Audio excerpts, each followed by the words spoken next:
My name is Sima Dave, and my ninja way is to cultivate plants. While my classmates diligently practice shuriken throwing, I am in the backyard nurturing sunflowers to gather sunlight.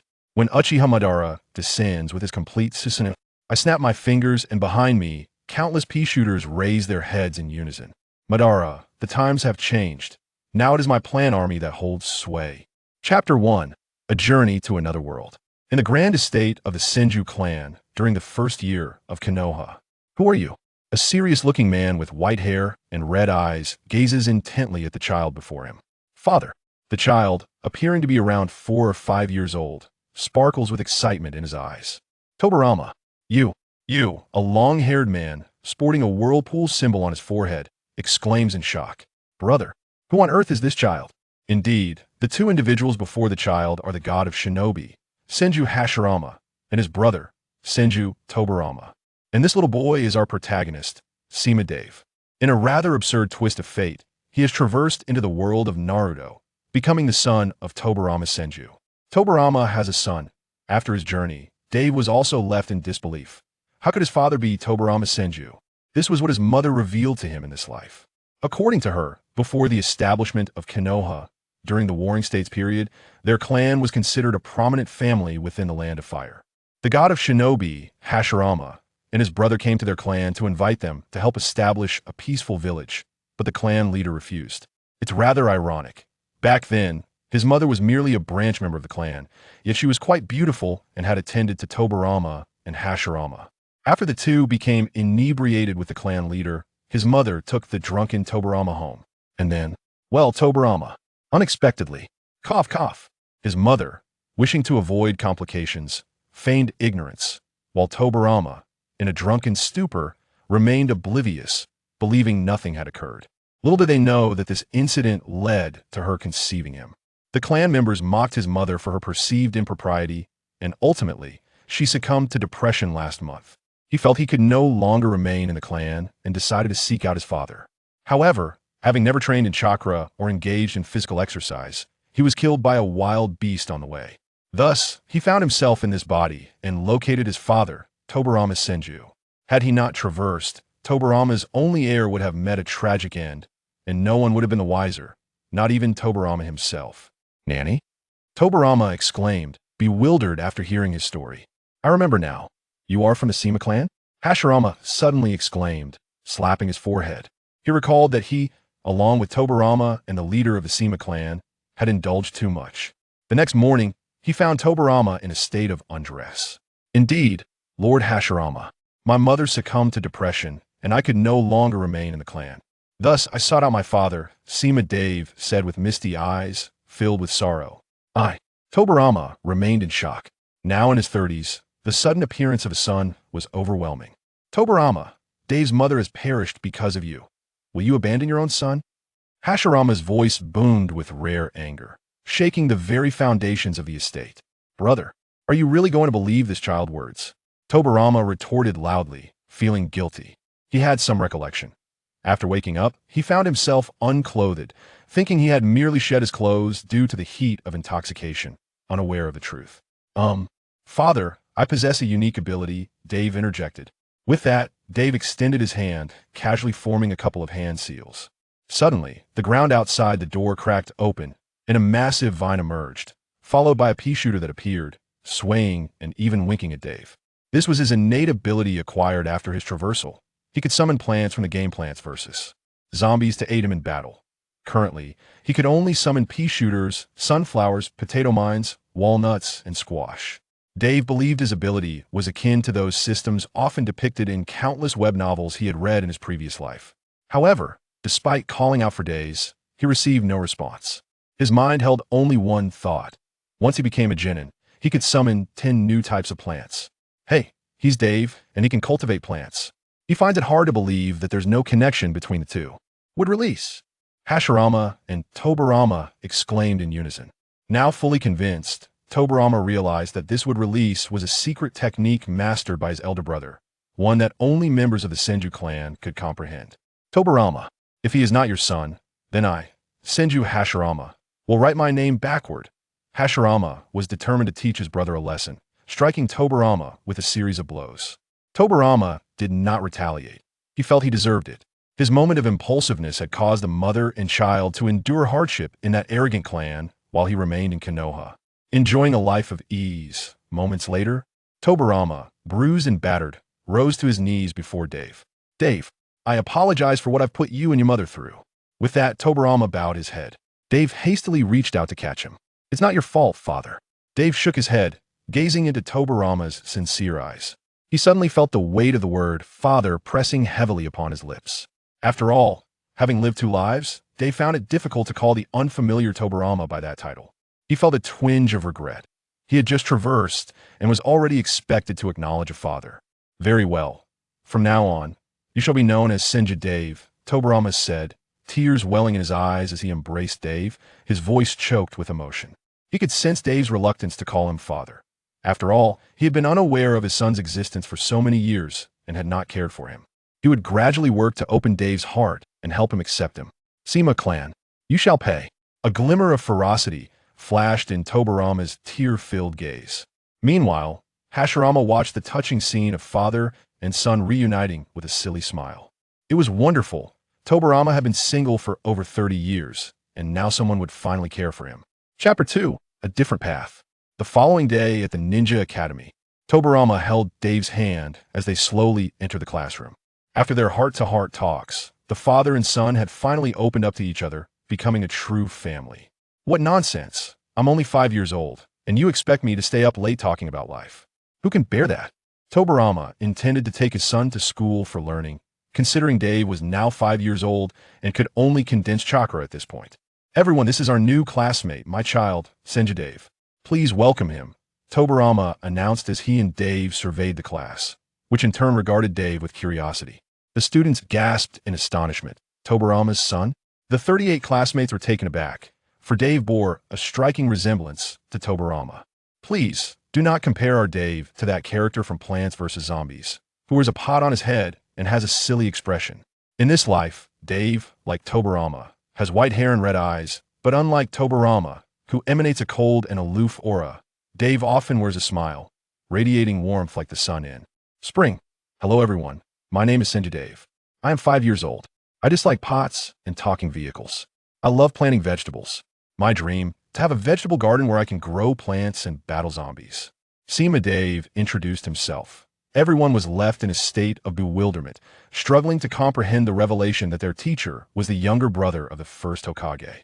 It was widely believed that he remained unmarried. So how could a son of his age suddenly appear? You may sit beside Hisashi. Tobirama's gentle demeanor only surfaced when he addressed his son. At all other times, he maintained a cold facade, even in the presence of his elder brother. All right, Dave suppressed his bubbling excitement and followed the direction indicated by Tobirama. He certainly recognized Hisashi, the third Hokage, the leader of the Huang sect, an influential figure indeed. Hello, I am Senju Dave. Greetings, I am Saratobi Hisashi. After a brief introduction, the two settled in to attend the lecture. It must be said that whether in a past life or the present, attending lectures was a rather tedious affair. Dave was on the verge of dozing off, and had it not been for the fact that the one lecturing was his own father, he would have already drifted into dreams, passionately engaging. With a certain instructor, the morning slipped away. All right, that concludes our morning session, Tobirama declared, closing the book with an icy tone. The afternoon class is suspended for now. The teacher has matters to attend to. We shall resume tomorrow, he added, standing still on the platform, his gaze fixed upon his son. Yet Tobirama felt a hint of confusion. The atmosphere upon dismissing class fell off. Ordinarily, upon uttering the words class dismissed, he would merely lift his foot and the students would erupt into a frenzy. Why was it so quiet today? The students thought, well, that's because you're leaving and that's why we're excited. Why are you just standing there like a statue? Tobirama was waiting for his son. After all, he was the teacher of this class, and his son was one of his students. There was no need for him to wait outside like the other parents. Dave felt his face flush under Tobirama's gentle gaze, a sentiment echoed by his classmates. Unable to endure the awkwardness any longer, he stood, bid farewell to Hisashi, and made his way to Tobirama's side. Tobirama nodded in satisfaction, joyfully leading his son out of the classroom. Indeed, the cacophony of cheers that erupted within the classroom was the appropriate response. Today was destined to be anything but calm. Uchiha clan. Father, I have returned. Oh, Kagami, you're back. Did anything interesting happen at school today? Yes, a new classmate joined us. He is the child of our teacher. Tobirama's child? Regardless, Kagami, you must establish a good rapport with him, understand? Understood, Father. Nara clan. Father, I'm back. Ah, welcome back. What would you like to eat? Anything is fine. Oh, by the way, we have a new classmate, the teacher's son. Tobirama's son? How troublesome. Nonetheless, you must build a good relationship with him, Shikaku. Ugh, it's so troublesome, but I understand. Impudent boy. The children returned home and recounted the day's events regarding Dave, and without exception, they all echoed the same sentiment. Cultivate a good relationship with him. This left everyone feeling quite helpless. Senju manner. Greetings, Aunt Mito. Uncle Hashirama. Dave bowed respectfully to the two before him, his heart racing with fervor. Two influential figures. Ah, you must be Tobirama's son. Yes, you do bear a striking resemblance, Mito observed, her maternal instincts flaring as she gently lifted Dave's chin with both hands, smiling warmly. Indeed, that rascal Tobirama. Never mind him. Dave, your father has matters to attend to this afternoon. You shall train with me instead, Hashirama remarked with a hint of resignation. He was well aware of Tobirama's whereabouts, but he chose not to intervene. Had it been himself, in Tobirama's position, he might have simply hurled a giant Buddha at the situation. Though Hashirama appeared rather simple-minded and carefree, one should not mistake him for a fool or a pushover. One never knew how he might react in a moment of urgency.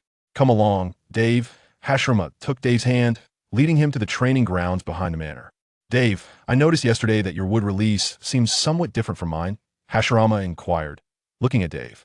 Uncle Hashirama, I can summon 4 different types of plants, but I have a feeling that the more chakra I possess, the more plants I can summon, Dave replied, having prepared his words in advance. Puzzled at can you show me what you can summon? Hashirama asked, somewhat bewildered. However, Hashirama quickly came to terms with it. After all, within the entire Shinobi world, only the 2 of them possessed wood release, so it was entirely possible that Dave's abilities differed from his own. Chapter 3. The 4 plants would release. Pea shooter. Dave was reluctant to perform the hand signs, finding them rather cumbersome. He decided to mimic the legendary Hashirama, simply bringing his hands together and invoking the summoning.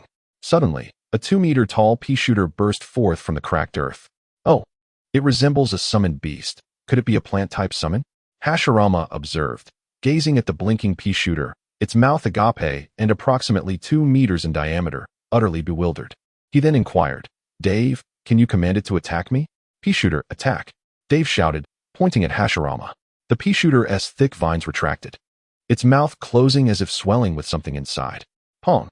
In an instant, the pea shooter opened its massive mouth, launching a gigantic green pea toward Hashirama. He chose not to evade, curious about the creature's power. With a swift gesture, he conjured a wooden wall from the ground. To his astonishment, the pea shattered the wooden barrier, which was over a meter thick, and Hashirama quickly reached out to catch it. Though he managed to grasp it, the immense force sent him staggering backward several dozen meters. Hashirama's eyes sparkled with intrigue. Dave, who was still a novice, could summon such a formidable plant. What if he were as powerful as I am? Hashirama dared not imagine the consequences. That single pea could easily send him flying or at least draw blood. As the pea dissipated into the air, the pea shooter vanished, not due to a lack of stamina, but because Dave had dismissed it. Would release, potato landmine. Dave clasped his hands together and shouted. Before Hashirama, a bulging mound emerged, adorned with a round, blinking red light atop it. What kind of plant is this? Hashirama questioned, finding the creation rather peculiar. It requires some time to prepare. Once it reveals itself, anyone who touches it will trigger an explosion. Dave explained as they waited for the potato landmine to activate. In no time, a pair of eyes appeared on the mound, alongside a set of buck teeth, and the round light ceased to blink. Hashirama stood in shock, pondering the absurdity of this plant. Ready for the spectacle, he stepped onto the landmine. The eyes narrowed, and pong, it exploded, sending Hashirama tumbling backwards several meters, flipping over before finally coming to a halt. Fortunately, he had been prepared, otherwise, he might have embarrassed himself before Dave. Yet, he found the landmine amusing. Its explosive power surpassed that of a basic explosive tag, albeit buried underground. Hashirama was not concerned about someone stepping on it. knowing that such a bizarre creation would surely attract attention. Uncle Hashirama, want to see more? Dave called out. Continue. Hashirama replied, eager to witness what else Dave could summon. Would release, squash. Dave clasped his hands again, and from the cracked ground, a massive squash slowly emerged, larger than the pea shooter and nearly half the height of a tailed beast. The squash sported one small eye and one large eye. Its mouth curled in a disdainful expression. Hashirama cautiously approached it. To his astonishment, the squash emitted a sound before leaping directly at him. Wood release, wooden prison technique. Hashirama quickly formed the necessary seals. Wooden vines ensnared him just as the squash descended. Upon impact with the ground, the squash vanished, leaving Dave nearly depleted of chakra. Such a one-time use plant could not be summoned repeatedly. As the dust settled, only a heap of crushed wood remained, alongside Hashirama, who lay on the ground. Eyes rolled back and drooling. Dave rushed over to assist him. Uncle Hashirama, are you all right? Please don't scare me. Dave pleaded, shaking Hashirama, his eyes glistening with tears. It was the first year of the Leaf Village's establishment, and with Uchiha Madara yet to betray them, what would happen if Hashirama were to be crushed? Who would confront Madara in the Valley of the End? Could it be him? He doubted that a mere squash could defeat a formidable foe like Madara. I'm fine. Just seeing stars, Hashirama mumbled, drool dribbling from his mouth as he appeared dazed. Hashirama. Mito, observing their training nearby, rushed over, taking Hashirama in her arms. Would release, sunflower. Dave exclaimed, realizing the urgency. A sunflower erupted from the ground, its face adorned with a smile as it swayed toward the sunlight. Mito stared in disbelief at Dave's unusual summon, unable to grasp its significance. Ahem, Mito, you'll understand shortly, Dave reassured her. The sunflower continued to sway, and soon, a radiant, golden blossom burst forth from its center. Dave lifted the flower and placed it on Hashirama's body. As Mito watched in astonishment, the sunlight gradually seeped into Hashirama. Dazed, Hashirama felt a warm sensation enveloping him. When he regained his senses, he found himself embraced by his wife, his nephew Dave, and the peculiar swaying flower nearby. What just happened, Mito? Hashirama inquired, bewildered. Uncle Hashirama, I thought you were, Dave began, suddenly collapsing onto Hashirama's shoulder, sobbing uncontrollably. After all, he was still a child, and such displays were expected. Oh, I remember now. It's all right, Dave. I underestimated your abilities. I never anticipated your wood release to be this powerful. Hashirama comforted him, recalling the moment before his confusion. Wood release? Mito gasped in surprise. Indeed, Mito. Both Dave and I possess wood release, though his manifests differently, allowing him to summon plants, Hashirama explained. Oh, I see. So that strange flower was responsible? I witnessed it suddenly bloom, and then Dave placed it on you, and you recovered, Mito realized. What? Dave's plants also have healing properties. Hashirama was taken aback, having assumed Dave's creations were purely offensive. What if he could summon defensive plants as well? Dave, can you summon a defensive plant? Hashirama inquired eagerly. Of course, Dave nodded, playfully hinting at the strength of his nut wall. Your wood release is truly remarkable. Hashirama marveled, though he was still somewhat disoriented. While Dave's sunflower could mend physical wounds, it could not restore mental faculties. All right, Dave, I'm fine now. Shall we explore the village? Hashirama suggested, rising and dusting himself off with a smile. Absolutely. Dave had longed to venture outside, if it weren't for his overly cautious father, who insisted on fostering their father-son bond. He would have been out playing much sooner. Hand in hand, the two strolled carefree down the streets of the Leaf Village. Hey, Madara, I'm over here, Hashirama called out, waving as they unexpectedly found themselves at the Uchiha clan's territory. Seeing a familiar figure, he reached out energetically. However, Madara merely turned away, wearing an expression of indifference. Hashirama quickly approached, resting an arm on Madara's shoulder. Idiot, Madara remarked coldly, eyeing the grinning Hashirama. Oh, Madara, how could you say that? It hurts my feelings. Hashirama feigned sorrow, prompting Dave to stare in disbelief. While he recognized his uncle's somewhat foolish nature, he was taken aback by his antics in front of Madara. Oh, by the way, Madara, this is Tobirama's son, Senju Dave. Dave, meet your uncle's friend, Uchiha Madara. Chapter 4. Let us go, little brat. Your nephew? Tobirama's son? In an instant, Dave was struck by an overwhelming aura of malevolence, the blood-red eyes of Uchiha Madara fixated upon him. A chill ran down Dave's spine as he recalled that Madara's brother had been killed by Tobirama. He is not Tobirama. Hashirama exclaimed urgently. Humph, I am well aware. Madara retorted coldly, retracting his overwhelming presence. Uncle, you are Madara, right? Dave seized the opportunity to ingratiate himself, determined to leave a favorable impression that might protect him from future manipulation by a certain thousand-year filial son. Madara regarded Dave with a chilling gaze, momentarily taken aback. Due to his haughty demeanor and the terrifying legacy he had left during the Warring States period, few villagers, apart from the Uchiha clan, dared to approach him. Especially the local children who would scurry away at merely a glance. Yet, this child displayed no fear. Was it ignorance, or perhaps audacity? Uncle Madara, you are incredibly handsome. Much more so than my uncle. Dave's eyes sparkled with admiration. Ha ha ha, little brat, you have an eye for beauty. Tobirama, this time, I have triumphed. I am more handsome than you. Madara initially paused, then laughed heartily, even raising an eyebrow at the shadowy figure of Hashirama standing nearby. This time it is I, Uchiha Madara, who has won against you. Senju Hashirama. Hey, Dave, your uncle is clearly more handsome than Uncle Madara. Hashirama protested vehemently, unable to accept this perceived defeat. This was the first time he had lost to Madara in any capacity, apart from a childhood incident. After all these years, he had never been bested. How could he lose in such a trivial matter? Uncle Madara, my uncle is so fierce. Dave quickly ran to Madara's embrace, feeling aggrieved as he pointed at Hashirama, who was yelling at him. Well, Hashirama, a loss is a loss. Do not take it out on the child, Madara said, looking down at Dave, who had unexpectedly sought refuge in his arms. This feeling of being trusted by a child. Was this the sensation Hashirama experienced when children ran to him? It was quite delightful. Where did I lose to Hashirama? He is not even as handsome as I am. Those children simply lack discernment. He patted Dave's back dismissively, casting a scornful glance at Hashirama. I will not concede. I will take good care of myself, and next time, I shall not lose to you. Hashirama shouted, his voice echoing. Please, we have only just come out. Dave turned his head, protesting. All right, Hashirama, you should return now. I will take this child around the village, Madara said, frowning at the unpleasant sight of Hashirama. Humph, Dave, be back before nightfall. Hashirama huffed, turning away in frustration. Yet, as he glanced back, a smile crept onto his face. Madara's reputation in the village had not been favorable. People were reluctant to engage with him. Hashirama felt that Madara would eventually encounter trouble, but Dave's earlier display revealed that Madara had admirers. For the first time, Madara had smiled in the village.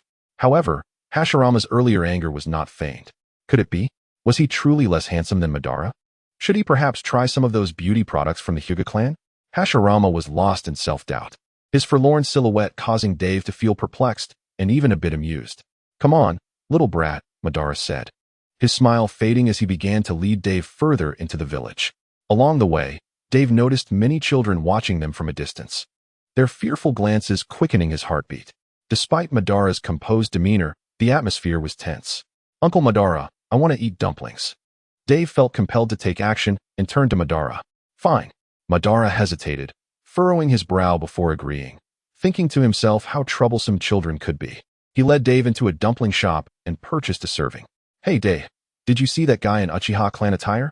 I've heard he's a pervert, over 40 and still single, and they say he likes men. Look at that icy expression, what a joke. No way, that's absurd. Who told you that? My dad did. He heard that he has a crush on our Hokage. Wow, that's scandalous. As Madara and Dave sat awkwardly waiting for their dumplings, a table of slightly older boys whispered about Madara, loud enough for Dave to hear, causing Madara's expression to darken. Hey, you lot. Who gave you the right to insult Uncle Madara? Dave could no longer tolerate their remarks. Grabbing 2 bottles of sake from Madara's table, he approached the boys and slammed one down, shouting. The boys froze, and so did Madara. Who is this little brat? Are you looking for a fight? One of the boys sneered, but upon seeing how small Dave was, they laughed. Looking for a fight? You want to go? Dave's temper flared as he swung a bottle of sake at the boy's head, causing him to collapse to the ground, wailing. I cannot stand people like you who speak ill behind others' backs. If you have the guts, come and fight me. What kind of person are you to slander someone behind their back? Dave kicked the downed boy, who lay groaning on the floor. The boys were intimidated by Dave's audacity, paralyzed by fear. They were just ordinary youths, not yet accustomed to the world, and the encounter had left them shaken. You better not let me hear any more slander against Uncle Madara. If you dare, come find me at the Senju compound. Bring your parents, and I will take them on too, Dave declared with a snort, returning to his seat and resuming his innocent demeanor. Madara, witnessing the scene unfold, was deeply shaken. This child was reminiscent of himself. Little brat you. Madara's heart swelled with an indescribable feeling, leaving him at a loss for words. Hey, I've lived with my mother at the compound since I was young. After my father's incident, my mother faced a lot of gossip from the clan. Every time we went out, people pointed at us, and I always wanted to react like I did just now, but my mother would stop me. Every night, she would cry alone, and it hurt me.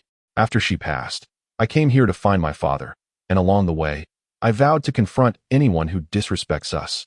Dave spoke with his head bowed, his voice filled with the sorrow and anger that resonated from his very being. You are far better than your father, Madara finally managed to say, realizing he had never comforted anyone before. In the past, it had been easy to comfort Hashirama with a good beating, but Dave was still just a child, and he could not act that way. This child was far superior to his own cold and infuriating father. Hey, the dumplings are here. Uncle Madara, let us eat.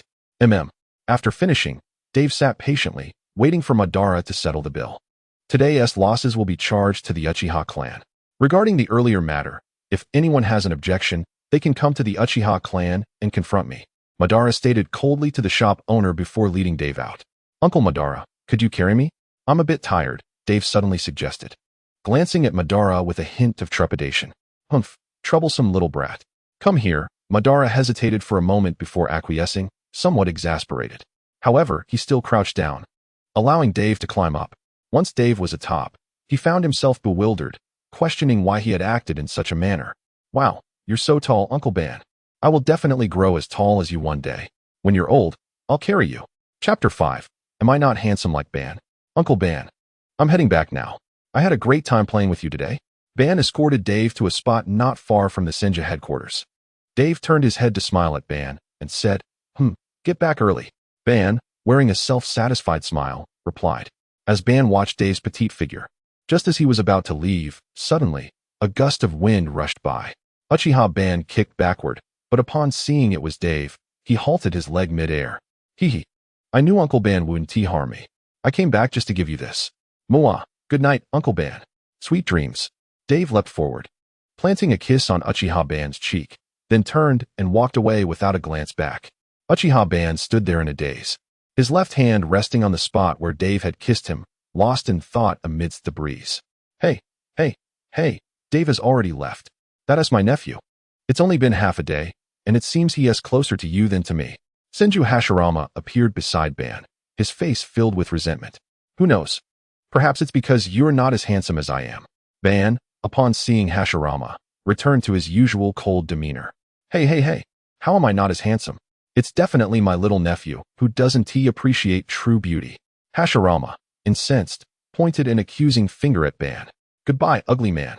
Ban glanced over his shoulder, emphasizing the word ugly with a lingering tone, before disappearing in a flash. Damn it, I will definitely be more handsome than you. Hashirama shouted angrily at the spot where Uchiha Ban had just been. Back at the Senju headquarters, Hashirama immediately made his way to Mito's room. Mito, do you think I'm handsome? He asked, embracing Mito, who was preparing to sleep, with heartfelt inquiry. Mito stared at Hashirama, who seemed to have transformed into someone else. Hashirama's heart swelled with joy. Ha, I knew I was still handsome. Did you see how Mito reacted? My little nephew must truly lack discernment. I must rectify his taste. How could that ice block Ban be more handsome than me? Uft. Ha. Mito suddenly burst into laughter. Hashirama's smile faltered as he released her. Ha. Hashirama, how could you think like that? Mito gasped for breath between fits of laughter. Hashirama recounted the day's events, emphasizing that Dave was merely a child with peculiar taste. As his uncle, he bore the great responsibility of correcting it. Uft. Is it because Dave said you're not as handsome as Ban? Ha. But really, Hashirama, Ban is indeed more handsome, Mito replied, laughing heartily. After her laughter subsided, she contemplated Ban's appearance, her expression turning peculiar. Hashirama suddenly found a branch in his hand, sketching circles on the wall of the room. The bleak and shadowy figure he drew appeared particularly pitiful. Regardless of what transpired with Hashirama, within Tobirama's household, two individuals, one large and one small, sat facing each other. I heard you played with Ban all afternoon today. What do you think of him? Tobirama sipped his water, dispelling his weary demeanor. Uncle Ban is great. It's just that his expression is a bit too cold, which can be intimidating for little kids, Dave pondered aloud. Humph. What is so good about Uchiha? They're all inherently evil. You should stay away from him. I fear he will lead you astray. Tobirama scoffed angrily. No way. Uncle Ban is so nice. Why shouldn't I play with him? Dave retorted defiantly, his neck stiff with determination. You. Humph. From today onward, I will send a clone to follow you. You are not allowed to go anywhere except school and the headquarters. Tobirama, unable to contain his fury, declared. Dave was taken aback, pondering how a child should react to such a situation, before abruptly standing up and returning to his room.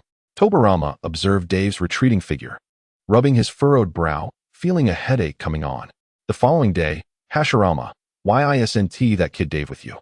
Ban encountered Hashirama again on the street, glancing at the empty space beside him. Ah, Dave has school today. Also, Tobirama said, aside from school and the headquarters, Dave isn't allowed anywhere else. Hashirama replied somewhat awkwardly. Humph. Uchiha Ban snorted dismissively and turned to leave. That white-haired brat is becoming increasingly annoying. Why didn't I eliminate him back then? Ban thought darkly. Chapter 6. Hand in hand, how boring. What is he even talking about? Dave lay on the desk like a salted fish, gazing at his father passionately lecturing at the podium, feeling an overwhelming sense of despair. When will this monotonous routine come to an end? I've barely completed 9 years of compulsory education and 6 years of elite schooling in my past life, and now I have to start all over again. Rijan, don't you think he is boring? Dave asked his excited classmate, Sarutobi Rijan, who was sitting beside him. No, I think the teacher is doing great. I must dedicate all my energy to learning. I cannot let my teacher down, Rijan proclaimed, brimming with the will of fire. You're hopeless. Danzo, what do you think? Dave rolled his eyes and turned to Danzo sitting nearby. Humph. The teacher is working hard to teach us. How can you behave like this and expect to protect Konoha in the future? Danzo replied coldly, with an expression of self-righteousness. Ah, you two are hopeless. Dave slammed his head onto the desk, overwhelmed with frustration. Danzo, let us switch seats. I want to sit next to that beautiful girl. Dave suddenly brightened, noticing a stunning girl sitting beside Danzo, and hurriedly addressed him. He didn't want to sit with these two good buddies anymore. He feared that one day he might be brainwashed, with the left hand holding the will of fire and the right hand saying it's all for Konoha. His life would be ruined. Humph. No switch. Danzo huffed. Ugh. You. Despicable. You're ruining my future. Dave exclaimed indignantly. Danzo, just switch with Dave, Rijan chimed in. His eyes filled with hope as he looked at Danzo. Ugh. The light of friendship is overwhelming. Fine. Danzo relented, unable to refuse his good friend. After the seat change. Hello, beautiful. I'm Senju Dave. What is your name? Dave smiled at the girl beside him. Ah, hello. I'm Uchiha Tsukimi. You don't dislike me, do you? She asked, surprised and slightly shy upon realizing her new desk mate was the teacher's child. Why would I dislike you? You're so adorable. Don't mind that previous cold-faced boy. He just like that. I'm not like him. Dave waved his hand dismissively. Dave felt a bit of a headache. Danzo had clearly inherited his father's disdain for the Uchiha. How could he harbor such feelings for such a lovely girl? Ah well. Let us quickly listen to the teacher, Tsukimi said, relieved that her new desk mate wasn't like the previous one, yet her face flushed when Dave called her cute. Yume, do you not find his lecture rather tedious? Dave, languishing on the table like a languid fish, inquired. Not at all. I find the teacher's discourse quite fascinating. Yume responded with a smile. Oh, come now. What could be interesting about a rambling old man teaching? Dave shot her a look of utter exasperation before adding. Ha ha ha. Only you, Dave, would dare to utter such words. Yume chuckled. Dave fell silent, merely gazing at Yume with a smile. So Dave, why are you looking at me like that? Yume, noticing his gaze, felt a blush creeping onto her cheeks. Well, you look so beautiful and adorable when you smile. Dave replied, grinning as he reached out to pinch her soft cheeks. In an instant, Yume's face transformed from cherry red to a molten crimson, and Dave could almost see the steam rising from her head. Meanwhile, on the other side, Ryuzen exclaimed, wow, Dave is amazing. He has already won the girl's heart just by sitting there. Ryuzen noticed how quickly Dave had managed to touch the girl's face, his face alight with starry admiration. Humph. Neglecting your studies, Ryuzen. Pay attention in class. You must protect Konoha in the future. How can you behave like this? Danzo, observing his friend's antics, turned his gaze towards Dave, their expressions laden with disdain as they admonished Ryuzen. Yes, that's what you say, yet your eyes keep darting towards Dave. They too were curious to learn how Dave achieved such success. At that moment, Tobirama on the podium also noticed his son. In an instant, a vein on Tobirama's forehead throbbed. This boy not only changed seats, but he also dared to flirt with a girl from the Uchiha clan? Absolutely not. When he returns, I must drill him on the wickedness of the Uchiha. This child must have been brainwashed by that detestable Uchiha Madara. They must not be allowed to associate any further. Oh, my poor child. That damned Uchiha Madara. That cursed Senju Tobirama. Simultaneously, Uchiha Madara was cursing Tobirama in his heart. What a fine child Dave is. If he were to turn out like his despicable father, Madara would be filled with regret. No, I must find Dave and ensure he keeps his distance from his father. In the Hokage's office, Hashirama was still diligently reviewing documents, his thoughts drifting to Madara's recent demeanor. Based on his understanding of his friend's character, Madara would surely take some action. Yet, the village remained eerily tranquil, which only heightened his concern. By the afternoon, as class ended, Dave had comfortably nestled in Yume's embrace while she fed him.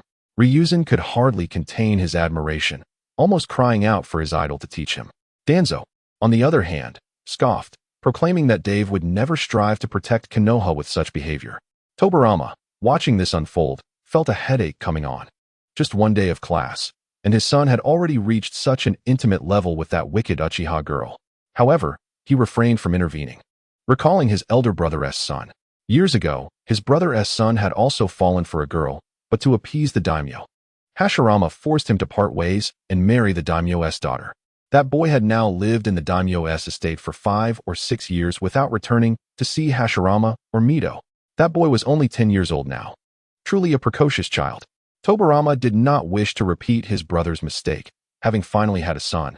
He could not afford to create a rift between them over such matters. Chapter 7. Engaged? Dave, come back with me, Tobirama shouted, veins bulging on his forehead as he observed his son reveling in bliss. Huh. Oh. Hee. You may see you tomorrow, Dave exclaimed, leaping to his feet at the sound of his father's commanding voice and smiling at Yume. Monkey Danzo, I'm leaving now. He waved to Ryuzen and Danzo, then followed Tobirama out. You brat. I'm not a monkey. Danzo fumed, rising to yell at Dave's retreating figure. And me. I'm not a monkey either. Ryuzen chimed in. However, Dave did not hear their shouts. For the moment he stepped through the classroom door. His father used the flying Raijin to transport him home. Dave went to the training ground at home to tend to his vegetable garden, while Tobirama, with a furrowed brow, sought out his elder brother. Brother. Tobirama barged in without a hint of reverence for the Hokage's office. Cough. Tobirama, what brings you here? Hashirama, caught off guard while sipping tea, spilled it onto his pants, scalding himself with the freshly brewed beverage. Brother, you must never let Dave associate with Uchiha Madara again. Do you understand? He has already been led astray. Tobirama sat beside Hashirama, speaking earnestly. Madara only played with Dave for an afternoon. How could he have corrupted him? Hashirama replied, puzzled. If he continues to spend time with Madara, Dave will be ruined. I once he even mentioned the incident at the dumpling shop. He has always had that kind of personality. I can't help it. Today, he didn't pay attention in class and grew close to a girl from the Uchiha clan. The Uchiha clan is inherently wicked. Who knows if those old Uchiha are deliberately trying to get their girl close to Dave. Madara's influence is surely at play. This is all Madara's fault. Tobirama nearly had the words I hate the Uchiha emblazoned across his face. Cough. Don't be so quick to judge the Uchiha, Tobirama. I believe Madara genuinely cares for Dave. He even sought him out today. And that girl. Tobirama's elder brother found himself at a loss for words. You could investigate. If it turns out there is a Uchiha influence, sever ties between Dave and that girl. If not, I hope you won't obstruct the relationship. Hashirama forced a smile, the weight of the girl's situation evident on his face. Rest assured, the Senju will return. I shall take my leave now, Tobirama stated solemnly before exiting. At the Senju compound, Dave was idly tending to his vegetables. He still had 4 types of plants, and to unlock new ones, he needed to increase his chakra levels. How was he, at merely 5 years old, supposed to do that? Hey, kid, want to go out for dumplings? A familiar voice called out. Dave turned around in excitement to find Madara perched against a wall, gazing coolly at him. Uncle Madara. But my father's shadow clone is still here, Dave replied, a hint of disappointment in his voice. Humph, a mere shadow clone. Even if he were here, I wouldn't be afraid. Let us go. Your father won't find out. Madara leaped down from the wall, and Dave joyfully climbed onto his back. With a few swift jumps, they departed from the area. After Madara and Dave left, Tobirama returned, prepared to discuss important matters with his son. Upon opening the door, he was met with the sight of a pea shooter swaying and blinking at him. Alarm bells rang in Tobirama's mind. He quickly summoned his shadow clone, which stood motionless. Upon dispelling it, he received the memories of the clone. As he beheld the scarlet Sharingan, he lost consciousness. Release. Tobirama hastily broke free from the Jinjutsu. Damn it. Uchiha. Uchiha Madara. Tobirama clenched his fists, his face contorted with fury. Adjacent to the home of the Tobirama family, within the residence of the Senju clan, Mito helplessly shook her head as she overheard Tobirama's furious outburst. With her perceptive abilities, she sensed Madara's presence the moment he arrived at their encampment. However, she refrained from intervening. As Mito observed Madara departing with Dave, a smile graced her face. At the very least, Madara was beginning to engage with the outside world, no longer isolating himself, a positive development indeed. As for Tobirama, Mito remained blissfully unaware of his affairs. Uncle Madara, today at school I met a girl who is simply adorable. Dave chattered amiably. Oh, what is her name? Madara inquired, a hint of curiosity in his tone. Her name is Uchiha Tsukimi. Isn't that lovely? Dave replied with a smile. An Uchiha? How amusing, Madara chuckled, momentarily caught off guard before bursting into laughter. He could already envision Tobirama's expression during class upon hearing this news. Yet, Madara would not stand in the way. Tsukimi appeared to be the sister of Kagami, a prodigy at merely 4 years old, the son of the clan's second elder. Typically, the Uchiha clan's bloodline would remain contained, but if it were Dave, there would be no concerns. Furthermore, Madara recognized Dave as a remarkable child, adept in wood release, who could potentially rival him and Tobirama in strength in the future. He resolved to inquire further about that young girl.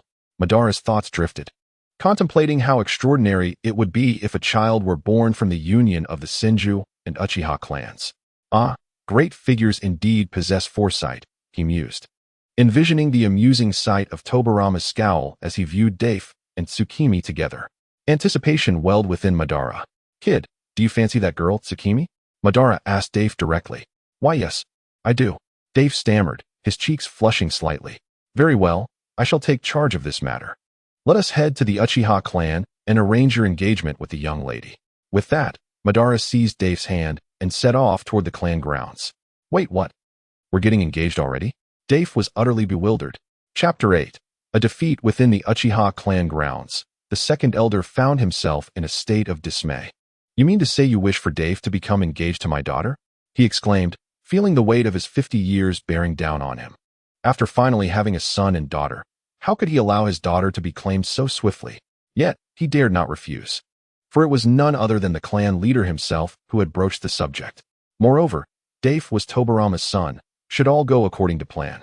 Tobirama would become the second or third generation leader, as Madara too could potentially be among them. Thus, it was not necessarily a negative development. Observing the budding relationship between his daughter and Dave, he sensed some promise.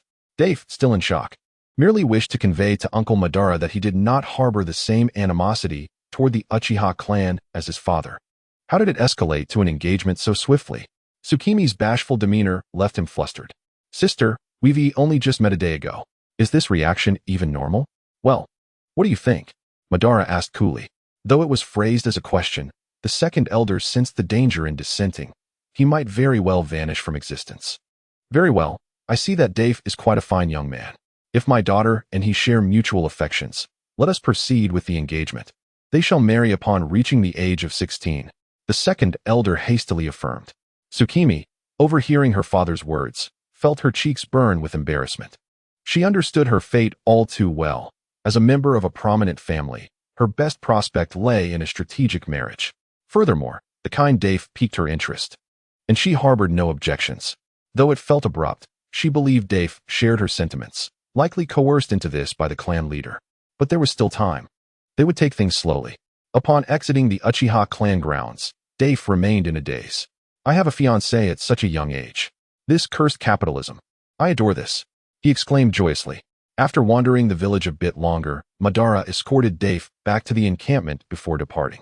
At the Senju encampment, Tobirama, devoid of any expression, queried, "What mischief did you and that rascal Madara engage in today?"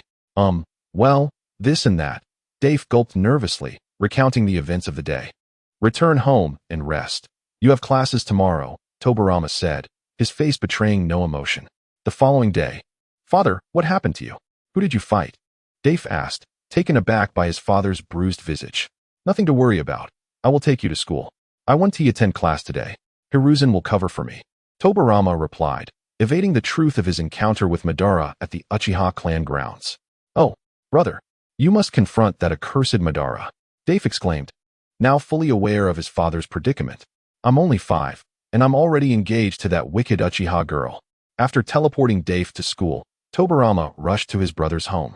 Confronting Hashirama, "You must intervene with the Uchiha clan regarding this engagement. I vehemently oppose it. Isn't this a good thing? Dave and the girl seem to have genuine feelings for each other. Such a union could strengthen ties between our clans," Hashirama responded, momentarily taken aback. A flicker of envy passed through Hashirama as he considered Dave's amiable nature, who embraced the notion of an arranged marriage. Unlike his own misfortune of a son who hadn't even returned to visit him in years. "Is it true? Did you confront Madara?" Hashirama inquired, noticing Tobirama's battered appearance. A hint of amusement dancing in his eyes. "Indeed, I merely lost a skirmish. That scoundrel won't lay a finger on me next time. Enough of this. You must speak with the Uchiha clan," Tobirama insisted vehemently, as the two brothers continued their heated exchange within the ninja academy. "Good morning, Tsukimi," Dave greeted cheerfully as Tsukimi took a seat beside him, grasping her hand with delight. "Good morning, Dave," Tsukimi replied, her face flushed at the contact. Though they were now engaged, the rapid pace left her feeling overwhelmed. "Oh my, Dave is so impressive," Hiruzen exclaimed, starry-eyed as he observed Dave's boldness. "Teach me, brother." "Humph.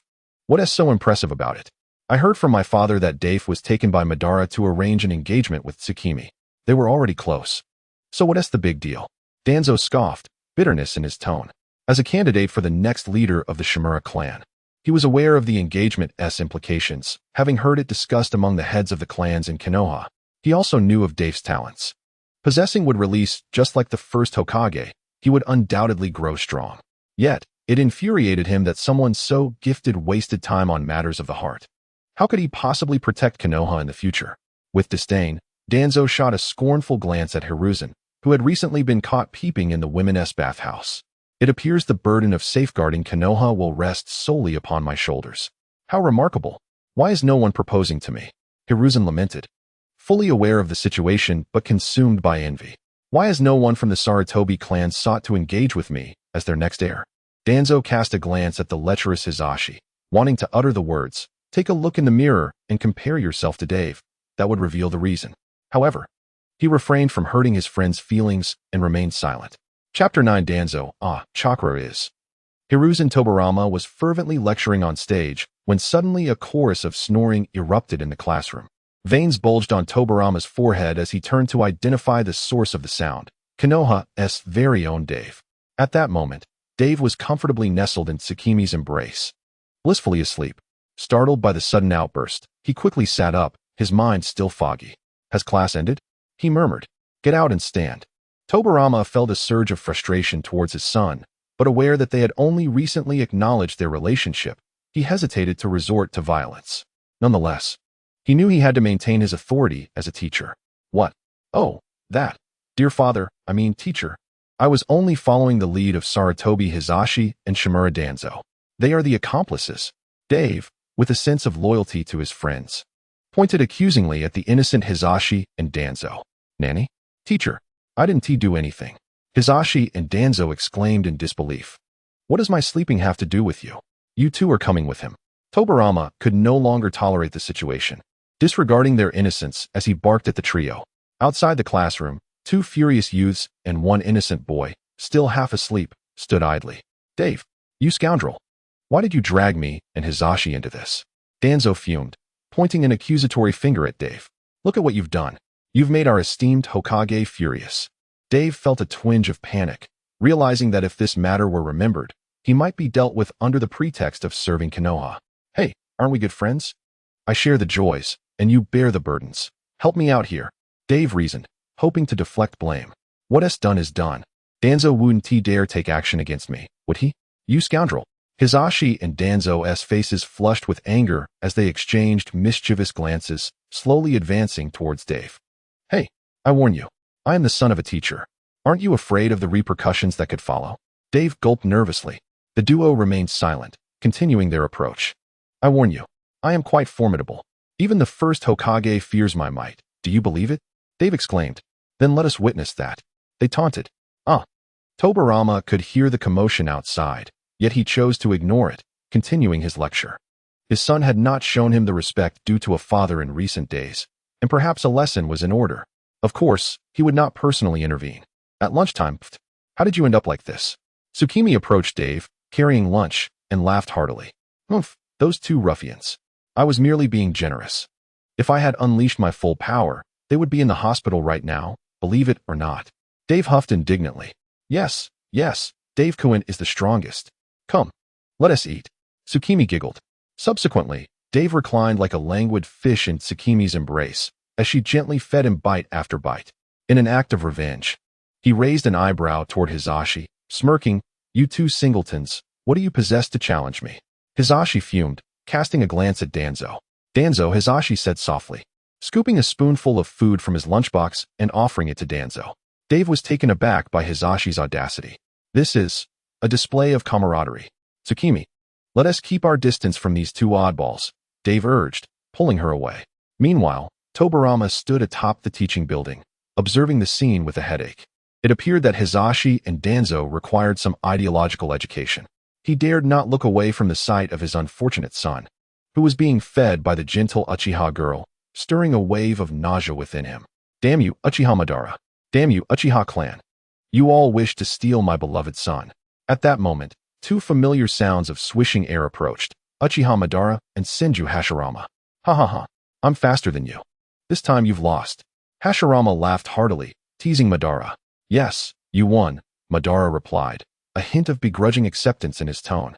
Hashirama's demeanor darkened. You won't let this go, will you? Brother, what brings you here? Have you completed your duties for the day? Tobirama asked, ignoring Madara. And no, Hashirama stammered, momentarily caught off guard. As Hokage, you should be diligent in your work. How can you lead Konoha to the pinnacle of the ninja world if you're always slacking off? Tobirama scolded. As the two brothers bickered, Madara's gaze remained fixed on Dave, who seemed to be reveling in the moment. Tobirama caught sight of this and felt a surge of irritation. What are you staring at? That is my son. Madara felt a flicker of satisfaction, noting how well Dave and that little girl interacted. It offered him a glimmer of hope that the Uchiha clan could fully integrate into Konoha. At this time, Konoha was newly established, and the various clans had yet to fully assimilate. Centuries of clan-centric mentality were not easily erased. Madara realized the difficulty of integrating his clan, filled with pride and ambition. Madara had not yet succumbed to darkness. He was merely a clan leader concerned for both his village and family. Chapter 10. Am I leaving? What happened? Did someone hurt Dave? Madara's attention was drawn to Dave's bruised face, emanating a deadly aura as he inquired. It was merely children's play, Tobirama replied coldly. Casting a sidelong glance at Madara, he felt a surge of dissatisfaction, wishing he could confront Madara if he were not at such a disadvantage. Why are you so eager to provoke me? He is my son. My son, Madara exclaimed, his voice rising in agitation. Who did this? Madara ignored Tobirama's words and focused solely on Dave. Hey, Madara, it was just a game among children. No need to take it so seriously, Hashirama interjected, sensing the tension. Madara dismissed their concerns and, with a swift body flicker technique, appeared before Dave. Boy, tell me who did this to you today, Madara demanded coldly. Disregarding Dave's astonished expression, Dave was taken aback. Whoa, Uncle Madara, could you not use that terrifying technique next time? It's quite alarming. Tsukimi blushed, quickly releasing Dave from her embrace, mortified at being seen by the clan leader. It's all right, Uncle Madara. I merely let them have their fun. If I wished, they would be in the hospital by now, Dave remarked with a smile, waving his hand dismissively. Madara regarded Dave with a steady gaze, remaining silent. Dave smiled and, In a sudden leap, hugged Madara, who was left momentarily unsure of how to respond, his hands awkwardly resting on Dave's back. "Thank you for your concern, Uncle Madara," Dave whispered, his words soft against Madara's ear. Madara found himself at a loss for words, uncertain how to react, silently embracing Dave. The enchanting Suki behind him gazed at the scene, her eyes sparkling with delight. It seemed that the esteemed clan leader shared such a profound bond with Dave. However, Tobirama from the teaching building held a different sentiment. "Let me go? Brother, I must slay him. I must vanquish that evil Uchiha clan. Cursed Uchiha Madara. Stay away from my son." Tobirama's fury was palpable as he witnessed this spectacle, steam practically emanating from his ears. "This is my son, you bastard. Why do you care for him so much?" It was as if he felt Dave was the bastard's own progeny. "Tobirama, calm down. Stay composed. You cannot defeat Madara."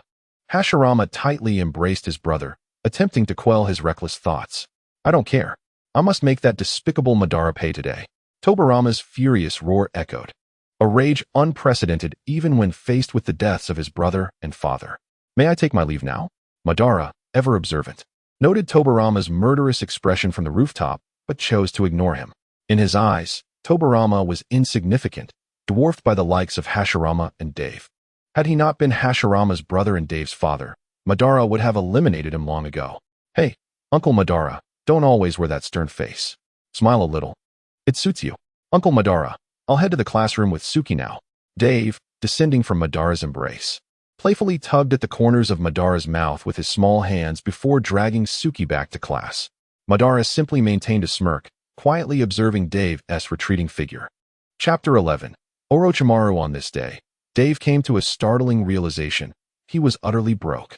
His father, Tobirama, fearing that Dave might squander money on that wicked Uchiha girl, had completely severed his financial support. Thus, our dear Dave had no choice but to seek assistance from Uncle Madara. "How much do you require?" Madara inquired nonchalantly. 50,000 Ryo.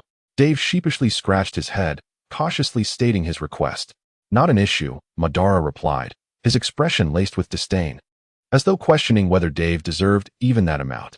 "Uncle Madara, you're awesome," Dave exclaimed with excitement, accepting the money and leaping to plant a kiss on Madara's cheek. "If he ever refuses to give you money again, just come to me. The Uchiha clan still possesses some influence," Madara remarked, his words dripping with disdain for Tobirama. Who would deny his son such a meager sum? What was he saving it for, after all? The new year? "Thank you, Uncle Madara. In a couple of days, I'll surprise you." Dave jubilantly skipped away, while Madara continued to watch him depart with quiet contemplation. Dave's intention for the money was not frivolous spending, but rather an investment. Having been a mathematics student in his previous life, he perceived Konoha as somewhat stagnant and in dire need of vitality. "Brother Snake, are you home?" Dave knocked on the door of a house in the civilian district, seeking the acquaintance he had made a few days prior, Orochimaru. He had fortuitously discovered that Orochimaru, at 16, lacked any ninja prowess but excelled in research. Just days earlier, on the day Orochimaru came of age, he had been late to his wedding to a civilian girl. In his haste, he was spotted by Dave, who, embodying the concern of a bureaucrat for his people, assisted him in arriving at the ceremony on time, thus forging their friendship. "Dave, what brings you here?" Orochimaru, a youthful man with tousled hair and fair skin, stood before him. "Ah, Dave-kun, please come in." A woman with brown hair, adorned with streaks of paint, smiled from behind Orochimaru. "Hello, Sister Yumi. Oh, I should call you Aunt Orochimaru now." Dave chuckled as he entered the house. This woman was Orochimaru's wife, Yumi. Yet Dave felt a peculiar familiarity upon seeing her. "Please, converse. I'll fetch some fruits," Yumi said bashfully, leaving the two men to their discussion. "Brother Snake, what have you been up to lately?" Dave inquired. "During the day, I tend to the fields, and at night, I engage in my research. It's been rather pleasant," Orochimaru replied, his gaze fixed on Dave with a hint of longing. As he was not a ninja, his family had been allocated some land, allowing them a relatively comfortable life among the commoners. "Come on, don't gaze at me like that. I merely assisted you that day with a little help." Dave coughed awkwardly, attempting to alleviate the tension. "You dare speak of that? Do you realize what you made me endure that night?" Orochimaru's fair face flushed crimson, his words caught in his throat. "Oh, I see. Understood." Dave exchanged a knowing look with him. "You're insufferable," Orochimaru playfully retaliated, delivering a light punch to Dave. "Brother Snake, I want to beat around the bush. I need your help with some research. I know you enjoy studying various organisms and metals. You must understand many properties of metals. And my calculation skills are exceptional. I can assist you with the numbers. As for funding, you needn't worry. I'll provide ample support. After some playful banter, Dave stated with a grin. However, I have crops to tend to, and harvest season is approaching. Orochimaru expressed concern, contemplating his family's impending financial needs. Don't fret. You have Yumi, right? I've heard she was quite the flower of the fields. How did you win her over? Dave teased, casting a discontented glance at Orochimaru. You. What do you mean by that? Orochimaru glared at him, seemingly offended. Haha, I'm just joking, Brother Snake. I want to ask you for free. If you can research these items, I promise to give you 15% of the profits. Until then, I'll provide you with 20,000 Ryo each month. What do you say? Dave hastily clarified. All right, it's settled then. Orochimaru agreed without hesitation. Receiving 20,000 Ryo monthly was significant, considering his family harvested only about 50 to 60,000 Ryo a year. By the way, do you have an extra room? I currently lack a space for my work, Dave said, scratching his head awkwardly. We have 3 granaries, and one is always unused. You can use that, Orochimaru replied after a moment of contemplation. He couldn't shake the feeling that Dave was trying to exploit him. Perfect. You'll handle the procurement, research, and transportation while I take care of the finances. No issues there, my friend. Yumi, no need to wash fruits anymore. Farewell, Brother Snake. I know I'm a benevolent soul who doesn't exploit labor. Please, call me a good person. With that, Dave sprang up and dashed away, leaving Orochimaru with an uneasy expression. Chapter 12, The Elder Machine? 3 months swiftly passed, and today marked Dave's 6th birthday. Within the Senju compound, he exclaimed, Wow, Uncle Madara, is this gift truly for me? His eyes sparkled as he beheld the authentic Uchiha fan, which had been in Madara's possession all along. Use it wisely, young one, Madara advised, a hint of pride in his voice. This can also be considered as the dowry for the young girl of the Uchiha clan, Moon Beauty. Madara presented the fan to Dave, which naturally met with substantial resistance from the clan. After all, this was a symbol of the Uchiha clan with a history spanning hundreds of years. Madara, with the support of the second elder, managed to persuade the other elders. It was pointless, as only Madara could wield this item within the clan. With the village established, Madara had no further use for it. It was better to pass it on to his prospective son-in-law. After stating this, Madara cast a glance at Hashirama and Tobirama, particularly at Hashirama, whom he often referred to as the ugly man. Since Madara frequently mocked Hashirama's looks, Hashirama had taken to wearing a facial mask gifted by Mito daily. What is the dowry, clan leader? The young Moon Beauty blushed profusely at the side. Humph, Dave, this is the sword of Thunder God. It was your father's weapon of choice during his years of violence. Tobirama, noting the look in his son's eyes directed at Madara, felt a wave of discomfort. He retrieved the sword of Thunder God from his possession and handed it to his son. Goodness, Lord Tobirama's sword of Thunder God, Danzo exclaimed, his eyes filled with stars of admiration. Nijan, standing nearby, nodded in agreement. Even when Madara gifted the fan to Dave, these two had remained less than impressed. Tobirama raised an eyebrow at Madara, recalling how Madara's brother, Izuna, had perished at the hands of this very sword. Tobirama emphasized the word kill, and the atmosphere in the room instantly chilled. Madara's eyes flared with the crimson hue of his Sharingan. The most painful moment of his life was witnessing his brother's death before his very eyes, a scar that had forever etched itself into his mind. Today, Tobirama, the murderer, had reopened this wound within Madara's heart. Hashirama sighed internally, recognizing that the memory of Izuna had long been a source of pain for Madara, a topic he himself dared not mention in front of him. The 3 children, Danzo, Moon Beauty, and Nijan, swallowed nervously, bewildered by the sudden tension in the air. Hee, Uncle Madara. I promised you a surprise, here it is. At the peak of the chilling atmosphere, Dave produced a colorful piece of metal from his pocket and handed it to Madara. What is this, young one? Madara glanced at Tobirama, then closed his Sharingan, accepting the peculiar object from Dave. When Madara observed the design on the back of the device, his heart skipped a beat. The illustration depicted him wielding a fan in his left hand and a scythe in his right, with disheveled hair and standing upon Susano'o, exuding an air of dominance. Uncle Madara, this is called a telephone.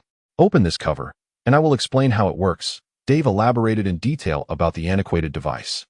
Are you saying that within the confines of Konoha, I can connect with you at any time without using chakra, solely relying on this contraption? Madara inquired, his brow furrowing in confusion. Yes, Uncle Madara, you just dial 666, Dave nodded, prompting Madara to try it out. Before long, the antiquated device in Dave's hand emitted a mundane ringing sound, lacking any melody and almost resembling noise. Uncle Madara, can you hear me? Dave spoke into the phone after connecting the call. Madara was taken aback, but soon after, Dave hung up the call. Hee, how do you like it, Uncle Madara? From now on, if you miss me, you can call me anytime, anywhere. Of course, if you're out of credit, you'll need to pay, Dave chuckled. Doesn't Uncle Dave have one? Hashirama asked, casting a mournful glance at Dave. Even his lifelong rival, Madara, had one. How could he, as Dave's uncle, be without one? Don't worry, everyone has one, just not as exquisite as Uncle Madara's. Dave pulled out a collection of antiquated devices and distributed them among the group. Even Danzo and Nijan received one, which deeply moved them. Dave was truly a good comrade and friend. Moon Beauty, of course, had one as well. Her device featured a pink rabbit design on the back, which made her quite grateful. However, none of them were as flamboyant as the one in Madara's hands, which had more subdued colors like brown, black, and red. Dave also handed out a phone card to everyone, and following his instructions, they inserted it into the designated slot in their devices. From now on, within Konoha, everyone can communicate using their phones. Dave announced cheerfully. This is what you've been mysteriously working on these past few months? Tobirama questioned, looking at Dave with curiosity. During the last few months, Dave had been returning home late after school. Although Tobirama had his shadow clones following him, he refrained from commenting when he discovered Dave was associating with a commoner. As long as it's not someone from that malicious Uchiha clan. Indeed, in a couple of days, I will begin selling these in Konoha, priced at 200 Ryo. With phone cards at 50 Ryo. A monthly fee of just 20 Ryo will allow you to talk for 200 minutes, Dave explained with a grin. Both Tobirama and Hashirama nodded in agreement, recognizing that Dave was contributing to Konoha. Such a groundbreaking invention enabled communication over vast distances without the need for chakra. Tobirama, a frequent experimenter, understood that the materials used in the device were not ordinary. Many metals were quite precious. The production cost of the phone could not be less than 200 Ryo, yet Dave had set the price at an affordable rate, accessible even to commoners, with a minimal monthly fee for calling. Madara, however, had not considered that he had been providing Dave with substantial amounts of Ryo each month, which were used for this purpose, and he had even received a special device for himself, leaving Madara feeling inexplicably touched. Meanwhile, Dave mused that he was nearly exhausted from the endeavor. The piece of metal in his hand, though claimed to contain many precious metals, depended on proportions. For instance, a small piece of metal designed for conducting electricity and receiving signals cost about 30,000 Ryo, yet he could produce 500 of these antiquated devices from just one. Chapter 13. The Love for Phones. Dave, Uncle has a gift for you, Hashirama exclaimed, his eyes sparkling with excitement as he regarded the device in his hand. Now, he wouldn't have to seek out Madara to play anymore. He then produced a large scroll filled with his insights on wood release techniques and some relatively simple ninjutsu. Thank you, Uncle Hashirama. Dave beamed like a child who stood just a meter tall. He was eager to discover whether he could cultivate plants like his uncle or if he could also wield wood release techniques like Hashirama. However, over the past few months, as Hashirama had been busy with his duties as Hokage, and Dave had been working on these inventions with Orochimaru, he had yet to find an opportunity to ask. Happy birthday, Dave. Moon Beauty, blushing, presented him with a scarf she had sewn by hand. Dave smiled warmly as he accepted it and donned it. No wonder Moon Beauty had been seen sewing during class these past few days. Her heart swelled with joy upon seeing Dave appreciate her gift. As the daughter of the second elder of the Uchiha clan, she had always been allowed to pursue her interests freely. However, after her engagement to Dave, the second elder's wife frequently instructed Moon Beauty in domestic skills like cooking, laundry, and sewing. Even her training had taken a back seat. After all, she was already betrothed to Dave. With the Uchiha clan and the Senju clan backing her, who would dare to bully her? Thus, the second elder had shifted his focus to his talented son, Kagami, who now lamented daily about his father's overbearing ways to Dave, his brother-in-law. The gift from Nikon was remarkably unpretentious, neatly wrapped in a box, showcasing the young man's thoughtfulness. Dave, stealing a glance, discovered it was a photo album featuring Miss Yui from the Land of Soup.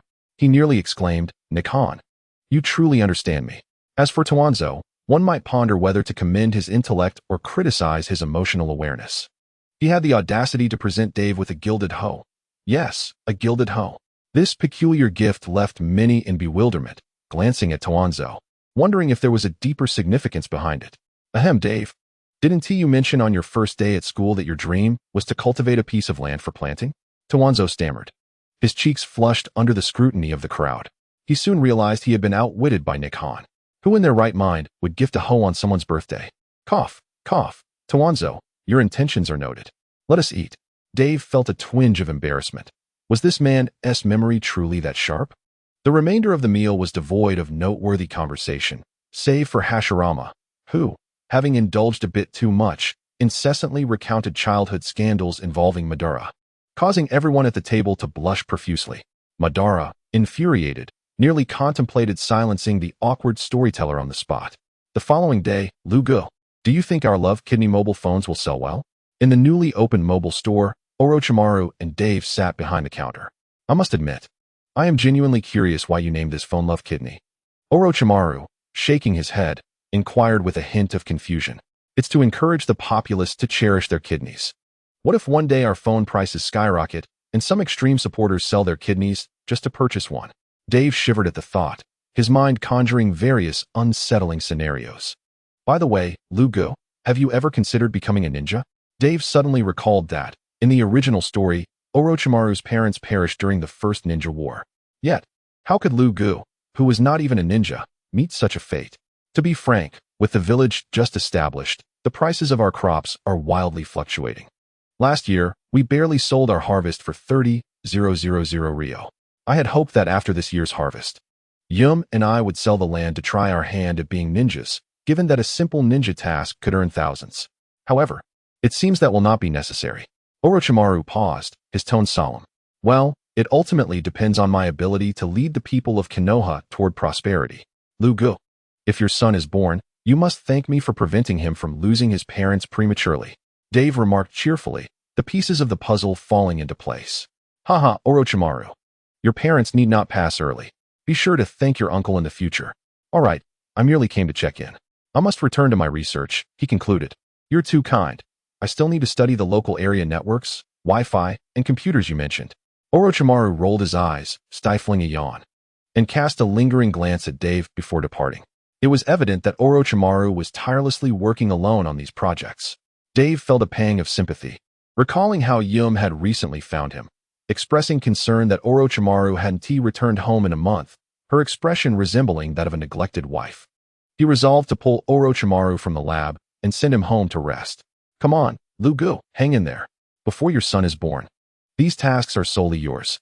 Return home and recuperate. Once the snake and is born, life will be much simpler for you, Dave murmured, watching Orochimaru's retreating figure.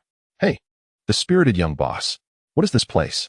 A passionate voice from the entrance jolted Dave from his thoughts about the future of Konoha's citizens. Startled, Dave turned to the door, where a figure clad in a fitted green suit, sporting a melon-shaped head and a determined visage adorned with a beard, flashed a dazzling smile that almost blinded him. Ah, it's that Kappa monster. While not as familiar with the character as others, there was an unmistakable resemblance. Hello, sir. This is the Love Kidney mobile phone store, Dave greeted enthusiastically after a moment's pause. I wasn't looking to buy anything. I merely noticed the recruitment notice posted at the entrance. Do you think I would be suitable? The middle-aged man hesitated before awkwardly responding. Of course, of course. You'd be a perfect fit. Dave could hardly contain his excitement.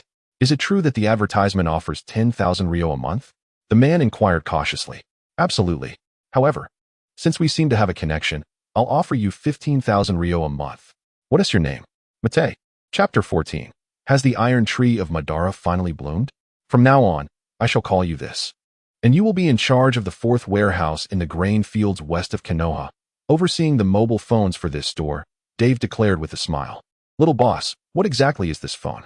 Mate asked, gazing curiously at the devices displayed on the counter. Thus, Dave took the opportunity to explain the concept of mobile phones and their usage again. 1,000 Rio each. So affordable? Mate exclaimed, astonished, especially when he learned that a phone cost only 1,000 Rio.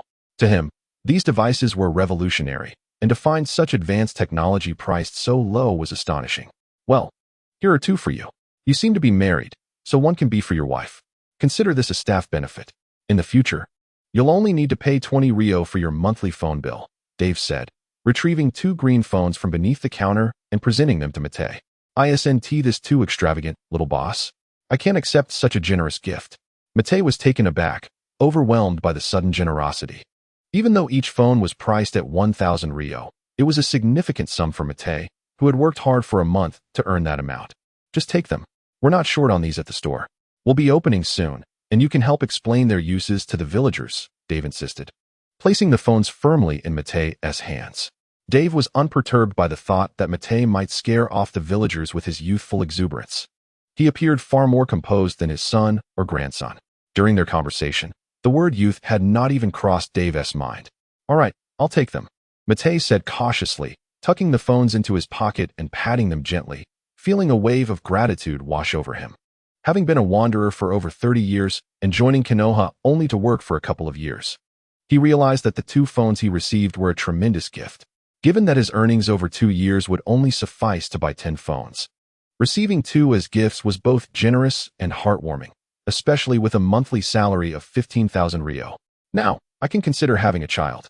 Previously, during the Warring States period, it was too risky, but now that I'm part of a peaceful village, earning 15,000 Rio a month makes raising a child feasible. Yes, I'll have one. When they grow up, they can help the little boss. What shall I name the child? Let us call them Mate. Hey, Uncle Madara. I need your assistance with something. Dave promptly picked up the phone and dialed Madara's number. Madara's voice came through, calm and measured. Dave had indeed created something quite convenient. Over the past few days, he had been chatting with Hashirama frequently, the 2 of them wandering the village aimlessly during their free time. Ahem, is there a single attractive lady with long legs in the Uchiha clan? Dave inquired hesitantly, feeling a twinge of guilt. How many do you need? Uchiha Madara paused momentarily before responding. Well, not too many. Just find me 10. All right, they'll arrive at your shop in 10 minutes. Thank you, Uncle Madara. On Madara's side, Tobirama questioned. What does Dave intend to do? Sitting opposite Madara, Tobirama observed. He's out slacking off again.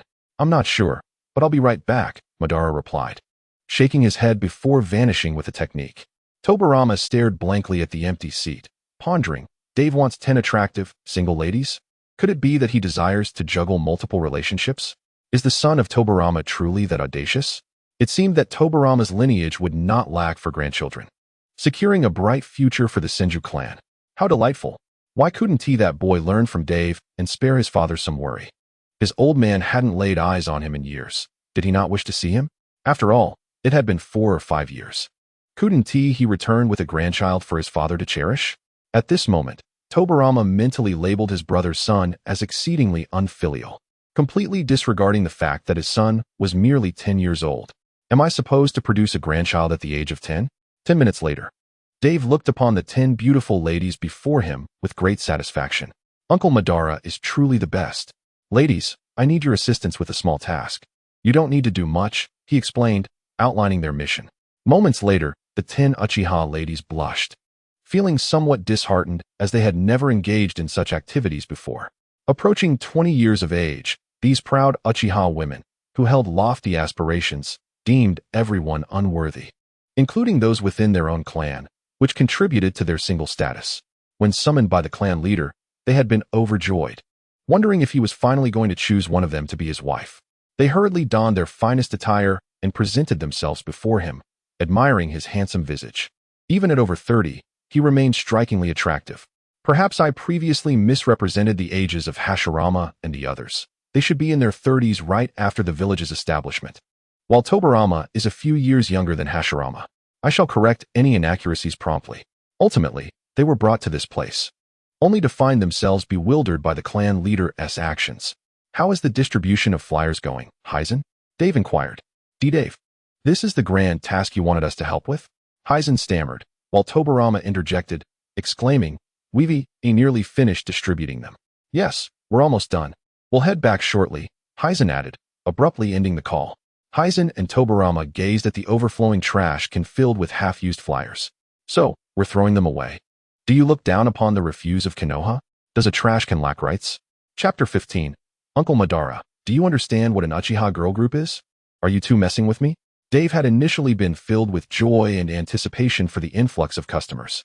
However, upon opening the door, he was met with an empty street. Is this what you meant by finishing? He glared at Tobirama and Heisen, who had accompanied him. Perhaps the villagers aren't interested in phones, Tobirama awkwardly suggested. Exactly. Heisen quickly nodded in agreement. Enough. I should have known I couldn't rely on you two, Dave exclaimed, kicking the ground in frustration. Then, from behind the door, the 10 Uchiha ladies emerged, clad in alluring bunny girl outfits, complete with bunny ears. One hand held a stack of flyers while the other clutched a phone, energetically stepping out into the world.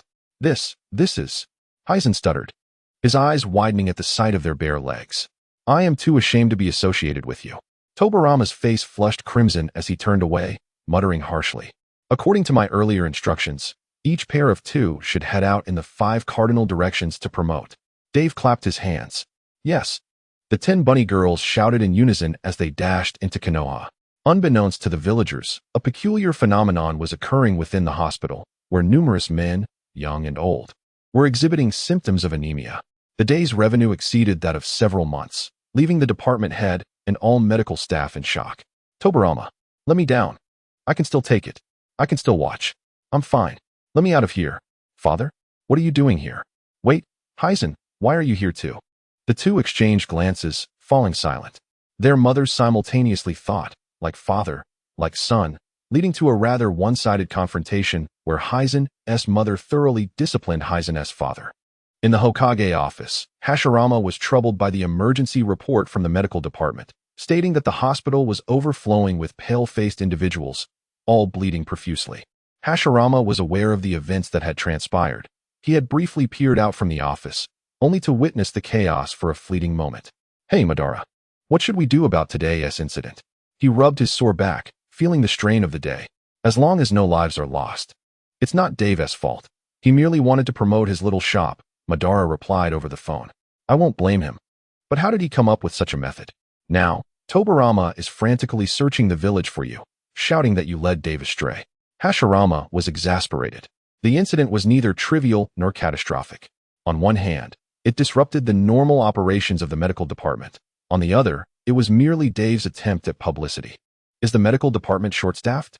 Should I send some of my Uchiha clan members to assist? Madara scoffed, confident in his clan's capabilities. That is fine. But they must be male members. There are rumors circulating about the Uchiha women in the village, Hashirama replied. Following the day's events, the women of the Uchiha clan faced unfortunate reputations, leaving Madara with much to address regarding his clan. Understood. I will consult Dave shortly. Since he initiated this, he should have a way to handle it, Madara concluded. Yes, do speak with that boy, Hashirama agreed before ending the call. Since Dave dared to act so boldly in the village, he surely possessed some means to resolve the situation. At the Senju residence, Dave found himself bored, amusing himself with a pea shooter. His father had grounded him, citing the chaos he had caused in Konoha. Had it not been for the combined efforts of Hashirama, Madara, and Tobirama, he would likely be imprisoned by now. Suddenly, his phone buzzed in his pocket. Taking it out, he saw it was a call from Uncle Madara.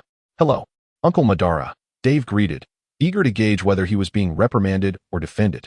After all, it was the Uchiha clan's 10 bunny girls who caused the incident today, and they remain at their base, too frightened to emerge. Little one, do you have a solution for the Uchiha clan's predicament? Uchiha Madara inquired over the phone. Of course. Haha. Uncle Madara, do you know what an Uchiha girl group is?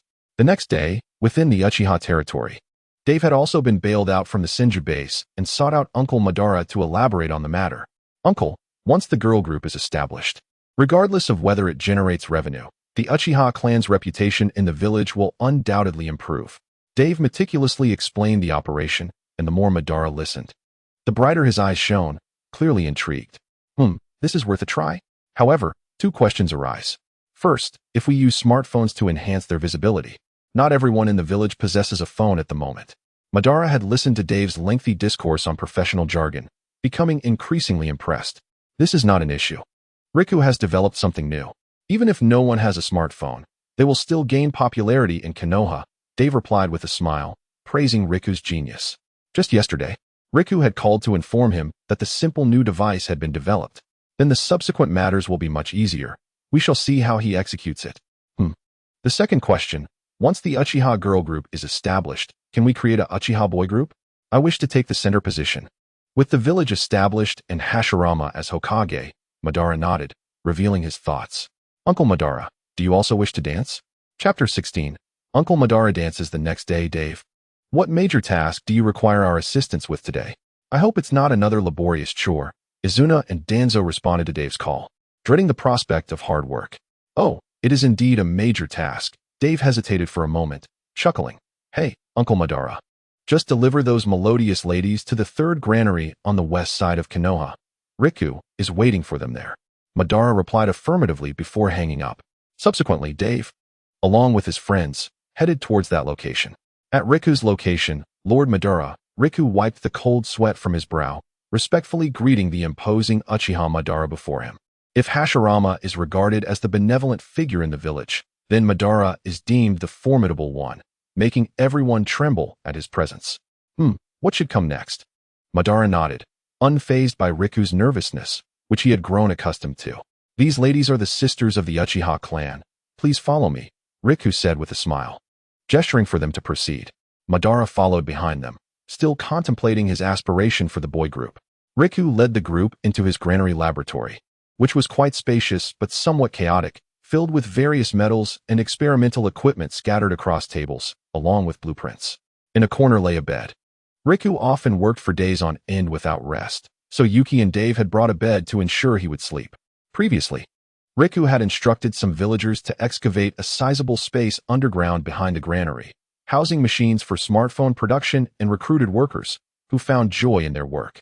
They simply monitored the machines and ensured that the produced smartphones met the standards, earning a monthly salary of 5,000 ryo for what seemed like simple tasks.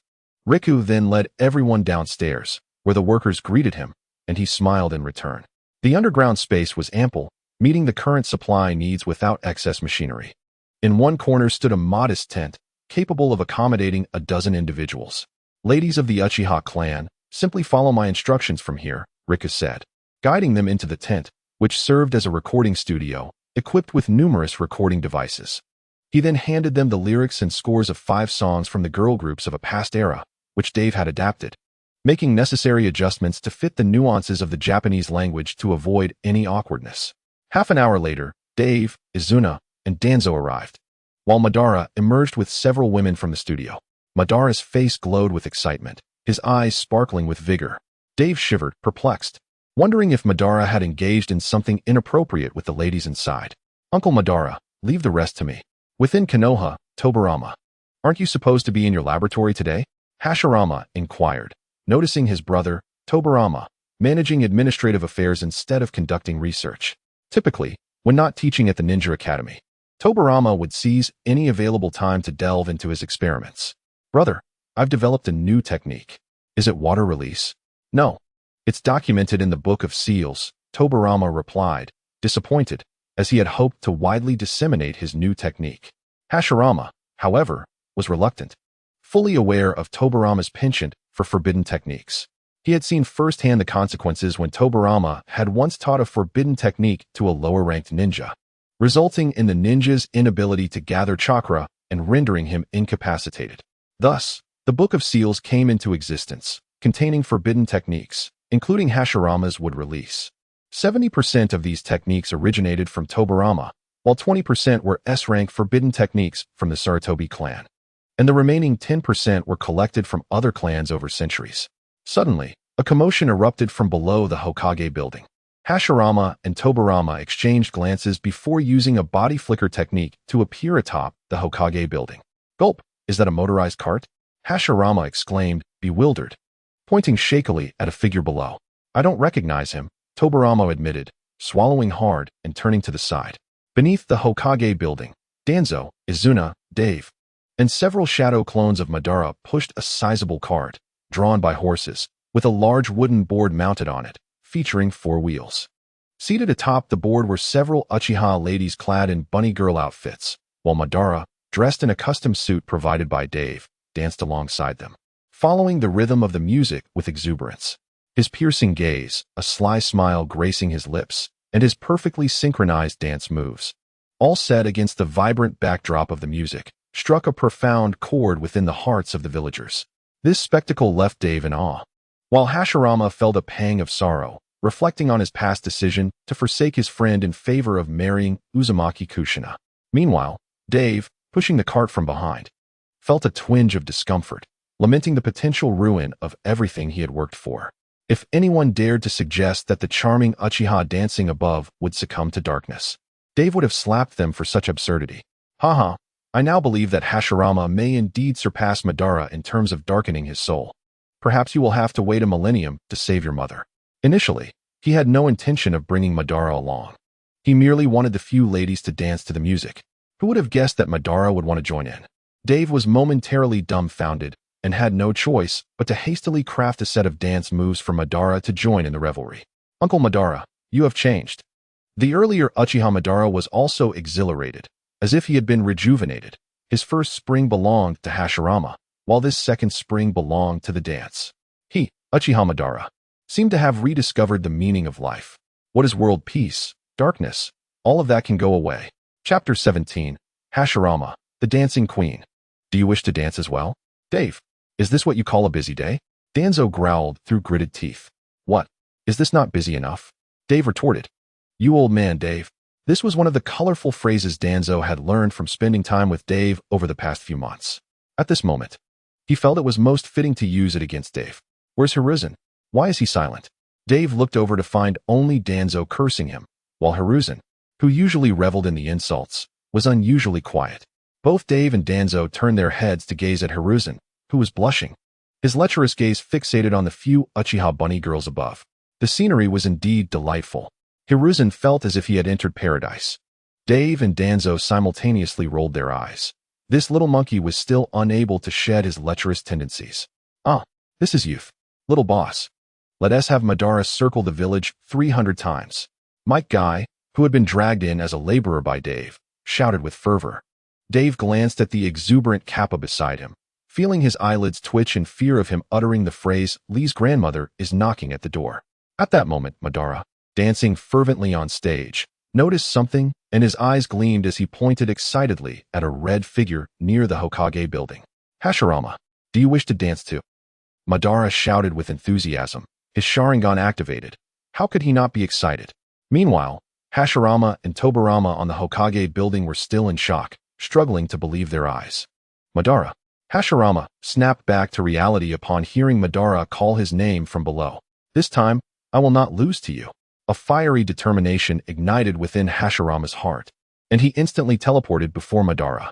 This was the first time in years that Madara had actively challenged him, and he was naturally thrilled. However, Hashirama was bewildered. Did Uchiha Madara know how to dance? What on earth?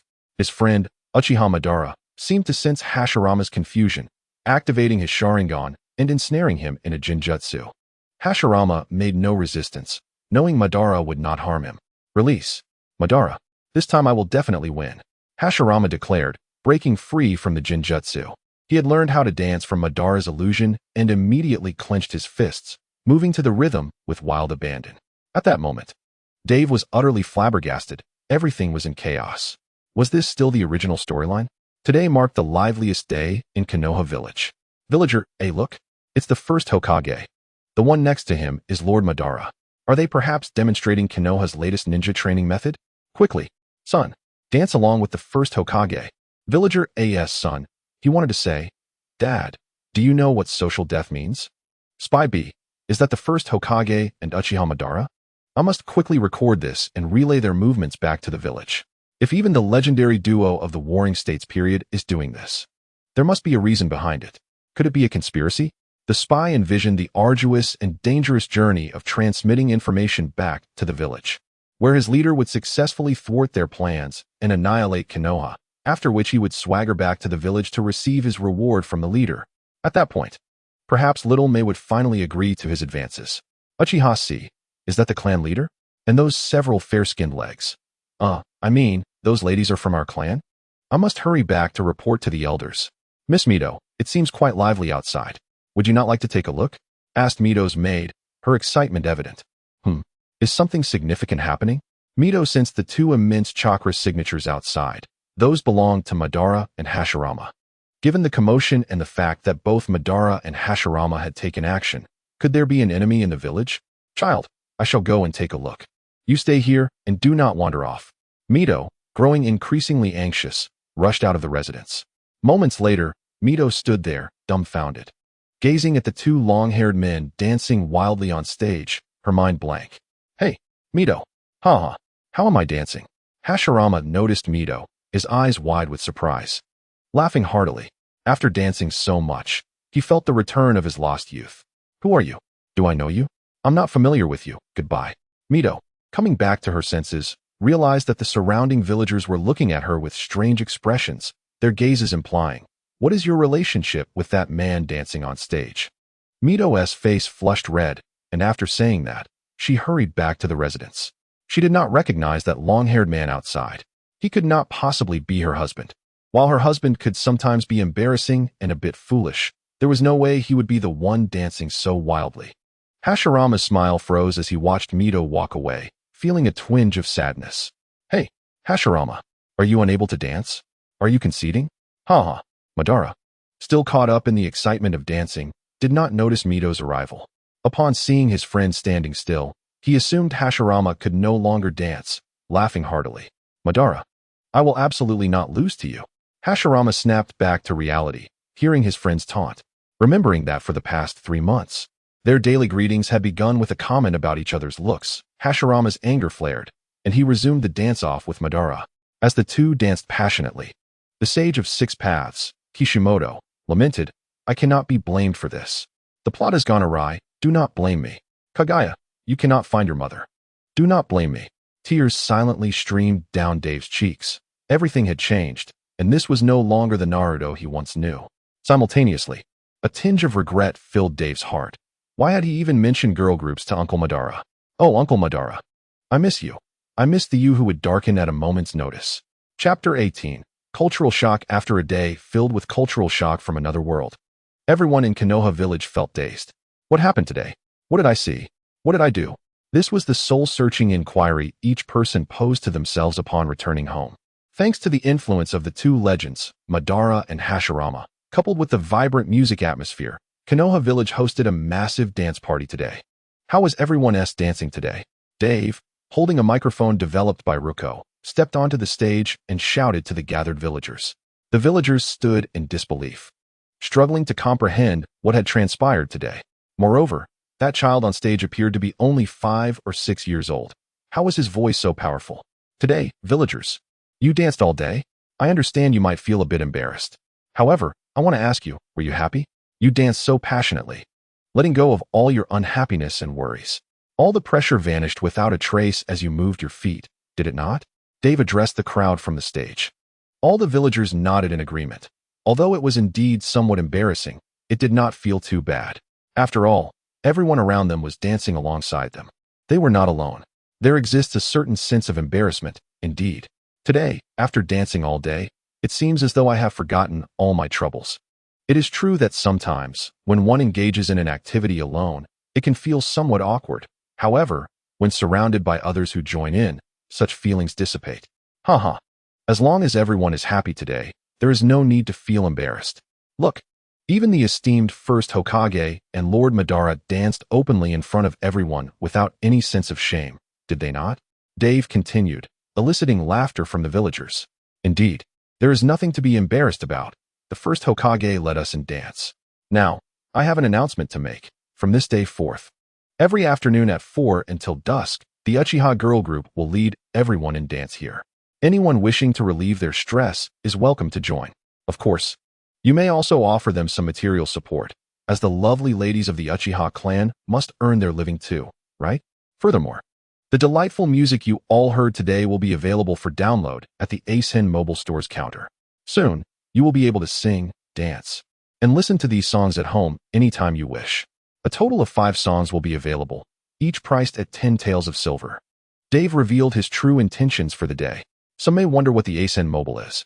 Allow me to clarify. This mobile phone in my hand has a SIM card containing 11 arranged digits. Following this, Dave elaborated on what a mobile phone is to the villagers. In the audience, Tobirama remarked on Dave's commercial acumen, noting that such a promotional method was quite clever. Exhausted, Hashirama sat on the ground, turning to Tobirama and saying, "Humph. It must be that robe teaching him these things." He continued, "Look at what state you are in today. Do you not feel embarrassed?" Tobirama coldly snorted. He was among the few in the village who had retained his composure and not danced alongside Hashirama and Madara. "Haha, Tobirama, do not be so serious. Besides, the village has felt somewhat stifled since its establishment. Dave's approach is quite effective. As you can see, the villagers are very happy." Hashirama observed the smiling faces of the villagers, feeling a sense of contentment. "Hashirama, this time I have won." Madara, panting heavily, interjected. "Hey Madara, where have you won? I clearly danced better than you," Hashirama retorted, unwilling to concede. "Oh, it seems you are a bit unwilling to accept defeat. Do you wish to challenge me?"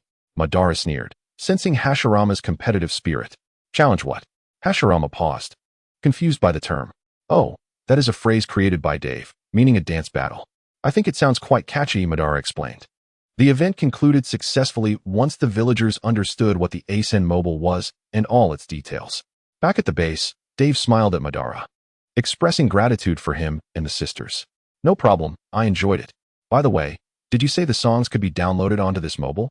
Madara nodded coldly. "Understood. Tomorrow, Uncle Madara, come to the store early, and I will help you download the music. And as for those sisters, the Uchiha girl group has officially begun." Dave promptly nodded respectfully. "Yes, that is acceptable." The Uchiha clan did not particularly care about the profits from the songs. However, any income would be beneficial for the clan members, and Dave did not demand much. Splitting 50-50 was quite generous of him. Moreover, today's events had shifted the villagers' perception of the Uchiha clan. If you were to ask anyone on the street, "Sir, what do you think of the Uchiha clan?"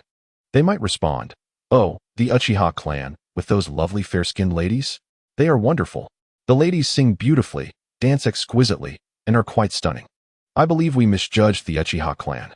With such a handsome clan leader who dances so impressively, I now see that I was mistaken." This was a casual inquiry made by Madara while returning. It appeared that the Uchiha girl group was indeed a viable venture. It seems a male group should also be established. "Kid, do you have plans for an Uchiha boy band?" Madara inquired further. "A boy band may not be necessary for now. The Uchiha girl group has just begun, and the villagers might need time to adjust. Once they become accustomed, it will be appropriate." Dave wiped the cold sweat from his brow, realizing that Uncle Madara had not forgotten about his ambitions for a boy band. "Well, Uncle Madara, if you wish to dance, you could join the girl group, much like today, leading them as the main dancer. When the timing is right, you can select some handsome clan members to form the Uchiha boy band," Dave suggested. "Yes, that is feasible." Madara nodded thoughtfully. In Dave's eyes, assembling a girl group was a simple task. However, he believed that the boy band needed careful selection. Only the likes of Izuna, Shursui, Itachi, Obito, and Sasuke would suffice. This was the shared hope of Dave and his quirky online friends from a previous life. Chapter 19. The Senju Dance Troupe. Several days later, at the dining table within the Senju base, Hashirama expressed his dissatisfaction. "Dave, the Uchiha clan now has a girl group. Our Senju clan cannot lag behind." For days, he had been going to the western side of Konoha every afternoon to engage in dance battles with Madara, only to suffer humiliating defeats each time. This left Hashirama feeling quite disgruntled. After several days of Madara leading the Uchiha girl group in daily dances, the villagers had completely revised their perception of the Uchiha clan. Madara's spirits were buoyed, and Dave, wishing to visit, had been repeatedly dismissed by Madara under the pretense of dance practice, leaving him teary-eyed. "Uncle Madara, you have changed." The villagers had grown fond of the cool, yet warm-hearted Uchiha clan leader, especially the female villagers. Upon hearing that this clan leader was still single, their excitement grew even more. Compared to the gentle and warm Hashirama, Madara's cool and handsome demeanor was simply irresistible. Consequently, whenever Hashirama and Madara competed in dance, the votes from the female villagers overwhelmingly favored Madara, while the male villagers either voted for the Uchiha girl group or were coerced by their female counterparts to support Madara. The few votes Hashirama received were from his own clan members. This left Hashirama feeling quite disgruntled. He believed his defeats were attributed to the Uchiha girl group supporting Madara.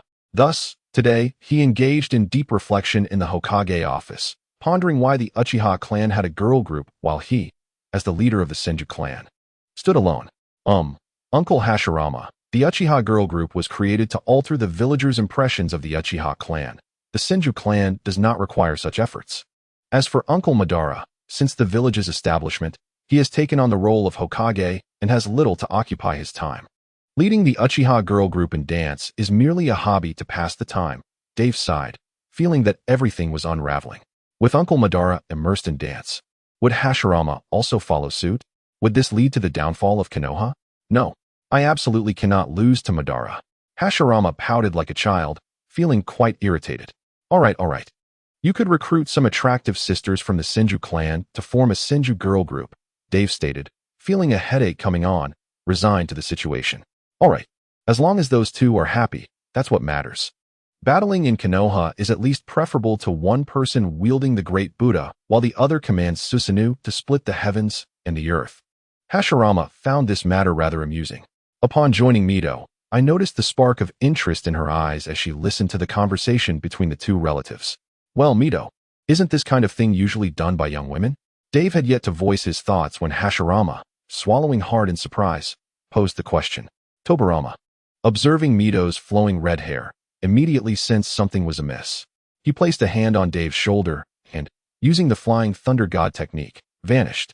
Mito, please, calm down. What I meant to say is that you are quite mature. No, I mean, you're older than those young women. Hashirama, witnessing Tobirama's hasty retreat, inwardly lamented his brother's lack of loyalty. He mechanically turned his head, swallowing nervously as he spoke. Hashirama, I wish to clarify my intentions. On the Hokage rock, Tobirama and Dave sat, each holding a bowl of ramen taken from the camp. Listening to the howls from the camp, they remarked, today's ramen is truly delicious. It seems the master chef's skills have improved yet again. The following day, when Dave encountered Hashirama once more, he noticed that although Hashirama appeared unaffected, the tremors in his legs revealed that he had endured a rough night. Dave, come talk to Mito. Mito cheerfully beckoned him over. With a sweet smile, Dave hurried to her side. Mito, your father teaches classes at the academy every day and spends his free time pursuing his hobbies. Your uncle is the Hokage, always busy with numerous responsibilities. Even your uncle Azuna has found a passion and leads a full life. It seems Mito is the only one left without a pastime. Is there anything that could spark her interest? Mito smiled, recalling Dave's earlier words about her interest in dancing. However, as I pondered what you said, I realized that girl groups are typically the domain of unmarried young women. After being with your uncle for over a decade, I certainly cannot dress in the same revealing outfits as them. Indeed, that would be inappropriate, Mito. Your words inspire a brilliant idea, Dave replied thoughtfully. Oh, what is it? Mito, have you ever heard of square dancing? As a result, every afternoon until dusk, Mito would lead a group of married women in Konoha's southeastern district in square dancing. Over time, women from other families began to join in as well.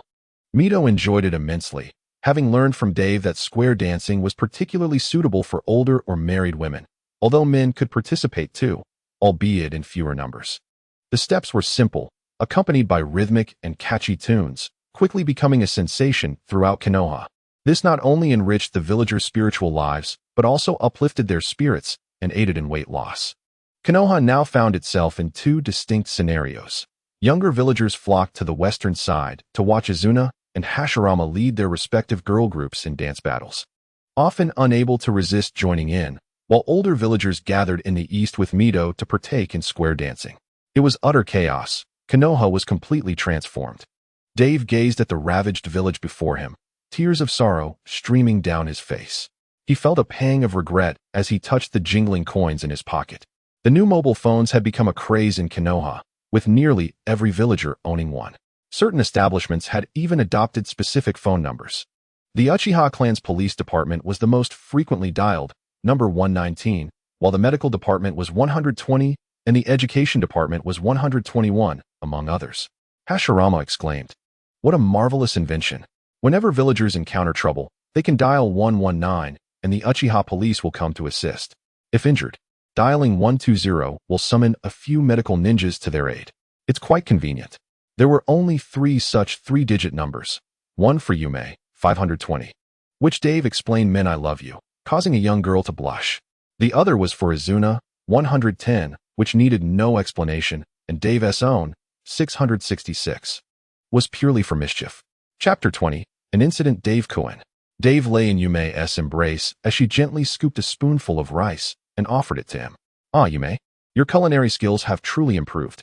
Dave opened his mouth to eat, his face alight with joy as he gazed at the girl before him. This was the life he had always desired, pure happiness. Yume blushed, continuing to feed him tenderly. She too found their current life delightful since their engagement. Her father had softened his demeanor towards her, redirecting his sternness onto his younger brother. However, she said nothing about it. To her, a boy should either be as gentle and capable as Dave or as handsome and powerful as the clan leader. Encouraging Mirai to practice was certainly beneficial. Uchiha Mirai, you truly are my dear sister. Mua, Yume, you are becoming more adorable by the day. Unable to resist, Dave leaned in and kissed her rosy cheek. Ah, Dave. Yume's face flushed instantly. Giggle. Here, you eat too. Dave laughed, rising from Yume's embrace to take the bowl from her hands. Scooping a spoonful of rice to offer her. Yume murmured softly, slowly opening her cherry blossom lips. Being with Dave Cohen is so happy and joyful. In stark contrast to the blissful scene in the corner, the other students in the class radiated endless resentment. This resentment was particularly palpable among a trio comprised of Hisashi, Danzo, and Mirai. Do you really have to flaunt your affection while eating? Hisashi roared in frustration, pointing angrily at the couple. How can we protect Konoha like this? Oh, this is outrageous. Danzo echoed, equally incensed. Dave is so impressive. It seems he and Yume are truly happy together. But this is simply too excessive. Mirai, too, felt a twinge of anger. Do they need to display their affection in front of us? Dave seemed to sense the overwhelming resentment directed towards him, slowly turning his head to glance at them. The disdain in his eyes struck a heavy blow to the trio's hearts. That look conveyed a clear message. 3 single dogs? Ah, I shall take revenge. Hisashi felt the weight of Dave's scorn as a single dog. Mirai and Danzo quickly restrained him. Mirai did so because Dave was not only his brother-in-law, but also because his sister was present. What would happen if he harmed Dave? She would be a widow.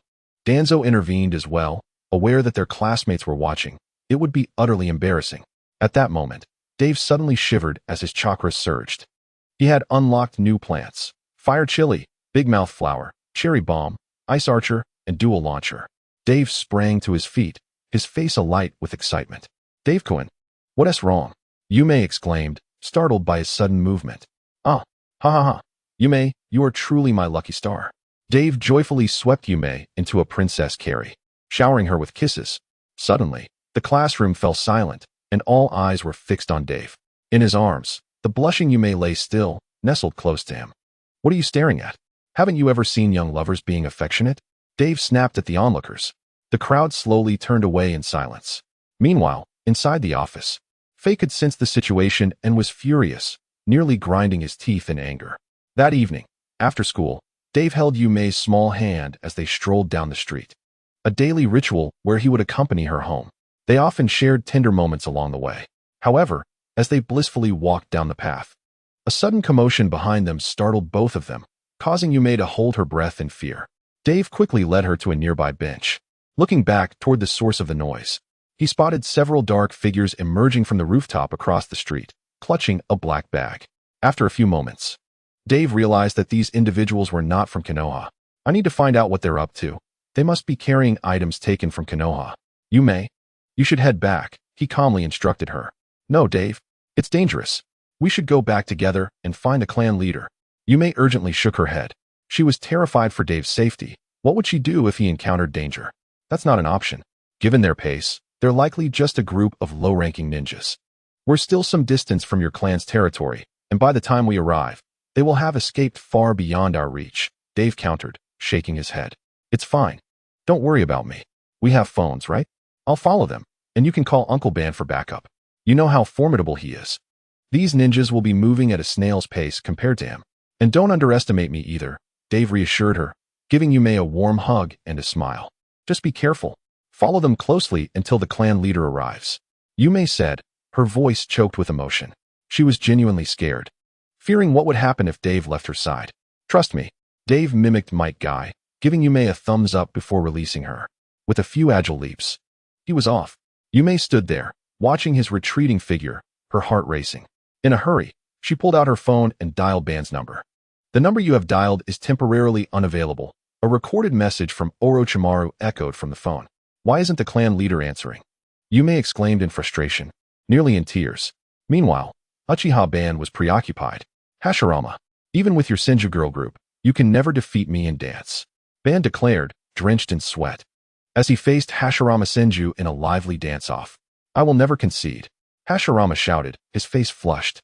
Their respective clans joined in, dancing enthusiastically, while villagers were captivated by the exhilarating music and the sight of long legs moving in rhythm. Unbeknownst to them, Ban's phone continued to vibrate with missed calls, while Yume, having tried several times without success, was overwhelmed with worry. She wiped her tears, realizing that the clan leader was likely busy dancing, and hurried in that direction. Chapter 21. Art is an explosion. Dave closely followed the ninjas, observing their path. They were from the land of thunder, for in total. All right, we've run far enough. No one should have noticed us, the lead ninja scoffed. Who would have thought that Konoha's defenses were so weak? We, for low-ranking ninjas, could enter and exit without detection. One of the supporting ninjas laughed heartily. Don't be too smug. Konoha is still one of the 5 great shinobi villages. And with Hashirama and Ban still around, we are just low-ranking ninjas. Even if they sensed us, they wouldn't suspect anything with those 2 occupied dancing every day. Another supporting ninja added, let's take a break. We've run far enough. My chakra is nearly depleted. It's ridiculous that we low-ranking ninjas were sent here. But at least we've successfully made it out. We need to take these phones back quickly. Their existence is detrimental to our land of thunder, another ninja remarked. So, they were carrying phones, Dave thought, feeling a rush of relief. Although these devices would eventually circulate, it was still too early. Hearing their conversation, Dave felt emboldened. You dare to swagger away with the possessions of Konoha? He called out, his confidence soaring as he realized they were merely low-ranking ninjas. Given the distance they had covered, their chakra reserves must be dwindling. He could take them on. Who? Oh, a little brat? How amusing that you noticed us and still dare to chase after us alone. The lead ninja said, turning sharply at the sound of Dave's voice. Upon realizing that Dave was merely a 5 or 6-year-old child, he let out a sigh of relief. They were just low-ranking ninjas. Had they encountered a Chunin or even a Jonin, they would not have been able to escape. Hey, uncle, don't speak so confidently. Look at your age, yet you're still a low-ranking ninja. Aren't you embarrassed? Dave taunted, standing on a tree branch with a smile. He then leaped down to stand before the 4. Impudent brat. Since you've followed us, you can't leave alive, the lead ninja sneered, drawing a kunai to strike. The swift kunai served as a signal, prompting the other 3 to charge in as well. Uncle, have you ever played tower defense? Dave asked, unperturbed by the incoming kunai. Instead smiling calmly. Would release, nut wall. Dave clapped his hands, and suddenly, 4 nut walls appeared around him, forming a protective barrier. The walls blinked innocently as the kunai struck, yet they remained unscathed, the weapons falling harmlessly to the ground. Die, brat. As the kunai's follow-up attack came, the 3 ninjas aimed at the nut walls surrounding Dave. Foolish. Dave scoffed, observing the ninjas' futile attempts. They were enraged as they swung harder. Yet the nut walls showed no signs of damage. Would release. Carnivorous plant. A large purple plant erupted from the ground, its gaping maw filled with sharp teeth lunging at one of the ninjas. Ah, help me. No. The terrified ninja screamed as the monstrous plant snapped its jaws shut, dragging him into its depths. Initially, his cries echoed, but soon fell silent, replaced by the gruesome sound of crunching bones as blood dripped from the plant's corners. Dave's face paled, nearly making him vomit. This was his first encounter with death, although he hadn't struck the blow himself. Witnessing such brutality unsettled him. Retreat. One of the remaining ninjas shouted in panic. The leading ninja has finally come to a realization, pondering why this young boy dares to pursue them alone. The thought of would release, coupled with the horrifying image of his fallen comrade, makes it clear to them that they stand no chance in combat. With their meager skills as lower-ranking shinobi, victory is beyond their reach. Frustration brews within, cursing the misfortune that a mere child possesses such power.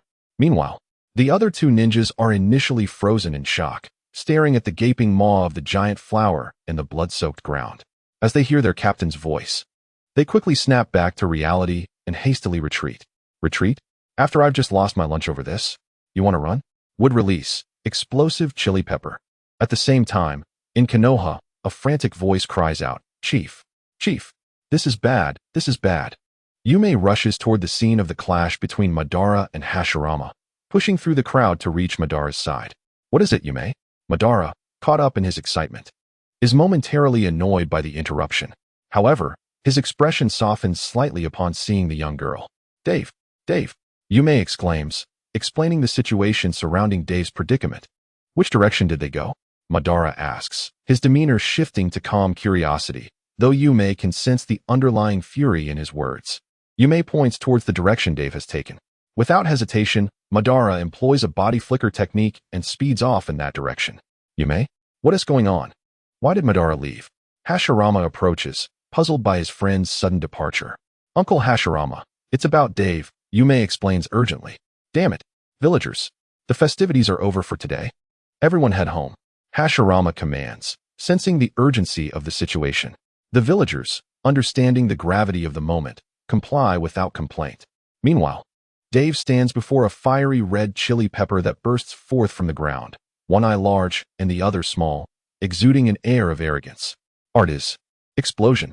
He shouts, as the chili pepper begins to swell ominously before erupting in a massive blaze that stretches outward. Run. Run. Those who had barely taken a few steps feel the scorching heat behind them, their panic echoing through the air. Chapter 22. Oh no. Oh no. That is several phones worth thousands of dollars up in flames. Dave laments, turning away from the charred remains of the three individuals to gaze at the burning remnants of blackened metal and plastic on the ground, his heart filled with sorrow and rage. Do you know how much money this has cost me? Are you all right, Dave? A gust of wind signals Madara's arrival as he looks at the weeping boy. I'm fine, Uncle Madara. Those four were from the land of Lightning's Cloud Village. They tried to steal phones from our village and attacked me with kunai, so I had to kill them, Dave replies, slowly standing and embracing Madara, his voice trembling. Seeing the boy's feigned bravado, the pale visage, and the tears streaming down his cheeks, Madara feels a pang of compassion. It is natural for anyone to fear taking a life for the first time, especially for a child like Dave. Everything will be all right, Dave. Let me carry you back. Madara reassures him gently. He perceives Dave as merely a sweet child, and it's understandable for someone so young to be terrified after such an experience. The audacity of the land of Lightning's Cloud Village to intimidate his son is intolerable. Thank you, Uncle Madara. Dave wipes his tears and manages a smile, though Madara's heart aches at the sight of his forced cheer. Madara then creates a shadow clone to carry Dave. Uncle Madara, aren't you coming back? Dave asks, puzzled by Madara's decision to send a clone with him. I have some matters to attend to. Yume is worried about you, Madara replies, nodding. As the clone departs with Dave, Madara's gaze turns to a shadowy corner. Come out, he commands coldly. A figure clad in blue armor, with white hair, emerges. It is Tobirama Senju. Dave is Madara's son, cherished beyond measure. Madara typically sends clones to watch over him, but after the previous incident, he believed there were no clones following Dave. Once Dave left with those individuals, Tobirama's clone dissipated, prompting him to abandon his experiment to follow. However, without having marked Dave with the Flying Thunder God technique, he can only pursue using the body flicker technique. Upon arriving, he witnesses Dave in tears over his destroyed phones. Shortly before Madara appears, where are you headed? Tobirama asks, arms crossed, his expression cool and detached. The land of lightning, Cloud Village, Madara responds, glancing at Tobirama, whose eyes widen at the sight of the spinning tomo within Madara's gaze. Are you trying to stop me? Madara inquires icily. No, we shall go together. Tobirama shakes his head, unwilling to be as yielding as his elder brother. When it comes to protecting his son, he cannot simply stand by. The next day, the Shinobi world is shaken. The fearsome warriors of the Shinobi realm, Madara Uchiha and Tobirama Senju, arrive at the land of Lightning's Cloud Village, delivering a devastating blow to the first Raikage, Night Moon AI, leaving him grievously injured and obliterating a significant portion of Cloud Village. This act sends shockwaves throughout the Shinobi world, prompting questions about what heinous deeds the Cloud Village had committed to warrant such retribution. The Cloud Village, rendered mute by fear, knows well the reputation of Madara and Tobirama as the legendary duo of the Warring States period. Yet, their approach remains measured. They do not kill but instead inflict severe injuries. The Cloud Village releases a statement explaining that the attack was provoked by the discovery of spies within Konoha, inciting these two powerful figures to travel great distances for retribution. Witnesses recount a one-sided beatdown. This incident sends ripples of fear through the other 3 great shinobi villages, prompting them to urgently communicate with their spies in Konoha, ensuring that their own involvement does not come to light. Meanwhile, in Konoha, within the Hokage's office, Hashirama is left exasperated as he observes the turmoil caused by his brother and friend, both acting in defense of Dave. Brother, have we received any updates from the Cloud Village? Tobirama asks, his tone icy. Yes, Hashirama nods, his expression one of resignation. What? Are they declaring war on us? Madara interjects, his eyes ablaze with intensity, a reminder of his combative nature. The message from the Cloud Village states that they condemn your actions for attacking the Raikage and demand reparations. They have not expressed any desire for war. Hashirama explains with a wry smile. And the daimyo's response? Tobirama inquires. The daimyo rejected their letter and implied that if they wish to fight, they are welcome to try. Hashirama replies, his frustration mounting. In the past, he could manage both his brother and Madara, but now with the added pressure of a radical daimyo, the burden of maintaining peace in the shinobi world weighs heavily on Hashirama's shoulders. Seems the daimyo is not as disappointing as I thought, Tobirama remarks with a cold smirk. Well then, if there is nothing else, I shall take my leave, Madara states, issuing a dual challenge to Hashirama before departing. Just wait until this afternoon. The Senju girl group and I have concocted a plethora of new jutsu moves. This time, we shall not be defeated. Hashirama retorts dismissively. Don't be so cocky. You ugly man, Madara responds with a chuckle. For an entire month, you have yet to win against me. As I approached the door, Madara glanced back, mocking Hashirama before vanishing in an instant. Damn it, Madara. This time, I shall triumph over you. Hashirama shouted angrily at the air where Madara had just been. Humph. Is it merely that you are a fraction more handsome than I? Truly infuriating. After venting his frustration, he continued to mumble under his breath. Well, I must take my leave. There are many matters to attend to today, and I have classes at the academy tomorrow, Tobirama said, exasperated, as he left with a flying thunder god technique. Hey, kid, want to go out for some dumplings? After departing from the Hokage's office, Madara used a teleportation technique to arrive at Dave's home. As usual, he climbed over the wall and called out to Dave, who was tending to his garden. Chapter 23. Uncle Madara, what if I could bring Uncle Azuna back to life? Dave asked, momentarily taken aback by Madara's unexpected question, before smiling sweetly. Madara leaped down from the wall, lifted Dave onto his back, and with a few jumps, they were off. Along the way, many villagers greeted Madara with smiles, calling out Lord Madara. Some joked about how splendidly he danced every day, and Madara, for once, nodded in acknowledgement. Inside the dumpling shop, kid, do you really think the ninja world will attain peace? Dave and Madara sat awkwardly across from each other. Madara turned his gaze to the outside and spoke. Wow, Uncle Madara, your question makes me anxious. Why dwell on such foolish thoughts? So many have perished over this single question in the original story. Dave attempted to console Madara, hoping he wouldn't succumb to darkness again in a few years. Was it truly correct for Hashirama and me to establish a village? Can this genuinely bring peace to the ninja world? Madara's question stemmed from the events of the previous night. He had believed that creating a village would lead to peace, but recent occurrences had sown doubt in his long-held beliefs. While the Land of Fire was indeed peaceful, devoid of war, the events of the previous night had made him realize that conflict might not vanish entirely. The wars between clans during the Warring States period could very well evolve into wars between nations, resulting in even more casualties. Uncle Madara, why ponder so much? Isn't living enough? Don't you tire of overthinking everything? You've devoted half your life to building the village. Can't you enjoy it a little? Dave wished he could slap some sense into him, but feared the repercussions. Madara shot a silent glance at Dave, recognizing that the boy was simply enjoying his peaceful life. Is there someone you miss, Uncle? Do you have a crush on an aunt? Or did the aunt you liked pass away, and you keep thinking about her? Dave speculated, indulging in a fanciful narrative. However, he knew it was all nonsense. Would the unbending Madara ever bloom like a flower? If that were the case, Black Zetsu would surely perish.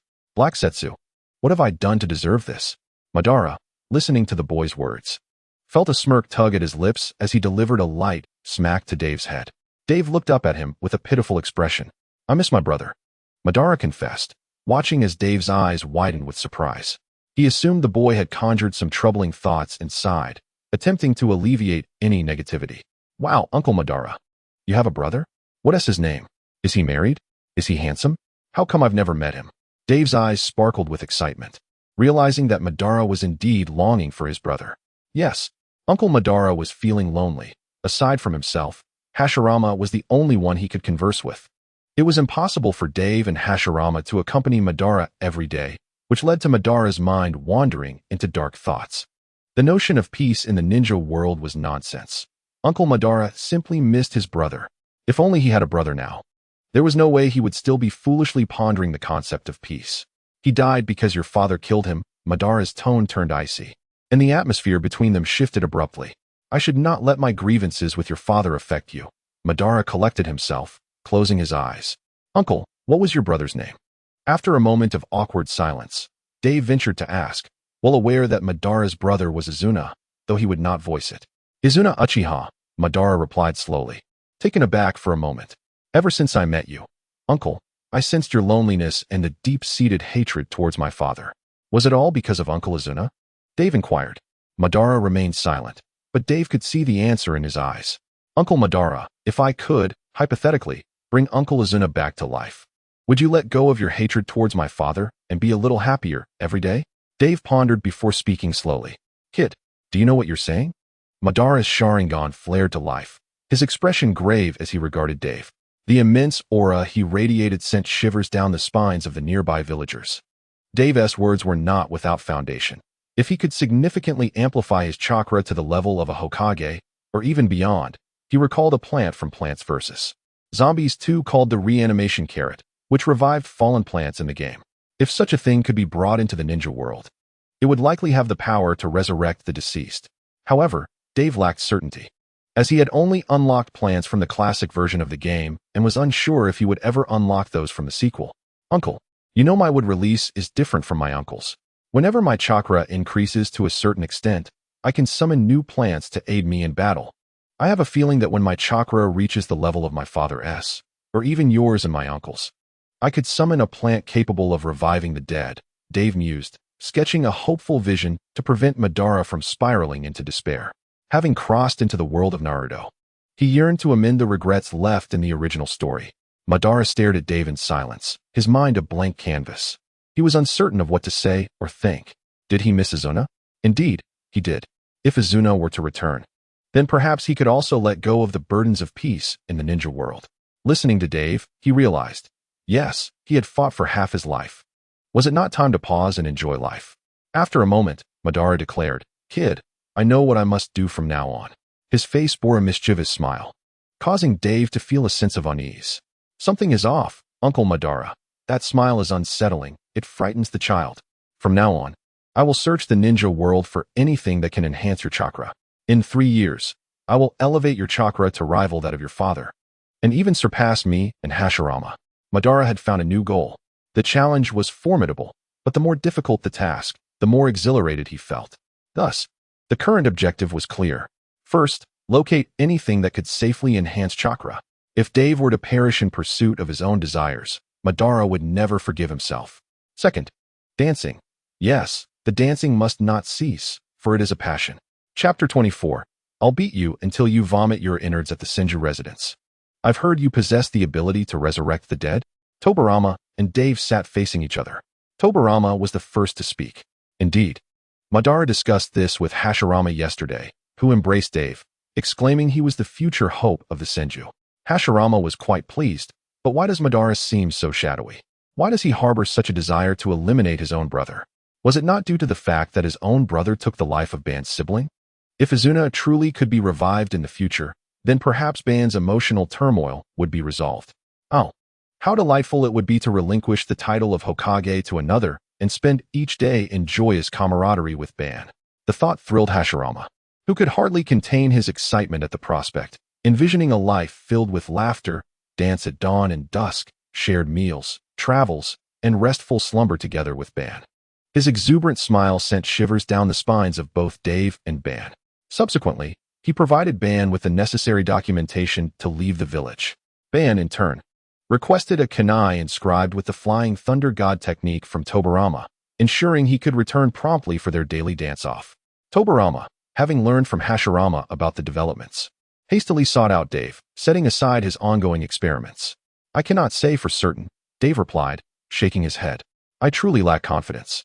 Yet, it was precisely this minuscule possibility that brought immense joy to Ban, revealing just how deeply he cared for his brother Izuna.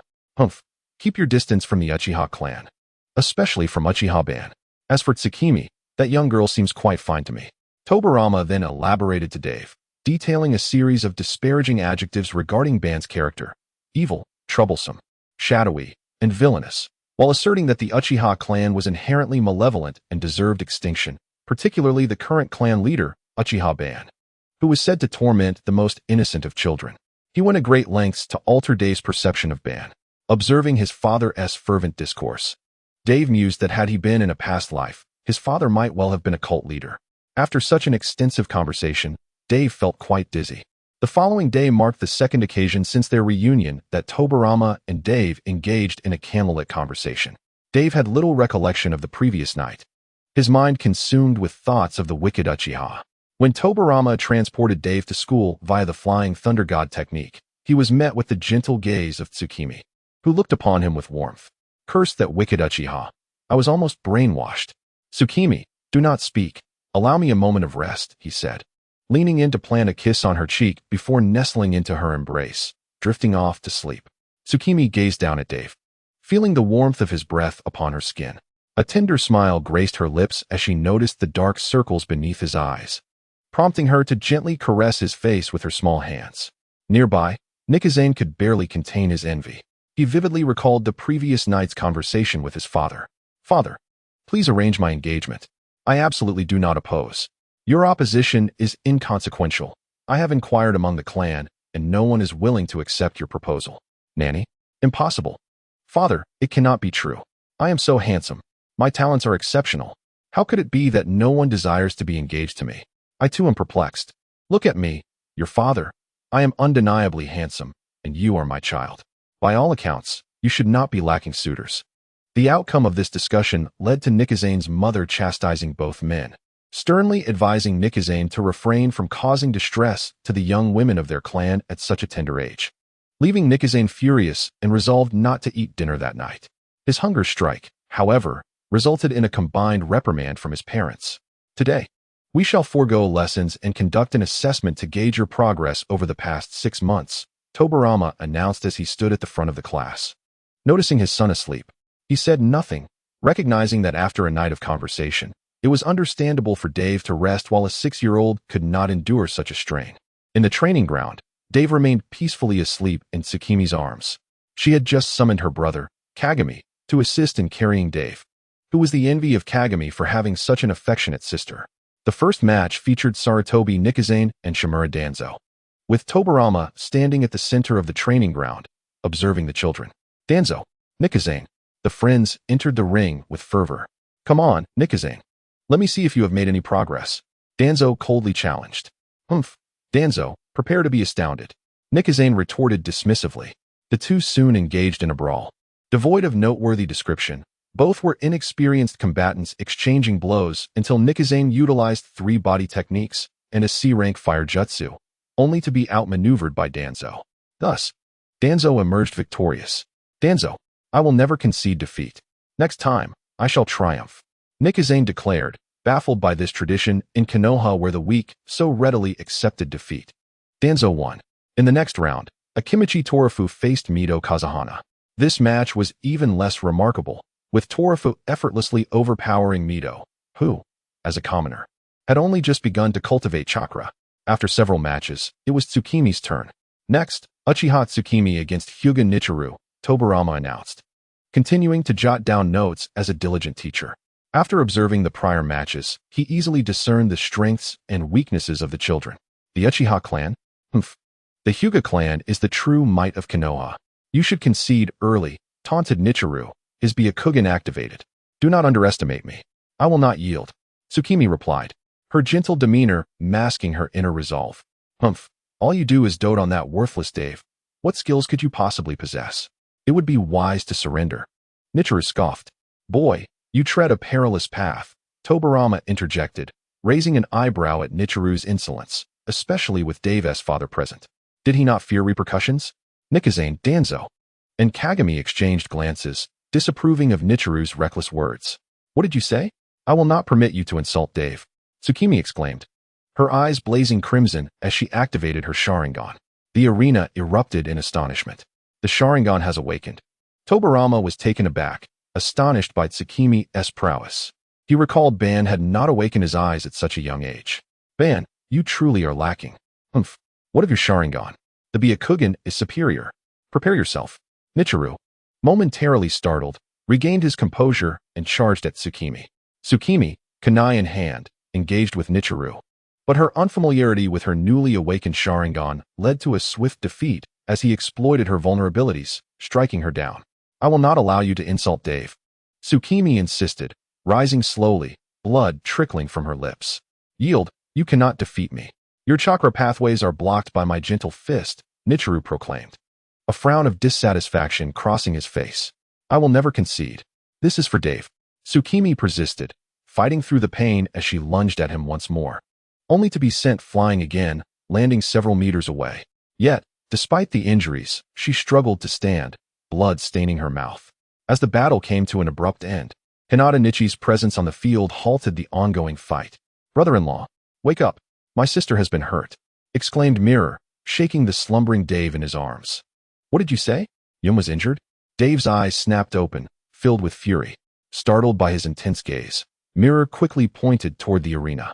Rising swiftly, Dave's gaze fell upon Yum, blood trickling from the corner of her mouth, dust covering her body. He rushed forward and gathered her into his arms. Yum, are you all right? He asked with deep concern, his heart aching for his beloved wife. How could anyone dare to harm her? I'm fine, Dave-kun. It's just a minor injury. Yum replied with a smile, shaking her head gently. Mirror, call for the hospital staff to check on her, Dave instructed, looking at Mirror. Nodding hastily, Mirror supported her sister and staggered back to the audience, dialing the hospital. Hinata watched Dave in silence, his displeasure evident. You did this, didn't you? Dave turned half his face toward Hinata Nichi's, questioning him. Yes, I did. So what? Hinata retorted. You made Yum cough up blood. I'll make you spill your insides. Chapter 25. The shot in the next match, Hinata Nichi's faced Senju Dave. Hinata remained quiet. After all, his sweet and obedient daughter-in-law had been harmed, which left him quite displeased. If only my daughter-in-law wasn't from the Uchiha clan, he mused. Would release, sunflower formation. Would release, pea shooter formation. Would release, double shooter formation. Would release, ice shooter formation. Would release, potato mine formation. Dave clapped his hands, and 5 neatly arranged sunflowers began to sway behind him. He discovered that the sunlight they produced could not only heal injuries, but also replenish chakra. Although his chakra was quite limited, not even reaching the level of a genin, the sunlight from the sunflowers allowed him to instantly restore his chakra to full capacity. Moments later, a row of plants appeared before Byakugan, leaving him utterly dumbfounded. I hope you enjoy playing tower defense games. Dave grinned wickedly, then waved his right hand forward. 15 pea shooters suddenly launched massive peas towards Byakugan. Veins bulged on Byakugan's forehead as he activated his Byakugan, desperately dodging the incoming peas.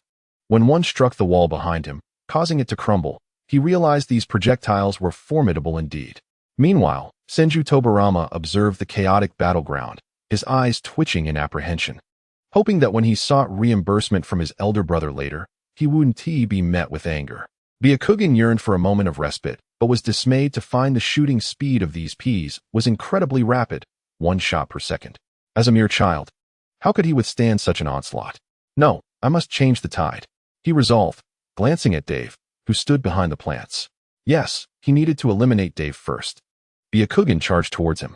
Upon reaching Dave's side, he expected to find surprise on Dave's face, but instead, he was met with a grin. I've been waiting for you. Dave smiled, pointing at the potato mine formation surrounding him. Byakugan shouted in alarm, oh no, but it was too late. Moments later, everyone witnessed a meteor streaking across the sky. However, Dave had no intention of causing fatalities. Would release, Venus flytrap. The colossal plant emerged, capturing Byakugan and slamming him into the ground. Dust billowed around them, and Byakugan lay bloodied in the crater. Dave approached slowly, a sinister smile on his face. Bang, bang, bang. Dave began to pummel Byakugan's face with relentless fists until he was left unrecognizable. Finally, feeling satisfied, Dave stood up. Dave wins. Well then, Today's assessment concludes here. Tomorrow, classes resume as usual, Tobirama remarked, his expression unreadable as he glanced at the defeated Byakugan. With a swift use of the Flying Thunder God technique, he departed. Dave turned slowly to face his shocked classmates, who were rendered speechless, especially Danzo. He had known of Dave's would release abilities, but had not anticipated such strength, which appeared distinct from that of the first Hokage. Mirror, have the medical team arrived? Dave inquired, ignoring the astonishment of his peers. No, Mirror shook her head. All right, I'll take your sister to the hospital. You call and tell them not to come, Dave decided, gently lifting Yum from Mirror's arms and cradling her like a princess. With several leaps, he headed toward the Konoha hospital. News of the day spread throughout Konoha, and Dave's reputation as a genius began to take root. The villagers of Konoha grew fond of the second Hokage's child, who wielded would release. Meanwhile, Dave's classmates learned a crucial lesson. While Dave might remain silent if one harmed him, he would unleash his wrath upon anyone who dared to hurt Yum. Yum, how are you feeling? Dave asked as he leaped between the rooftops of Konoha, glancing down at Yum in his arms. I'm fine, Yum replied, her complexion slightly pale as she shook her head. Nonsense. Your face is so pale. You must be unwell, Dave teased, gently tapping her nose, eliciting a smile from her. Yum's cheeks flushed a shade of pink, a touch shy. Next time, don't be so reckless. If someone bullies you, just call 6666666. If you can't handle it, call 110. I refuse to believe they can't handle it, Dave feigned anger. Hee. Okay, Yum giggled, aware that 110 was Uncle Dan's number. She wrapped her arms around Dave's neck, resting her head against him. At that moment, he was her everything. Dave smiled, planting a gentle kiss on her fair forehead as they made their way to the hospital. That night, Dave sat beside Yum's hospital bed, peeling an apple. Yum gazed at him tenderly. Fortunately, she had only sustained minor injuries due to her young age and the forceful awakening of her Sharingan, which had taken a toll on her spirit. Additionally, Byakugan's soft punches had struck her internal organs, causing some damage. However, after treatment, she was expected to recover with a day's rest in the hospital. Here, open wide, Dave said, holding out a slice of apple he had prepared. Yum opened her mouth and bit down. Is it sweet? Very sweet, they exchanged warm smiles. Meanwhile, at the doorway, two figures stood beaming, watching the scene unfold. These were Mito and Hashirama, who had just finished their square dance and had hurried over upon hearing of Yum's predicament. As for Dave's father, Tobirama, he was already en route to the Hyuga residence, demanding an explanation for the bullying of his gentle daughter-in-law. Observing Dave's gentle demeanor with Yum, Mito chuckled at the sight of the grinning Hashirama beside her. She considered herself fortunate that he was not as straightforward and rigid as Tobirama and Madara. Ah, Auntie, Uncle, you're here. Dave greeted them with a smile, noticing their presence at the door. Yes, they nodded, stepping inside.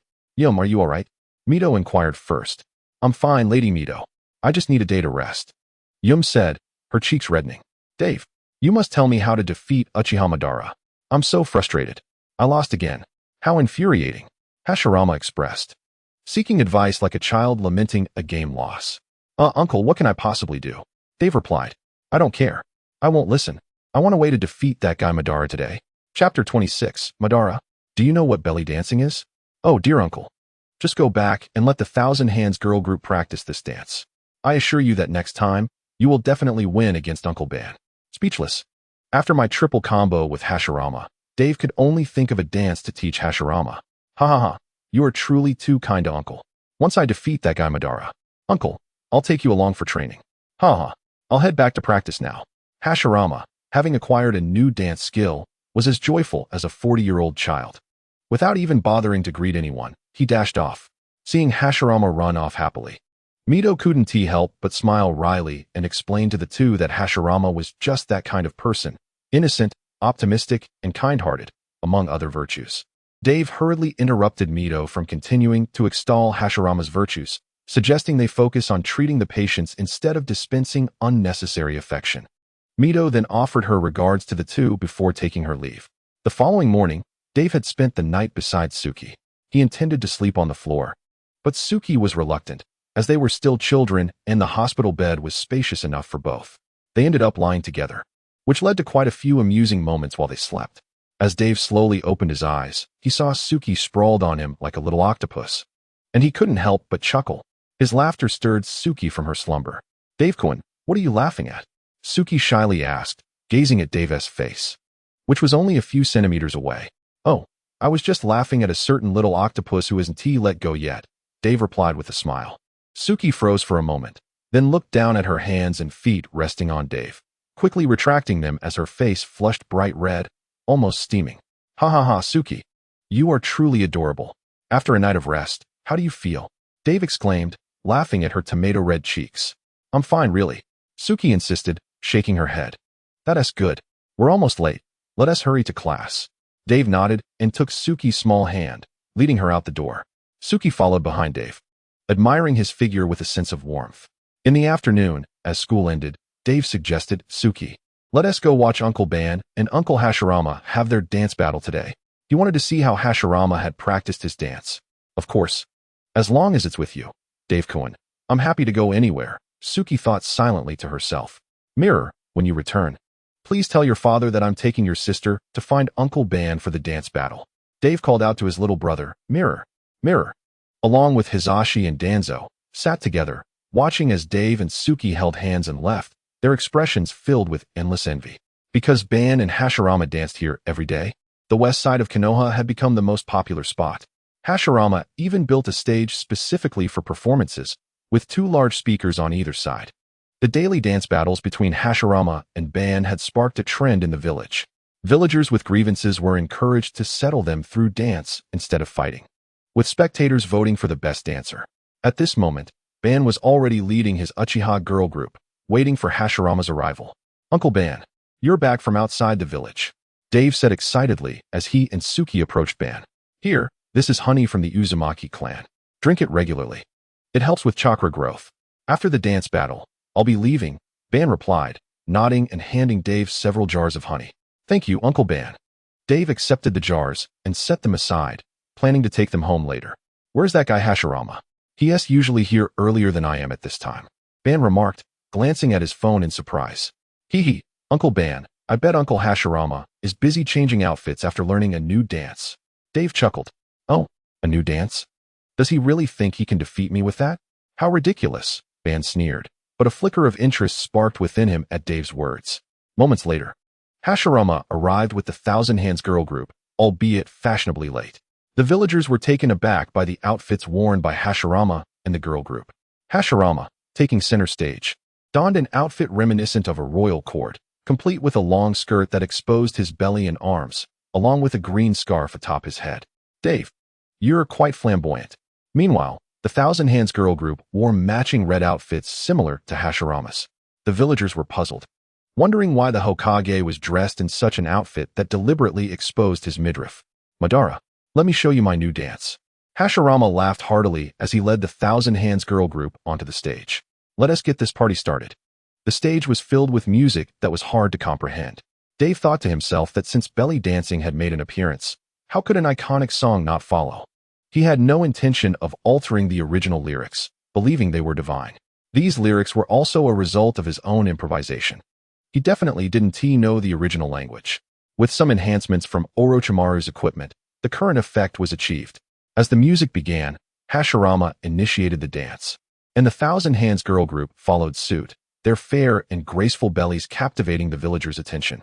With the increasingly catchy tune, many villagers found themselves swaying along, some even tearing their shirts to expose their midriffs and mimic Hashirama's movements. The scene was nothing short of a chaotic dance party, truly a spectacle for the eyes. Madara, this time you've lost. Hashirama laughed and taunted Madara from the stage. I refuse to concede. Madara's fury was ignited by Hashirama's mockery. Feeling insulted in his area of expertise, dance. Haha. After decades, I finally heard Madara utter my favorite phrase. Belly dance. This is truly my calling. Let us dance. Dave stood on a rooftop with Suki, utterly astonished by the scene before him. He had anticipated that Hashirama would be eye-catching, but he never expected it to be this overwhelming. Chapter 27. Do you know what pole dancing is? After the dance battle concluded, Hashirama triumphed through his fresh dance moves and catchy tunes. Once the villagers dispersed, Hashirama and Ban sent their respective girl groups home. Hey Madara, this time it's you who lost. Hashirama teased as he approached Ban. Humph. Ban gritted his teeth, holding back his fury. He crossed his arms and turned his head away. Oh, Ha ha ha. Hashirama laughed heartily at his friend's prideful demeanor. Damn it. Ben's veins bulged on his forehead as he punched Hashirama away. This time I've won. Ha ha. Even as he soared through the air, Hashirama continued to taunt Madara. Hey kid, is that new dance of Hashirama's something you taught him? Ben suddenly glared at Dave, his eyes filled with suspicion. In Ben's mind, Hashirama was a fool when it came to dance. How could he possibly come up with such creativity? It must have been that crafty little Dave who taught him. Yes. Dave swallowed hard and nodded enthusiastically. Teach me the dance too. He is too arrogant. Ben puffed up his cheeks, turning his head away in a huff. Dave was taken aback. Uncle Ben, you're a bit intimidating. What? Not willing to. After a brief moment of silence, Obito, unable to contain himself, inquired of Dave. Are you willing to take the plunge? Dave swallowed hard, making a bold decision. I don't care about anything as long as I can defeat Hashirama. Obito replied coldly. All right. Listen to me, Dave said as he stepped closer to Obito, who crouched down to hear what he had to say. Are you certain that this dance can truly defeat Hashirama? After hearing this, Obito was taken aback. Of course, Dave replied with unwavering confidence. I will go practice with them now. I won't leave until I have defeated Hashirama, and I need a piece of music to accompany the dance. Dave, with a resigned smile, said, Wait, take the honey away. As Obito looked on as Dave was about to depart, he called out, Oh, thank you, Uncle Obito. Mua. 3 days later, the villagers gathered once more, having heard that after being defeated, Obito had secluded himself for a day and night to create a new dance. Today, he would challenge Hashirama once again. Unlike before, Hashirama, clad in his belly dance attire, arrived with the Senju girls. Hey, where's Obito? Hashirama asked, arms crossed. A proud expression on his face. He had already bested Obito in dance. Haven't you heard? Uncle Obito has learned a new dance. He is probably changing right now. Dave replied, scratching his head in resignation. What new dance? Belly dancing is the true art. Hashirama began, but suddenly faltered. What the Dave, puzzled, followed Hashirama's gaze and was equally astonished. It wasn't just Dave and Hashirama who were shocked, but all the villagers who had come to watch. Obito approached, flanked by the Uchiha girls. He wore a slightly casual suit on his upper half, which seemed relatively normal, but his lower half was adorned with a lace skirt that reached his knees. Furthermore, he sported black stockings. The female villagers were all aflutter at the sight. At that moment, Obito's long, black stocking-clad legs captured their full attention. The male villagers were equally entranced, their gazes fixated on the Uchiha girls' white stocking-clad legs. Many male villagers, caught off guard, experienced a sudden nosebleed, some hastily pulling out tissues to staunch the flow. Others were unable to contain themselves and sprayed blood everywhere. Indeed, it was none other than Sarutobi Hiruzen and his son, Sarutobi Sasuke, who both fainted from the spectacle. Hashirama, this time, you shall surely lose. Obito declared as he gracefully approached Hashirama, his eyes gleaming with determination. Obito felt no embarrassment. After all, this was merely a dance costume. Besides, if his friend Hashirama could wear such attire without shame, why should he? Hashirama said nothing, his eyes glued to Obito's black-stockinged legs. At that moment, he felt a tickle in his nose, and blood began to trickle down, but he remained oblivious to it, still captivated by those legs. Uncle, this is a bit inappropriate, Dave said, tugging at Hashirama's sleeve. If you were to gaze at the Uchiha girl's white-stockinged legs and bleed, I wouldn't mind. But why are you bleeding over Obito's black-stockinged legs? At that moment, Dave sensed an air of freedom. What's wrong, Dave? Hashirama asked, snapping back to reality. Uncle, you have a bit of a problem. Dave gestured to Hashirama's nose, feeling somewhat exasperated. How did I start bleeding?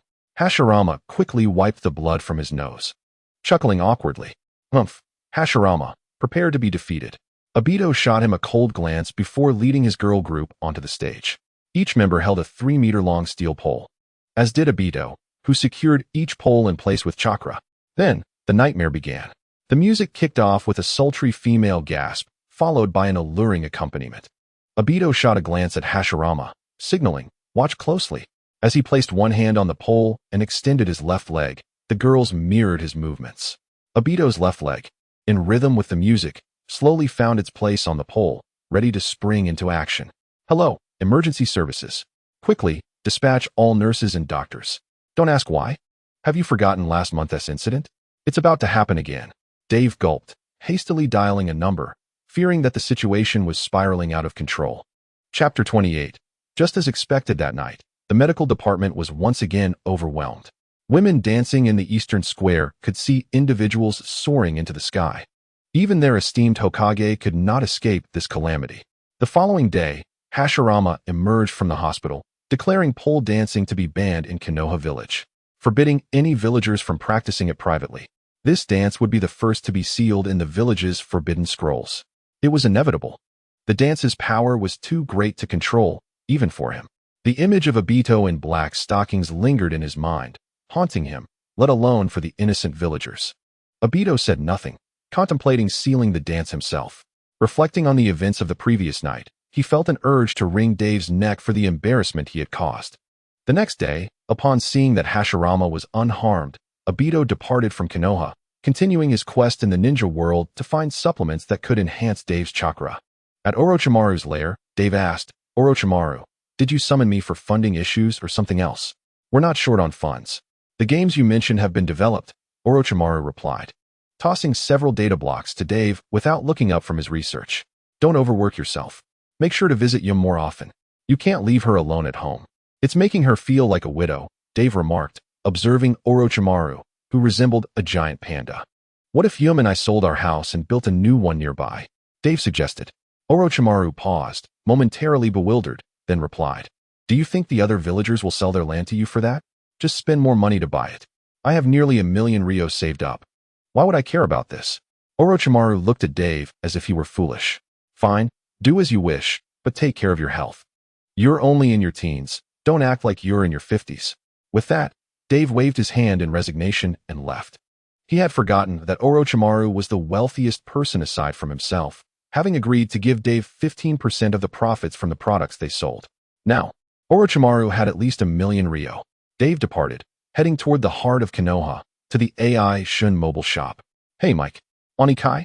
Dave greeted as he entered the shop, spotting Mike Guy, who was busy wrestling with the window. "Yo, young boss.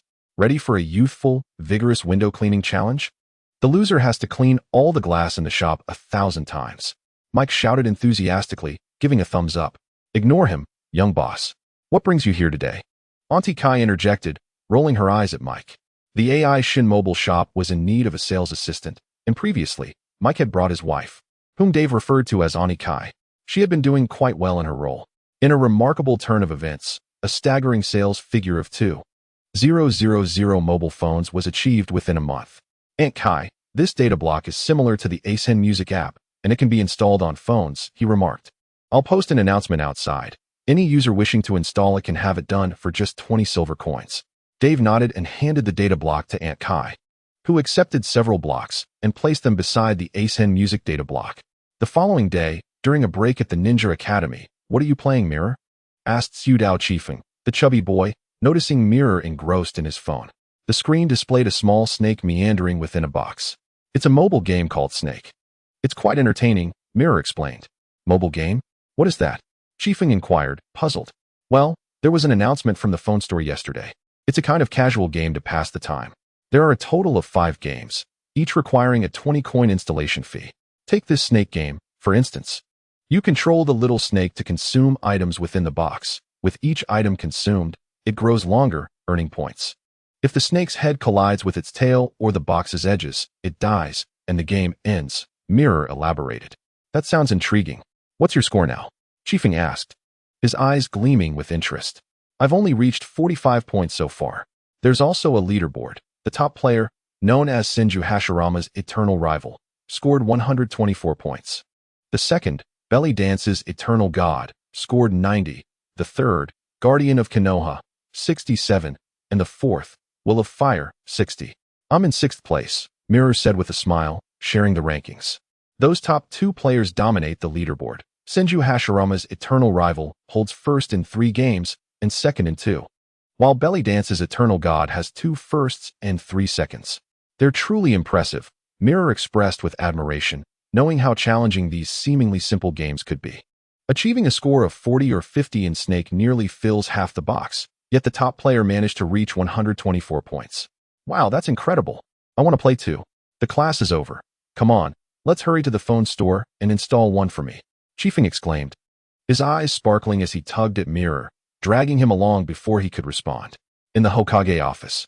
Is that you at the top of the leaderboard in those 3 games and second in 2 others? Senju Hashirama inquired over the phone, his tone brimming with defiance. Indeed. What of it? Came the triumphant reply from Madara, who laughed heartily, reveling in his victory. Damn it. Just you wait.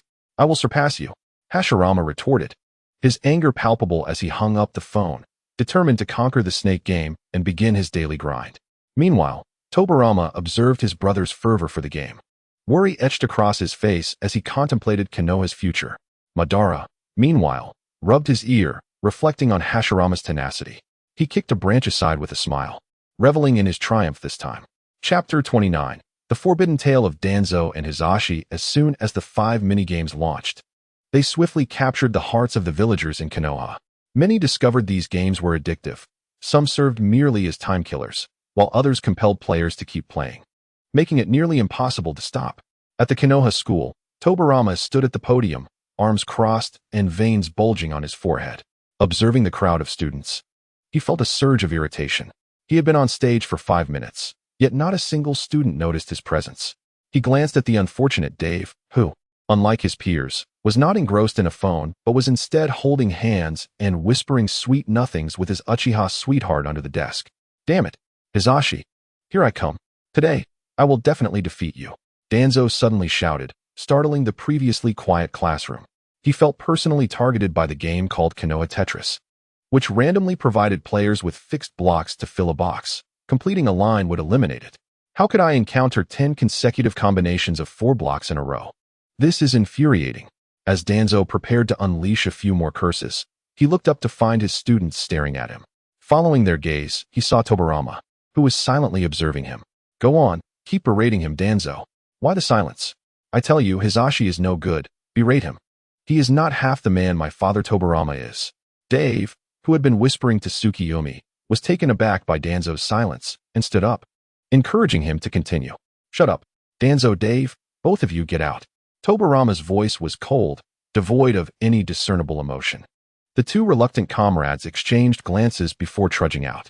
Damn it, my father shows up, and you suddenly go mute, Dave lamented outside the classroom. How was I to know? I was engaged in a fierce battle with Hisashi. Danzo shot back, rolling his eyes. You 2 are utterly useless. You couldn't even notice the teacher entering. With such poor vigilance, how will you protect Konoha in the future? Dave declared, adopting a dramatic tone reminiscent of Danzo's catchphrase.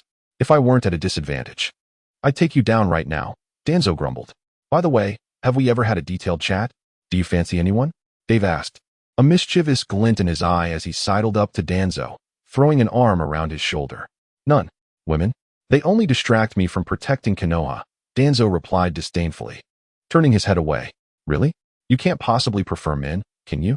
Are you and Hisashi? Dave teased, his playful demeanor eliciting a strong desire for Danzo to retaliate. I'll kill you, Dave, Danzo exclaimed, momentarily stunned by the implication of Dave's words. His face shifted through a spectrum of colors, transforming from black to red, then to purple, as he seemingly succumbed to a mix of embarrassment and anger, resulting in a scuffle between the 2. Inside the classroom, Tobirama, contemplating what to say, was interrupted by the ruckus outside. What the hell, Danzo? You're insane. Fight without hitting the face. I know I'm more handsome than you, but there's no need to go that hard. I'll kill you. Don't hit me. I won't tell anyone about your forbidden love with Hisashi. I understand. I understand, Dave shouted, his voice reaching an astonishing decibel level. The classroom fell silent, and all eyes turned to Hisashi, who wore a dark expression. As Danzo heard Dave's outburst, he felt a sharp gaze upon him and turned to meet Tobirama's eyes. The unspoken understanding between them conveyed the sentiment. I never expected you to be this kind of person, Danzo. Slowly, Danzo turned back. Senju Dave. I will definitely kill you today. During the lunch break, Tsukiyomi hurried out of the classroom and spotted an unharmed Dave alongside Danzo, who was surrounded by 5P shooters. She sighed in relief, grateful that Dave was unscathed. Danzo? Dave inquired, glancing at his companion. Tuanzong met Dave's gaze with a murderous glare, causing Dave to burst into laughter. Nonchalantly, he used his pinky finger to scratch his nose, then wiped it on Tuanzang's clothing, much to Tuanzang's horror. Tuanzang's face turned a sickly shade of green. I'm off now, Tuanzong. Don't worry. These things will vanish in 5 minutes.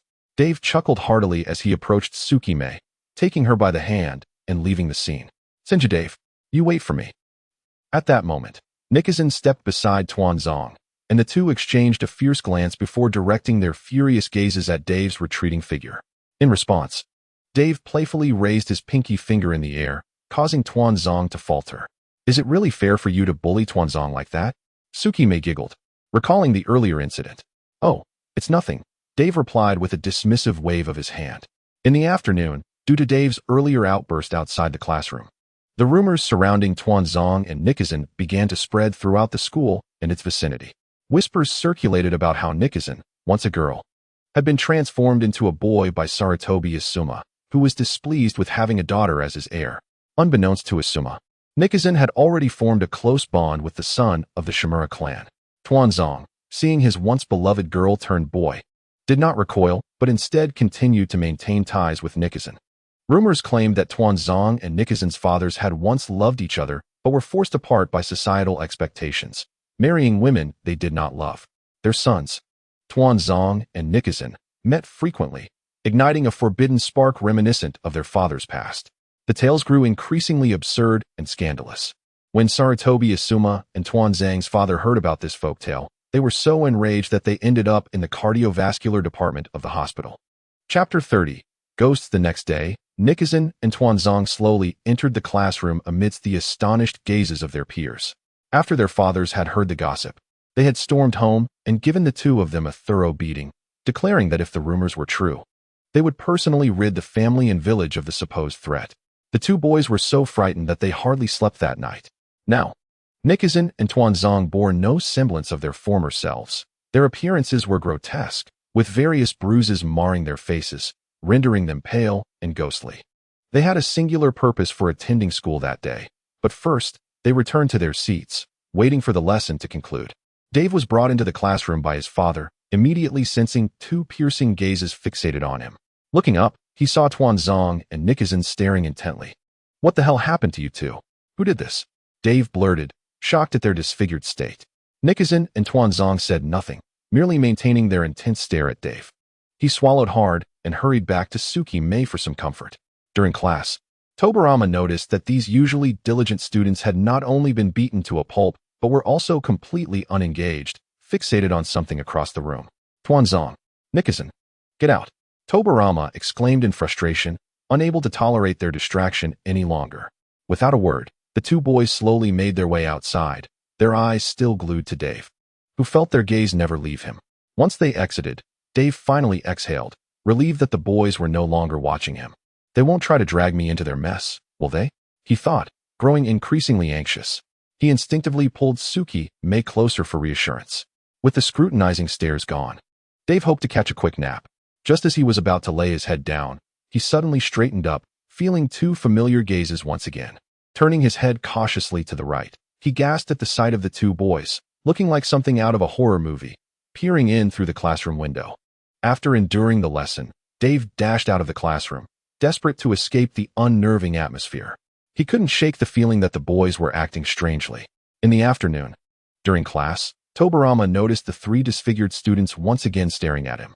Among them was a white-haired boy who looked strikingly like his own son. What the hell? Is that really my son? Tobirama's anger surged. Who dares to assault my child? He recalled the folktale he had overheard the day before, realizing that it must have been Tuanzong and Nikizan involved in the altercation.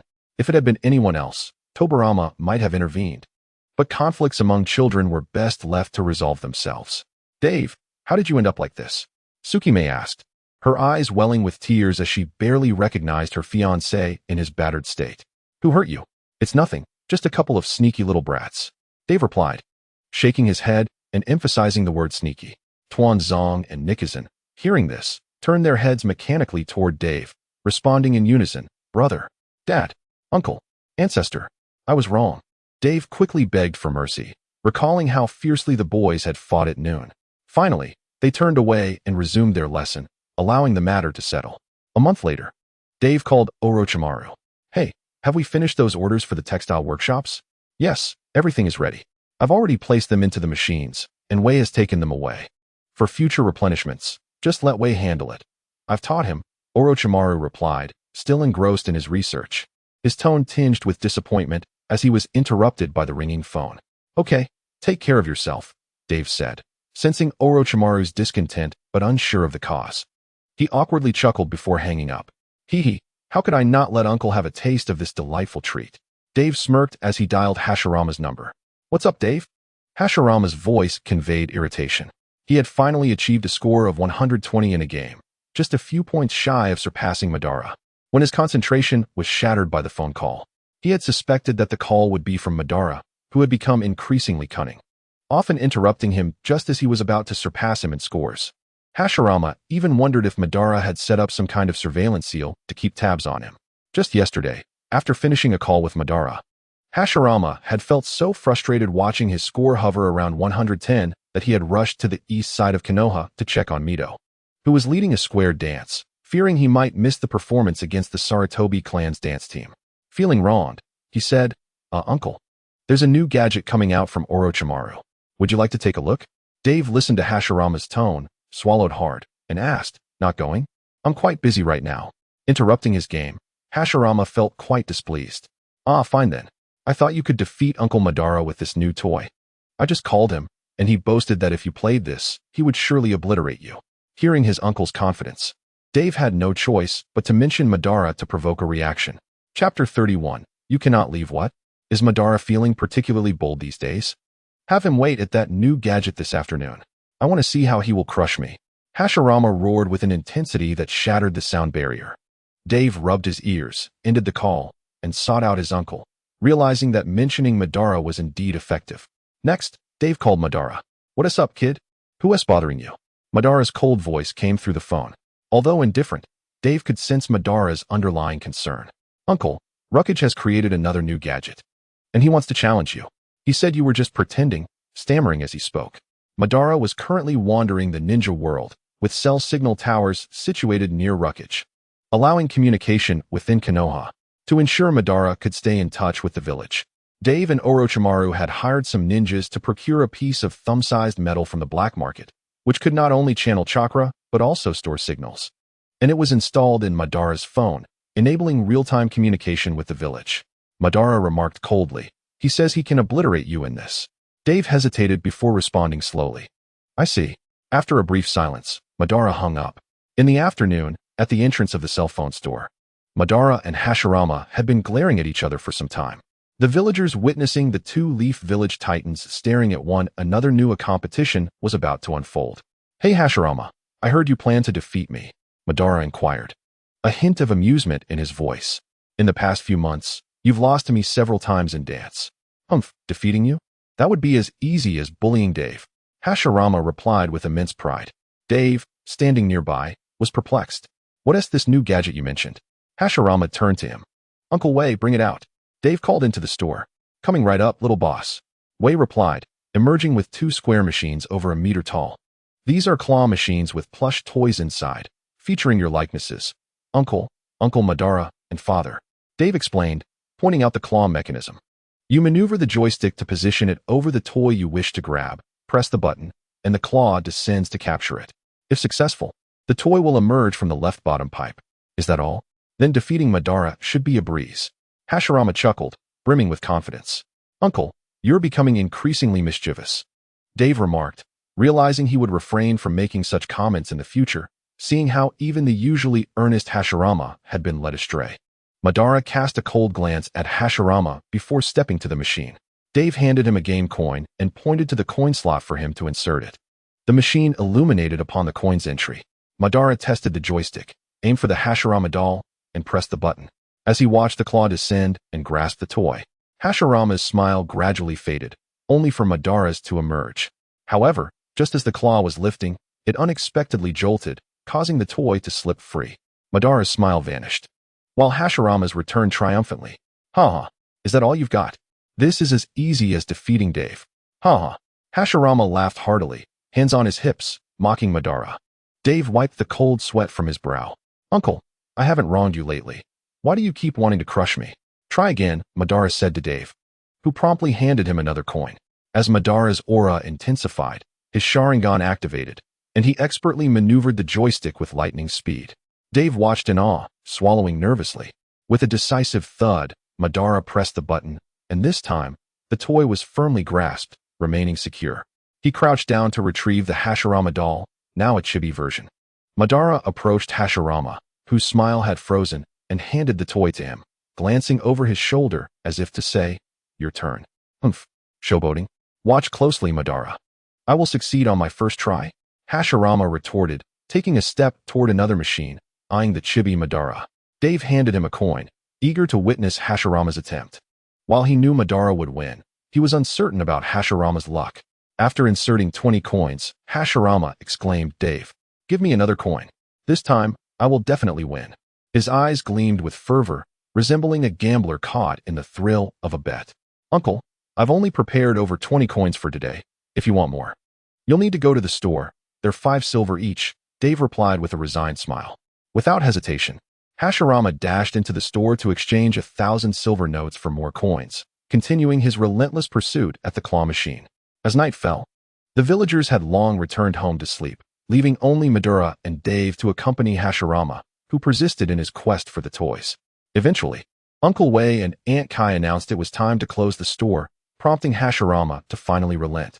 "Hashirama, you've lost this time," Madara said with a smile. Looking at Hashirama, who had squandered all his 3,000 silver without securing a single toy. "Oh, I refuse to believe this. I'll come back tomorrow." "You can't run away." "No, you lost. That's the end of it. I won this time. I need to leave soon." "No, you cannot leave. I must win against you." Hashirama clung to Dave's leg, a look of desperation on his face. "Let go. Losing means losing. I refuse. I will win. Let go." Hashirama. Chapter 32. Stop fighting. "Let go. I won T."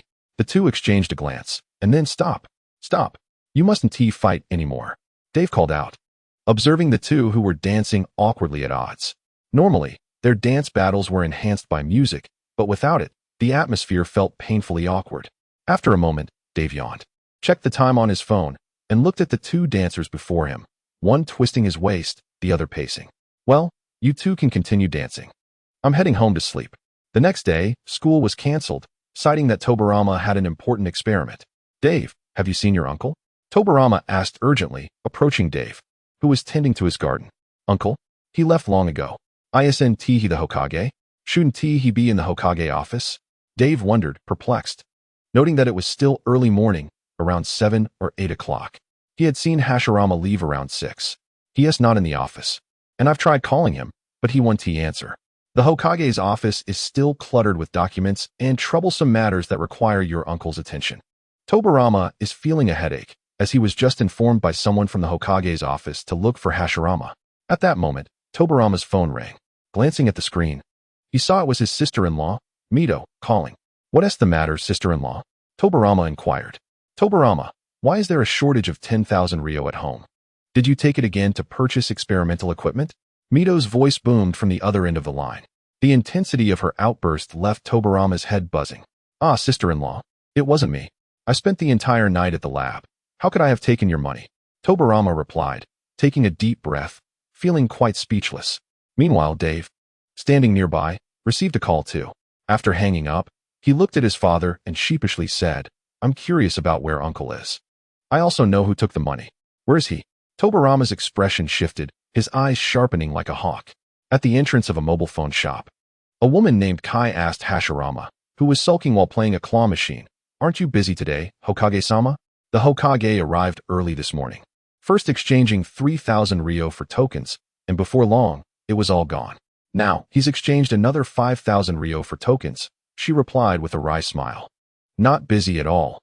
As Hokage, one must always be in touch with the people's sentiments," Hashirama declared, fixated on the claw machine. Helpless, Kai decided to call Dave. The young boss mentioned he would arrive shortly. However, witnessing Hashirama's rapid losses, she felt compelled to dissuade him before Dave arrived. "Hokage-sama, how about we just gift you a plush toy?" Kai suggested with a pained smile. The cost of a single toy is merely 30 Ryo, while the Hokage's losses could buy hundreds of them. Not at all. This is the Hokage's challenge, wagering his youth and passion. He is a great man, and we must support him. Giving him a toy for free would be an affront to his spirited youth. "Hokage-sama, I want to join. Let us have a claw machine challenge for our fervent youth." exclaimed Might Guy, his teeth gleaming with enthusiasm. Get lost, Kai grumbled, her face showing signs of irritation as she kicked Might Guy out of the way. How did I end up marrying this troublemaker? At that moment, Dave and Tobirama arrived. Spotting the young boss, Kai dragged the half-conscious Might Guy inside the shop. Is it fun? Tobirama asked as he approached Hashirama. Absolutely. But that rascal Madara beat me yesterday. He's infuriating. He won and ran off. I must practice diligently to defeat him and mock him next time. Hashirama replied, his back turned, brimming with indignation. Is that so? Mito mentioned there's a shortage of 10,000 Ryo at home. Do you know anything about it? Tobirama raised an eyebrow. Dave swallowed hard at the sight of Tobirama's raised brow, knowing it meant he was holding back his anger. I took it. It's just 10,000 Ryo, after all. Hee. Tobirama often takes money for his experiments. I'll just blame him later. Hashirama chuckled, unaware that the person behind him was Tobirama, mistaking him for an acquaintance. Tobirama's temples throbbed as he regarded his brother's smug expression, suspecting this was not the first time Hashirama had done something like this. Just then, Hashirama lost again, and he turned to greet whoever he thought was a familiar face, only to freeze in horror. Brother? Tobirama. I'm your older brother. Flesh and blood. Don't hit my face. Watching his father mercilessly chastising his uncle, Dave felt a mix of amusement and sympathy. In the current ninja world, no one could surpass Hashirama's strength, but many could certainly keep him in check. A moment later, Tobirama declared, "Come with me to the Hokage's office. As Hokage, you must dedicate yourself to Konoha. How can you face the village you personally established while slacking off?" Tobirama gripped Hashirama's collar and slowly led him toward the Hokage's office. No, I don't want to go. Work is so boring. I want to play the claw machine. Hashirama wailed. The mere thought of entering the office, with its towering mountain of documents and the incessant chatter from the elders, left Hashirama feeling utterly despondent. This was far from the idyllic life he had envisioned, one filled only with fun and games. Return to work. Which of the 5 great shinobi countries has a Hokage like you, idling away each day? Tobirama reprimanded. Please, no? Seeing his uncle being dragged away, Dave offered a moment of silent sympathy. Uncle Wei, have the plush toys I ordered from the textile factory been completed? Dave entered the shop, addressing Might Guy. Oh, young boss. Those plush toys are ready. Might Guy beamed, revealing his bright smile. Kai shot him a disapproving glance and retrieved the toys from under the counter, handing them to Dave. Okay, thank you, Uncle Wei and Aunt Kai. Dave accepted them, a smile gracing his face. Chapter 33, Mirror. You actually enjoy this kind of thing. Dave strolled toward the Uchiha clan's territory. Hey, young Dave. Hello, Jean. How have you been? Have you pursued Lu yet? Is it true that the game you mentioned, the Konoha block game, has that dad character in it? Nonsense. My game, made by Orochimaru, could never have bugs. It's purely your imagination. Hey, Tion, why didn't you go out with Hua to practice square dancing today? Did your spouse find out? Shut up, kid. Am I that kind of person? As Dave walked through the Uchiha territory, he greeted the clan members. Having visited almost daily over the past few months to see Suki, he had naturally become acquainted with them. After assisting an elderly gentleman with a domestic violence case, Dave made his way to the home of the Uchiha's second elder. Hey there, father-in-law. Is Suki at home?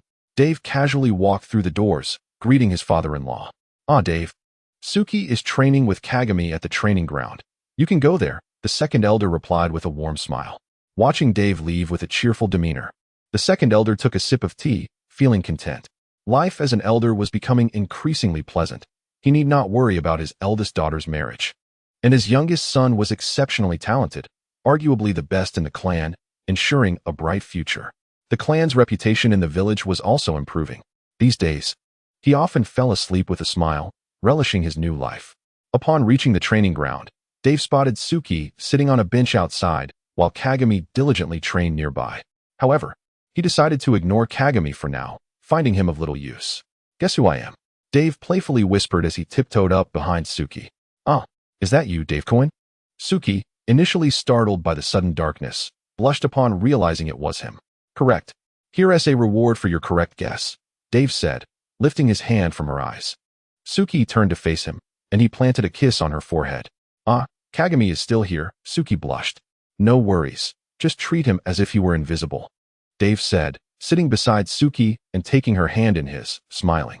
Kagami, who was kicking a wooden post, slowly turned his head, a puzzled expression on his face. Is there something you need, Dave-kun? Suki asked with a smile. For some reason, whenever Dave was near, she felt an overwhelming sense of happiness. What's wrong? Can't I find my little fiancé if there's nothing going on? Dave inquired, his expression peculiar. Moon May's cheeks flushed crimson, and she buried her face in Dave's embrace as he gently held her. Meanwhile, the mirror slowly cast his gaze upon the kunai in his hand, pondering whether he should pierce Dave's forehead with it on the day his sister and Dave part ways or call off their engagement. Close your eyes first. I have a few gifts for you. Dave smiled, addressing Moon May in his arms. All right, she replied, beaming sweetly as she gradually closed her eyes. Dave retrieved the plush dolls that Aunt Kai had given him at the phone store. Okay, you can open your eyes now. He gestured. Wow. Moon May slowly opened her eyes, astonished at the sight of the plush dolls in Dave's hands. There were 4 dolls. 2 represented Dave and Moon May in chibi form, while the other was a combined chibi version of both, with a small Dave embracing a tiny Moon May, who shyly buried her head in his embrace, while the small Dave playfully tousled her hair. The last doll depicted tiny Moon May holding a pink rabbit, feeding it grass. He knew Moon May adored rabbits. Yet her father, the second elder, had been frightened by some creature in his youth, which led to a prohibition on pets at home, leaving Moon May quite unhappy. Here. These are all for you. This little version of me will keep you company when I'm not by your side. I hope you remain forever joyful, lovely. Dave said with a smile. Thank you, Dave-kun. Moon May felt warmth in her heart, her smile broadening as she gazed at the small Dave doll. Dave-kun, wait a moment, I have a gift for you too. She suddenly recalled, a mysterious smile crossing her face as she dashed back into the house.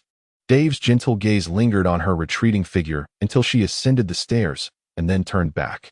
At that moment, the mirror met Dave's gaze. What are you staring at? Haven't you seen your brother-in-law before? Keep staring, and you won't find me as handsome, Dave retorted with mild annoyance. The mirror rolled his eyes, contemplating how he would have taught Dave a lesson had he not been outmatched. Moments later, Moon May returned, holding a box, and sat beside Dave, handing it to him. What is this? Dave asked, puzzled as he examined the box. At that instant, the mirror, who had been training, inadvertently caught sight of the box his sister presented, and his heart sank. Hee, just open it and see, Moon May said playfully. In truth, she had no idea what it contained. She remembered her brother returning home with it after a trip last night, his face glowing with joy, suggesting it contained something that boys typically enjoyed. Surely, if her brother liked it, Dave would too, she thought. All right. Dave chuckled softly and began to open the box, while the mirror, preparing to shout a warning, felt his mind go blank. As Dave peered inside, his smile abruptly vanished. What's wrong, Dave-kun? Don't you like it? Moon May asked, concerned by Dave's expression. Moon May, disregarding Dave's reaction, quickly snatched the box from his hands, fearing that whatever was inside was displeasing to him. She leaned down to look inside, only to see the title, the Special Collector's Edition photo album of Teacher Sora from the Bird Kingdom. Her complexion gradually turned crimson as she hastily covered the box. Uchiha Mirror. You actually enjoy looking at this kind of thing, Moon May exclaimed, her face flushed with anger as she glared at the mirror. Chapter 34. Little Ghost. Would you like the 9 tails as your summoning beast? Wait, sister. Listen to me explain. That was forced upon me by Nick Han. The mirror could not admit his own interest, instead deflecting by claiming it was a gift from Nick Han, who had access to special sources. However, he knew he must clarify things well, for he understood his sister's temperament all too clearly. If he failed to do so, he would be in serious trouble. I'll inform father and mother, Moon May declared, blushing with embarrassment, mortified that her brother harbored such interests and that Dave-kun had discovered it. Would Dave-kun think of her as one of those people? The thought made her want to cry. How could her brother act in such a manner? No, the mirror, observing Moon May's departing figure, fell to his knees, one hand clutching his heart while the other pointed accusingly.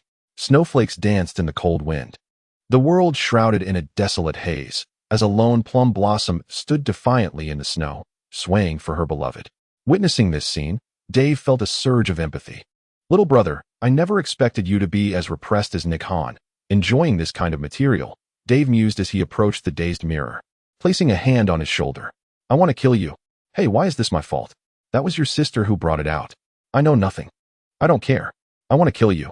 Moments later, Moon May returned to find her brother attacking Dave. Enraged, she rushed in to help Dave, administering a beating to the mirror.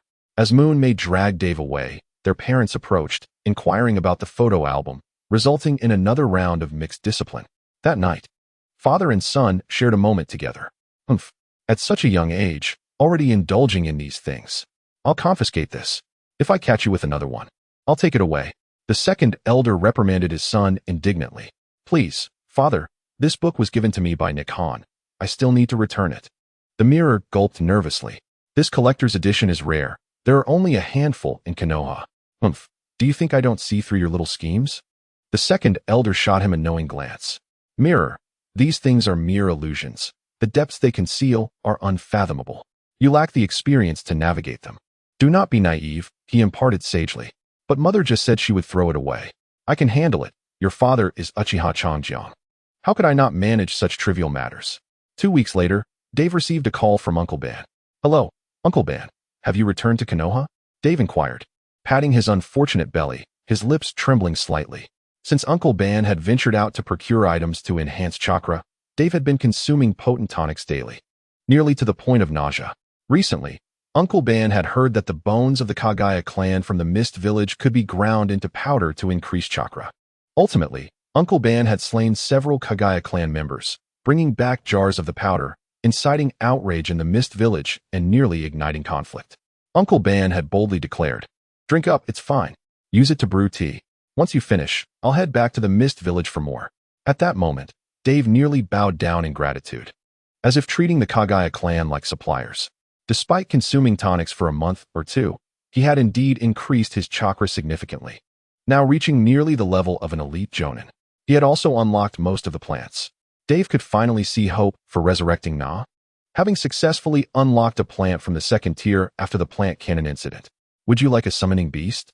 Uncle Ban's voice came through the line. What summoning beast? Dave asked, bewildered. The Nine Tails. Ban's indifferent tone suggested the Nine Tails was merely an object. Uffed. Dave spat out the drink made from the Kagaya clan's bone powder. Uncle Ban, how on earth did you manage to provoke that creature? Dave gulped, his lips quivering as he posed the question. I was aware that the people from the Land of Waves possess an abundance of chakra, so I simply wished to observe. On my journey, this creature obstructed my path, and I dealt it a blow. It remains beneath my feet, Ban replied nonchalantly. Cough, cough, cough. Of course I want it, Dave exclaimed, nodding fervently. Who wouldn't desire such a formidable summoning beast? Very well, go to Tobirama and have him transport you here with the Flying Thunder God technique. Ban instructed before abruptly ending the call. Dave hastily contacted his father. In no time, Tobirama arrived and whisked Dave away to Ban's location. Upon arrival, Dave's eyes widened in astonishment as he surveyed the landscape before him. The ground lay ravaged, pockmarked with numerous craters, while several towering mountains had been sheared at their summits. The Nine Tails, that proud orange fox, bore numerous scars, and Uchiha Ban stood imperiously atop its head. Humph! Tobirama scoffed at Ban's ostentatious demeanor, clearly disgruntled. Uncle Ban. Dave greeted Uchiha Ban. Little brat, it's this one, Ban said, pressing his foot down onto the Nine Tails, causing it to snarl in response. Wow! This big fox looks incredibly majestic. Dave nodded appreciatively, recognizing the Nine Tails from his previous life in anime, though its real-life presence was far more striking. Oh, you possess discerning taste, the Nine Tails sneered. Ban gazed at the creature, his Sharingan swirling thoughtfully. Hadn't the little brat claimed he was the most handsome? Was this fox truly more handsome than him? Perhaps it was best not to keep it around. The Nine Tails, recalling how Ban had summoned a colossal giant to thrash it moments ago, trembled, lowering its head. It remembered Ban mentioning wanting to make a summoning beast for a little brat, this very brat before it. While it acknowledged the boy's discernment, it scoffed internally, thinking, how could the great Nine Tails ever settle for being a mere summoning beast for a child? It decided to feign compliance and accompany them to the village, waiting for Ban to depart before unleashing its destructive fury on the village with a tailed beast bomb.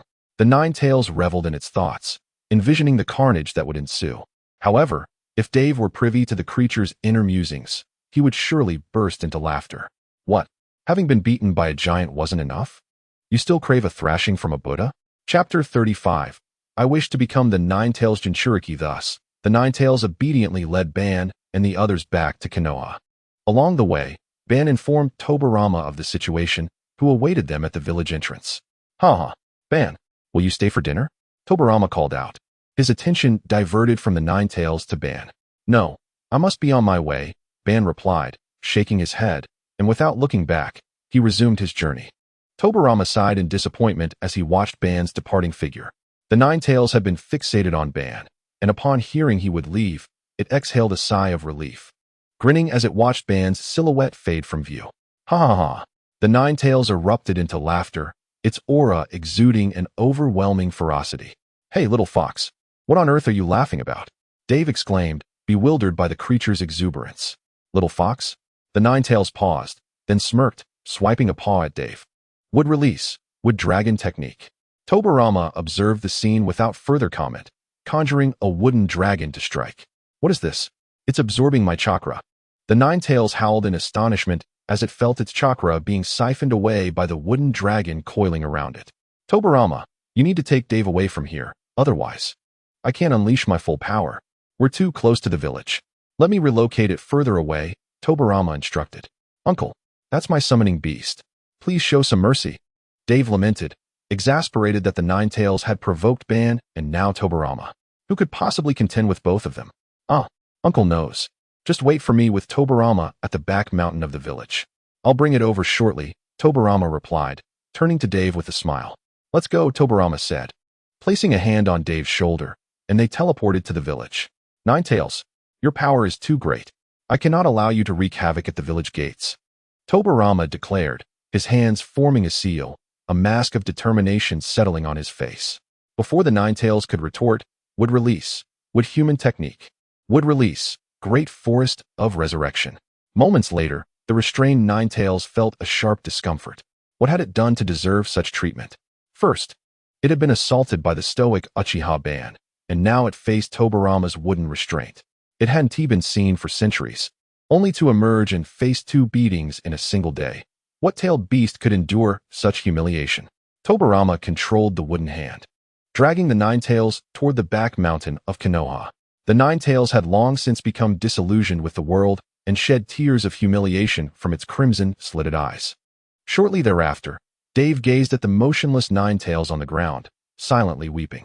He sighed, "You've lived nearly a millennium. How have you not learned a single lesson? Don't you know not to provoke those who play with wood and those afflicted with red-eye disease? Oh, and those who speak carelessly. Nine-tailed fox, let us forge a summoning contract.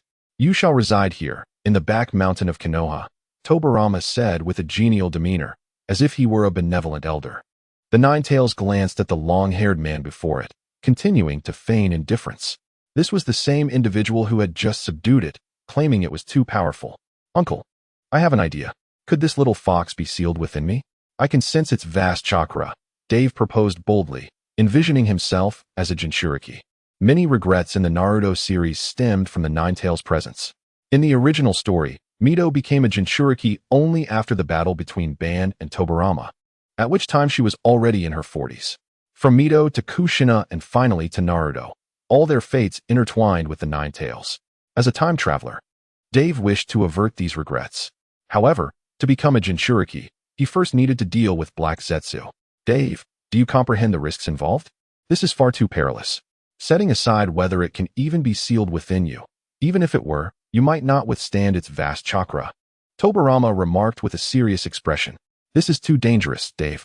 I cannot agree to it, Tobirama affirmed sternly.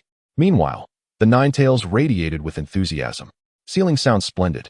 I yearn to escape the grasp of both that Senju Tobirama and Uchiha Ban. Those two have left me traumatized today. I've never faced such humiliation in my existence. Uncle, Ban has been out searching for ways to enhance my chakra for almost a year. Now, with such a large reservoir of chakra before me, if it could be sealed within me, my chakra would likely experience explosive growth. Thus, Ban would no longer need to toil outside and could return to the village to spend his days with you, Dave suggested, attempting to gauge Tobirama's reaction. Tobirama paused, contemplating. Dave, you may have a point. He realized that apart from their daily half-hour sparring sessions, he had hardly spent any quality time with Ban throughout the year. If Dave had resurrected Izuna early, wouldn't Madara have remained in the village, spending every day with him? Hashirama's thoughts about Madara's silhouette he had just seen became increasingly resolute. For the sake of Madara, the more Hashirama contemplated, the more feasible it seemed, his eyes sparkling as he slowly turned his gaze towards Tobirama.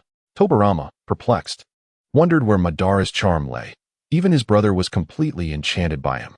Damn Uchiha Madara, why doesn't he just perish? The Uchiha truly is the lifelong adversary of Tobirama. As Tobirama looked at the 3 pairs of eyes before him shining like stars, he finally conceded, noticing that one pair belonged to the Ninetales. Let us consult my sister-in-law first. She possesses extensive knowledge of sealing techniques. I wonder if she has any seals we could try, Tobirama said, rubbing his brow. All right, Mito should still be over there dancing in the square. I'll go find her. Hashirama exclaimed, his eyes gleaming with excitement as he vanished in an instant.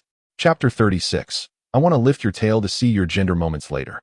A bruised and battered Hashirama brought Mito to the scene. Uncle, what happened to you? Dave asked, swallowing hard. It's nothing, Dave. I just brought your aunt along.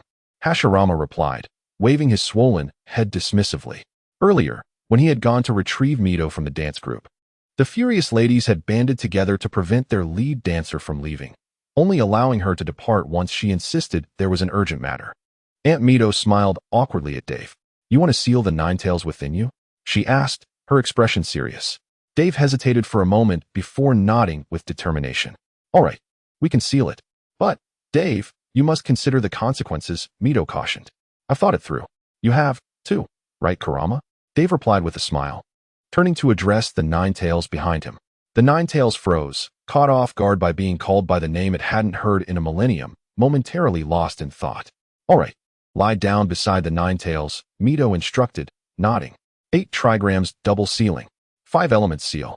Moments later, when Dave awakened, he found himself in a pitch-black world. Below him was a seemingly watery surface, and ahead loomed a massive cage. He slowly approached the cage and peered inside. Little brat, how did you know my name? The Ninetales form gradually manifested in Dave's view, its voice low and questioning.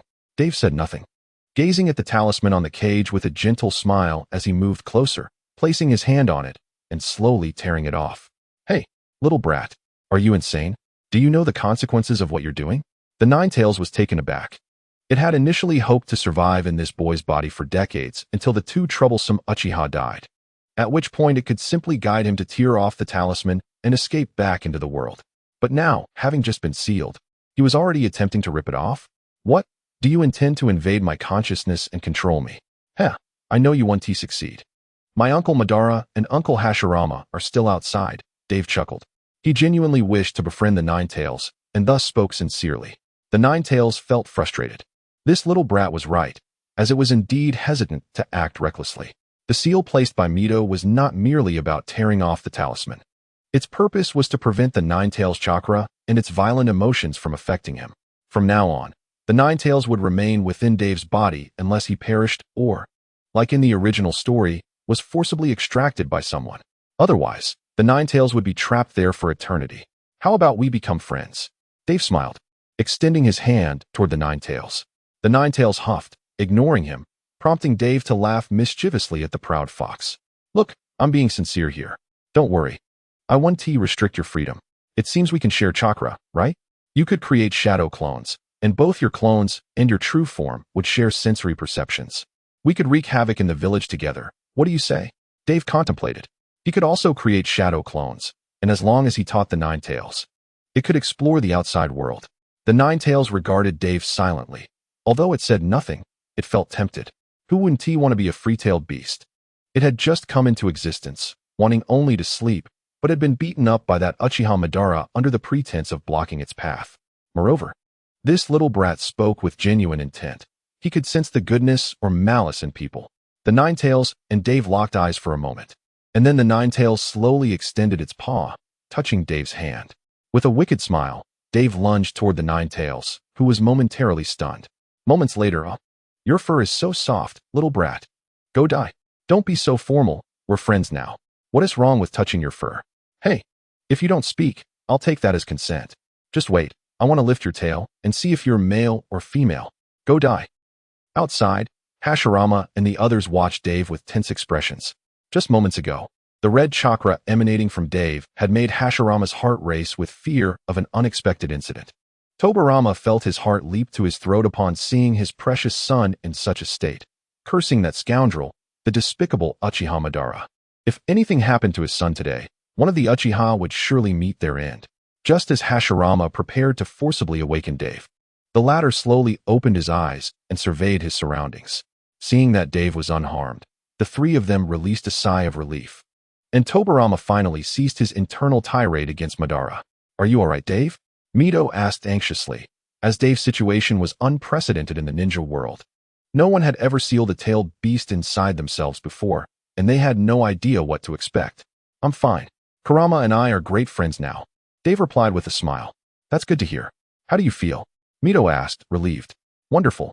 I feel an immense amount of chakra within me, like an endless ocean," Dave expressed, reveling in the exhilarating sensation of chakra flowing through him.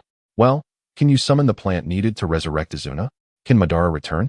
Hashirama, ever carefree, remained preoccupied with thoughts of Madara. Mito shot Hashirama an exasperated glance, and Tobirama nearly lost his composure. Dave slowly closed his eyes again, sensing a multitude of plants he could summon, exploring the ones he had just unlocked. Moments later, he opened his eyes, a smile gracing his face. "I can bring Uncle Madara back." Chapter 37. The resurrection of Izuna. Half an hour later, upon receiving the news just outside the Land of Fire's borders, Madara reached the location in 3 minutes. "Uncle Madara, do you have any of Uncle Izuna's hair or anything?" Dave inquired, looking at Madara. "The resurrection radish? It has a 40-year cooldown, and it's nonsense. It requires some medium from the resurrected person, like hair, sweat, or the like." As the atmosphere shifted, Ban momentarily faltered, realizing he had buried everything related to Izuna. "Do I have his blood?" Tobirama's voice was faint yet firm. "Of course," Dave replied with a smile. In an instant, Uchiha Ban emanated a powerful aura directed at Tobirama. "Did you not only kill him, but also desecrate his grave? This is the blood left on my sword when I took his life. I have preserved it ever since," Tobirama explained with disdain, dismissing the notion of grave robbery as beneath him. "Would release, resurrection radish," Dave uttered, his hands clapping together, summoning a vivid red spiral radish from the ground. After conjuring the radish, Dave's face turned pale. Though this technique was undeniably potent, it drained an exorbitant amount of chakra. "Kid, what on earth are you doing? Where's my chakra?" The Nine Tails roared from within. Mito quickly caught Dave, sensing his chakra was depleted but reassured that he could recover. Should anything happen to Dave because of Izuna's resurrection, she would not forgive Ban. "It's nothing, Uncle Ban, father. I just ran out of chakra. I can recover it back home," Dave said, lying in Mito's embrace, forcing a smile. Ban and Tobirama both sighed in relief, as Ban nearly activated his Sharingan when he witnessed Dave collapsing. "Father, please pour Uncle Izuna's blood onto the radish's leaves," Dave requested. Tobirama nodded, uncorking the vial and pouring the blood over the radish. The radish's eyes gleamed, and it began to spin until it moved so swiftly that even Ban could not track its motions. Gradually, it vanished, revealing a slender figure on the ground. Mito gasped and quickly turned away. Ban hastily removed his clothing to cover the figure. Dave stared at the figure, bewildered. How does this person resemble Sasuke from the original story? Did Fugaku have an affair? The figure slowly opened its eyes. "Where am I?" Izuna murmured, surveying his surroundings. Ban, tears streaming from his crimson eyes, rushed forward and embraced him. "Izuna!" he exclaimed joyously. Izuna, still disoriented, was taken aback by the sudden embrace but managed to stammer. "What is happening?" Ban's heart swelled with happiness. Tobirama, witnessing this touching scene, felt his own eyes moisten, sobbing as he held onto Hashirama. This was the first time in many years he had seen Ban smile so sincerely. It was a beautiful and moving sight. "Izuna, quickly go." Izuna suddenly noticed Hashirama and Tobirama standing nearby, urging them to leave. Evil Uchiha Izuna, understand the situation. Tobirama glared coldly at Izuna. "Silence." Ban interjected, glaring at Tobirama. "My brother has just returned to life. Why the hostility? What if you frighten him? I still remember you as a killer." Tobirama seethed with frustration. "What gives you the right to speak to me like that? It was my son who resurrected your brother. I am his father. Shouldn't you be grateful?" Just as he was about to voice his discontent regarding their parents, Hashirama swiftly covered Tobirama's mouth. Tobirama's muffled protests echoed, rage boiling within him. "Damn Uchiha clan. Why do you side with him? I'm your brother. Your biological brother. The inherently evil Uchiha clan. I, Tobirama, stand opposed to you. Uncle." The resurrection radish can only bring Uncle Izuna back with memories up to his last moments. He should not be aware of what occurred in these years. Please, take the time to talk with him, Dave said with a smile. Thank you, kid, Ban replied gratefully. Then swiftly transported Izuna away with a shunshin technique for a heartfelt conversation. The others dispersed. The following day, Ban brought Izuna to the Senju clan's territory. What brings you here? Tobirama asked, visibly displeased at the presence of two notorious Uchiha. Humph. Tobirama, I will repay that blade's insult one day, Izuna retorted, equally irked. He could not forgive Tobirama for robbing his brother of companionship for so long. Upon hearing that his brother was nearly 40 and still single, Izuna felt a surge of anger. Why could Tobirama's brother marry while his remained alone? He yearned for a nephew, and Tobirama's actions dashed that dream. Thus, Izuna advocated finding a wife for his brother, only to be met with a gentle reprimand from his elder sibling. Always at your service, Izuna, always at your service. Tobirama sneered, narrowing his eyes. Izuna reciprocated the gesture, their gazes locked, power radiating between them. Ban, witnessing this, remained silent. Despite Izuna's revival, the memory of Tobirama's blade lingered in his mind. Ah, Izuna and Ban have arrived. Come in, come in. I've had Mito prepare extra food, Hashirama exclaimed, emerging from the residence with a hearty laugh. Ban nodded, and Izuna, along with Tobirama, relaxed their auras as they entered the dwelling. Izuna, you look handsome. Just like Uncle Ban. Much more so than father, Dave remarked, emerging and making the same decision he had upon first meeting Ban. You must be Dave. Thank you. Ha ha ha. You have quite the discerning eye. Izuna chuckled, momentarily taken aback. Unlike Ban, who exuded a cold demeanor universally, Izuna displayed warmth toward those he cherished. Chapter 38. Izuna, may you find a match? Dave, tell me, how am I less appealing than those two? Upon hearing Dave's comment, Hashirama's face darkened, his excitement morphing into indignation. This has been nearly a year. How can you still consider me unattractive? Are they handsome? Just two single men. Come on, Hashirama. Don't be so petty. After all, Dave speaks the truth, Izuna teased, stepping beside Hashirama and patting his shoulder. Izuna sought to reclaim all the grievances endured during the Warring States period within the Senju clan. Hashirama, return to your skincare routine, Ban added coldly, causing Hashirama to feel overshadowed. How much longer will you loiter outside? The meal is ready, Mito called from within. The group hurried inside, gathering around the table to eat. Dave, thank you, Izuna said with a smile, having learned from his brother the events of the past years. What he found hardest to accept was that Tobirama had a son, and it was his son who had resurrected him. The thought left Izuna feeling as if he had swallowed a fly. However, his brother assured him that Dave was a good child, far superior to his detestable father, and should not be bullied. Uncle Izuna, how can you say that? Uncle Ban treats me so well. I never want to see him sad, Dave replied with a smile. Indeed, Izuna, you are alive, and Ban and I have fulfilled our wish. Now, you shall live well in the village. In a few days, I'll take you dancing. Belly dancing is eternal.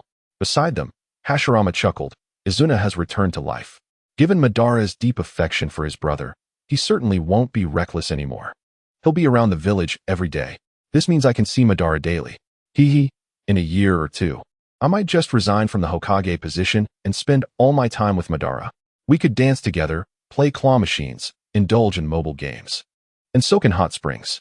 Hashirama's heart blossomed with joy as he began to anticipate a serene old age with Madara. Huh, Izuna, in a couple of days. I'll take you dancing. Humph, Hashirama's dancing is utterly dreadful.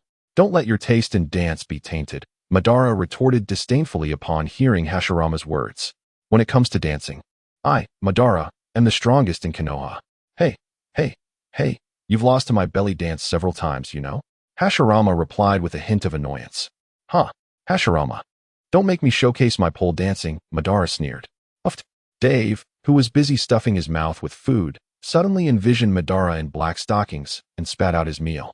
Dave, what happened? Did Izuna's resurrection leave you with side effects? Mito, startled, quickly grabbed a napkin to help clean Dave up. Madara and Izuna exchanged worried glances.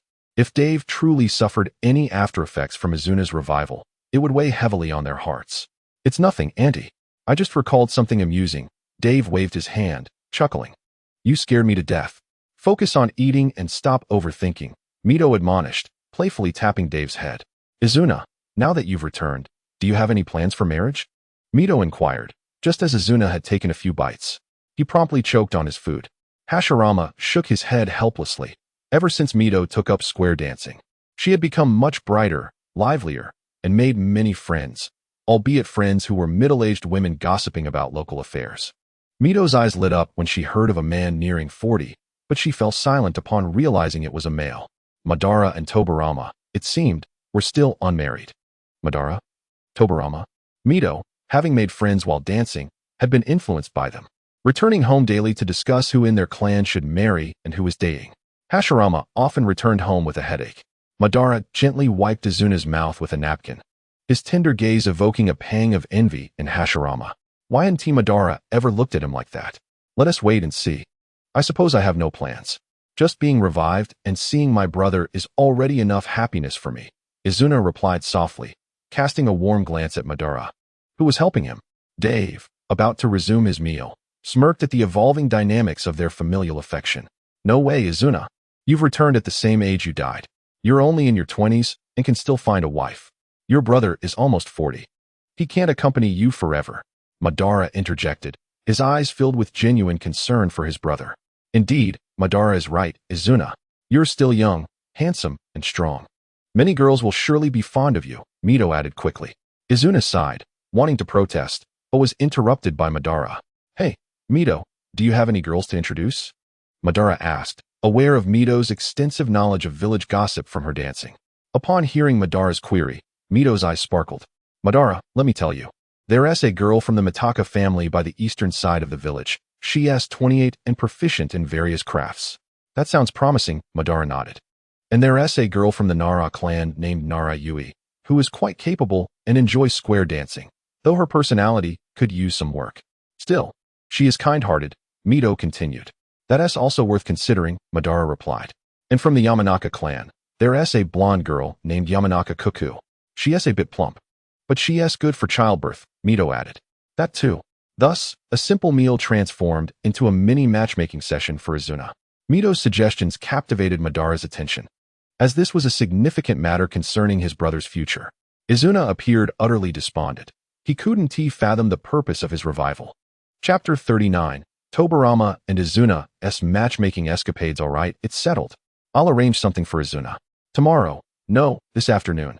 Come to the square dance at the eastern side of Konoha, and I will set up a matchmaking event for Izuna. After discussing numerous prospects, Mito declared with a grin. Mito, that's unnecessary, Izuna replied with a wry smile. No way. You must listen to your older brother. With the third and fourth brothers gone so soon, I, your eldest brother, am nearly old myself. The responsibility of carrying on the Uchiha bloodline falls solely on you, Madara stated coldly. He could indulge his brother in nearly everything, but this was non-negotiable. Ha. Tobirama, witnessing Izuna's expression akin to someone who had just tasted something foul, could no longer contain himself and burst into laughter. What are you laughing at? You're coming with me this afternoon. Mito's gaze sharpened as she fixed her eyes on Tobirama. That is not necessary, sister-in-law, Tobirama replied, his face mirroring Izuna's, a grimace of despair. No way. Look at you, nearing 30. Do you know what they call you in our circles? A leftover man. You're so far behind the trends. I'm doing you a favor by helping you find someone. Mito continued, unwavering in her resolve. Dave, you wouldn't mind having multiple mothers, would you? Mito asked, her demeanor softening as she regarded Dave. She had to consider how he might react if a new mother figure suddenly appeared. I wouldn't mind. Just say it. Tobirama urged, casting longing glances at Dave. I don't mind. It's great for a father to have someone to care for him, Dave replied, shaking his head. He truly didn't care, having lived 2 lives. He had seen enough to be indifferent about such matters. Tobirama's face fell, as if he had just tasted something foul.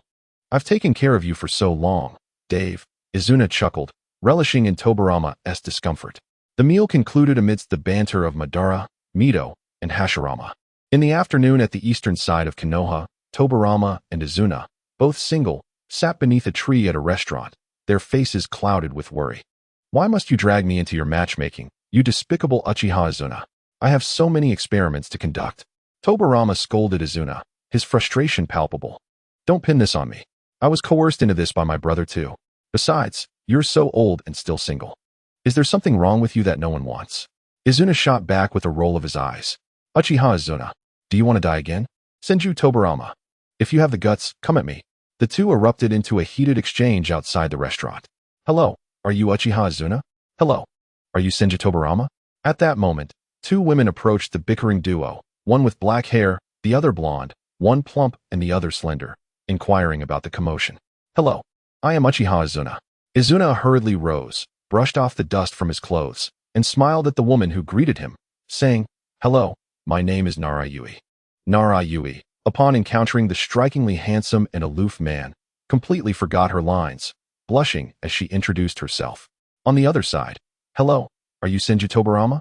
A plump woman with golden hair approached Tobirama, taking stock of his appearance, thinking to herself, he is quite handsome as well.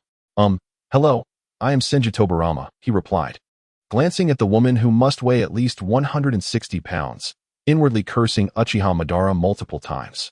He dared not insult Hashirama, as he was his elder brother, so Madara bore the brunt of his discontent. Tobirama turned his gaze towards Izuna, who was conversing with the dark-haired girl, and vented his frustrations about Izuna's choice in romantic company. Why does Izuna get such an attractive match while I am stuck with this? The two pairs of prospective couples entered the restaurant behind them, separated by a narrow aisle. I usually enjoy flower arrangement and dancing in the square. What about you? Nara Yui asked, her cheeks flushed as she smiled at Izuna. Uffed. Haha. Could you repeat that? Izuna's attention was primarily focused on Tobirama's date, and upon seeing her, he could not help but laugh heartily. I said, my hobbies include flower arrangement and square dancing. What about you? Nara Yui felt a twinge of annoyance, wondering if this handsome man had poor hearing. I, enjoy put haha. Izuna was about to respond when something caught his eye, leading him to laugh again. Smack. Nara Yui, unable to tolerate his mockery any longer, slapped Izuna and turned to leave. How rude. I thought this handsome guy would be decent. But he's just a fool who knows only how to laugh. Izuna was taken aback. How could she hit him? At least they could part amicably. But before he could process it, he resumed laughing. As for Tobirama, he straightforwardly stated, we are not compatible. You are too unattractive, and you are also too overweight. I do not like you. Let us finish our meal and cease all contact. He continued speaking, oblivious to the growing displeasure on the woman's face. The golden-haired woman could no longer contain herself. She splashed the water that had just been served onto Tobirama and stormed off. Izuna found this scene particularly amusing, which was why he had laughed earlier. What are you laughing at? Tobirama wiped the water from his face and glared at Izuna. Ha ha ha. Izuna chuckled, seeing Tobirama soaked. You. Ha ha. Tobirama, enraged, nearly cursed Izuna's family, but then noticed the slap mark on Izuna's face and couldn't help but laugh as well. The two exchanged glances, bursting into laughter together. After they had calmed down, Tobirama remarked, Izuna, that slap was truly resounding. Likewise, Tobirama.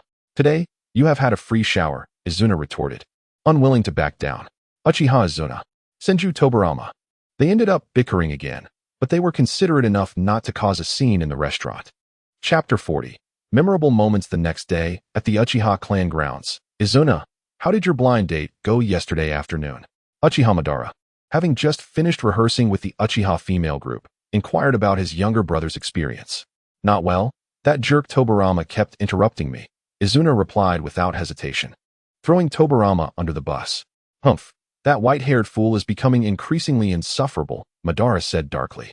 Having previously killed Tobirama's brother, he was now frustrated that his younger brother, who had just come back to life, had to deal with Tobirama's interference in the important matter of revitalizing the Uchiha clan. Come on, let me help you practice.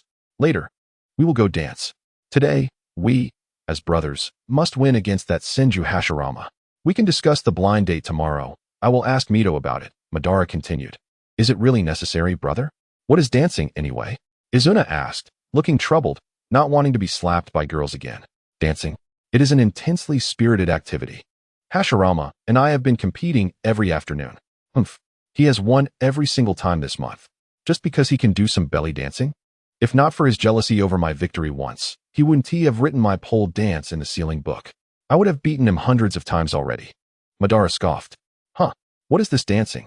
What is this belly dancing and pole dancing? He has only been dead for over 10 years. How has he fallen so behind the times? Izuna thought, bewildered, seeing his younger brother's confused expression. Madara elaborated on the concept of dance and his own achievements in it. After a moment, oh, I understand now. I will go practice immediately. I must help you win against Hashirama today. Izuna nodded resolutely. He was still upset about Tobirama's antics yesterday and wanted to reclaim his brother's honor. Wait, I need to call Dave first. Hashirama's belly dancing is indeed impressive. His skills have reached a level of mastery. We must devise a new dance to defeat him. Madara said, his expression serious. Hello, Uncle Madara, what can I do for you? Dave's voice came through the phone. Dave, do you have any new dance moves that can defeat Hashirama? His belly dancing has some skill, Madara inquired casually. Yes, Uncle Madara. Dave hesitated for a moment, then sighed. Oh no, this legendary figure Madara is going to be ruined by dance. Where are you? Izuna and I will come find you, Madara stated. I'm at the clan grounds. At the second elder's house. I came to play with Suki. Just wait at home. I'll come to you, Dave replied. All right, come over. Moments later, Uncle Izuna. How did your blind date go yesterday? Dave greeted Izuna when he arrived at Madara's house. Not well. I got slapped by that girl. Izuna recalled the incident. His expression filled with sorrow. Really? Uncle Izuna, you are so handsome. Even in your prime, I had to step aside. How could you possibly fail? Dave questioned, perplexed. How could this happen with that face of Izuna's? Ugh, it's all Tobirama's fault, Izuna lamented, feeling a pang of heartache at the thought of Tobirama. Dave, do you have any new dance moves that can defeat Hashirama? Madara asked, focused solely on winning today's dance battle against Hashirama. Of course, Uncle Madara. Do you know what street dance is? In the afternoon, Hashirama, alongside the Senju female group, strutted in with the confidence of a victorious rooster. Where's Madara? Why hasn't Tishi arrived yet? Hashirama glanced at his phone, muttering to himself. Ah, what a surprise. At that moment, Uchiha Madara approached. Madara, how do you plan to lose today? Hashirama laughed, as if discussing something mundane. He had won consistently in recent days. Belly dancing was indeed the true art form. That pole dancing was merely an oddity. Get out of my mind, black silk. Hashirama, do you truly believe you can win today? Madara replied coldly, dressed rather plainly in a suit. Where is your Uchiha female group? Are you planning to go solo today, Madara? Hashirama chuckled, unfazed. Humph, to win against you? I am more than enough, and besides, I am not alone. Madara sneered. Please, nonsense. Madara took to the stage, and as the electrifying music played, he began his routine, captivating the hearts of many female villagers. He then transitioned into a powerful windmill with his legs, moving in sync with the music. Hashirama stood there, dumbfounded. Seeing the astonishment on Hashirama's face, Madara smirked disdainfully before snapping his fingers. A figure descended slowly from the heavens, joining Uchiha Madara in a spirited dance. Ha! Brother, dancing truly ignites one's passion. Uchiha Izuna laughed heartily as he twirled with his elder brother. Izuna? Hashirama gazed at the falling Izuna and then at the villagers whose eyes sparkled with excitement, feeling a tinge of envy. Hashirama, today, we brothers shall take the stage. Victory is assured. That night, Tobirama, promise me you will dance with me. Hashirama cried, clutching his brother's leg, tears brimming in his eyes. Let go, brother. I refuse to partake in any embarrassing dance with you. Tobirama roared, veins bulging on his forehead. Today, I lost to Madara. He even brought Izuna along. And together they defeated me and my Senju girls. This is all Izuna's doing. Woe is me. I cannot accept defeat. What? You mean Izuna was there too? And he won against you? Tobirama, upon hearing Izuna's involvement, immediately turned serious. Yes, woe is me. If it were Madara and his Uchiha girls, they would never have stood a chance against me. The following afternoon, the villagers witnessed a remarkable scene. Izuna and Tobirama faced off, while Madara and Hashirama stood opposing them. Both pairs ignited with fervor. Hashirama, Madara, Tobirama, Izuna. Dave, watching from the sidelines, felt a headache coming on. Could one imagine Madara and Izuna performing street dance against Hashirama and Tobirama's belly dance? The spectacle was truly an assault on the senses, leading him to question the wisdom of resurrecting Izuna. Chapter 41. The Gourmet Ninetales Yume. I feel utterly exhausted by your clan leader and Lord Hokage, Dave lamented. Recalling the previous night's unforgettable scene, he sought comfort from his little Yume early in the morning. Yume giggled, finding Dave's current demeanor quite endearing. Hey, little brat, when do you think I can come out? The Ninetales grumbled within Dave's body. Ah, you can come out anytime. I never said you couldn't, Dave replied, puzzled. Ever since teaching the Ninetales the shadow clone technique, he had not monitored him closely and had indicated that he could emerge whenever he wished. The Ninetales retorted.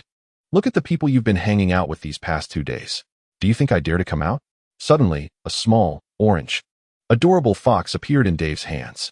Wow, Dave, how did this little fox suddenly end up in your hands? Yume's eyes sparkled with affection as she gazed at the half-meter-tall, cute red fox nestled in Dave's arms. Oh, this is Kyubi, and he will be our companion from now on, Dave exclaimed, lifting the little nine-tails with a smile. His name is Kyubi? How adorable. He even has 9 little tails. Can I hold him? Yume asked eagerly, her face alight with joy. Of course, Kyubi, you don't mind, do you? Dave inquired, looking at the small fox in his hands. Little brat, do you think I'm a pet? I do mind. The little fox protested in a somewhat naive tone. Your objections are futile, Dave chuckled, handing the small nine-tails over to Yume. Moments later, hey little girl, I am the malevolent nine-tails fox. Let me go? Oh woo. The little nine-tails struggled in her embrace. However, with its diminutive size and innocent expression, it exuded no intimidation. No, you can talk to? How cute. Yume exclaimed, shaking her head as she hugged the nine-tails closer, rubbing her cheek against its soft fur. Do not rub your oily fur against my silky coat. The little nine-tails weakly protested. How adorable. Yume found the little nine-tail struggles even cuter. I warn you, little girl. Do you realize what consequences await you? The nine-tails growled. Dave, is it male or female? Yume ignored the little nine-tails lament and turned to Dave. I don't know. It won't let me check, Dave replied with a helpless gesture. Every time he tried to look, the nine-tails would push him away, leaving its gender a mystery. Let me see under its tails. Oh woo. After a moment, Yume confirmed. It is indeed a male fox. Soon after, as Yume prepared for her daily training, Dave decided to take his leave. All right, Kyubi, stop crying. I'll take you to eat something, Dave said, looking at the half-conscious nine-tails with a wry smile. Oh woo, little brat, you must feed me well. Otherwise, I'll grow large and destroy your village. The mention of food invigorated the nine-tails. Dave chuckled, placing the nine-tails atop his head, where it lay on his white hair. Its 9 tails draped across Dave's back. In the commercial street of Konoha, little brat. Look at that. It seems delightful. I want that. The 9 tails exclaimed excitedly, pointing at a pastry shop. All right, let us go. Dave smiled, finding the 9 tails undeniably adorable. Excuse me, sir. Could you please get those pastries from the top shelf for me? Dave asked the shopkeeper with a bright smile. Of course, young customer, the shopkeeper replied with a smile, retrieving several pastries from the top shelf and placing them into a bag. Ah, young customer, that little fox on your head is quite adorable, the shopkeeper remarked, noticing the blinking little 9 tails. Haha, these pastries are what he wants to eat. Dave chuckled, handing over some money and taking a few pastries from the bag to give to the 9 tails. The little 9 tails eagerly snatched the pastries from Dave's hand and stuffed them into its mouth. Its eyes sparkled with delight. The more the 9 tails ate, the happier it became. Suddenly, it reflected on its millennia-long existence. A wave of melancholy washed over it. The life it led was far from that of a beast. Though it was merely a conglomeration of chakra, it too possessed emotions and desires. Whenever it was hungry, it either consumed leaves or hunted small creatures. The leaves were bitter and astringent, while the small creatures carried a foul odor, and their taste was equally unpleasant. The memories brought tears to its eyes. Haha. It seems this little fox truly enjoys food, the shopkeeper remarked, smiling at the adorable creature relishing the pastries he had made. Indeed, sir, these pastries are delightful. Yes, they are indeed delicious, the 9 tails affirmed, giving a thumbs up while its mouth was stuffed with pastries. Wow, this little fox can talk. How adorable. The shopkeeper was taken aback by the sudden chatter from the 9 tails. Sir, I shall remember you. I will return here next time. The 9 tails declared as it, and Dave waved goodbye to the shopkeeper and continued their leisurely stroll down the street. Little brat, that looks good too. All right, madam, please get me a few. What is this? It tastes terrible. Dave observed the increasingly displeased expression of the old lady as the 9 tails incessantly criticized the food. He hastily apologized to the woman and fled with the little 9 tails. Hey, little brat, that also looks good. I want to eat. How should I put it? A bit sour, but still acceptable. Over there. Hurry up. Don't dawdle. Delicious food 1T wait for your limping feet. Charge. Very good. With color, aroma, and flavor. Madam, I must say you are quite impressive. Shut up. Why are there so many words when eating? What? Can't the tailed beast speak? Hurry up, over there. Get those that look good too. Hiss, how to rate this? Average. I can only say it is average, Better than those small creatures that reek. Get out of here. Ninetales. How can you not keep your mouth shut while eating? Is it forbidden to express that his cooking is subpar? Humph. I am the Ninetales. I must voice my opinion. He should strive for improvement, so that when the esteemed Ninetales dines again, the meal will be more delectable. Chapter 42. Ninetales. How can you be so inept, Hashirama? After offending a significant portion of the food industry, Dave vowed never to bring the troublesome Ninetales to such places again. Are you full, Kurama? Dave asked, gazing up at the small Ninetales, who was reclining and picking his teeth. Well, the pastries made by that man earlier were decent. The rest were merely average. The little Ninetales responded, adjusting his teeth. Shall we explore the village? Is there anything interesting? Dave inquired. Well, is there anything fun in the village?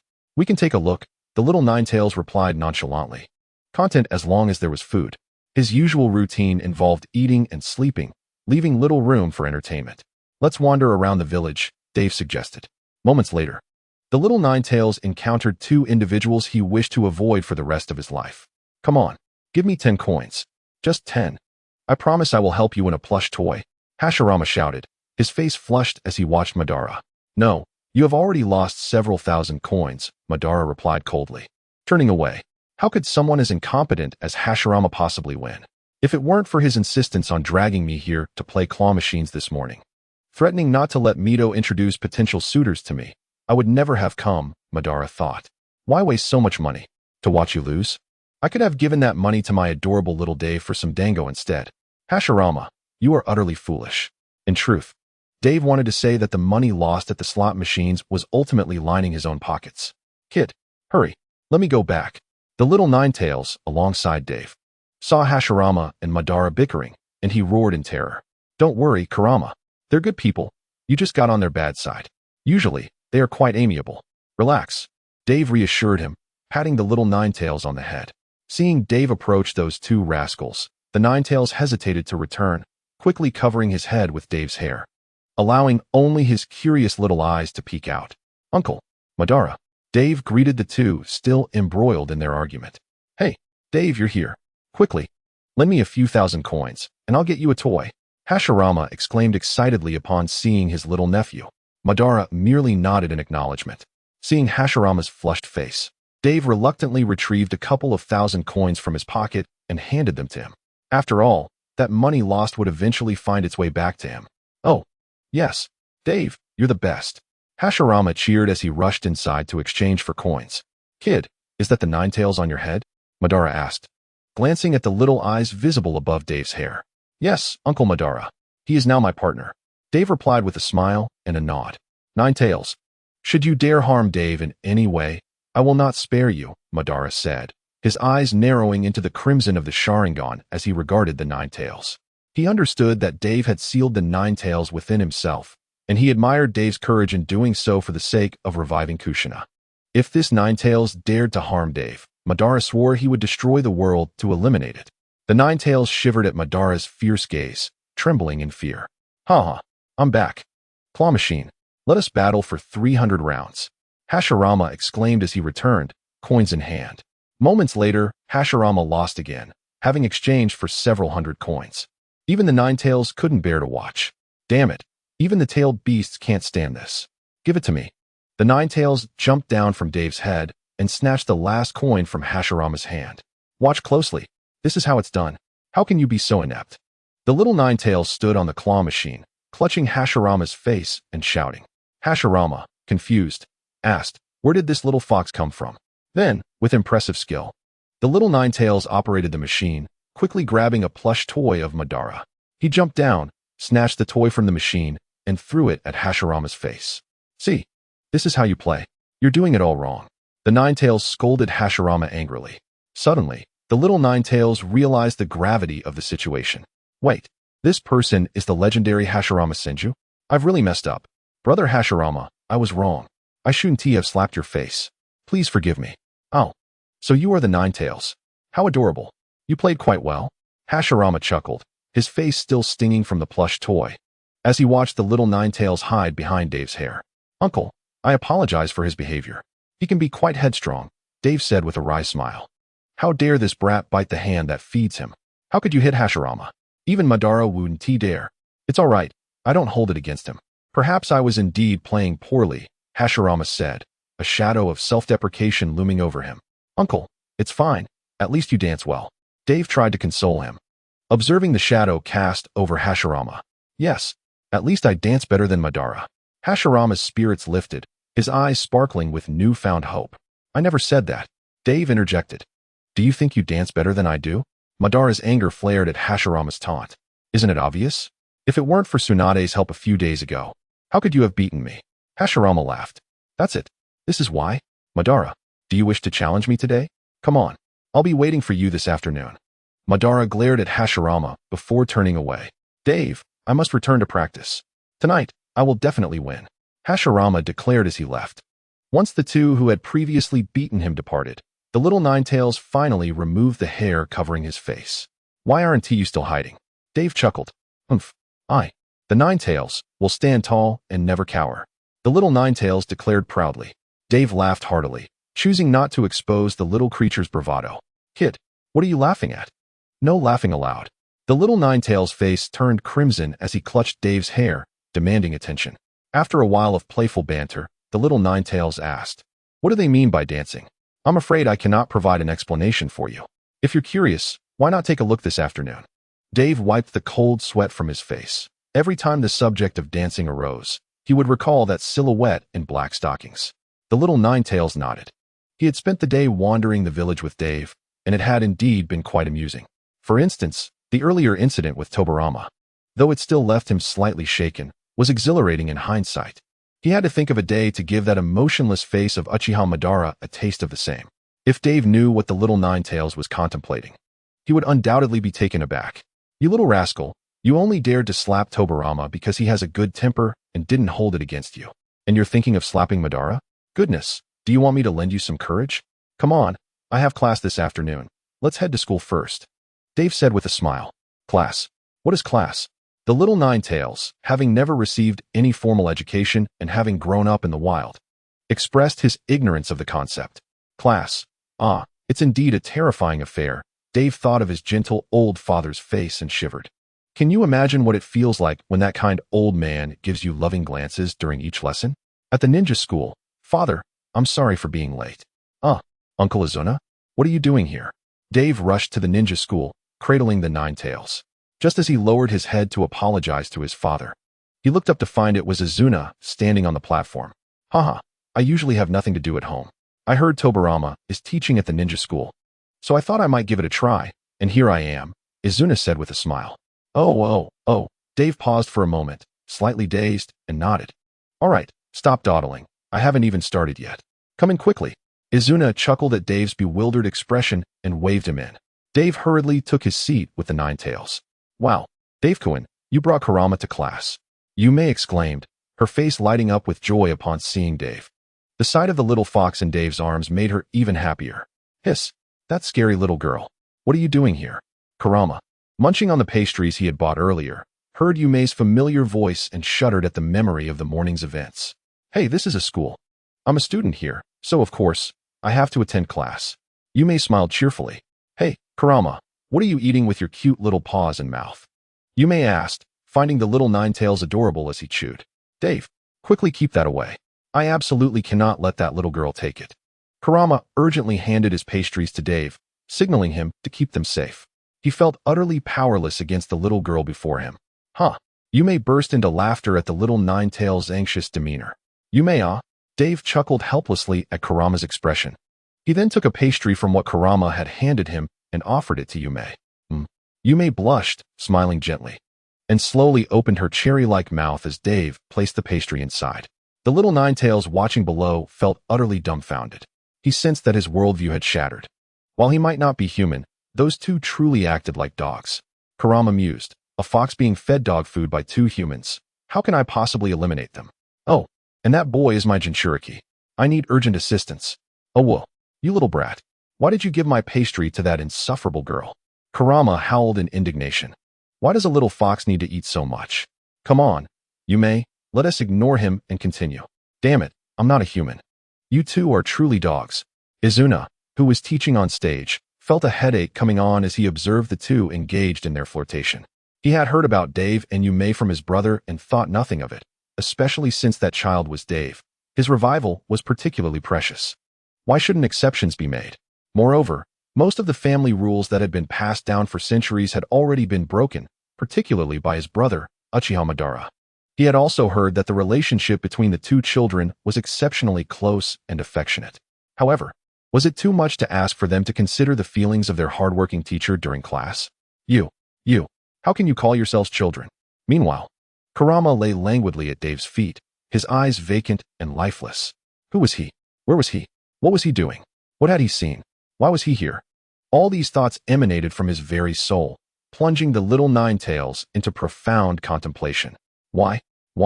Chapter 44, Kurama. Do you wish to dance as well? Ultimately, the class passed slowly amidst Izuna's headache and Kurama's contemplative musings. After school, Dave, where did you find that little fox? Hisashi approached Dave, posing the question that had troubled him all afternoon. Kagami, Kurenai, and Danzo also gathered around. His name is Kurama. You can consider him my pet. Dave contemplated keeping the truth about Kurama to himself for now. You little brat. Who are you calling my pet? The little nine-tails, having already been filled with resentment after a class of dog food, could hardly tolerate being labeled a pet. Is this acceptable? This cannot stand. Oh, he can talk too. Hisashi exclaimed, starry-eyed. Of course, you can also think of him as a summoning beast. He is quite powerful. Dave nodded and smiled. So, Dave-kun, can I pet him? At that moment, a timid little girl with yellow hair approached, nervously looking at Dave. Her name was Tsunekiri Koha. She was merely a commoner fortunate enough to attend the ninja school, where almost everyone else was from prominent clans, usually shy and reluctant to speak. She couldn't resist the urge to touch Kurama upon seeing his adorable appearance. Another little girl. Stay away from me. Kurama bristled in fury at the sight of yet another girl wanting to touch him. The shadow cast by Yume had yet to fade. Let her touch you. I'll buy you some pastries when we get home, Dave whispered to Kurama. I want 10. No, 30. I want 30 pastries. Otherwise, no deal. Kurama grinned. Baring his teeth, Dave couldn't help but chuckle, recalling a saying from his past life. Beastmen are never slaves, unless provided with food and shelter. Kurama's current situation was a perfect embodiment of that sentiment. Of course, Dave smiled and handed Kurama to her. Wow, his fur is so soft. Thank you, Dave-kun. Tsunekiri Koha exclaimed, cradling Kurama and marveling at his fur as if he had been pampered with luxurious conditioner. Meanwhile, Kurama felt a wave of discomfort wash over him, as if he were on the brink of suffocation. This girl is even scarier than Yume. Hisashi and Kagami exchanged glances, their hearts suddenly filled with strange thoughts. In stark contrast, Yume watched Tsunekiri Koha, who had suddenly appeared with Kurama, with a wary expression, observing the starry-eyed look in the little girl's gaze. She felt a hint of crisis. Previously, everything was fine. Dave often spent time with her, and no girl dared to approach him. However, the sudden appearance of the girl before her made her sense a slight threat. Dave, are we going to watch the elders dance soon? Yume inquired, glancing at him. Yes. Uncle Ban and Uncle Bo's dance battle is about to start. We should get going. Dave momentarily froze, checked the time on his phone, and realized it was indeed time to leave. He quickly apologized to his classmates and departed with Xiao Jiawei and Yume. Dave is so kind. Xiao Chun thought silently. This is merely a one-sided comedic plot extension. This book has a single female lead. Rest assured. That night, Rijan returned home. Father, I want a summoning beast. Rijan looked at his father with eager eyes. Are you sure? Sarutobi Sasuke asked, momentarily taken aback. I am sure. Rijan nodded solemnly. All right, sign for it. Sarutobi Sasuke retrieved a large scroll from his drawer and handed it to Rijan. Moments later, I don't want a summoning beast anymore, father. I changed my mind. It's so ugly. Wah, I don't want it. Rijan cried, startled by the giant black ape he had summoned, clinging to his father's leg. This summoning beast? Even it scares itself? How can he approach a girl? What girl wouldn't be terrified of this thing? He wants to attract girls, but with this creature, who wouldn't be bewildered? Sarutobi Sasuke and the summoned beast had several black lines appear above their heads. Sasuke, if there's nothing else, I'll take my leave. The summoned beast said, eyes closed, suppressing the urge to give the boy a good thrashing. Beast, please don't mind him. He's just a child who doesn't know better. Sarutobi Sasuke hurriedly reassured. The beast grunted, and with a puff of white smoke, it vanished. Afterward, Rijan received a one-sided reprimand from his father, who remarked that Rijan did not appreciate fine things and that he would have regrets in the future. At the western end of Konoha, Hashirama, Madara, Tobirama, Izuna. After a bout of mutual roaring, the dance commenced. Watching the scene, Dave felt numb. He had no desire to speak or act. He simply leaned silently against Yumei's shoulder, feeling exhausted. Dave-kun, what's wrong? Yumei noticed Dave had closed his eyes against her shoulder and asked with concern. It's nothing. I'm just a bit tired, Dave replied, a silent tear rolling down his cheek. He didn't want to acknowledge that the people before him were familiar faces. Upon seeing Dave cry, Yumei felt a pang of pain in her heart and reached out to wipe the tears from his face. Dave opened his eyes, and the two shared a silent gaze, smiling as they held hands. It's nothing. Even if Uncle Ban and Uncle Bo turned into women, as long as you're here. Yumei, everything is fine, Dave thought to himself. Ban. Hashirama. The Nine-Tails, unable to contain itself any longer, jumped out. This seems interesting. I want to try too. The Nine-Tails observed the four dancing vigorously and felt an urge to join in. It swayed its 9 tails and gradually hopped into the group of 4. Moments later, 9 tails. Do you want to dance too? Madara. Hashirama. Let me show you what true dancing is. Yua, yua, yua. Upon seeing the 9 tails joining in the fun, Dave felt overwhelmed. Everything had changed. And the world of Naruto was unrecognizable. He suddenly buried his face in Yumei's embrace and began to sob. This was no longer the familiar Naruto world he once knew. Yumei, feeling heartbroken, held Dave tightly and continuously comforted him. Chapter 45. Capturing the remaining 8-tailed beasts. After Dave released the 9 tails, he paid it no mind, allowing it to roam freely in the village. After all, with Ban and Hashirama still in the village, it wouldn't dare make any moves. However, the 9 tails' blatant presence in the village was soon detected by spies from other villages, who relayed the information back home. In the land of wind, Sunagakure, what do you think about this? Chiyo, the young first Kazekage, asked as he set down a document before the youthful Chiyo. The 9 tails, the red fox with 9 tails, has been tamed by Konoha? No way. Our village must acquire its own tailed beast. Otherwise, with Hashirama Senju and Uchiha Madara already being a headache, adding the 9 tails would make Konoha truly the foremost village among the 5. The young Chiyo spoke with grave concern. In that case, with the 9 tails already captured by Konoha, which of the remaining 8-tailed beasts should we target? Retsudo nodded and inquired. According to the records, the 9 tails is the strongest of the tailed beasts. The combined chakra of the other 8 may not even match that of one 9 tails. Since the 9 tails is already gone, we should aim for the 1 tail. The records state that the 1 tail is a weasel covered in cursed seals, skilled in wind and magnetic release sealing techniques. It aligns well with Sunagakure, and it should still be within the land of wind, as it prefers sand, Chiyo said, pulling out a document. All right, then we will capture it. Meanwhile, other villages also began to take action, with their sights set on the remaining 8-tailed beasts. In Konoha, within the Hokage's office, any thoughts? Hashirama asked, feeling a headache as he surveyed the incoming intelligence. He was never adept at politics. We must also capture them. Ever since Dave became the host of the 9 tails, all the villages will focus on capturing the remaining tailed beasts. We must secure them all before they do, Tobirama said, slowly opening his eyes, his gaze sharp. Why capture them?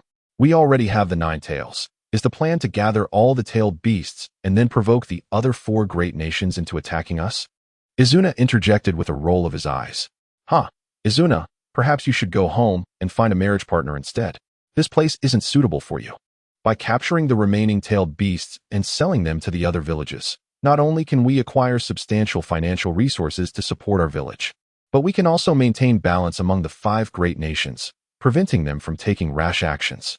With the 9 tails now in our village, the other 4 villages sense a threat. Currently, we are at the forefront among the 5, which could lead to unfavorable developments for Konoha in the future and may provoke targeted actions from the other 4 villages, Tobirama explained, a cold smile accompanying his remarks. Senju Tobirama, do you wish to die? Uchiha Izuna, who was it that I killed once before?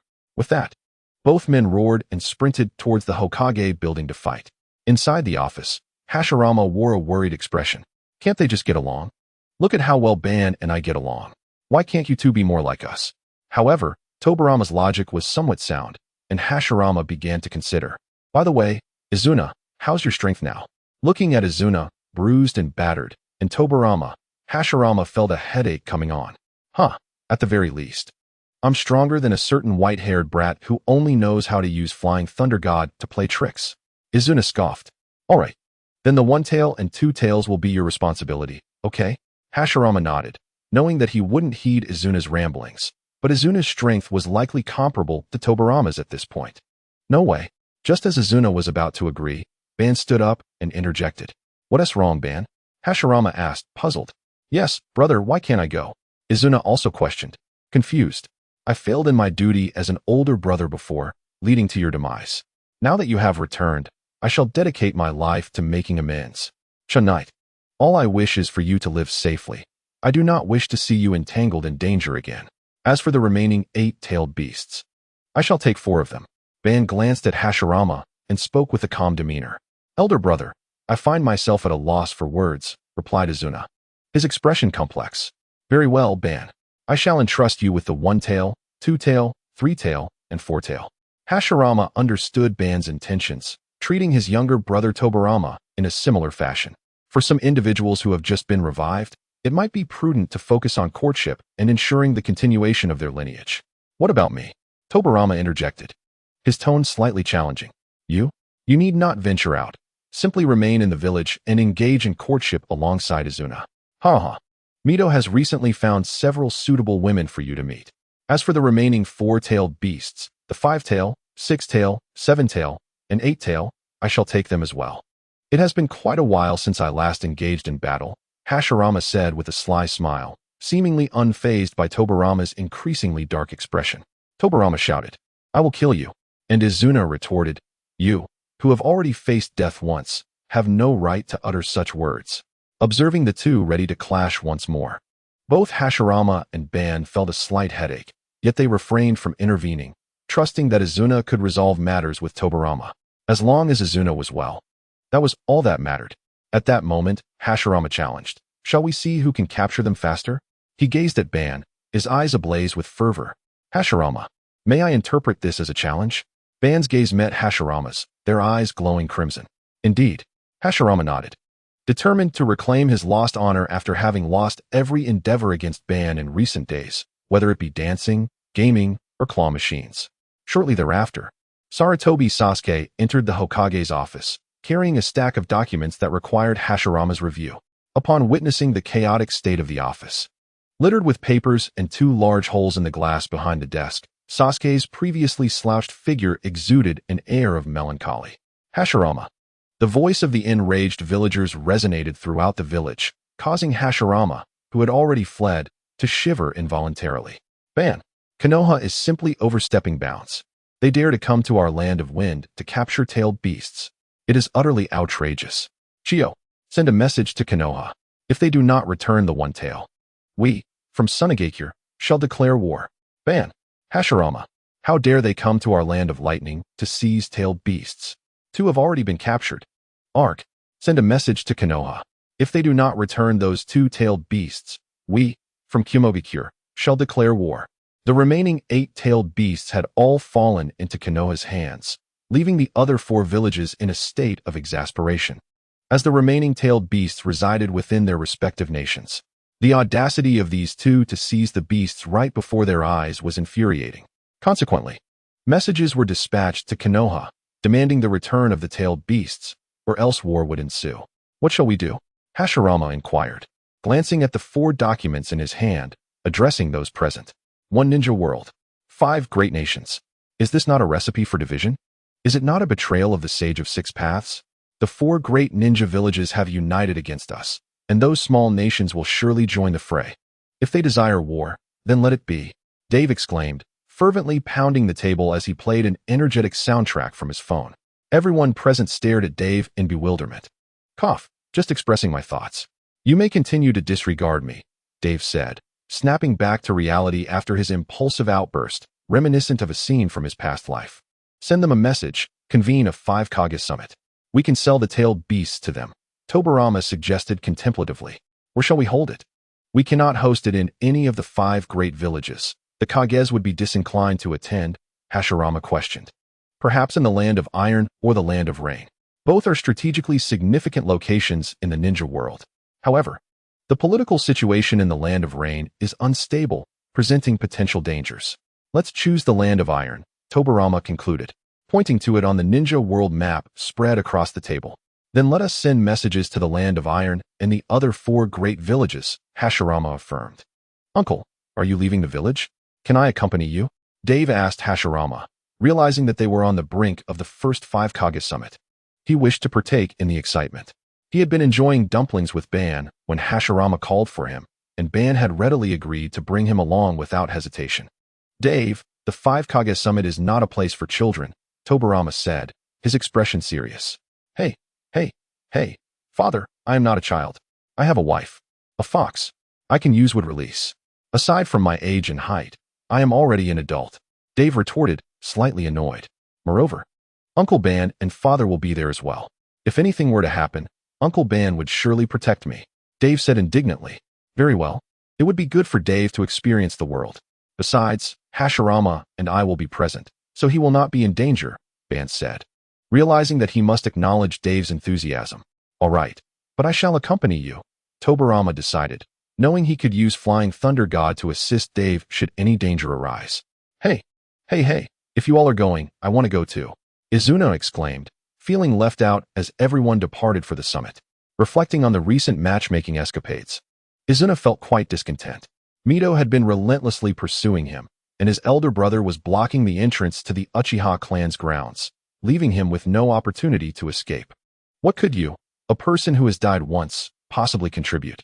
Are you merely seeking to make an appearance? Tobirama said disdainfully as he regarded Izuna. Tobirama, I have endured your insolence for far too long, Izuna retorted. Tobirama, Izuna. Dave began to question whether resurrecting Izuna had been a mistake, as his own father had found a companion. Days later, news arrived from the other villages agreeing to the upcoming 5 Kage summit.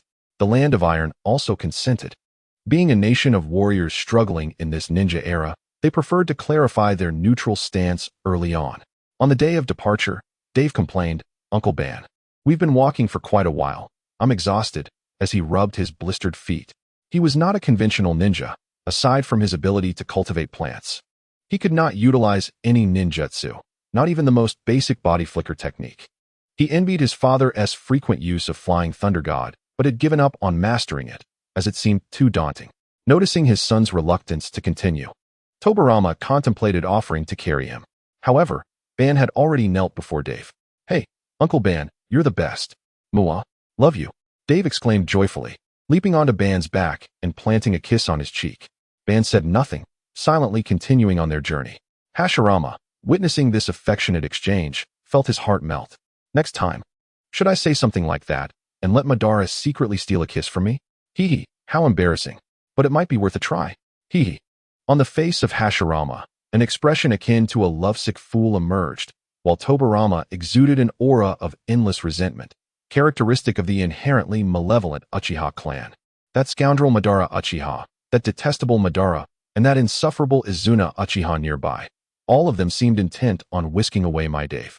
I longed to roar, Dave is mine. Let him go. However, considering I might not be a match for Madara, I had to swallow my pride. Humph. After all, that scoundrel Madara is older than I am. Humph. I shall wait. I shall wait until he meets his end. I will surely unearth his grave and scatter his ashes.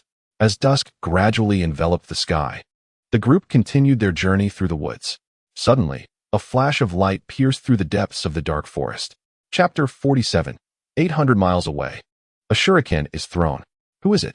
As the glimmer drew closer, Hashirama instinctively dodged back, realizing it was aimed at him. The others quickly halted, holding their breath and warily scanning their surroundings. Dave, however, gazed at the kunai embedded in the tree, a sense of déjà vu washing over him. A shuriken thrown from 800 miles away. Is that Kakuzu? No way, Kakuzu. Old man, can you sense if that person has fled? Dave hastily called out to his father. In terms of sensing ability, the strongest in Konoha is undoubtedly Kushina Uzumaki. Aside from her, the only one comparable is my father, Tobirama, whose sensing technique can envelop the entire village. Tobirama nodded, crouched down, placed his hand on the ground, and closed his eyes. He sensed a masked individual with green pupils. Judging by the forehead protector, It appeared to belong to the village of Takigakure. Moments later, Tobirama nodded and said, "Brother, can we capture him?" "First, let me set Dave down," Hashirama replied. Before Tobirama could respond, he dashed forward, leaving only the echo of his command behind. 800 miles away, this is truly outrageous. Madara Uchiha, Hashirama Senju, Tobirama Senju. How could all three of them be here? What kind of ambush is this? Run. Kakuzu muttered as he sprinted away. He had received a mission from the village to assassinate Hashirama Senju while he was en route to the 5 Kage summit. Why didn't the village inform him that Madara Uchiha and Tobirama Senju would accompany him? What is this? Is the village's intelligence system completely unreliable? A wise man knows when to retreat. Yes, this is a tactical withdrawal. It is not out of fear of them. I will say that when I return. Kakuzu had already devised his excuse for when he got back. Where do you think you're running? Just as Kakuzu believed he had escaped danger, a figure suddenly appeared before him. Uchiha. Uchiha Madara? The sight of the figure sent Kakuzu's heart plummeting. Damn it. I will not surrender easily. Water release. Great water bullet. Kakuzu felt that if it were just Madara, he might stand a chance. He formed hand seals and unleashed several 2-meter-wide water bullets at Madara. Fire release. Great fire annihilation. Madara coldly regarded him, crossing his arms before his mouth. A colossal wall of flames erupted forth. As water and fire clashed, a cloud of dust rose, and Kakuzu seized the moment to flee. However, amid the swirling dust, a pair of red eyes fixated on him. Sharingan. Kakuzu gasped. Moments later, Madara dragged the nearly lifeless Kakuzu to the group. You are from Takigakure? Tobirama inquired, eyeing Kakuzu's forehead protector with a cold smirk. No, Kakuzu stubbornly replied. Interesting. Did your village send you to assassinate my brother? Tobirama asked with a mocking tone. Kakuzu, still obstinately defiant, lifted his proud chin. Some might wonder how his mouth could be seen beneath the mask. Well, Dave could still see it. Whether it was bruised by Madara's blow remained a mystery. All right. You may go, Hashirama gently interjected. Brother, we can't let him go. He was here to assassinate you. Tobirama was momentarily taken aback. Let him go, Tobirama. He wasn't successful. Hashirama chuckled, shaking his head. Tobirama opened his mouth, wishing to argue, but seeing his brother's jovial expression, he chose silence. As for Dave, Madara, and Izuna, they had no objections either. After all, they were the intended targets, and they seemed indifferent to the situation. Wait, you're really letting me go? Kakuzu asked. Disbelief etched on his face. What? Do you want us to keep you here for dinner? Dave rolled his eyes, exasperated. Kakuzu glanced at Dave, perhaps remembering this cheeky little brat, before hastily fleeing. Hashirama watched Kakuzu's retreating figure with a smile. Despite his seemingly idle demeanor as Hokage, he was far from ignorant. If that were the case, the village would never allow him to hold such a position. Of course, they might tolerate him for a great benefit. But Hashirama was dedicated to the village, as it was the result of his lifelong efforts. He was aware of the circumstances in Takigakure, where individuals like Kaku, tasked with assassination missions, belonged to a unit known as the Takigakure Assassination Corps. They executed clandestine tasks, and success brought rewards and renown from the village. However, failure meant facing the stigma of failure and harsh punishment upon return. This was a cruel fate for someone like Kakuzu, who gambled his life for the village. He could only imagine the fate that awaited this would-be assassin upon his return. For Hashirama, who aspired for peace in the shinobi world, he had no desire to slay such pitiful souls. All right, let us continue our journey, Hashirama said with a smile, beckoning the others. Madara hoisted Dave onto his back once more, and the group set forth towards the land of iron. Meanwhile, 500 miles away, as Kakuzu escaped, a writhing figure slowly emerged from a half-man-high stone on the ground before him. The Rune Devourer, akin to the creature that devours gravestones in Plants vs. Zombies, was utterly useless in the shinobi world. What? Can zombies emerge from gravestones in the shinobi realm? However, having arrived in the shinobi world, its functionality had indeed transformed. It could record voices and images, appearing on any object standing on the ground within a radius of 500 miles from Dave. It served as a commendable means of relaying messages. Kakuzu, if you return to your village disillusioned and choose to defect, you can find me, the Rune Devourer slithered, emanating a somewhat serious tone. Who are you? Kakuzu questioned, on guard against this strange apparition, kunai gripped tightly in hand. I'm the white-haired handsome guy from earlier. I think you have potential. If you end up struggling after defecting, you can seek me out, The voice recorded by the Rune Devourer began to play. Humph. I would never betray my village. Kakuzu retorted, disdain evident in his eyes. How could he possibly consider defection? The recorded voice concluded, slowly retreating into the ground, vanishing from sight. Chapter 48. Objective: confront all 5 Kage.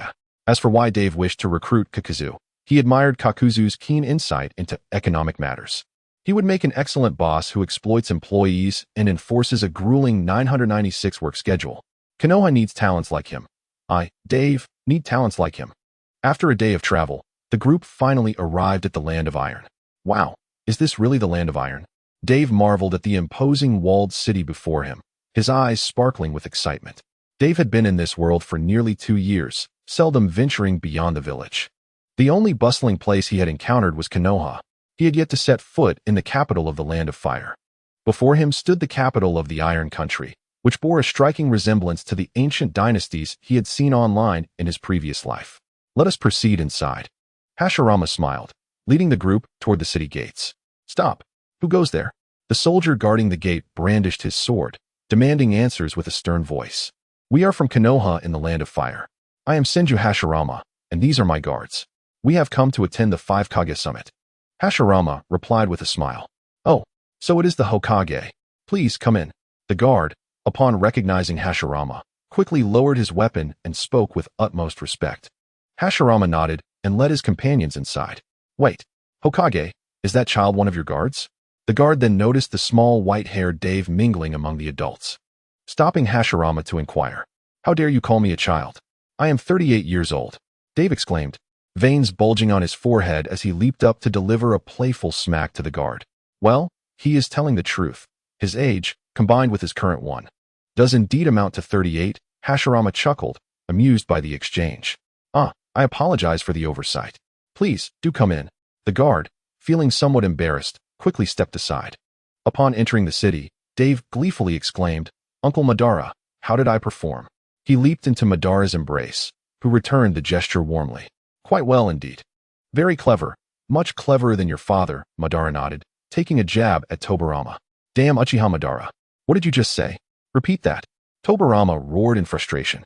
Oh, my brother merely meant that someone is a fool and that his child surpasses him in intelligence. I hope he is indeed your biological child. Izuna chimed in mockingly. Uchiha Izuna, you seek death. Tobirama bellowed, his temper flaring. Uchiha Izuna, Senju Tobirama. Watching the two bicker, Hashirama felt his head throbbing. His brother, typically composed and intelligent, had become increasingly irritable since Izuna's revival. Being the elder brother was becoming quite exhausting. Let us find a place to rest. The wind and earth shadows should already be waiting there, Hashirama sighed, using wood release to separate the two feuding parties. As they walked, Dave encountered many samurai with swords, each exuding an intense demeanor. He exchanged glances with one warrior, and if not for Madara holding him, he would have eagerly retaliated against the one who regarded him with disdain. Being a child did not warrant such disrespect. Lord Hokage, this is the 5 Kage summit. What do you think this is, a family outing? Earth Shadow Ishikawa shouted, visibly agitated, as he observed the Hokage's entourage. Senju Hashirama, Uchiha Madara, Uchiha Izuna, Senju Tobirama, and young Senju Dave. It appears we truly have a full house, Ishikawa grumbled. Hey, old man, who do you think you're looking down on? I just saw someone with a squint, and your gaze is even worse. Can you look at me properly? Dave challenged Ishikawa, his eyes narrowed. Brat, you want to die? Ishikawa retaliated, veins popping on his forehead. In truth, Ishikawa looked quite ordinary, but upon closer inspection, his right eye was slightly askew. He usually overlooked it, as no one had ever pointed it out until now, especially not by a mere child. Come on, you squinty-eyed old man. Dave stood his ground. With Madara, his uncle, and Izuna, his uncle, present, he felt confident that they could easily handle the 4 Kages. Don't hold me back. I will eliminate this brat. Ishikawa fumed, taken aback by the audacity of a child. Earth Shadow, we are here for the 5 Kage summit, not a brawl. Please, remain calm, his disciple, Wu, interjected, exasperated. Uncle, why are you all wrapped up? Do you have a disease or something? Dave queried, targeting the future second wind shadow, Shaman. Bug. Ugly. Insecure? You little brat. Shaman shouted in outrage. Yes, I am indeed a dragon. Do you understand? Ishikawa retorted, glaring at Dave. Just let it go, Ishikawa. The child is merely being a child. He speaks without a filter. The first wind shadow, Redo, chuckled, seizing the opportunity to tease his fellow Kage. Promise me, when you grow old, you want to go swimming. Okay. Dave then turned his attention to a beautiful purple-haired woman behind Redo. Old man. I am only 35. Redo exclaimed, veins bulging in disbelief. Well, you do look younger than the others, but that grim expression does age you, Wu remarked, unable to suppress his laughter. Little brother, you are quite cheeky. I am Chio. The purple-haired woman introduced herself, giggling. Chio? Is that you? The future Chio? Dave's eyes widened in shock. Promise me, when you grow old, you want to go swimming. Dave insisted, suppressing his astonishment as he recalled the nightmarish image of Chio in her elderly swimwear. What do you mean? Chio asked, amused. All right, I promise you, she replied, finding Dave's innocence endearing. As the group continued to banter, Dave rolled his eyes at the antics of the adults, maintaining his playful demeanor amidst the chaos. Shaman paused momentarily, then erupted in a furious roar. Woo-woo, Uncle Ban, this uncle is quite terrifying. Dave gazed at Shaman's fearsome visage, particularly noting the dragon claw tattoo etched above his left eye. The intensity of Shaman's glare was indeed intimidating, causing Dave to cower like a frightened child, seeking refuge in Uncle Ban's embrace while choking back sobs. Kid, do you wish to dance? Ban observed his dear little Dave, who was reduced to tears by a grotesque man adorned with a dragon tattoo on his forehead, a figure more unsightly than the legendary Hashirama. With his crimson Sharingan eye wide open, Ban directed his inquiry at Shaman. Dave typically radiated joy every day. Ban would never wish to see him weep. Who dares to make him cry? Are you seeking death? Shaman fell silent, recognizing the gravity of the situation. He was aware of Ban's formidable reputation. Even his own master might struggle to match Ban's prowess. As the atmosphere thickened with tension, the door creaked open slowly. The Hokage, Tsuchikage, and Kazekage are all present. I seem to have arrived late. 3 figures emerged. The foremost donned a hat symbolizing the Reikage. Uchiha Ban and Senju Tobirama exchanged glances. You all have come. Reikage AI stated, approaching with his 2 bodyguards, only to catch sight of the 2 who had earlier bested him in battle. Those 2 who disregarded the code of ninja ethics. Humph, Tobirama scoffed. As the saying goes, enemies meet with heightened animosity. Reikage AI shot a fierce glance toward the duo, then settled beside the Kazekage, demonstrating his awareness of the situation. The first Reikage AI bore a striking resemblance to a foreigner from a past life, possessing a notably dark complexion. Uncle, is this uncle your son? Dave wiped his tear-streaked face and approached Reikage AI, glancing between him and the second Reikage behind him. Yes, What is it, little brat? AI glared at the suddenly appearing white-haired child, his irritation evident. Yet, considering the current circumstances, he restrained his anger. Uncle, isn't he not your biological son? Look, his nose is adorned with a white bandage, and he has a beard aplenty, while you possess not a single hair. He resembles a freshly permed pig, Dave innocently remarked, eliciting a near-furious response from Reikage AI. Kid, without further ado, AI reached for Dave's neck, emanating an overwhelming aura of blue chakra. Ban's attention remained fixed on Dave. Upon witnessing AI's movement, he swiftly positioned himself before Dave, gripping AI's hand and forcefully redirecting it away. AI fell to the ground, cradling his arm in agony. Reikage, are you seeking death? Tobirama rushed toward the grounded Reikage, while the second Reikage attempted to intervene, but Tobirama's speed was beyond his capabilities. In an instant, Tobirama had a kunai pressed against Reikage AI's neck. How dare you harbor thoughts of harming my child? You, who can barely muster the courage to scold him, how dare you raise your hand against him? All of this transpired in a flash. As the other 2 Kage regained their composure, they beheld Tobirama poised with a kunai at Reikage AI's throat. Hokage, you must command your people to cease. This is during the 5 Kage summit. If anything were to happen to Reikage, Konoha would have much to explain, that Tsuchikage urged. Tobirama cease. Hashirama frowned, glancing at his brother. He had nearly intervened himself, but Ban and Tobirama acted faster. How dare anyone harm his beloved nephew? Humph, remember, your life was spared by the 5 Kage summit. Should we meet again, you shall not enjoy such fortune, Tobirama declared, retracting his kunai and rising, casting a glance filled with barely concealed menace at the fallen Reikage. This incident concluded. And the second Raikage hurriedly summoned the medical ninjas from the land of iron to attend to Raikage AI. Meanwhile, a question lingered in the hearts of all present. Aside from those from Konoha, who exactly was this white-haired child that could incite such wrath from the infamous Uchiha band and Senju Tobirama? Chapter 50. Chirrus? Oh. Big Brother got beaten up, nearly lost his life. But thanks to the summit, Big Brother is saved. Oi. At that moment, one of Raikage AI's bodyguards began to rap in a painfully awkward rhyme. Uncle, do you have any blessings to spare? Dave glanced at the rapping guard, forcing a smile, thinking he bore an uncanny resemblance to the character Kyra from the original story. Seeing the guard about to speak again, Dave swiftly interrupted him with his own impromptu lines. Oh, why must we clash? Uncle, your face is big and round, like a bear in the forest, truly big and round. SKR. Zhao, the guard, who had been about to respond, suddenly found himself at a loss for words, his eyes lighting up as if he had discovered a new world. Oh, young lad. You are truly cool. Your marvelous music has entranced me. I have learned much. I acknowledge you. Oh, my name is Chirrus. Now tell me your name, young lad. SKR. This exchange was an impromptu lesson in performance. I am Senju Dave. Chirrus? Well, at least the surname matches. Dave mused, feeling the awkwardness of the guard's rap. Oh, you brat. Shut your mouth. Chirrus attempted to speak, but Raikage AI, now bandaged and fuming, hurled him aside with a single arm, regretting bringing such a fool along. You young lad, on my musical journey, you shall be my eternal rival. I will always remember you. Oi, SKR. Even while airborne, Chirrus couldn't resist a final jab. Finished. I think I might have corrupted Kyra's legacy, Dave thought anxiously. Just then, two more figures entered through the door, one being an elderly man with white hair, adorned with a hat symbolizing the Mizukage. It was the first Mizukage, Haku.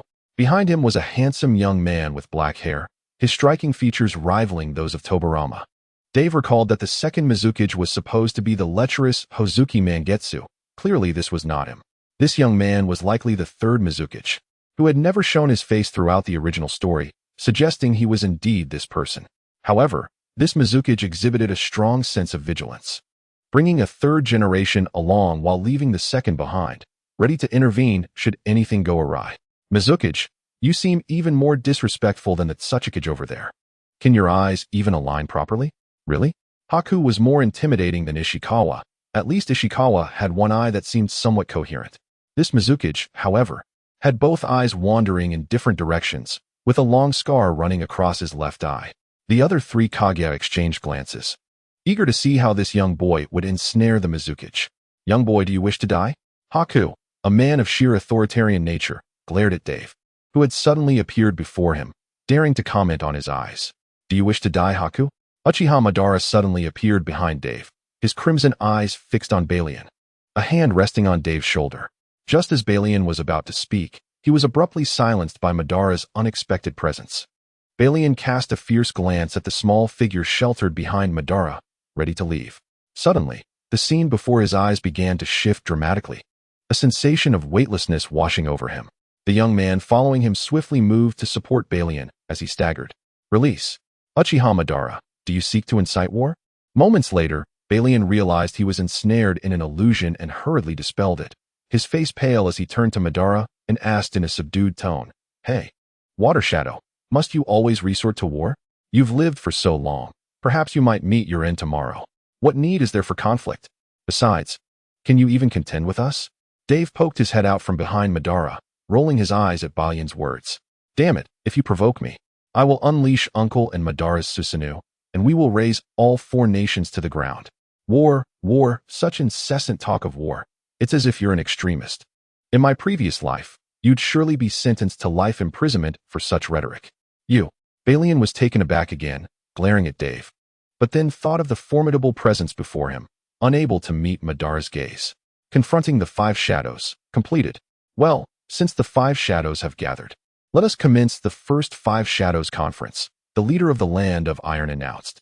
He had been silent throughout, too intimidated to speak, as if he were a mere ghost, genuinely fearful that this white-haired boy would turn his attention to him.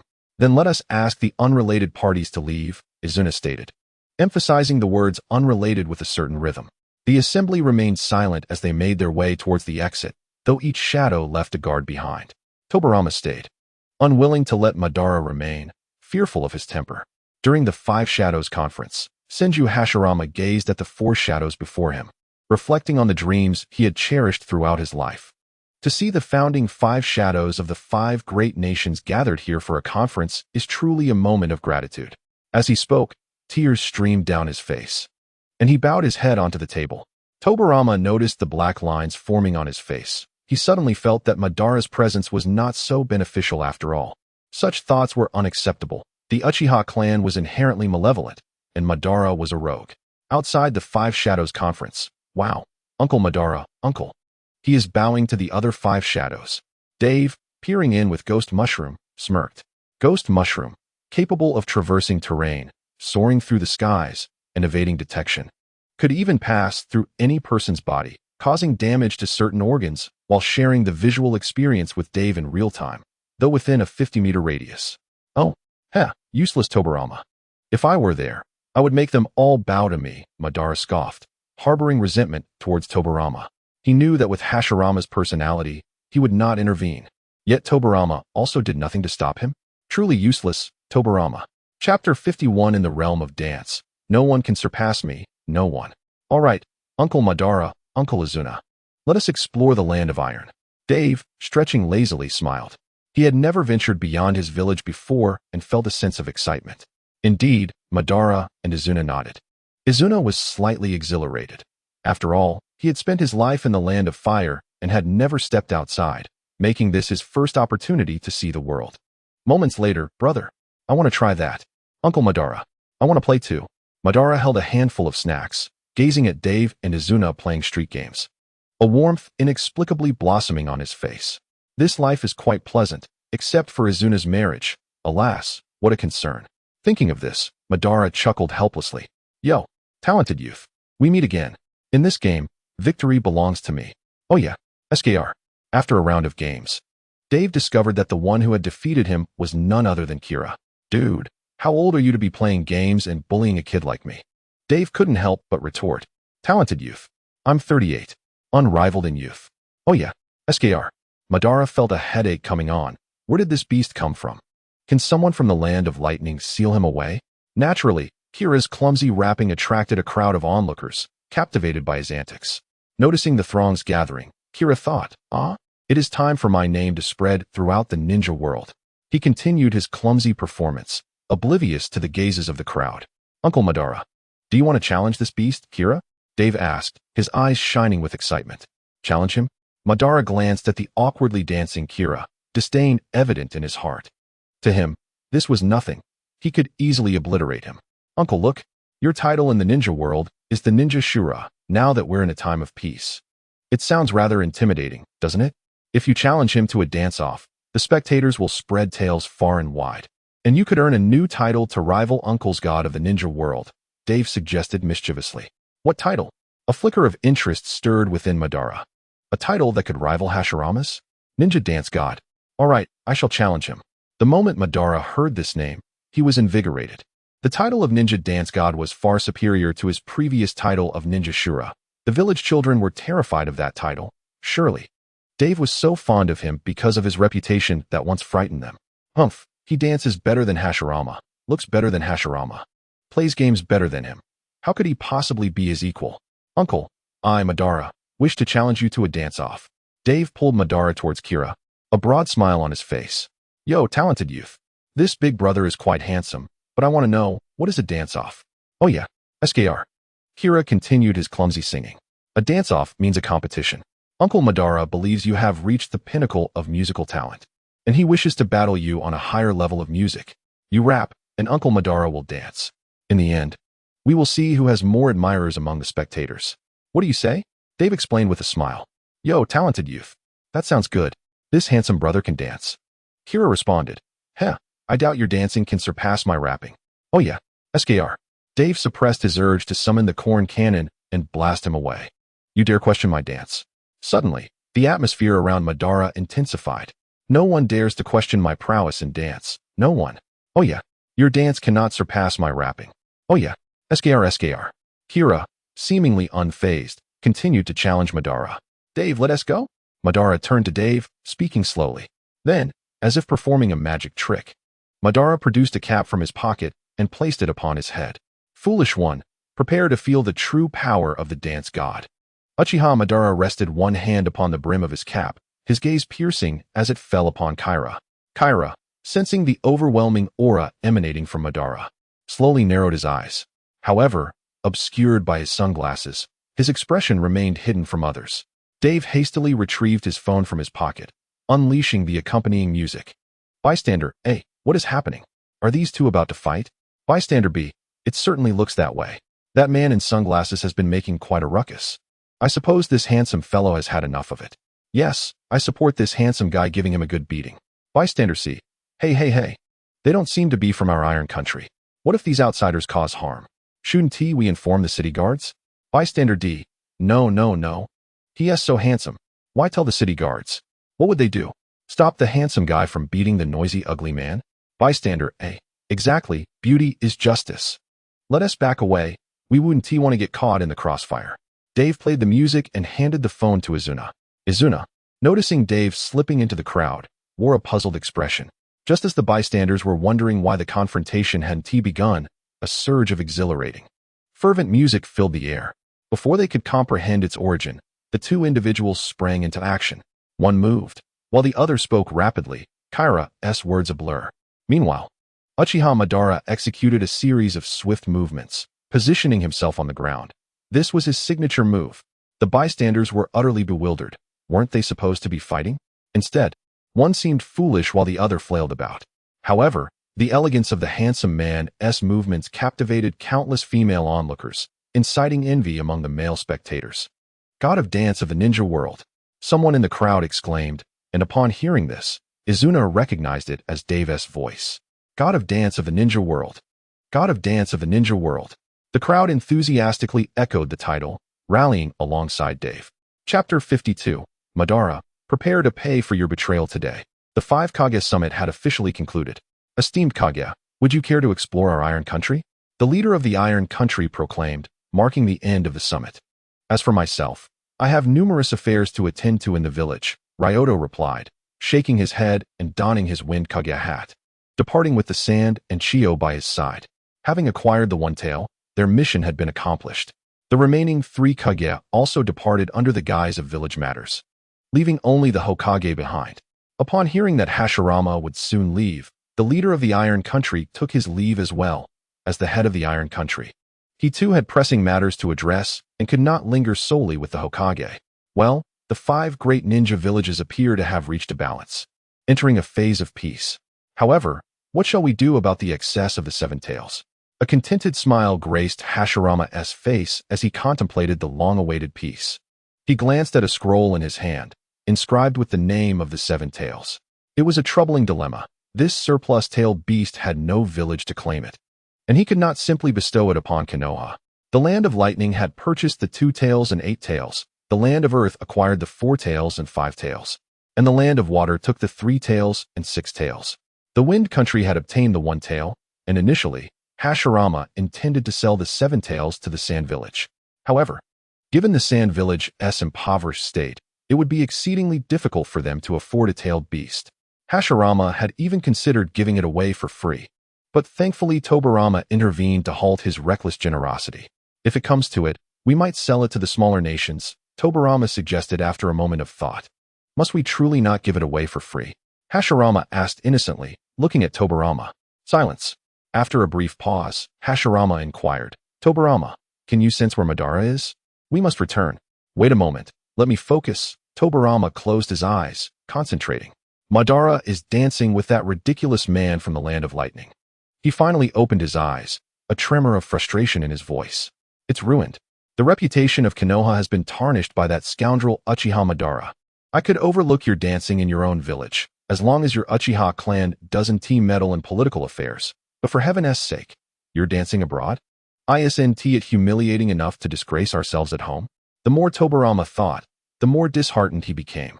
Envisioning Konoha transformed into a village of dancers, it was a truly terrifying prospect.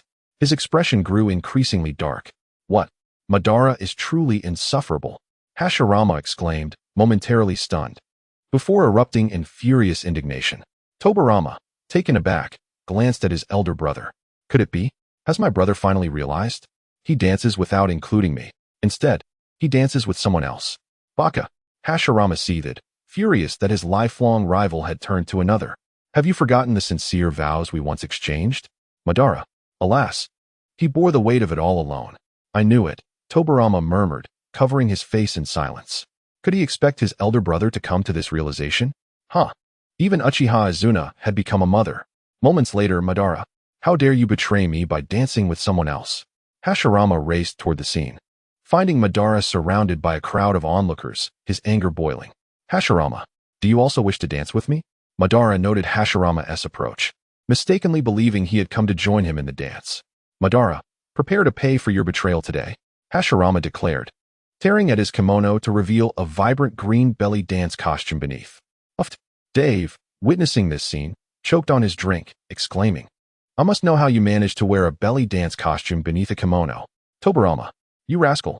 Hashirama tossed his phone, which began playing music, into Tobirama's hands and slowly advanced toward Uchiha Madara.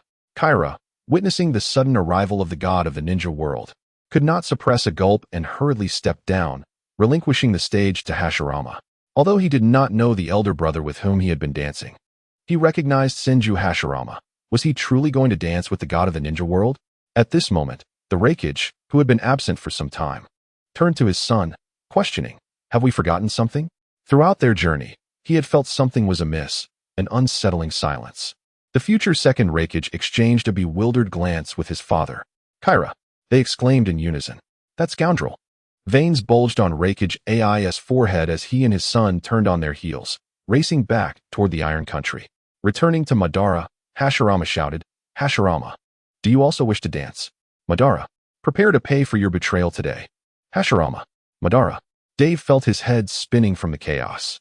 It wasn't just him. Tobirama too felt a headache as he observed the growing crowd captivated by the two wildly swaying figures. His blood pressure surged. Konoha was finished. In the office of the leader of the Iron Country, the secretary burst in, exclaiming, Sir, we have a grave situation. What is it? Stop making a fuss. If it's trivial, handle it yourself. I'm exhausted after an afternoon of discussions with those old foxes, the leader grumbled, just returning from the summit.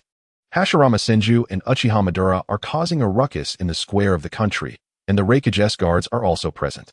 The Raikage must have left, but if his guards haven tea, they will surely return. The secretary said frantically. The esteemed Hokage, Senju Hashirama, and Uchiha Madara were indeed a source of great concern. The leader, who had just placed his pillow on the desk in preparation for a nap, was abruptly jolted awake by his secretary's words. The very thought of these two titans clashing in their Iron Country sent chills down his spine. The destruction could spell doom for their homeland. Stop! Stop! Lord Hokage! Lord Madara! Please, do not fight. Our Iron Country cannot withstand such a calamity. The leader, adjusting his demeanor, forcefully pushed through the crowd, desperation etched on his face. However, upon entering the throng, he was met with a sight that would forever remain imprinted in his memory. Chapter 53. The appearance of Black Zetsu as the leader of the Iron Country dashed into the gathering, brimming with tears and a plea for mercy. He was struck by an astonishing tableau, a green-skinned creature, and was that Senju Hashirama? And Uchiha Madara? The leader's worldview shattered in an instant. Wait a moment. Aren't you two supposed to be engaged in a fierce battle, with one unleashing the might of the Buddha and the other summoning the Susano'o?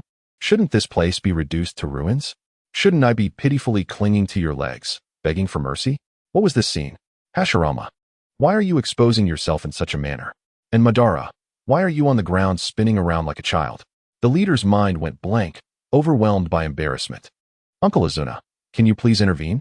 This is utterly humiliating. As the crowd swelled, the leader felt a sense of youthful shame wash over him. Meanwhile, Tobirama and Izuna, maintaining their composure, exchanged knowing glances and slowly approached the spectacle. Brother, perhaps we should leave, Izuna suggested with a bittersweet smile, pulling Madara up from the ground. Leave? I haven't settled the score with Hashirama yet. Madara protested, clearly displeased at being interrupted. However, seeing his beloved younger brother, he relented. If it were that Tobirama fellow, I would have set his white hair ablaze, he mused. Brother, let us return and settle this later. I have a marriage meeting to attend. Izuna pressed, desperately trying to steer the situation. Indeed. Mito has introduced me to several candidates, he added, eyeing Madara's disgruntled expression. Oh, very well, let us return, Madara replied. Momentarily taken aback, then beamed with pride. Izuna, you have finally matured, thinking of the legacy of our Uchiha clan. Father, I trust you are watching over us with pride. As Madara gazed skyward, a wave of nostalgia washed over him, while Izuna silently wept, lamenting the sacrifice of his dignity. Brother, please stop jumping around. We must go back. Tobirama insisted, attempting to curb Madara's antics. Nay, I have not yet settled the score with Hashirama, Madara retorted, still unsatisfied. Enough. Let us return. Tobirama's annoyance became palpable. With a resigned sigh, Madara lowered his head. Tobirama turned to Izuna, his expression laced with scorn. Izuna, you are truly worthless. You cannot even manage this simple task. Simultaneously, Izuna caught Tobirama's disdainful gaze, igniting a fire within him. What do you mean by that? Ah, is that the leader of the Iron Country? My uncle and Madara have been under tremendous pressure from the village's political affairs recently, causing them to act rather peculiarly. I shall take them home now, Dave interjected hastily, seeking to extricate them from the leader's bewildered state. The leader, eyes glazed over, seemed lost in a peculiar reverie. Uncle Izuna, let us escort my uncle and Madara home. I have already explained the situation to the leader, Dave noted, recognizing the leader's stunned silence as a sign of shock. Alas, such a blow to the intellect cannot be mitigated without the soothing presence of a beautiful maiden, he mused. After a brief pause, the Ninetales spoke within Dave's mind. Kid, I didn't mention this earlier, but there was someone observing you while we were on the move. What? Dave was taken aback, recalling the ominous shadow that had loomed over them. I can sense the intentions of others. Among the crowd, one individual radiated a potent malice directed towards you. Yet, his gaze remained fixated on you and that scoundrel Uchiha Madara. I fear he may wish you harm, the Ninetales warned gravely. That feeling was eerily familiar. Yet he could not place it. Thank you, Kurama. You are indeed a benevolent fox, Dave replied, momentarily astonished. The realization struck him. This was undoubtedly Black Zetsu, lurking in the shadows, perhaps intending to deal with him for thwarting Madara's descent into darkness. Huh. After a millennium, you are the first to call me benevolent. However, that little fox you speak of is merely my clone, not me. The Ninetales retorted, momentarily flustered before bursting into laughter. Hey, little fox, you are but a male fox. Kid, you better watch your mouth. Emerging from the Ninetales domain, Dave wore a broad smile. Forget petting cats or dogs. He was now petting a fox. Uncle Madara, did you sense anything amiss just now? Dave inquired, concerned about the lingering threat of Black Zetsu. None, Madara replied, momentarily caught off guard. Though he had been too engrossed in his playful tussle with Hashirama to notice anything unusual. Uncle Madara, the Ninetales can perceive the intentions of others. Among the onlookers, one person emanated a strong malevolence. The Ninetales sensed that individual's gaze was fixed on both of us, and I fear he may wish harm upon us. Dave relayed urgently. What? Madara halted abruptly, fury flashing across his face, his aura brimming with lethal intent. If that individual had merely harbored thoughts of malice towards Madara, he would have dismissed them with a scoff. After all, many had sought his downfall over the years. However, the thought of anyone wishing harm upon his dear little Dave ignited a primal rage within him. What is it, Madara?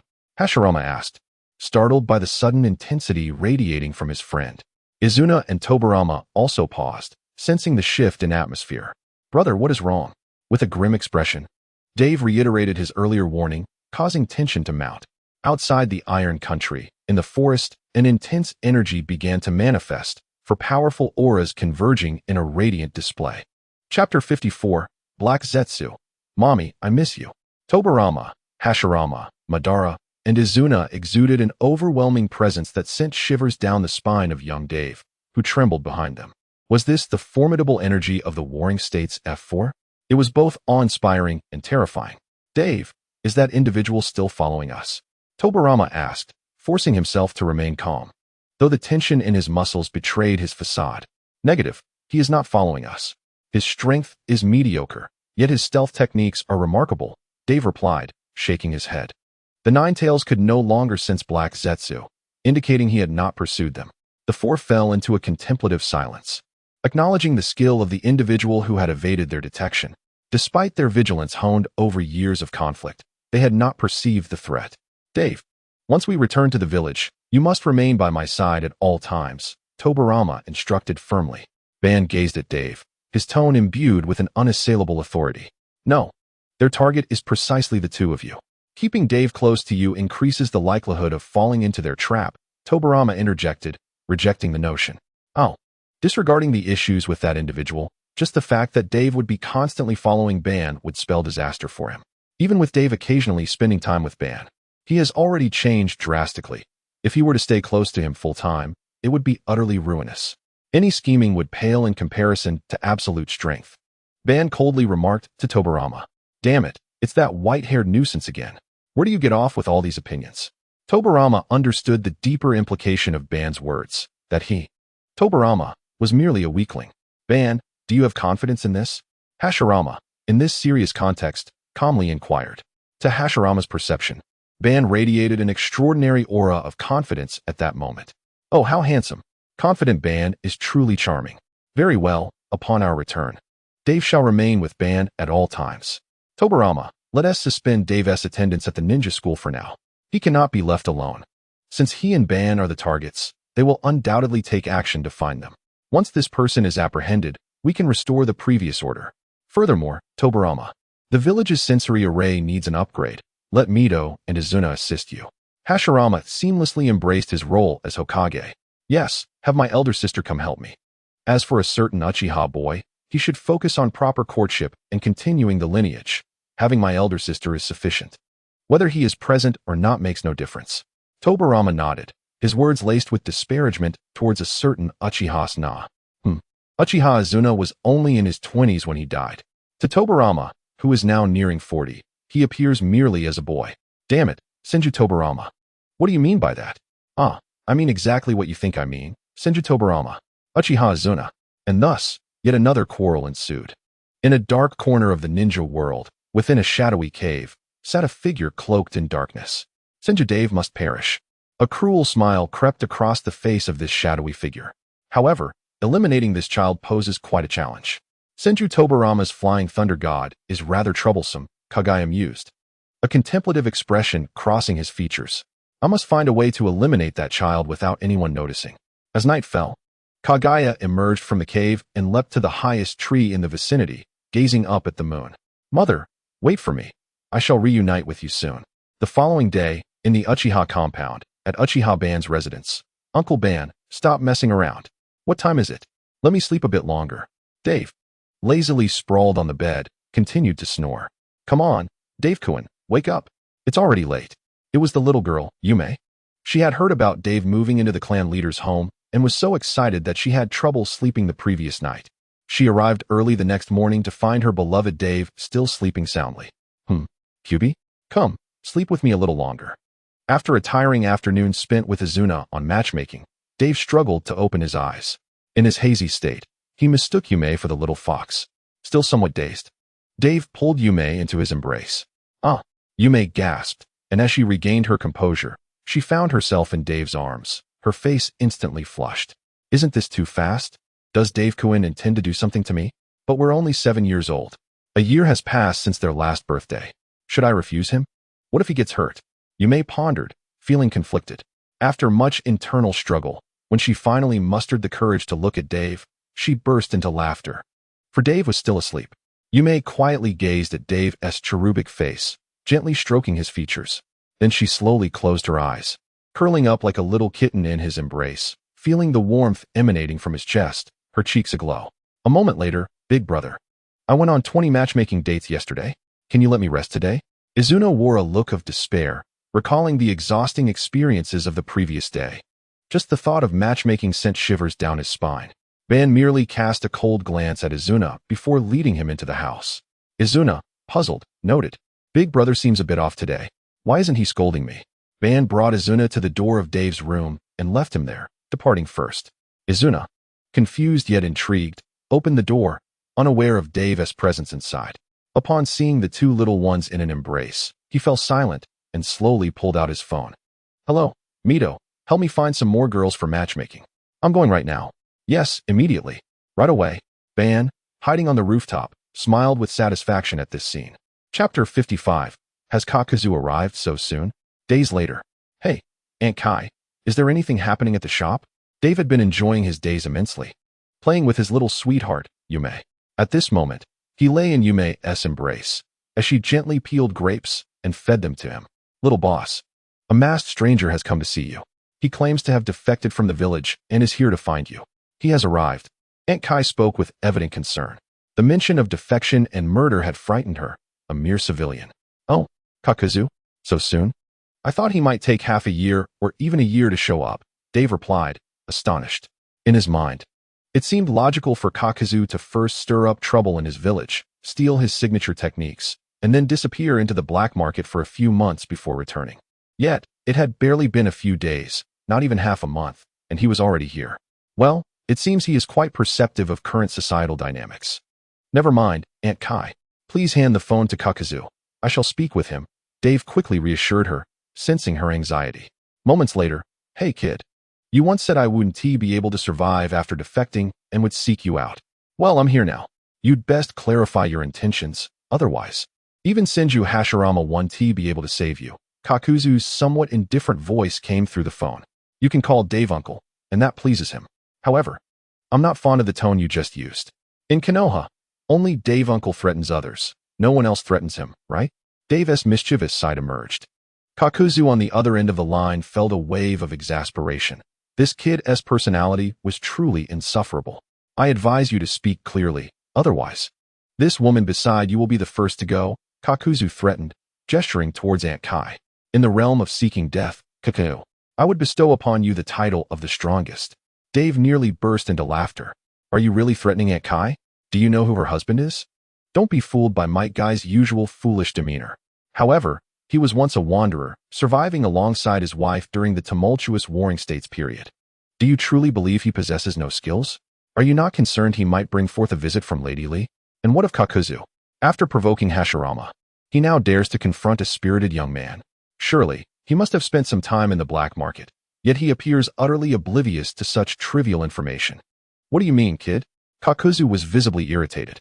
How did he seek his own demise? Could it be that the woman beside him possesses some extraordinary abilities? A mere glance from him had startled her. Kakuzu, I find your sincerity lacking. Once you exhibit genuine intent, we may converse further. After Dave concluded the call, he promptly dialed Mike Guy. Hey there, little boss. How may I assist you? Guy's voice resonated through the phone. Uncle Wei, Aunt Kai is in danger. Someone is attempting to kill her. She's currently at the shop, so if you are nearby, I urge you to hurry. I'm still quite far from there. By the time I arrive, Aunt Kai may already be in peril. Dave spoke with a hint of panic. A brief silence ensued on the other end. Understood, little boss. Lady Lee is knocking. Open up. As Dave stared at the phone in his hand, contemplating the last words he heard, he turned his gaze towards the direction of the mobile shop. Kakuzu, I hope your heart is sufficient for what lies ahead. Moments later, Dave arrived at the mobile shop with Suki. Fortunately, the shop suffered minimal damage. Only a few walls had collapsed, easily reparable by a handful of workers within a day.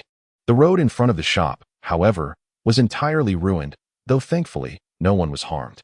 Dave observed the slightly panting guy and then turned his attention to the barely conscious Kakuzu, bursting into laughter. Uncle Wei, I never knew you were this formidable. By the way, is Aunt Kai all right? After finishing his laughter, Dave hurriedly approached Guy, concerned. Little boss. Aunt Kai is fine. It's this fellow who may be on the verge of death. Guy awkwardly scratched his head.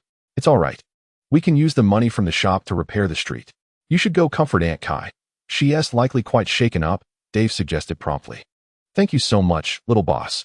You truly are a good person. Guy expressed his gratitude before hastily departing. Subsequently, Dave slowly approached Kakuzu, delivering a sharp slap to his face, rousing him from his stupor. How does it feel, Kakuzu? Some individuals are not meant for you to eliminate. Are you basking in the bliss of Lady Lee's visit? Dave grinned, pulling Kakuzu up from the ground. Kakuzu's eyes were vacant, his mind still haunted by the recent apparition of a blue figure. I am aware of your affinity for wealth. I admire your keen sense of monetary matters.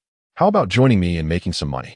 We can split the profits 70-30, Dave proposed, chuckling at Kakuzu's bewildered expression. No way 60-40. Kakuzu immediately snapped back to reality at the mention of money, completely forgetting the earlier events. 70-30, 60-40, 80-20, 70-30. 91. Damn it, who negotiates like you? Kakuzu inquired, feeling a headache coming on. Hey, you do realize you're in Konoha, right? My uncle Madara, Hashirama, and even Uncle Wei are not far from here. You should understand that I am not negotiating here, Dave warned. Once you step into my Konoha, exiting will not be so simple. You little brat. Kakuzu contemplated attacking this white-haired kid, but then he recalled the earlier conversation. Hashirama was this child's uncle? Madara had a good relationship with him too. And that green-skinned creature was his employee? If he were to act rashly, it could mean his end in Konoha, having already lost 4 of his 5 hearts. He was left with just one, this single life. 64. That is my final offer. If you disagree, just summon them to kill me. Kakuzu, too, was a man of principles, resolutely declaring his terms. All right, it's settled then. So what must I do? Kakuzu asked.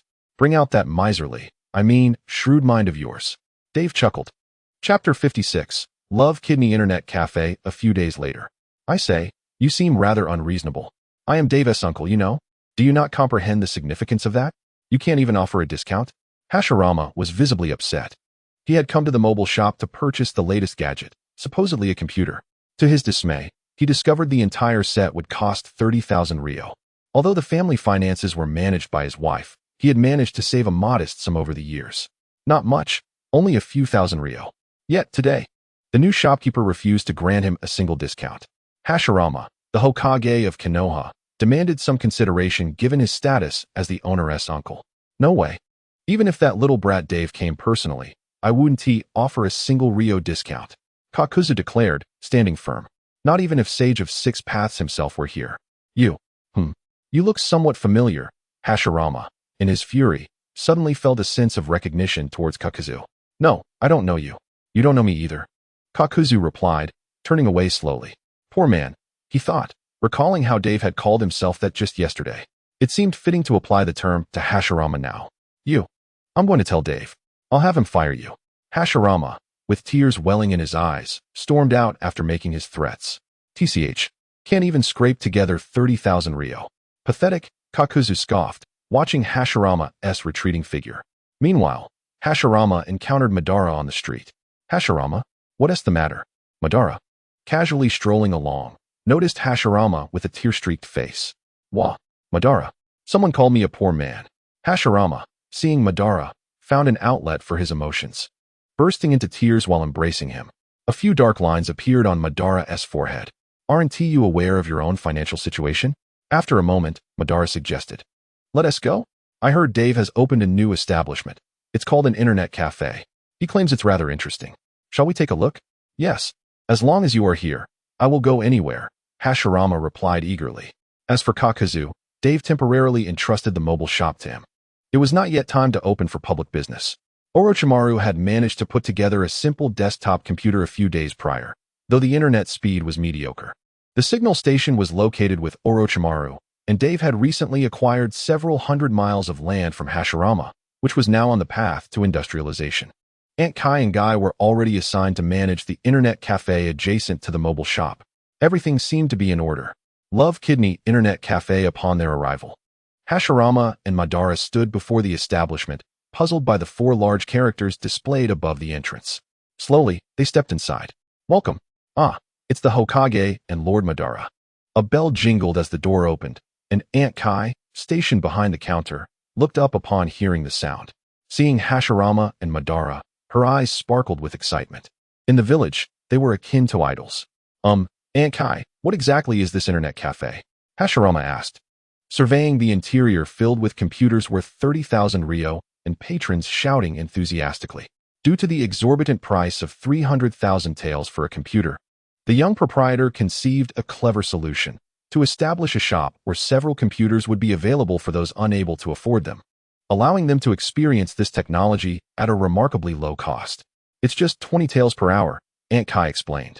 Oh, Dave is truly astute, exclaimed Hashirama.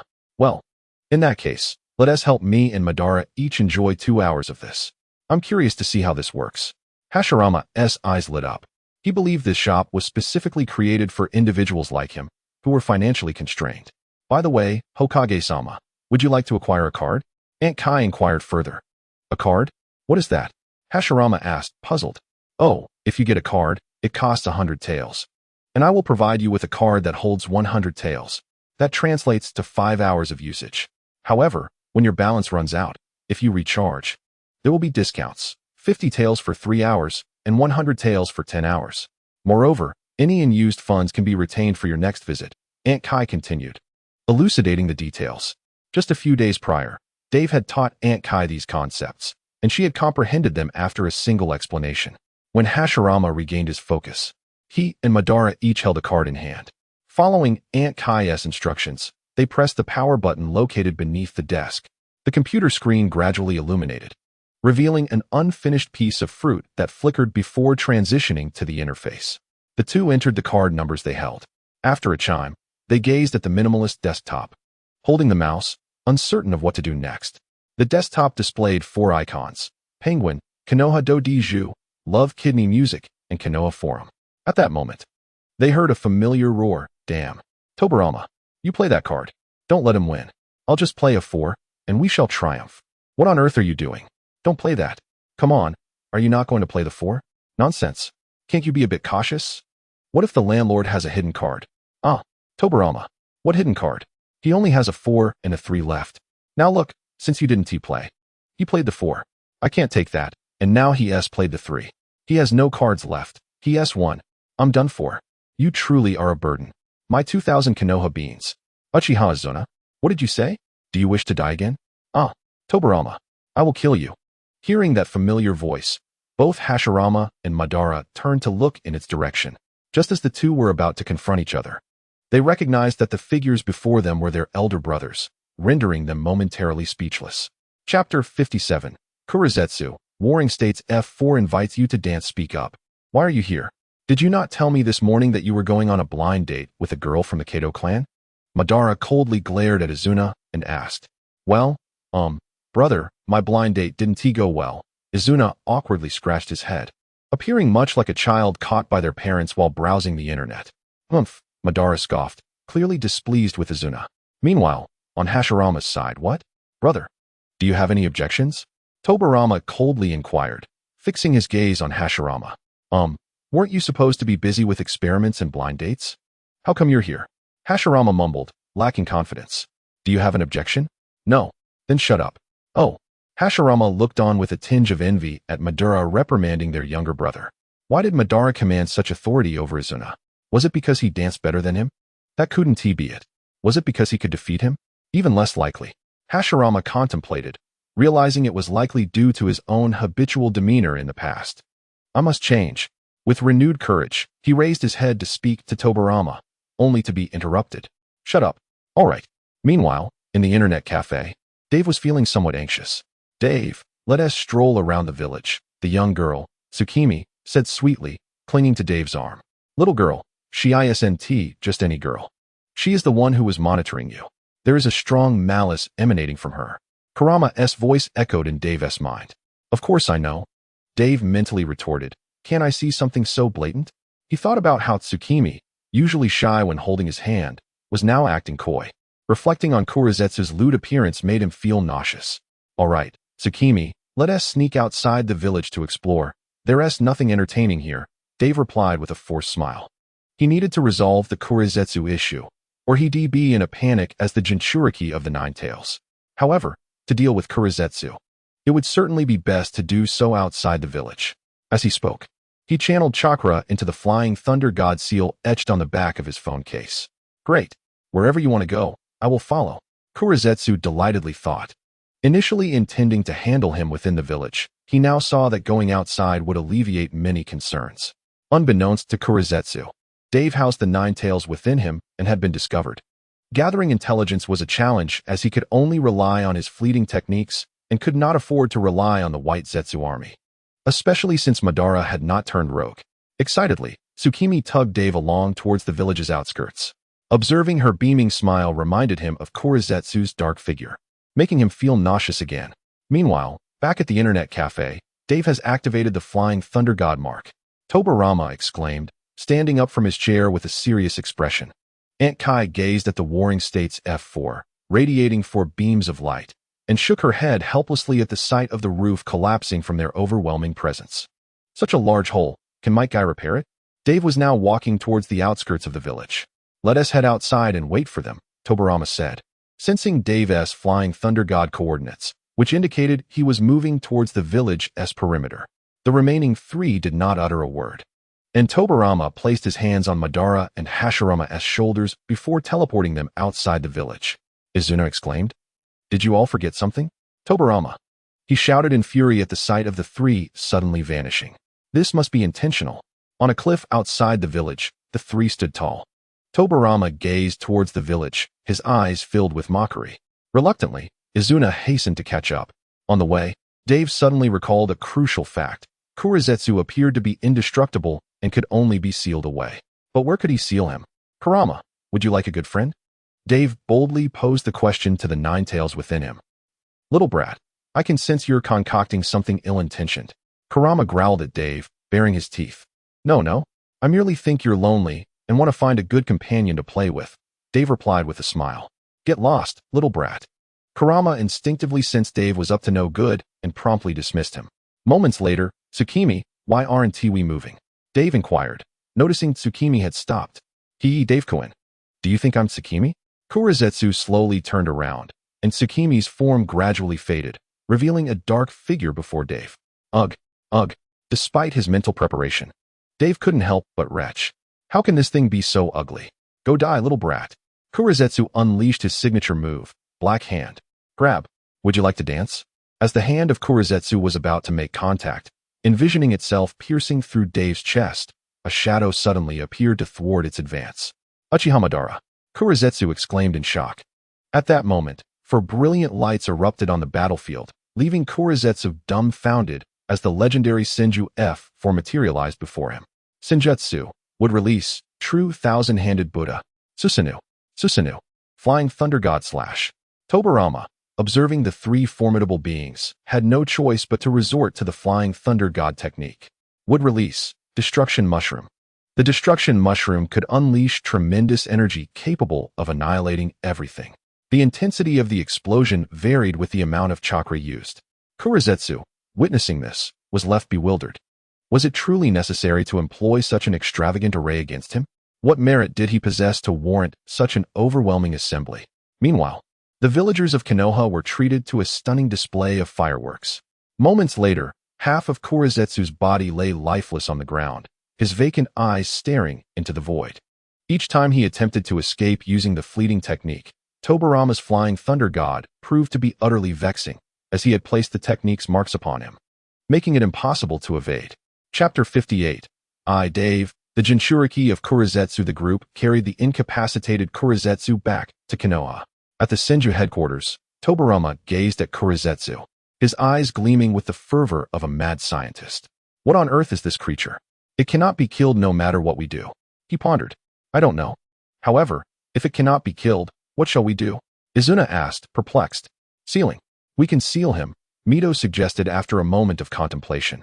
"But ordinary sealing techniques and scrolls would struggle to contain him for long," she added. "What then? Since we've captured him, we must not release him. Otherwise, the ninja world will descend into chaos," Hashirama interjected. "Uncle, seal him within my body. Let him keep the Nine Tails company," Dave exclaimed, his eyes sparkling with enthusiasm.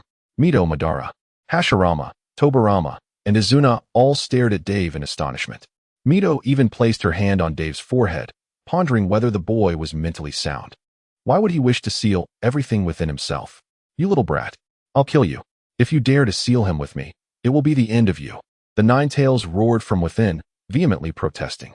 "Rest assured, Mito, by sealing him within my body, not only will I keep an eye on him, but the QB will too. He lacks any real power. At most, his stealth technique is slightly impressive. I doubt he could even break your seal," Dave replied, pushing Mito's hand away with an exasperated expression. Kurizetsu, the Jinchuriki? Haha, just thinking about it is exhilarating. Well, if that's the case, it might work. However, I wonder if there is any danger," the group deliberated. Mito considered Dave's actions somewhat reckless, sealing a tailed beast and now an odd entity within a single body. She was uncertain of the repercussions of sealing two distinct beings within one individual. It was too risky. If it came to that, perhaps they could try sealing him within Hashirama, Tobirama, Izuna, or Madara instead. Izuna, Tobirama, Madara, and Hashirama exchanged glances, contemplating throughout the night. The next morning, very well. We can seal him within Dave's body, but if anything goes awry during the process, Mito, immediately terminate the sealing ritual. Hashirama declared, sporting dark circles under his eyes. Mito nodded, understanding the gravity of the situation. Dave, familiar with the process, lay beside Kurizetsu as the sealing ritual commenced. Moments later, Dave seamlessly entered the sealing space, only to find Kurizetsu imprisoned beside the Ninetales within a cramped cell, reminiscent of a prison. Outside, iron bars enclosed them. At that moment, Kurizetsu was clinging to the bars, staring in shock at the Ninetales, who bared its teeth in response. Kurizetsu was dumbfounded. How could there be a Ninetales within this brat's body? The Ninetales, equally irked, resented the intrusion into its already limited space, feeling threatened by the grotesque newcomer. Hey, we will all be living here from now on, so let us not be so hostile. Dave stepped forward to mediate. Brat, did you know I was here all along? Kurizetsu asked Dave, his expression grave. Not me. It was him. Dave shrugged helplessly, pointing at the Ninetales. Damn-tailed beast, damn Otsutsuki Kagaya. My mother should never have birthed those two brats. One Kurizetsu is enough. Why did she have to have twins? An only child is the best. Kurizetsu seethed internally. What? You think I'm trash? Do you have any objections? The Ninetales scoffed, casting a disdainful glance at Kurizetsu. Curse you, Ninetales. I should have killed you in your youth. Kurizetsu shouted, shaking the bars in fury. You've seen my youth. The Ninetales' expression shifted dangerously, filled with hostility. The events of its youth were a millennium ago, and if Kurizetsu was aware of them, it meant he had existed longer than the Ninetales, thus knowing its past. Humph. You ungrateful wretch, Kurizetsu, the Ninetales retorted, recognizing that Kurizetsu belonged to its era. I don't care what your intentions are. I advise you to refrain from any rash actions. Oh, right, you're sealed here, so you can't move, the Ninetales smirked, a hint of mockery in its tone. Regardless of Kurizetsu's hidden motives, he was confined here for now. Damn Ninetales. If you have the power, let me out. If you have the courage, come out. Do you have the ability to let me out? If you can, do it. Hey, I can't let you out. If you can, do it yourself. Damn Ninetales. Just wait. Once I get out, I'll be sure to kill you first. Let's see you get out first, shall we? If you have the ability, come in. If you have the courage, come out. Are you mad? Are you mad? Hee, I'll drive you crazy. Dave silently observed the back-and-forth banter between the dark entity and the fox, finding the scene unexpectedly amusing. His peculiar knowledge had expanded. Seeing Kurizetsu's utterly defeated expression, he felt a sense of joy at the prospect of his body being filled with laughter. Brat, let me out. I want to kill him. Kurizetsu screamed at Dave. Are you out of your mind? Dave replied, perplexed by Kurizetsu's demands. Kid, let him out. He can't escape. I know that even if he breaks the seal, he won't die, but with his strength, he'll never get out. You don't have to worry about any negative emotions affecting you. He is unlike us tailed beasts. The Ninetales stated calmly. Can I use his chakra? Dave inquired, curiosity piqued. Yes, his power is weak. In fact, you could say it's quite feeble. If you forcefully use his chakra, he won't be able to resist, the Ninetales grinned, a mischievous tone lacing its words. Well then, let us help you out, Kurizetsu. Dave chuckled. Kurizetsu gulped, the sound of Dave's laughter echoing in his ears like the whispers of demons. No, I don't want to go out. I think it's quite nice here. I don't want to leave. Kurizetsu shrieked in terror as Dave approached the cage. That's not up to you. Chapter 59, Kurizetsu's Possession. I am invincible moments later. Hee. Ninetales, are you angry? Are you angry? Can't touch me. Heiju has indeed turned the tables. Like a farmer singing a triumphant song. His exceptional agricultural skills left the Ninetales unable to strike back. How? The Ninetales, in a fit of rage, gradually opened its enormous maw, conjuring a black-tailed beast ball within its jaws. Dave, witnessing the spectacle, was left dumbfounded. What the heck, Ninetales? In such a small space, you still resort to using a tailed beast ball? Dave exclaimed, his voice filled with disbelief. You little brat. I will obliterate him. The Ninetales replied, rest assured. This sealed space is stable and unbreakable. You wretched creature. I wonder where you think you can escape to. Ninetales. Heiju. Dave, lying on the floor, slowly regained consciousness and glanced at the 5 anxious faces before him. It's all right, everyone. There's no need to be so tense, Dave said with a smile. Are you sure you're fine? Hashirama asked, swallowing hard as he pointed at Dave. A question mark slowly emerged on Dave's face as he looked down at himself. He gasped in surprise. Apart from his face, he was entirely shrouded in darkness, as though Heiju had possessed him. Once Dave calmed down, he realized that it was the chakra of Heiju. However, it seemed rather weak. What do you mean, you little brat? Speak clearly. Who is weak? Heiju, sealed within Dave's body, could hear his inner thoughts and roared in frustration. How could this ancient fiend, who had undoubtedly caused the demise of countless individuals, be mocked as weak by a mere child? This entity appears to be a conscious product created through yin-yang release. Dave is currently capable of utilizing its chakra. I can sense that from it, Madara spoke up. Can I use this entity's abilities? Dave inquired, perplexed. You may give it a try. Its stealth techniques are indeed formidable. If successful, aside from a certain flying, lightning-fast weirdo with white hair, virtually no one in the ninja world would be able to catch you, Izuna added. Uchiha Izuna. What do you mean by that? It means exactly what you think it does, Uchiha Izuna replied. Hashirama. All right, these two are at it again. The others observed with indifference. Dave attempted to place his hand on the ground, and gradually, his hand began to sink into the surface. A smile crept onto his face as he realized that it indeed worked. Not only that, but he could also enter any physical entity, including a human body.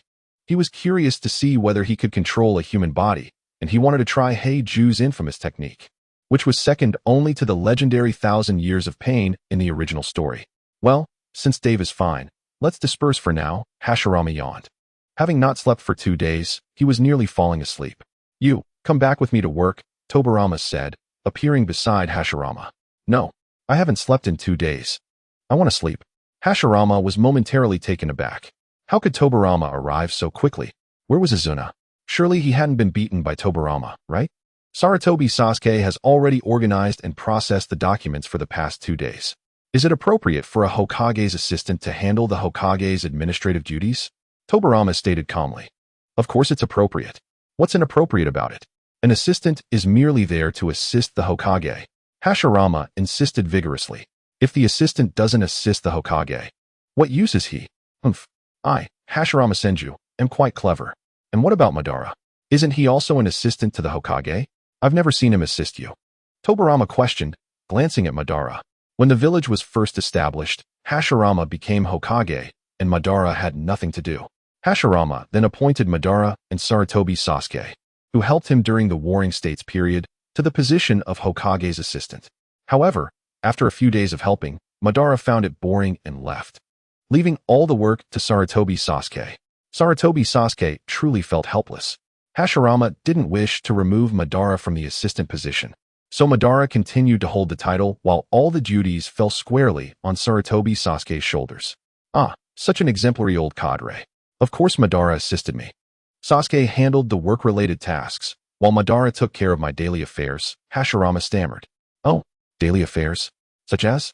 Taking you dancing in the village? Taking you to steal money for claw machines? Playing mobile games while neglecting work? Tobirama retorted, visibly irritated. Hashirama had no response to that. Come back with me to work, Tobirama said, pulling Hashirama's ear as they moved towards the door. Ouch! Ouch! Hashirama squealed like a pig. Dave, let's go check out your internet cafe, Madara suggested, recalling his prior experiences there with Hashirama. Sure, Dave replied, momentarily taken aback. Bringing Uncle Madara to the internet cafe might be quite exhilarating. This place is amazing. How do I open it? Hayden and Danzo, having heard that Dave had opened a wonderful new venue, decided to check it out. They had been persuaded by Chio to use their training funds to buy a card, but now they were uncertain how to operate the computer. You just need to press the button under the table to turn it on, Madara remarked, having just arrived and seeing the two struggling. Wow, it really works. Thank you, Uncle Madara. Hayden exclaimed excitedly as he opened the computer, his eyes sparkling with admiration. Kids need to keep up with the times, Madara said with a smirk. Hayden and Danzo nodded eagerly. Madara and Dave also opened their computers, and Madara clicked on Konoha do Diju. Having seen his brother and that white-haired individual playing it recently, he wanted to give it a try. As the game loaded, Madara noticed that registration was required. Dave guided him through the registration process, explaining that the accounts were linked to Universal Penguin IDs. When Madara saw that he needed to choose a username, he glanced at Dave, whose name was Y by Babu. Although he couldn't comprehend the meaning of the name, He realized that one could choose whimsical names. Should I go with Ninja World Dance God or Konoha Dance God? After completing the registration, Madara entered the game, finding the interface quite neat. With only a few buttons, Do-Di-Ju, currently 0 players online, create room, and recharge. It was rather unadorned, especially when the recharge option occupied half the screen. Dave, how do you play Konoha Do-Di-Ju? Madara inquired, turning to Dave. Well, Uncle Madara, there's a beginner's tutorial in the upper right corner that will teach you how to play, Dave pointed out. Madara nodded and promptly clicked on the tutorial, embarking on his irreversible journey. Meanwhile, Heir and Danzo, also new to this, followed suit and entered the beginner's tutorial. A moment later, Madara called out, "Hey, two little brats. Shall we create a room and play around?" Now that he understood how the game worked, he turned to Heir and Danzo, who were the only players online. "Sure," they replied, eager to showcase their skills. The three of them created a room and entered the game. Madara examined his cards and confidently declared, "I will be the landlord." Heir glanced at his cards and decided not to compete, while Danzo, brimming with confidence, exclaimed, "I will take the landlord." "You little brat, are you feeling confident?" Madara sneered, directing his gaze at Danzo. Danzo, unsure of how to respond, awkwardly smiled, though his grin was far from commendable. Madara clicked to claim the landlord again, and indeed, he became the landlord. As the game commenced, Izuna and Danzo found themselves embroiled in a spirited match. Upon its conclusion, Madara chuckled, gazing at the additional 3,000 Konoha beans in his account. "Izuna, why do you not accept my challenge?" Danzo asked, visibly irritated. "I didn't even play," Izuna retorted, equally displeased, having already played his pair. "Ah, young one, a loss is a loss. Do not throw a tantrum. It merely reflects your lack of skill," Madara remarked with a cold smirk. "Let us play again, Madara," Danzo insisted, his determination unwavering. Calling landlord, Danzo, seizing the opportunity to declare himself first, proceeded without hesitation. Moments later, he exclaimed, "You're just playing around. Hashirama plays better than you. I could win with a bomb and a plane." Madara, having lost this round, directed his ire toward Izuna, questioning him. "No wonder that kid is frustrated. He truly is a novice. Hashirama plays far better than he does." Meanwhile, in the Hokage's office, Hashirama, buried under a pile of paperwork, sneezed. "Could it be Madara is thinking of me? Should I check?" Upon seeing Sasuke and Tobirama watching him intently, he lowered his head and resumed his work. After a few more rounds, Madara decided to cease playing, frustrated with Izuna's poor performance. Out of 5 matches, he had lost 3 as a farmer, depleting his Konoha beans. Only in the final round, where Izuna played as the landlord, did the farmers emerge victorious. Madara closed the game, followed by Danzo, leaving Izuna staring blankly at the screen. Madara then opened the Konoha forum, logging in with his newly created account. The forum was sparsely populated, lacking organization and posts. He soon stumbled upon a thread created by Little Dave, nodding approvingly at the young lad. "I think Madara is very handsome. What do you all think?" Beneath it was a picture of Madara striking a pose. The camera had been updated a month ago, though the quality was quite poor. The comments were few and sparse. Intrigued by the post about himself, Madara began to read the comments. "The Will of Fire, Madara is indeed handsome, but could you not block my view of the Uchiha girl group behind you? For Konoha, quite nice. Snake, my husband, Madara is so handsome. I don't want to be set up. Oni-chan is the most handsome." Madara smiled at the last comment, recognizing his younger brother's voice. He promptly replied to him. God of Dance in the Ninja World replied, "It's time for you to consider matchmaking. Youthful spirit, oh, Lord Madara is truly filled with vigor and passion. Godly speed in the ninja world. Ha, what an ugly thing. A face devoid of expression. How dare he exist in this world? Worthless in skill and appearance, a true disgrace to the ninja world." Madara's expression darkened upon reading this comment. "Dave, are these comments you're doing?" he asked, glancing at little Dave. What's wrong, Uncle Madara?" Dave, focused on testing application stability, had not noticed the situation.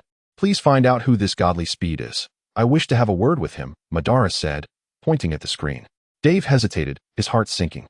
"Isn't that my father?" he thought. "That person is my father. Forgive me, dear father." "Tobirama?" Madara raised an eyebrow, a peculiar smile creeping across his face. He quickly began typing. God of Dance in the Ninja World replied to Godly Speed. "You are impressive. Oh, dear father, I know nothing of this. You brought this upon yourself." Little Dave wiped the sweat from his brow.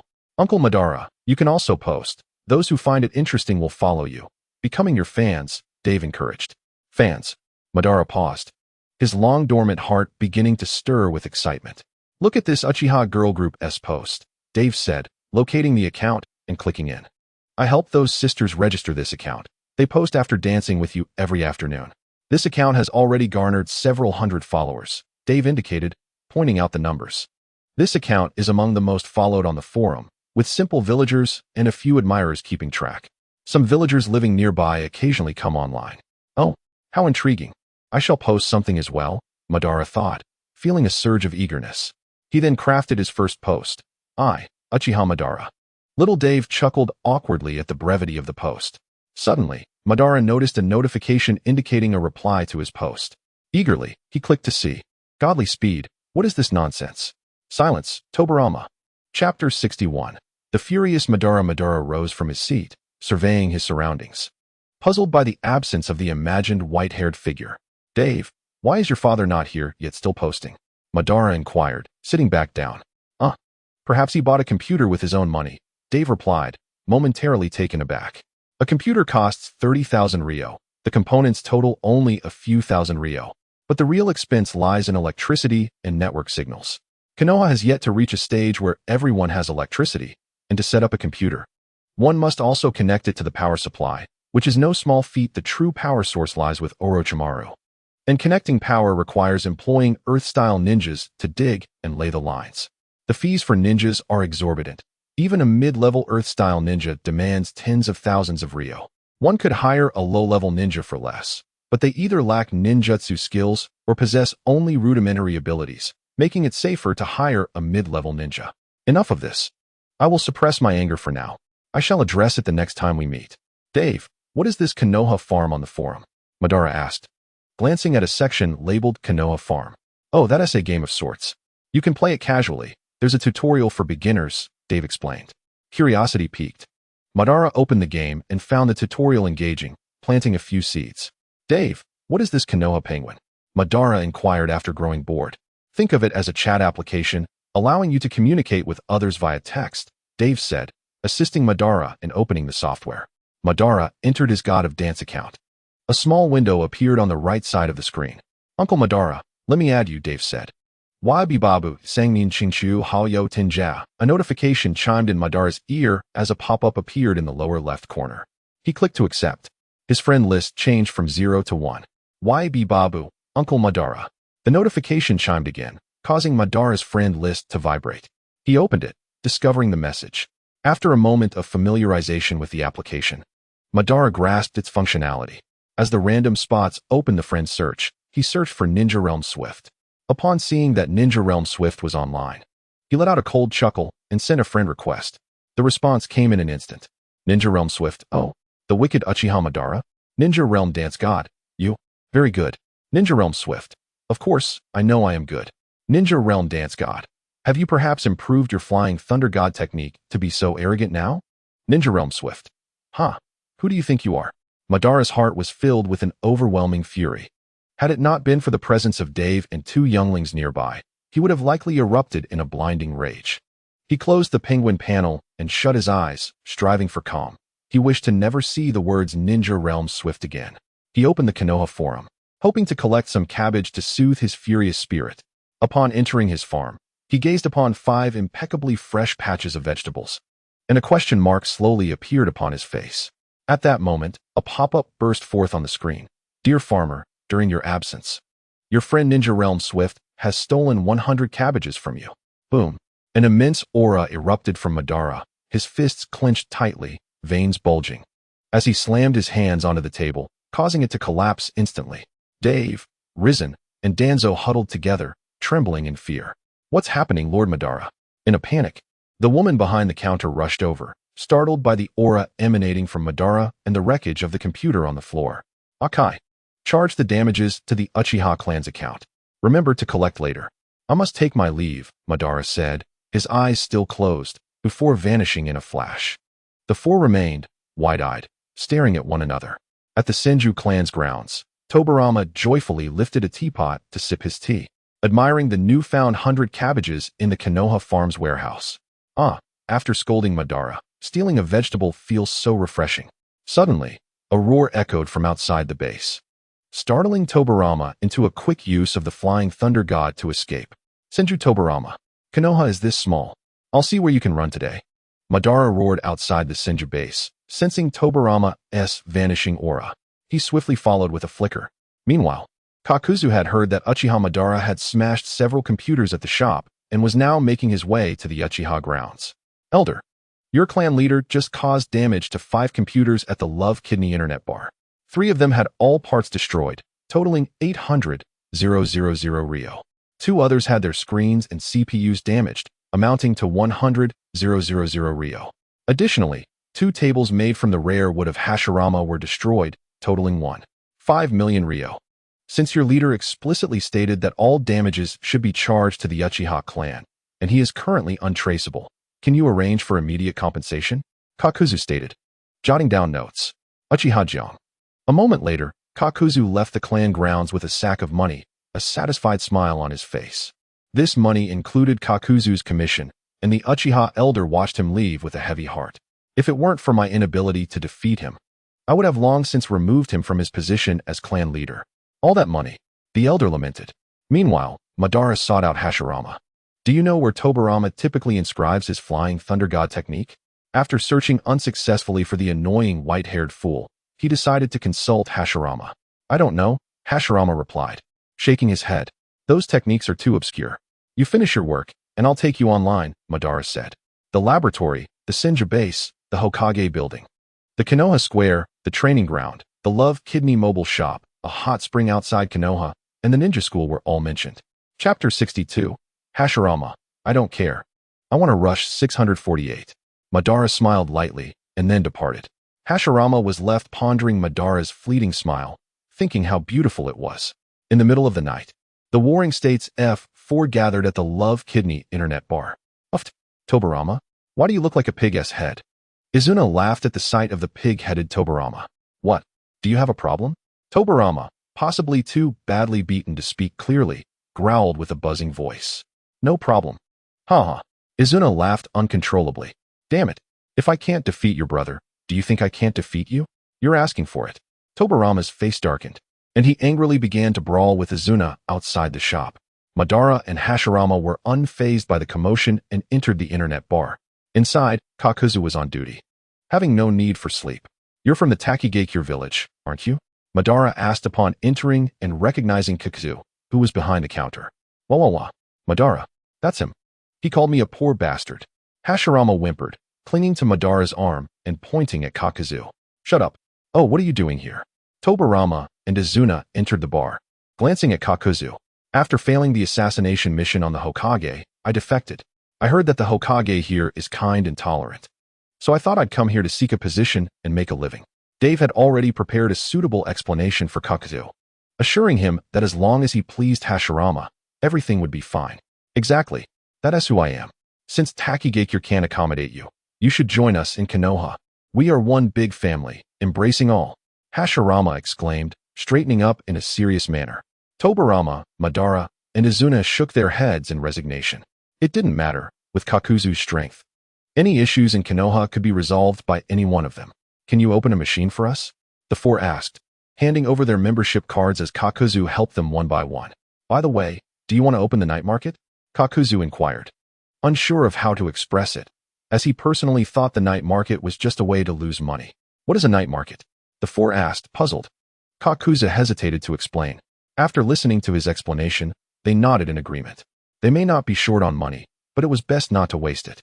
Oh, except for Hashirama, who was the most excited by the news.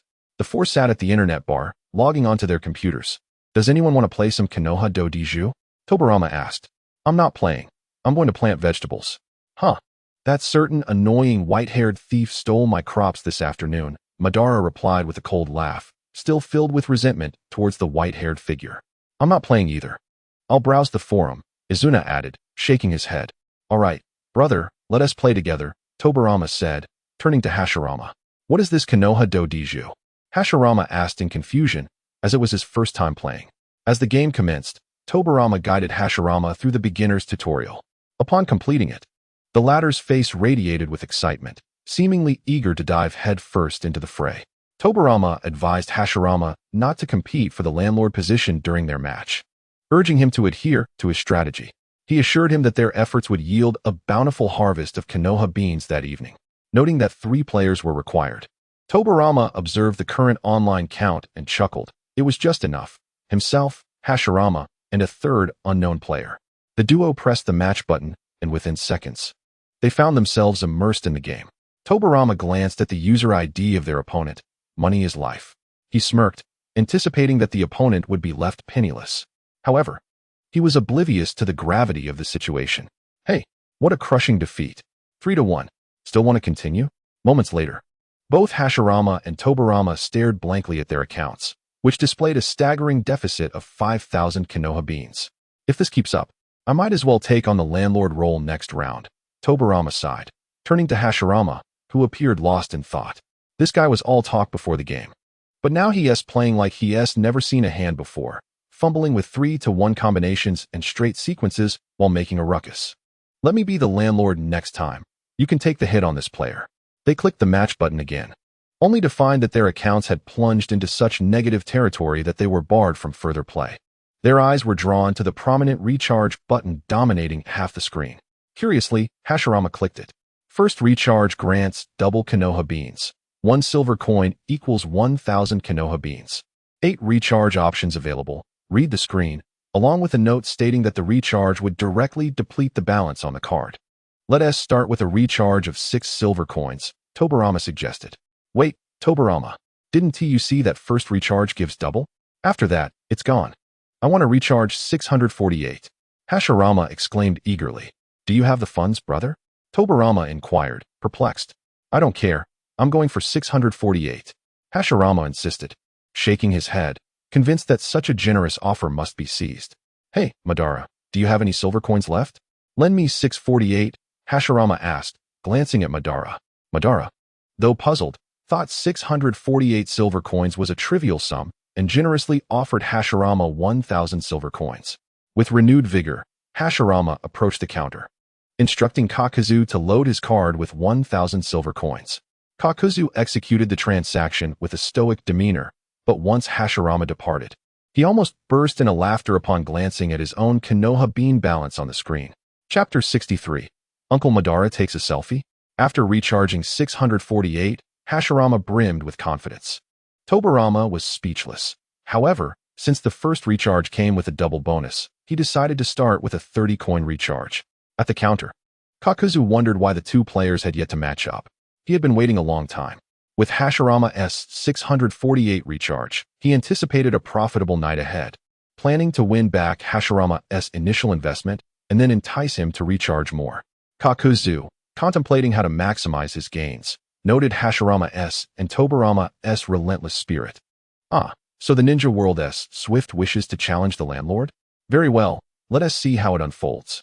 Kakuzu mused as he observed the player named Ninja World's Swift opting not to play farmer, but instead contesting for the landlord position. However, buoyed by the recent defeat of the 2, Kakuzu felt a surge of confidence. Farmers are farmers. My skills can still outplay you. The earnings may be lesser, but it's essential to provide a good gaming experience, he thought, reveling in his status as the best player in Konoha's landlord game. As the hour passed, Kakuzu found himself staring at a deficit of 5,000 Konoha beans, lost in contemplation. Meanwhile, on the other side, wow, Tobirama, you're incredible. You bankrupt that player so swiftly, Hashirama exclaimed, his eyes sparkling with admiration. But, Tobirama, could you let my brother win just once? He has been losing all night.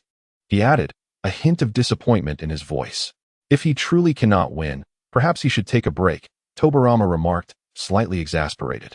Witnessing his brother's plight, he had contemplated allowing him a victory, but his own landlord hand had been a haphazard mix of random plays. Should he allow Hashirama to dictate his next moves? I refuse.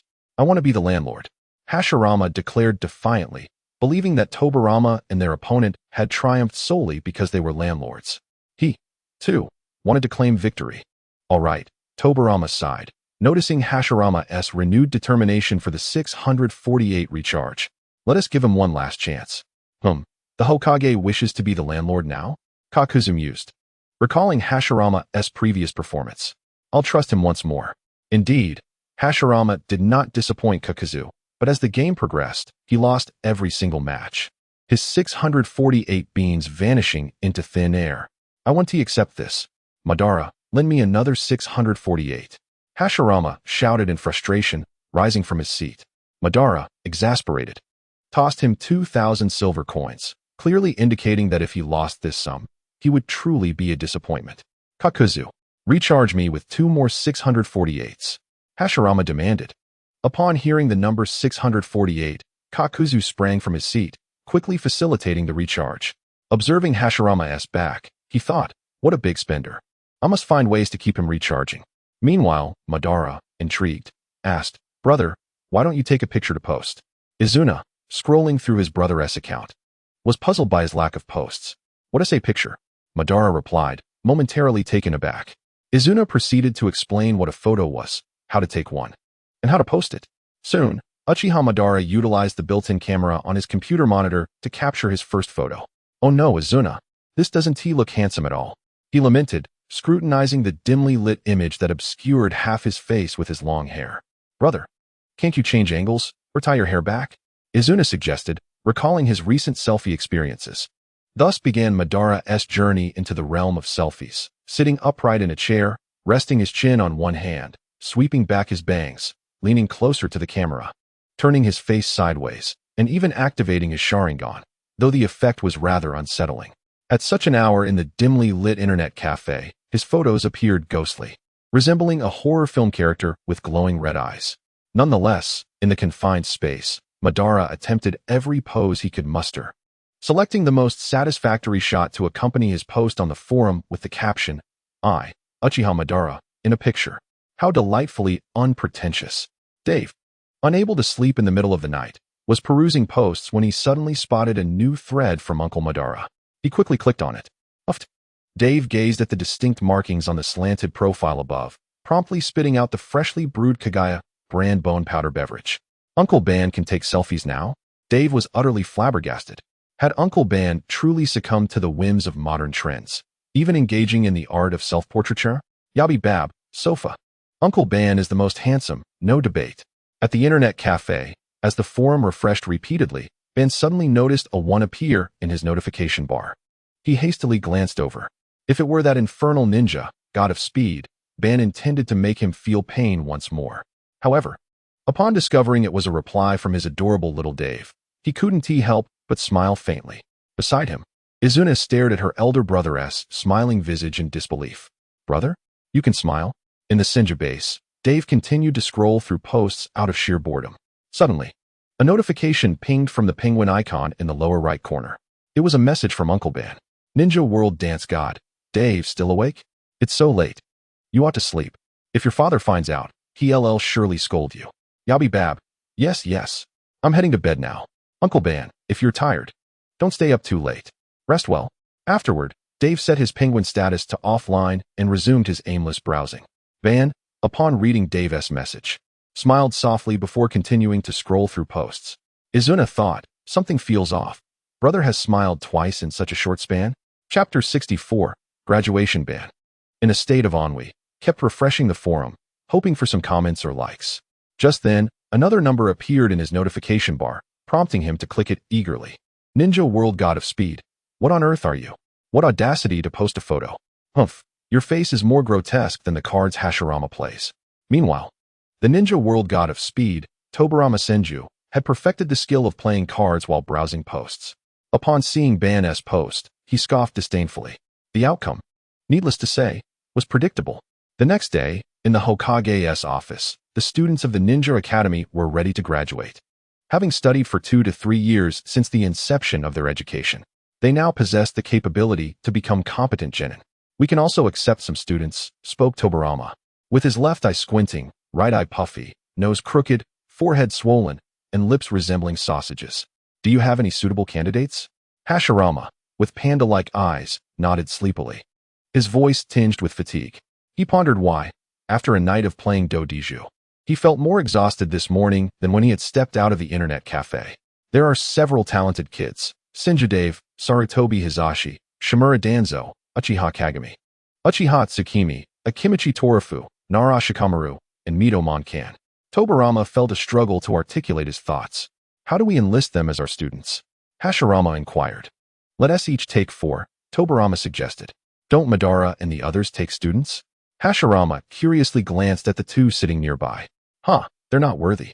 Tobirama smirked coldly, but his grin turned into a grimace as he quickly covered his mouth, inhaling sharply. Leave Dave and Tsukimi to me. Ban disregarded Tobirama and turned to Hashirama. No need to discuss Dave. He has already been on my mind. As for the girl Tsukimi, I've heard she awakened her Sharingan a year ago, and her talent is exceptional. Moreover, she is betrothed to Dave, and they often spend time together. So it makes sense to take them both. As for not taking Uchiha Kagami, I wouldn't even consider him. Kagami, impossible. Absolutely not. Upon hearing Ban's intentions regarding his child, Tobirama erupted in fury. Damn it, Uchiha Ban is truly ruthless. How dare he set his sights on Dave? Just look at yourself, self-absorbed. Despicable, sinister, shadowy, twisted, and so on. What would happen to Dave under his guidance? Cough, let it be, Tobirama. Ban doesn't have much on his plate. You shouldn't always think so ill of him. He can certainly guide Dave and Tsukimi well. It was clear that Hashirama favored his old friend over his brother. Brother, Tobirama roared, you're grinning again. Izuna, do you wish to take on students? Hashirama ignored his brother and turned to Izuna. I think I'll pass. I prefer being a teacher at the academy. Taking on students sounds too troublesome, and I don't have ample time. Izuna shook his head, his words laced with melancholy. Most of his time was consumed by matchmaking, plus he had classes at school. Where would he find extra time for students? Very well. Sarutobi Hizashi, Shimura Danzo, and Uchiha Kagami will be my students, Hashirama said with an awkward smile, pointing to the profiles of the 3 students in his hand. Then I'll take the remaining 3. I'm not like a certain Uchiha boy who shirks responsibility, Tobirama scoffed, his words dripping with disdain for a certain Uchiha who attempted to coast through life. Senju Tobirama, did you not get enough of a beating last night? Uchiha boy, I may not best your elder brother, but that does not mean I cannot best you. Senju Tobirama, Uchiha Izuna, watching the 2 rush out to brawl. Hashirama chuckled helplessly. They still call Izuna a child. Tobirama, you're no different. Within the Ninja Academy, Dave was aware that the Warring States F4 had spent the night at the internet cafe, but he was oblivious to what transpired later. Upon seeing Tobirama's pig-headed face at school, he had a fair idea of the events. All right, today is your graduation day. No need for assessments. Your abilities are now sufficient to become Leaf Genin. Come forward to receive your forehead protectors, Tobirama announced bluntly, revealing the purpose of the day. The crowd fell silent for a moment before erupting in excitement. Each student elated, particularly Danzo and Hizashi, who trembled as they received their forehead protectors from Tobirama. Furthermore, based on your performance over the past 2 to 3 years, I, along with the Uchiha clan leader and Hokage, will specifically select some of you to become our students. Tobirama looked at the excited faces below, feeling a profound sense of pride.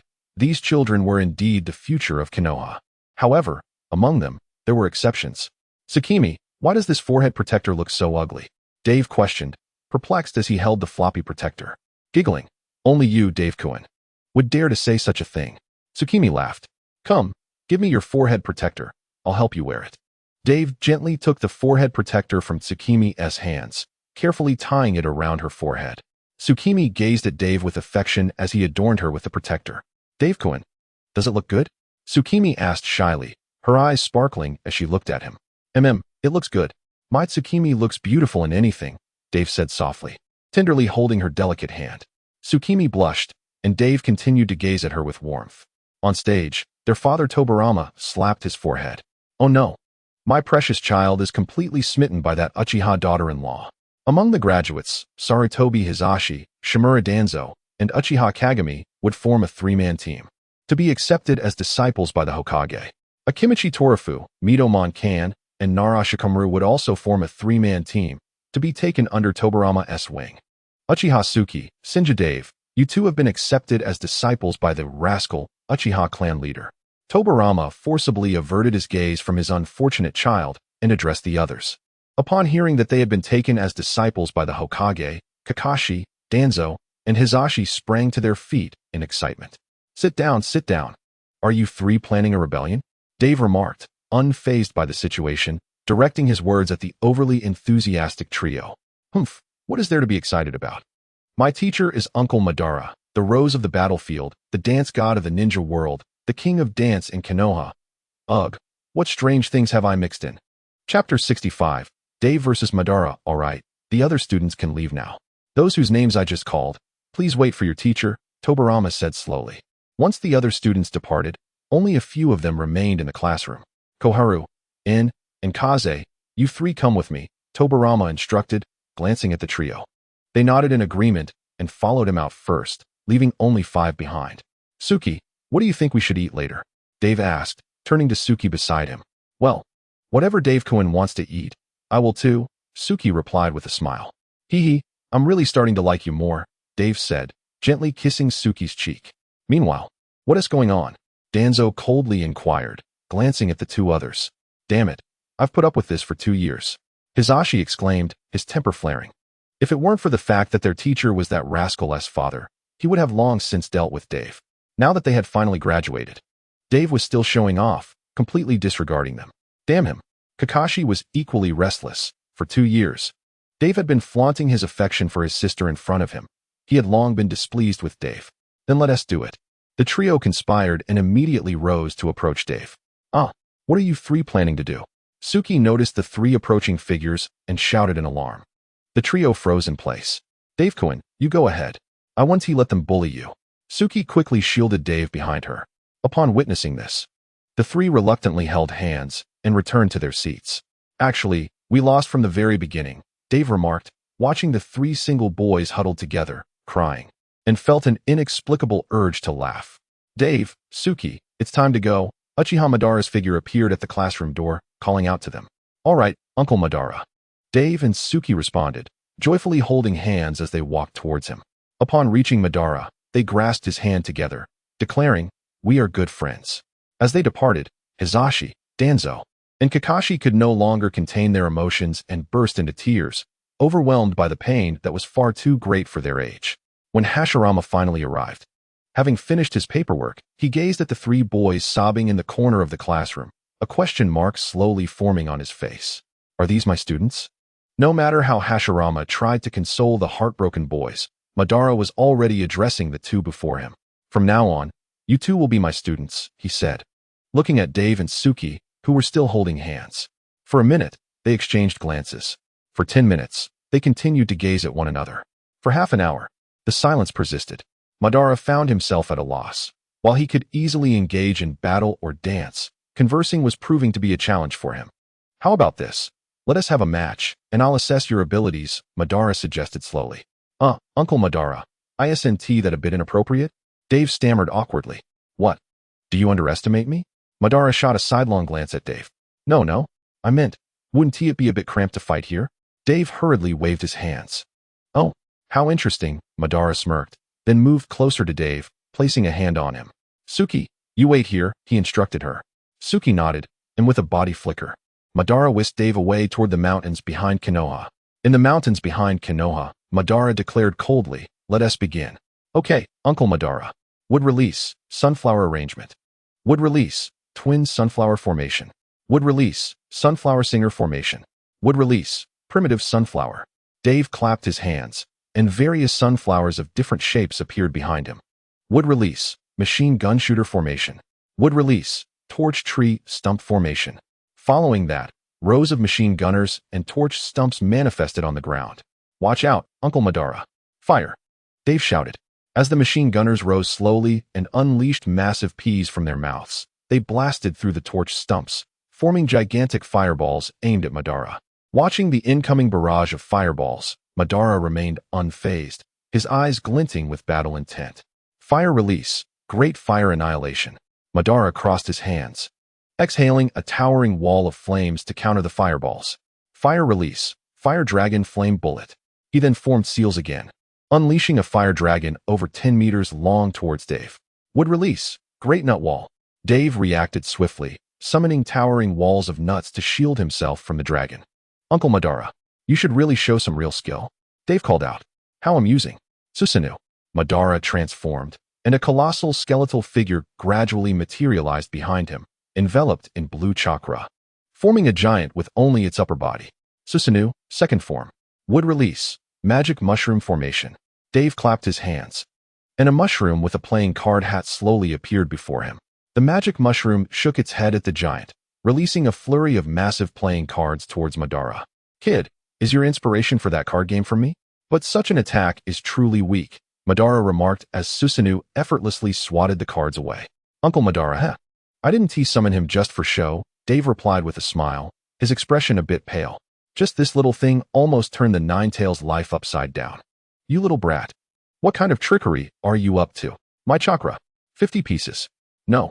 100 pieces of sweets as compensation. The Ninetales roared in fury.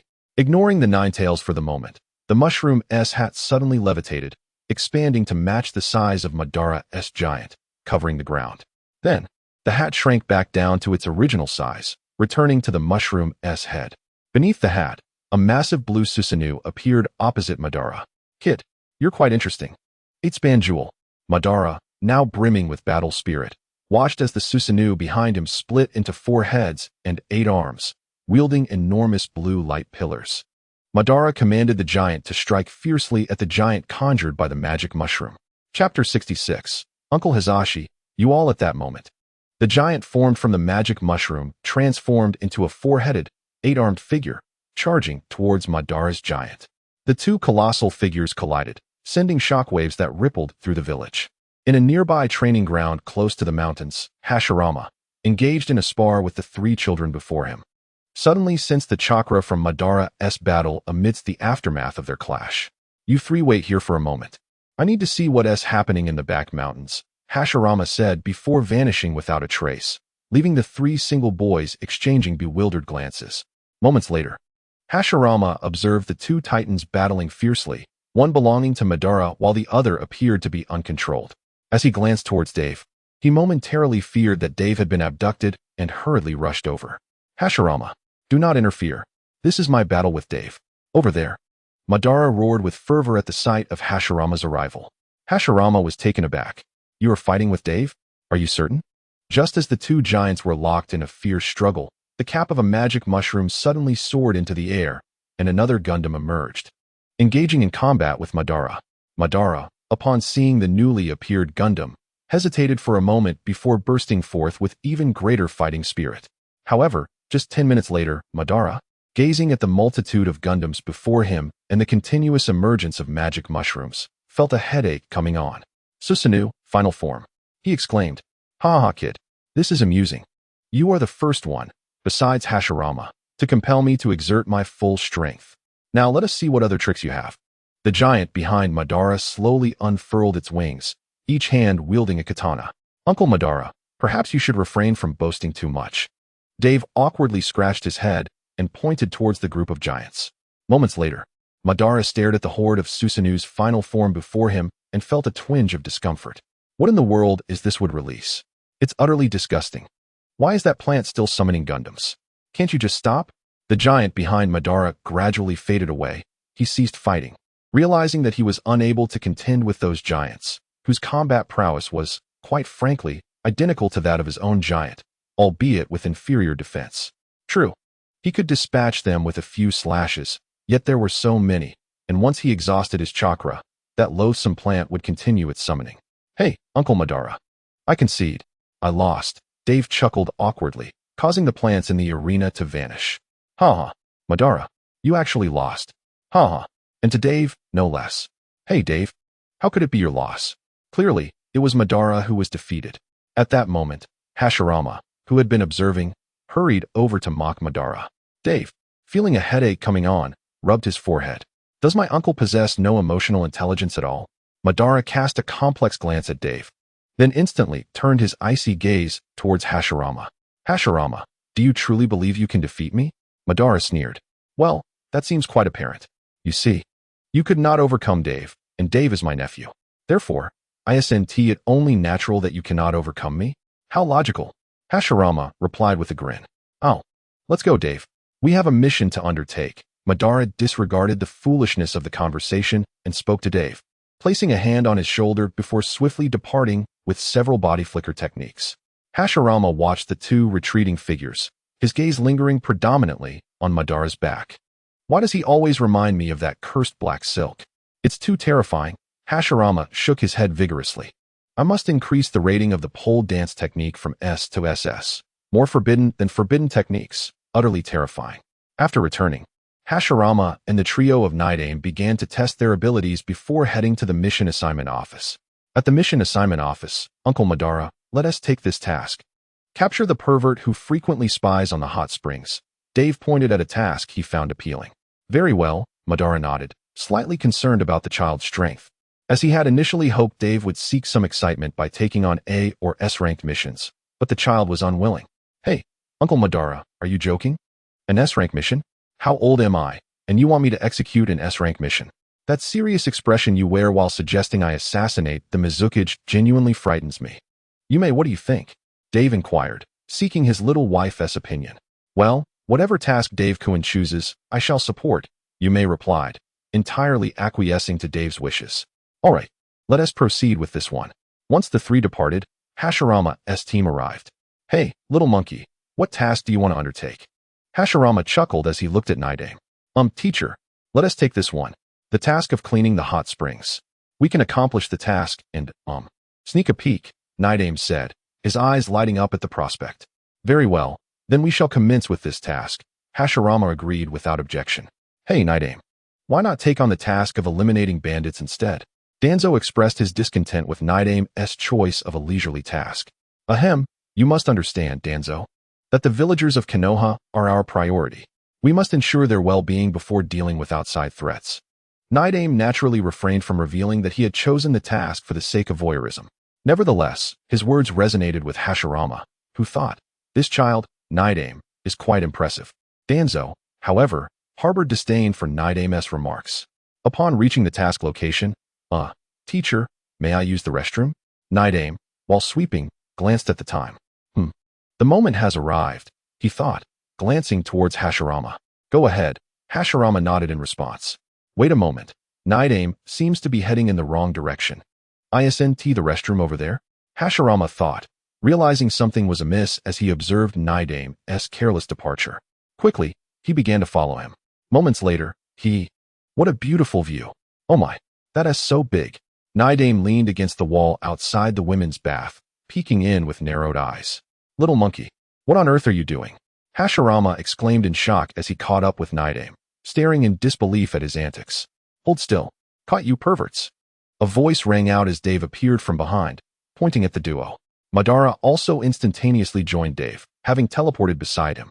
Upon hearing the voice, Night Aim and Hashirama turned slowly, their expressions frozen. Uncle Night Aim? Dave exclaimed, startled. How did my uncle end up with Night Aim? Hashirama, you, Madara stuttered, pointing a trembling finger at Hashirama, his shock evident. Hashirama instantly turned to stone. Chapter 67. Kakuza Daddy, please take me to wealth at the Senju residence, Hashirama. Can you explain today's events to me? Mito asked with a smile, looking at Hashirama, who was kneeling on the ground. Dave and Tobirama, who were observing, wiped the sweat from their brows, wondering why their aunt's smile carried such a powerful aura.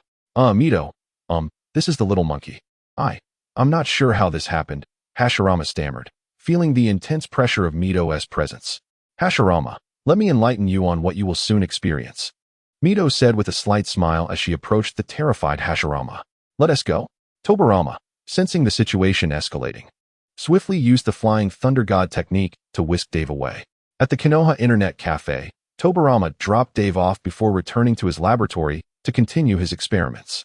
Hey, Dave, welcome. Orochimaru, seated behind the counter, greeted him while conversing with Kakuzu. Hey, Orochimaru, why did you take a break from your experiments to come out today? Dave asked, puzzled by Orochimaru's unusual presence. Orochimaru was indeed a mad scientist. Just a few days prior, he had nearly fainted from exhaustion after dancing with Yume in the plaza. You are making me anxious. I was worried about my little snake, Orochimaru. Manager Kakuzu asked to discuss something with me. In the afternoon, you planned to go dancing, and it had been a while since he had properly accompanied her. As he prepared to join her for some leisure time, he felt a wave of tenderness wash over him when he mentioned her name. Did Kakuzu seek you out? What business could he possibly have with you? Dave questioned, intrigued as to how Kakuzu had managed to find Orochimaru. Ah, just in time. I heard from manager Kakuzu that he has some new ideas regarding computer games. Let's discuss them together, Orochimaru replied, gesturing for Dave to take a seat beside him. Kakuzu, what innovative concepts do you have in mind? Dave inquired, turning his gaze towards Kakuzu. I believe we should develop some new games to enhance our revenue streams from in-game purchases, Kakuzu stated, sitting upright with conviction. Observing Kakuzu, Dave thought he would look quite distinguished with a pair of glasses. Kakuzu's proposal was not born of whimsy. After several days of playing Dodiju with Hashirama, he realized that Hashirama had spent thousands of Konoha beans on the game, far surpassing the profits from selling computers. He had also calculated his own earnings. Discovering that a significant portion came from game recharges, he had personally amassed hundreds of thousands of beans. In comparison, his earnings from selling computers and phones barely reached tens of thousands. It seems the time has come for a gaming recharge frenzy in Konoha, he mused. Do you have any good game ideas? Dave gasped in astonishment, realizing Kakuzu had swiftly uncovered the key to wealth. After much contemplation, I believe that for a game focused on profitability, we must tap into the spending psychology of each villager. I conducted a survey in Konoha Village and identified viable game models. Collecting. Kakuzu's demeanor shifted, exuding an invigorating energy as he spoke passionately about his idea. Yes, collecting. I found that many booksellers attract customers simply by presenting well-packaged titles. Intriguingly, once someone buys the first book, they tend to continue purchasing subsequent installments, regardless of quality, until the series concludes, leaving the books to gather dust as collectibles, he explained. Dave was taken aback. Are you perhaps channeling the insights from a past life? He thought, astonished by Kakuzu's professional acumen. After much deliberation, I have conceived a rough idea. We will set our game in a modern ninja world, featuring renowned characters from the ninja realm presented like beautifully packaged books, following certain conceptual patterns to create a highly profitable game, Kakuzu concluded. Feeling a sense of relief after articulating his thoughts. Bam! Dave abruptly knelt on the ground, exclaiming, Kakuzu, please lead me to riches.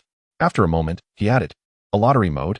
That sounds promising, but the odds must be low to entice spending.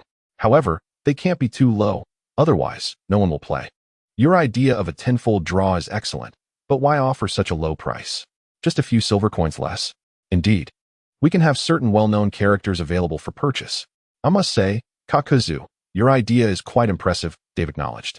By the way, ninja actions must require stamina. We can't let them play indefinitely.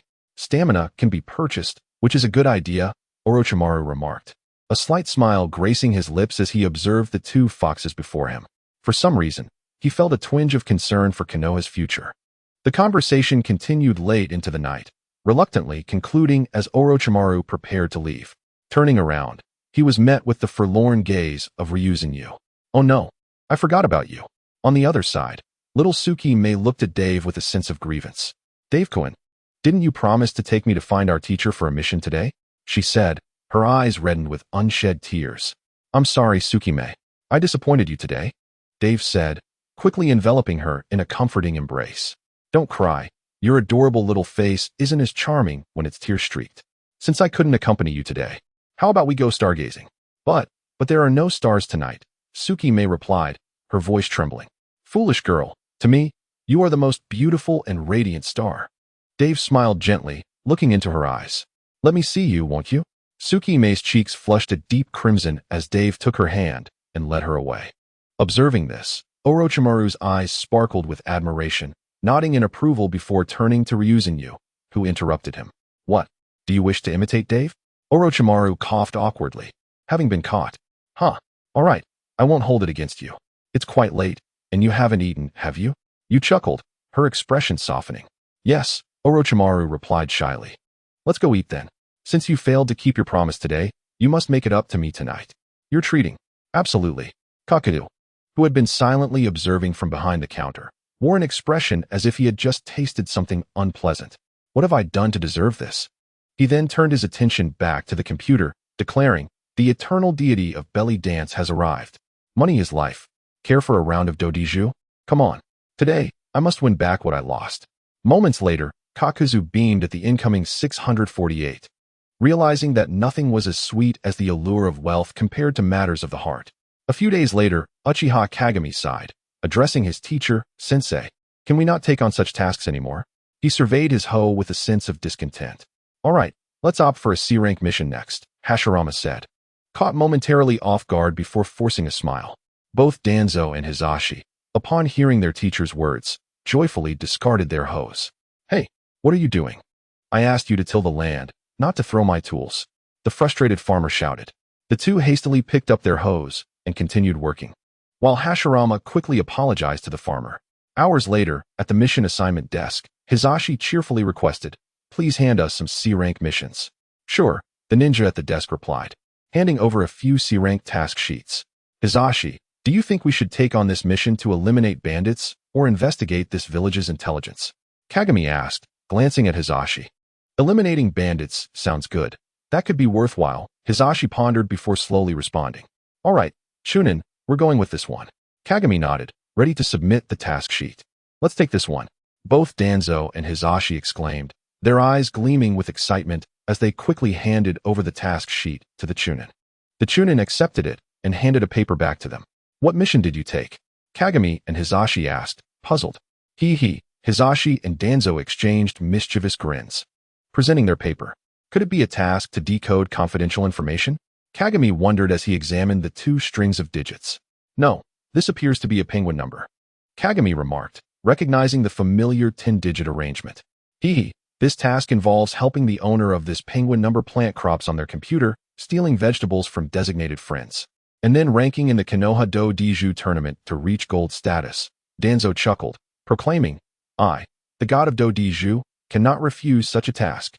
A few days ago, the Leaf Village's Do Diju officially launched its ranked mode, categorizing players into tiers such as bronze, silver, gold, and platinum. In this competitive arena, a doubling mode was introduced, allowing players to earn more leaf beans upon victory, albeit at the risk of greater losses. The tier points followed suit. Notably, the 2 philanthropic figures of the Leaf Village, Hisashi and Hashirama, have now ascended to the ranks of proficient players at Bronze Tier 3. Meanwhile, Danzo and Kage displayed expressions filled with confusion. What are you two doing? With your skills in Do Diju? What gives you the confidence to take on such a task? Inside the Leaf Internet Cafe, thanks to Kakuzu's promotional efforts, the establishment was now bustling with activity.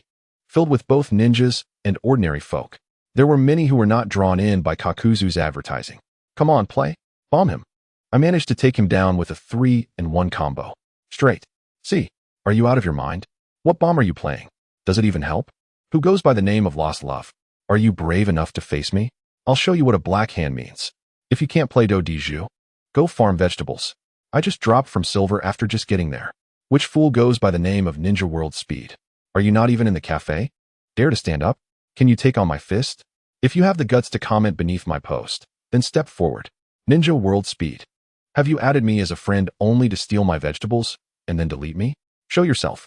The uproar from the cafe could be heard a mile away, and Hashirama felt a tinge of embarrassment. Ninja World Speed must be his younger brother, who seemed to be getting more reckless by the day. As Hashirama and his companions entered the cafe, they observed Kakuzu bustling around, assisting others with their transactions, his grin stretching from ear to ear. Hashirama felt both pain and joy at the sight. Kakuzu, is there any chance of a machine left? Hashirama approached the counter and inquired. You broke? Uffed. The Hokage is here. Perfect, I have 4 connected computers left. Let me set them up for you in the corner. Upon recognizing the Hokage's presence, Kakuzu's smile grew more genuine. Hashirama's face was lined with dark veins. I heard you call me broke. Kakuzu prepared the 4 computers, and the group settled in front of their screens. Who wants to go first? Hisashi waved a paper with a penguin number and looked at the others with curiosity. I'll go first. You 3 can play your own games, Hashirama said, taking the paper from Hisashi's hand with a broad smile. Danzo and Kage exchanged glances. What should we do? Should we stop the teacher and Hisashi? Let them play for a while. Once the taskmaster has lost enough, we can assist him. They both understood each other's intentions. After a moment, they agreed. Then let those 2 amateurs play first. Moments later, dead. You. Playing. Amid Hashirama's shouts, the taskmaster's account plummeted from silver 1 to bronze 1.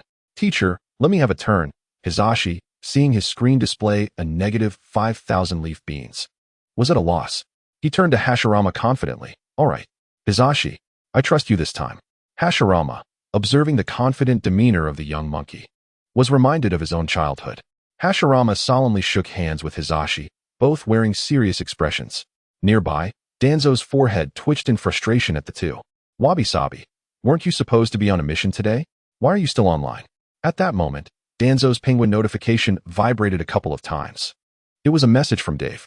At Suki's home, Dave and Suki were enjoying a cozy embrace while playing on the computer, which Dave had connected for free. When Kakuzu found out about this, he chased Dave from the east side of the leaf to the west, calling him a spendthrift. Dave, noticing Hashirama and the trio online, curiously messaged Danzo, "Everything is for the leaf." The teacher and Hisashi took on a task to help a penguin account rise from silver to gold. Now, it's down to bronze 1. Wabi-sabi, are you sure? Letting those two play do-diju? Aren't you afraid the account owner will find out and come after them? Dave promptly spit out the bone powder drink he had just swallowed. Letting those two philanthropists take on such a task? Are you kidding? Everything is for the leaf. It's fine, they can play for now. Once they can't drop any further, I'll team up with Kage to help the account owner. Chapter 69. The confident mist, kidnapping Dave that night, filled with love, leaving me behind. The truth revealed to me as tears flowed down my face. After spending a day at Suki's place, Dave emerged from the Uchiha clan's territory, humming as he walked down the dimly lit path. The white-haired boy had an excellent relationship with the Uchiha clan. It must be this little brat. Suddenly, voices emerged from a dark alley. Let us go. Remember not to cause too much trouble. Just take him. Yes. Dave, facing a sudden appearance of a dozen ninjas, felt a headache coming on. Don't make a move. I'll go with you, okay? He pleaded, watching as the ninjas brandished their kunai. Of course, with such a pathetic lot, capturing him is a mere fantasy. Not to mention, with his Kurizetsu's embodiment, they wouldn't even be able to touch his clothes. What should we do? One ninja asked the leader. Take him. Huh. He is smart enough to know he can't beat us. Any struggle would be futile, the leader scoffed. Without delay, two ninjas swiftly bound Dave and dragged him toward the outskirts of the Leaf Village. QB, send your clone to inform the Sengoku F4. I want to see which village has become so audacious. Dave calmly entered his ceiling space, chuckling. Kid, your personality is quite vile, Kurizetsu remarked, shivering at the mention of the Leaf Village's largest shadow organization. He hadn't forgotten what had transpired that day. Now Kurizetsu felt uneasy every time he recalled it. Kid, what are you planning? QB, too, felt a bit of a headache. This kid could easily dispatch these ninjas, but chose to indulge in such mischief. Some villages have just been established and are starting to become dissatisfied with their possessions. Dave lay comfortably on QB, chuckling. Are you asking those 4 fools to go and destroy their village? Kurizetsu questioned, irritated. Kurizetsu, do you miss your mother? Dave replied cryptically. Kurizetsu was taken aback, suddenly unable to comprehend the little brat before him. You? Do you know something? Kurizetsu's heart trembled, probing. I know everything I should know and even the things I shouldn't, Dave said, fixing his gaze on the ceiling of the ceiling space with a smile. Kurizetsu fell silent, and QB was also stunned, enveloped in silence within the ceiling space. On the other side, at the large dance party in the west of the leaf, the little QB, dancing with Madara, abruptly received a message from his main body and halted his movements. QB, why have you stopped dancing? Madara questioned, glancing at the little QB. Dave has been captured. The little QB replied. Boom. Madara erupted with a powerful beam of light. What happened? Izuna and Hashirama, who were also dancing nearby, rushed over to inquire. Even Tobirama, who was watching, hurried over. Where was Dave taken? Madara ignored the 3 in front of him and focused on the little QB, towards the land of water. The little QB closed his eyes to connect with his main body and then spoke. Today, all the villagers of the leaf witnessed 4 towering pillars of overwhelming energy. Mist Village is doing well, Madara said coldly, promptly heading towards the land of water, with Hashirama and the others following closely behind. At this moment, in the hidden Mist Village, Lord Mizukage, is there any issue with our capture of that little brat? The enigmatic Kaido gazed at Mizukage with a hint of confusion. Oh, Tobirama's son, I thought so. During the previous 5 Kage summit, that Hokage and his entourage were so protective of that little demon, quite amusing. No worries. I dispatched only the elite jonin of our village. That little brat is merely a genin and will pose no resistance. They have likely succeeded by now. We have gathered ample intelligence. Every afternoon until dusk, Hokage, Uchiha Madara, Senju Tobirama, and a young man visit the western part of Konoha to dance, while the seal barrier master, Mito, dances in the east. That is when their guard is at its lowest. We simply need to seize him at that moment. Bai Lian confidently declared. I fail to understand. What purpose does capturing this little brat serve? Kaido admitted his bewilderment. This brat is, at most, of some value due to his lineage as Tobirama's son, but is it worth offending those formidable individuals for such trivial worth? The current Shinobi world sees Konoha as dominant, leaving the other 4 villages gasping for breath, seeking a breakthrough.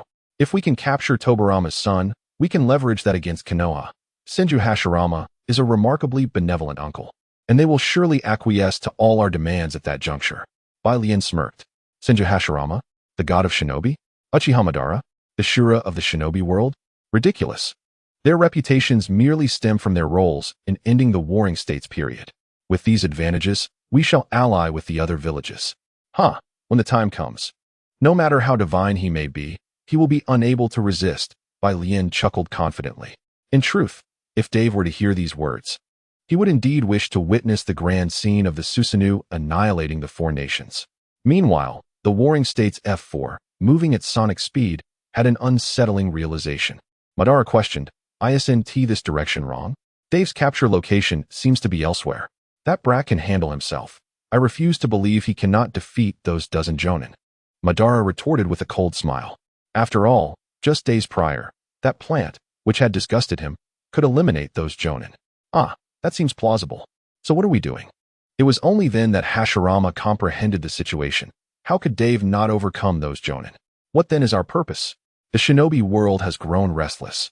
Those old foxes intend to use the village as a bargaining chip, Tobirama remarked coldly. He had known Dave's intentions from the beginning. Well, since you and the Mist dare to kidnap my son, it would pose no significant problem for me to annihilate your village. His precious son, Dave, was also aware of this, seeking a breakthrough for the village. Hashirama feigned understanding, solemnly nodding, though in truth he was perplexed. Nevertheless, seeing that the 3 of you comprehend, I cannot afford to be ignorant. Chapter 70, Black Zetsu Armor, Fusion within the ceiling space. The Ninetails remarked, Kid, those 4 fools have already set off towards the mist. Splendid, it's our turn. Dave leapt down from the Ninetails. Black Zetsu, lend me your power. One day, I shall rescue your mother. Dave grinned at Black Zetsu, who seemed disinclined to acknowledge this rascal. Outside the ceiling space, one of the Mist jonin, carrying Dave, questioned, Captain, do you think this brat has fallen asleep? Observing Dave's eyes tightly shut and the rhythm of his breath, the Mist jonin felt a surge of anger. This brat, even if your father is Senju Tobirama, must you be so composed? We have kidnapped you. Do you understand what that entails? We could demand a ransom. At that moment, Dave slowly opened his eyes, gazing at the group before him. Armor warrior. No, Black Zetsu warrior. Transform. Dave declared loudly, ensuring he projected enough presence. The Mist ninjas were startled by his proclamation. Subsequently, they witnessed Dave being enveloped by a mass of black energy, leaving only his face visible. With a wicked grin, Dave appeared to break free from his bindings. As the ropes seemed ineffective, he kicked the ninja that carried him and leapt down. I am the ancient trickster, Black Zetsu Armor, here to make my entrance. Dave proclaimed dramatically. Hey, what the hell does that mean? Black Zetsu, irritated, reacted. What do you mean using my chakra and then insulting me? This brat is peculiar. Let us apprehend him. The lead captain, experienced and cautious, commanded, gripping his kunai tightly. Several Mist ninjas drew their blades, thrusting them towards Dave. To their astonishment, Dave suddenly sank into the ground, causing the ninjas to miss their strikes. Moments later, he erupted from the earth. Black Zetsu Armor's ultimate technique. Black Hand. Extraction.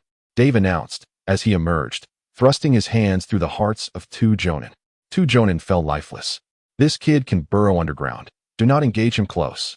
Stay away from the ground. The captain quickly discerned, shouting, Damn, this is insane. What kind of creature is this brat? Black Zetsu Armor's second ultimate technique. Black Hand. Infiltrate and extract. Dave chuckled darkly, proclaiming he was not limited to merely burrowing.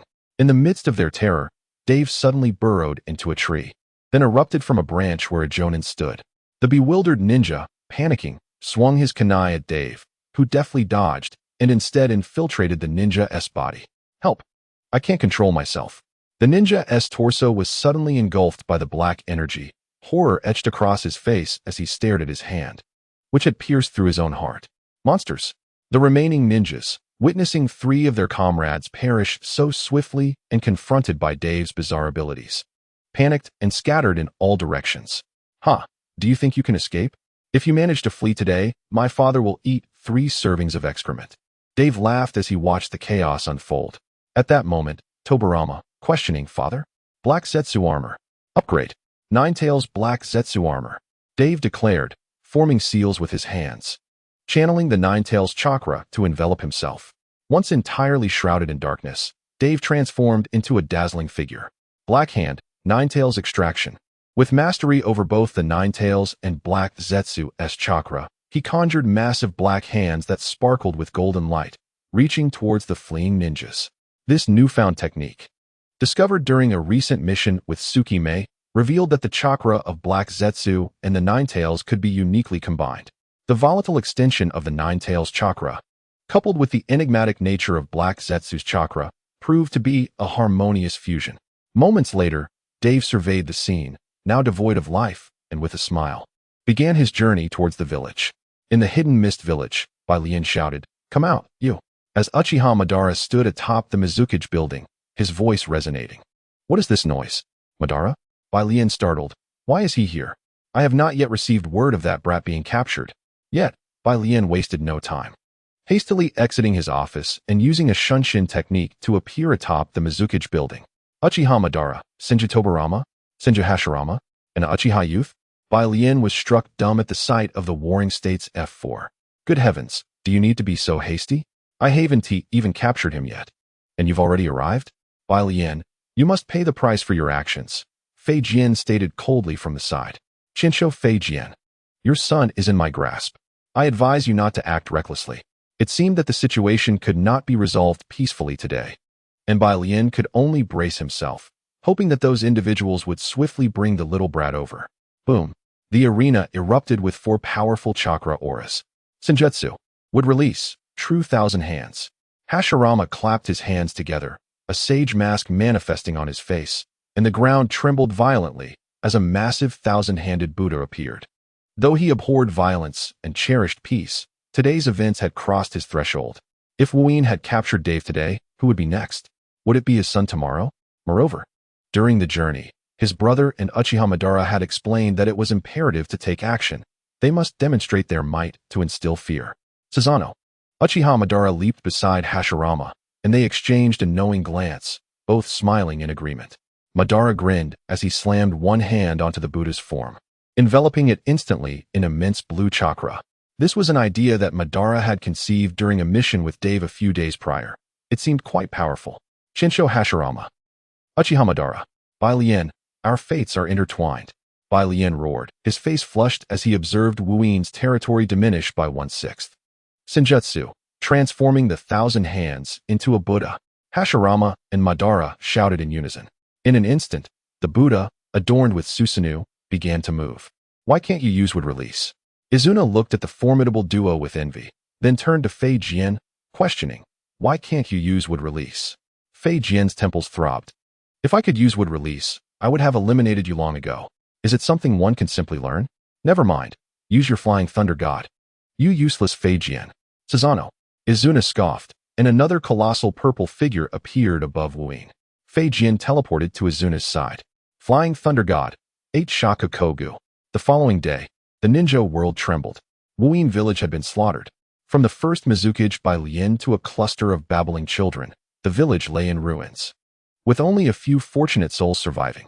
The leader of the Kirigakure clan, Mizukage Hogetsu, was rescued by Bai Lian during this calamity and became the village's second Mizukage the day after its destruction, now leading the remaining villagers in rebuilding. The ultimate instigators behind this chaos were the deities of the ninja world. Chinsho Hashirama, the embodiment of war, Uchiha Madara, the god of speed, and Chinsho Fei Jian, along with the Uchiha youth possessing a Sharingan. The entire ninja world was in an uproar, dispatching spies to gather intel. Upon their return, the reports revealed shocking news. In Sunagakure, the intel indicated that Bai Lian had kidnapped the little brat from the previous 5 Kage summit, who was none other than Chinsho Fei Jian's son. Following this revelation, Konoha erupted in rage, with Uchiha Madara, Shinsho Hashirama, Fei Jian, and another Uchiha youth obliterating Wuin within a day, resulting in Bai Lian's demise. Young Chiyo, perusing the intel, smirked slightly. That little brat. No wonder he angered the 5 Kage at the summit, she mused, recalling the white-haired imp. His temperament is truly awful. It's no surprise that the entire Konoha mobilized upon his abduction. What is the current situation in Wuin? Rado pondered, also recalling the white-haired imp who referred to him as Grandpa, and asked with a headache. Many clans have been annihilated, but a few major families still have survivors, such as Kagaya and Hogetsu, who lost over 70% of their members. Wuin is now a desolate wasteland, and the second Mizukage, Hogetsu, a disciple of that old man Bai Lian, is currently leading the survivors in the reconstruction, Chiyo read from the intel. Konoha must not provoke any conflict. Wuin has set a precedent for the remaining 4 major villages, a cost we cannot bear. However, it is fortunate that before Shinsho Hashirama and Uchiha Madara perish, they will not harbor any intentions against Konoha, Rado sighed, shaking his head. The other 4 major villages shared this sentiment. Konoha was not to be trifled with. Meanwhile, in Konoha, Dave looked at the infant in his uncle's arms with a headache. Damn it. This guy took pity on a child he found in the ruins during the fight and brought him back to Konoha. This child should belong to the Kagaya clan, Fei Jian remarked, observing the child in his brother's arms. Isn't this child adorable? He looks just like a newborn Hashirama. Hashirama exclaimed, overflowing with compassion as he gazed at the infant. The issue isn't whether he's cute. It's about who will care for him now that you've brought him back. You and your sister-in-law? Fei Jian grimaced. Hashirama is the Hokage, with little time to spare, and given his troublesome personality, I fear the child would end up misguided if raised by him. And what about your sister-in-law? The thought of her obsession with dance and her endless competitions with the older women of the clan sent Fei Jian into a fit of nausea. Well, I also don't have the time to care for this child, Hashirama mused, appearing contemplative. How about you take care of him? Hashirama suddenly fixed his gaze on Madara. No, Madara replied coldly. Then who has the time? Hashirama slowly posed the question. Dave, Madara, and Hashirama turned their attention to Izuna and Fei Jian. What are you looking at me for?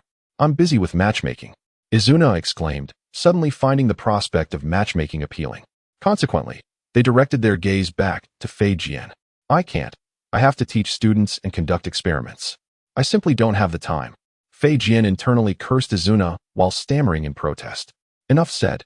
In that case, you two will raise this child together. Hashirama interjected, and Dave had never perceived his uncle as so astute. Nanny, the two exclaimed in unison. All right. It's settled. You two are entrusted with the child. I have a mountain of paperwork to attend to. Madara, come assist me. Hashirama pulled Madara away. I have a D-rank mission scheduled with Tsukimi today. Goodbye. Dave quickly made his exit, leaving the others behind. Moments later, Fei Jian and Izuna exchanged glances at the sleeping child in their arms. What should we do? Izuna asked Fei Jian. How would I know? The child is entrusted to you. Farewell. Fei Jian declared, attempting to teleport away. Wah, wah, wah. At that moment, the child in the hands of the two suddenly began to wail uncontrollably. What to do? What to do? The child is crying. Fumasena exclaimed in a panic. Having fought countless battles over decades, he had encountered numerous situations, yet he had never cared for a child before. He was at a loss. How could I know what to do? It's my first time too. He retorted, equally perplexed. Don't be ridiculous. You've got a child, haven't you? How did you manage to raise him? Senna scolded Dave. Aren't you his father? How did you raise him to this age? I started looking after Dave when he was 5. By then, he was already self-sufficient. His mother took care of him before that, Fuma replied, rubbing his temples as he listened to the child's cries. What should we do? Senna asked, looking at the still crying baby in his arms, exasperated. Why not ask my sister-in-law? She has experience with children and should know what to do, Fuma suggested, still feeling the weight of the situation. Wait. Can the child withstand the pressure of the flying thunder god technique? Senna interrupted as Fuma placed a hand on his shoulder. What do you propose? Your suggestion might not even allow for a body flicker technique. We're still far from the dance square, Fuma inquired. Could he be hungry? Senna pondered for a moment before asking. That is possible. We've been out for quite a while. There's a dumpling shop nearby. Let's take him there to eat, Fuma agreed. After a brief moment, Senna gently comforted the child in his arms. You're playing? Fuma Senju. Don't you fear that such a large dumpling might burst the child's face? he exclaimed as he saw Fuma approaching with a dumpling the size of the child's head. Fuma, taken aback, realized the comparison and quickly took the dumpling back to replace it. Be good, little one. Food will be ready shortly. Stop crying. He continued to soothe the baby. Seated across from Senna, Fuma quietly observed the duo before him. Let us give this little rascal a name, Fuma suggested. How about Uchiha-kun? Senna replied simultaneously. Hey, Fuma. This child is under my care, so he must bear the Uchiha surname. Senna protested with displeasure. Well, this child is a joint responsibility between us. Neither of our elder brothers has objections. Besides, he was brought here by my brother. He must be a Senju. Fuma shot back with a smirk. Senju Fuma. Uchiha Senna. The two of them abandoned the child on the couch and rushed outside to argue. Wah. The abandoned child cried out, while his two irresponsible guardians continued their brawl outside. What's this? How did a little one end up here? A figure approached, picking up the child with a puzzled expression. Hey, is anyone around? Whose child is this? The person called out, but after waiting for a while and receiving no response, they sighed. Oh well, you must have been abandoned, little one. You look hungry. Come with Uncle Kakuzu, and I'll take you to eat something. Kakuzu glanced at the still crying child in his arms, feeling a mix of pity and resignation, and then walked away with the child. A short while later, the two combatants returned from their brawl. What the heck, Senju Fuma? Where's the child? Senna pointed at the empty couch, his scalp tingling with anxiety. How would I know? He was just here. Fuma exclaimed, regretting the decision to engage in the argument. Let's hurry and search, Senna urged. Thus, the two of them stirred up a whirlwind of activity in Konoha in search of the child. Meanwhile, Kakuzu observed the child calmly drinking milk in his arms. Feeling a strange sensation in his heart, he reluctantly retrieved a roll of cash from his shoe, counting it out carefully, fearful of giving too much. The vendor, however, received the money with evident disdain. Suddenly, the child in Kakuzu's arms dropped the milk bottle, pointing and crying out. What do you want? Kakuzu asked, bewildered as he followed the child's gaze towards the roll of money in his right hand. Do you want this? Kakuzu waved the money in front of the child. You. The child wiggled his little hands excitedly in response. Amused, Kakuzu placed the money in the child's hands. The child clutched it tightly, a surprising smile appearing on his face. Kakuzu swiftly snatched it back, eliciting a moment of confusion from the child before he burst into tears once more. Such an amusing little rascal, Kakuzu chuckled, placing the money back into the child's embrace. This time, the child gripped the money tightly, and as Kakuzu approached, he instinctively bared his tiny, newly grown teeth in a playful bite. Kakuzu sighed, feeling somewhat exhausted. Why is this child so money-minded? On the other side, after scouring every corner of Konoha, the two reconvened at the Hokage building. Did you find him? Fuma asked, his head throbbing. No, Senna shook his head. Could someone have taken the child? Fuma pondered aloud. That is possible. What were we doing wandering around Konoha? Senna exclaimed, realizing the implications. Exactly. He is just a child. He couldn't have run away. Someone must have taken him. Fuma voiced his frustration. Indeed. How could I have been so foolish as to associate with you? Your presence has lowered my intelligence. Fuma blamed Senna for the oversight. How dare you? I haven't even mentioned your lack of wit. Just look at your white hair. At over 30, you resemble a 60-year-old man. Senna retorted. Uchiha Senna. Do you wish to fight? Fuma challenged. Come at me. Senna shouted back. And so, yet again, they found themselves embroiled in a quarrel. In the Hokage office below, Hashirama and Madara exchanged puzzled glances as they heard the commotion from above. With a swift body flicker technique, they arrived at the rooftop. Fuma? Senna? Why are you two fighting again? Hashirama inquired, observing the chaos. The two paused and recounted the events to Hashirama and Madara. Perhaps you could post about it online. Just the other day, a villager lost a cat, and after posting, some villagers actually found it. You might ask if anyone has seen the child, Hashirama suggested. That is a good idea. Let us check out the internet cafe, Fuma agreed. In the internet cafe, Kakuzu set the child down on the counter, focusing intently on the computer screen. Yes, just like that. Beautiful. Victory, he exclaimed, having won a round of do-di-ju. Wah. The child beside him suddenly began to cry. Kakuzu, puzzled, picked the child back up. What do you want, little one? He asked.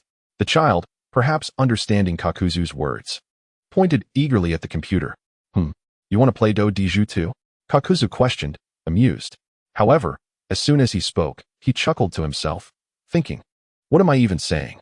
This child hasn't even grown all his teeth yet. How could he possibly think about such things? However, seeing the child's tiny finger pointing incessantly, Jiao still placed the child in front of the computer. At that moment, he was startled. The child, with both hands grasping the mouse, had just clicked the recharge button on the Dojiju page, with one little hand persistently pointing at the number 648. Jiao was at a loss for words, wondering if the child had become possessed. At this juncture, F4 arrived. Jiao, can you help us log in? Huh. How did this child end up with you? Quan Nai hurriedly approached Jiao, speaking anxiously. However, before he could finish, he noticed the child in front of the computer, continuously raising his little hand to point at 648. How did this child end up with you, Jiao? At that moment, Hashirama also arrived, bewildered by the sight of the child. I went to the dumpling shop to buy some snacks and found this child crying all alone, waiting for someone who never came. I thought perhaps he was abandoned, so I brought him back. Jiao shrugged helplessly. After Hashirama explained the situation, Jiao said nothing and returned the child to Quan Nai. As soon as Jiao released the child into Quan Nai's arms, the little one suddenly burst into tears. Why is he crying again? Tobirama said with a frown, clearly troubled. I don't know. I just gave him some milk, so he shouldn't be hungry, Jiao replied, equally perplexed. Quan Nai, remaining silent, looked down at the weeping child. Suddenly, as if struck by inspiration, she placed the child back into Jiao's hands. The little one immediately stopped crying, his face lighting up with a beaming smile as he giggled at Jiao. Ah, it seems this child really likes you, Hashirama remarked. Astonished. He can't possibly like me, Jiao scoffed, once again placing the child into Quan Nai's embrace, only for the child to start crying once more. Jiao then pulled out a few coins from his pocket and placed them in front of the child. Instantly, the tears ceased, and the child snatched the money from Jiao's hands, laughing joyfully. What to say about this child? Tobirama observed the little one, who was now displaying a greedy demeanor. Feeling a headache coming on. Well, as long as he's fine, I suppose his character can be shaped later, Hashirama said with a wry smile. Watching the child's avaricious expression, Hashirama vowed that if he ever had grandchildren, he would never allow them to turn out like this. I'll stick to my word. Just then, a voice interrupted, shall I leave now? As it was getting late, Madara suggested, Jiao, let us stay up for a night of gaming. Looking out into the darkening sky, he added, since we're already here, let us have some fun tonight. All right, what about you three? Jiao nodded and glanced at the others. Let me in too. I've had a long day and need to unwind, Tobirama said, rubbing his temples. I want to play as well. What about you, Quan Nai? Hashirama asked, turning to the side. Who is going to look after this little rascal? Quan Nai raised the child in her arms, puzzled. Let Jiao take care of him. I reckon the child enjoys his company, Hashirama chuckled, placing the child back into Jiao's embrace, which widened the child's grin even further. All right then, do include me, Quan Nai nodded, saying no more. That night, the Konoha F4 reconvened at the internet cafe. Double or nothing, Hashirama exclaimed. Heh, this is what I call silent wealth. He gazed at his cards with confidence. Hurry up and play your cards. Come on, I'm about to win. You think you can beat my 17 cards? Hashirama boasted, brimming with arrogance. After countless rounds of Dojiju, he was finally on the brink of victory. You think your 17 cards can defeat me? I, Senju Hashirama, will devour this computer. He laughed heartily at his remaining 4 cards. Tobirama and Madara, sitting nearby, curiously leaned in. Could it be that Hashirama is actually going to win? They wondered. But when they saw the 4 cards left in Hashirama's hand, they were genuinely astonished. Is Hashirama really going to win? Suddenly, a voice from the computer screen announced. A straight. Tobirama and Madara turned back, incredulous. How could Hashirama possibly win? Senju Tobirama stared blankly at the screen. Meanwhile, Quan Nai was browsing a forum titled How to Properly Care for a Child. Upon clicking, she read, if a child is hungry, they need milk. Damn it, Senju Tobirama. What were you thinking feeding the child dumplings? She angrily chastised Tobirama. Also, children need to be regularly cleaned up, she noted. Her Sharingan activated as she meticulously memorized the information. What are you looking at? Tobirama, who was busy adding friends and stealing vegetables on his penguin account, noticed Quan Nai with her Sharingan activated and asked in confusion. Get lost, Senju Tobirama. If that child had eaten dumplings today, it would have been a disaster. Quan Nai glared at the white-haired man, clearly annoyed. What do you mean? Uchiha Quan Nai? Do you not want the vegetables from your garden?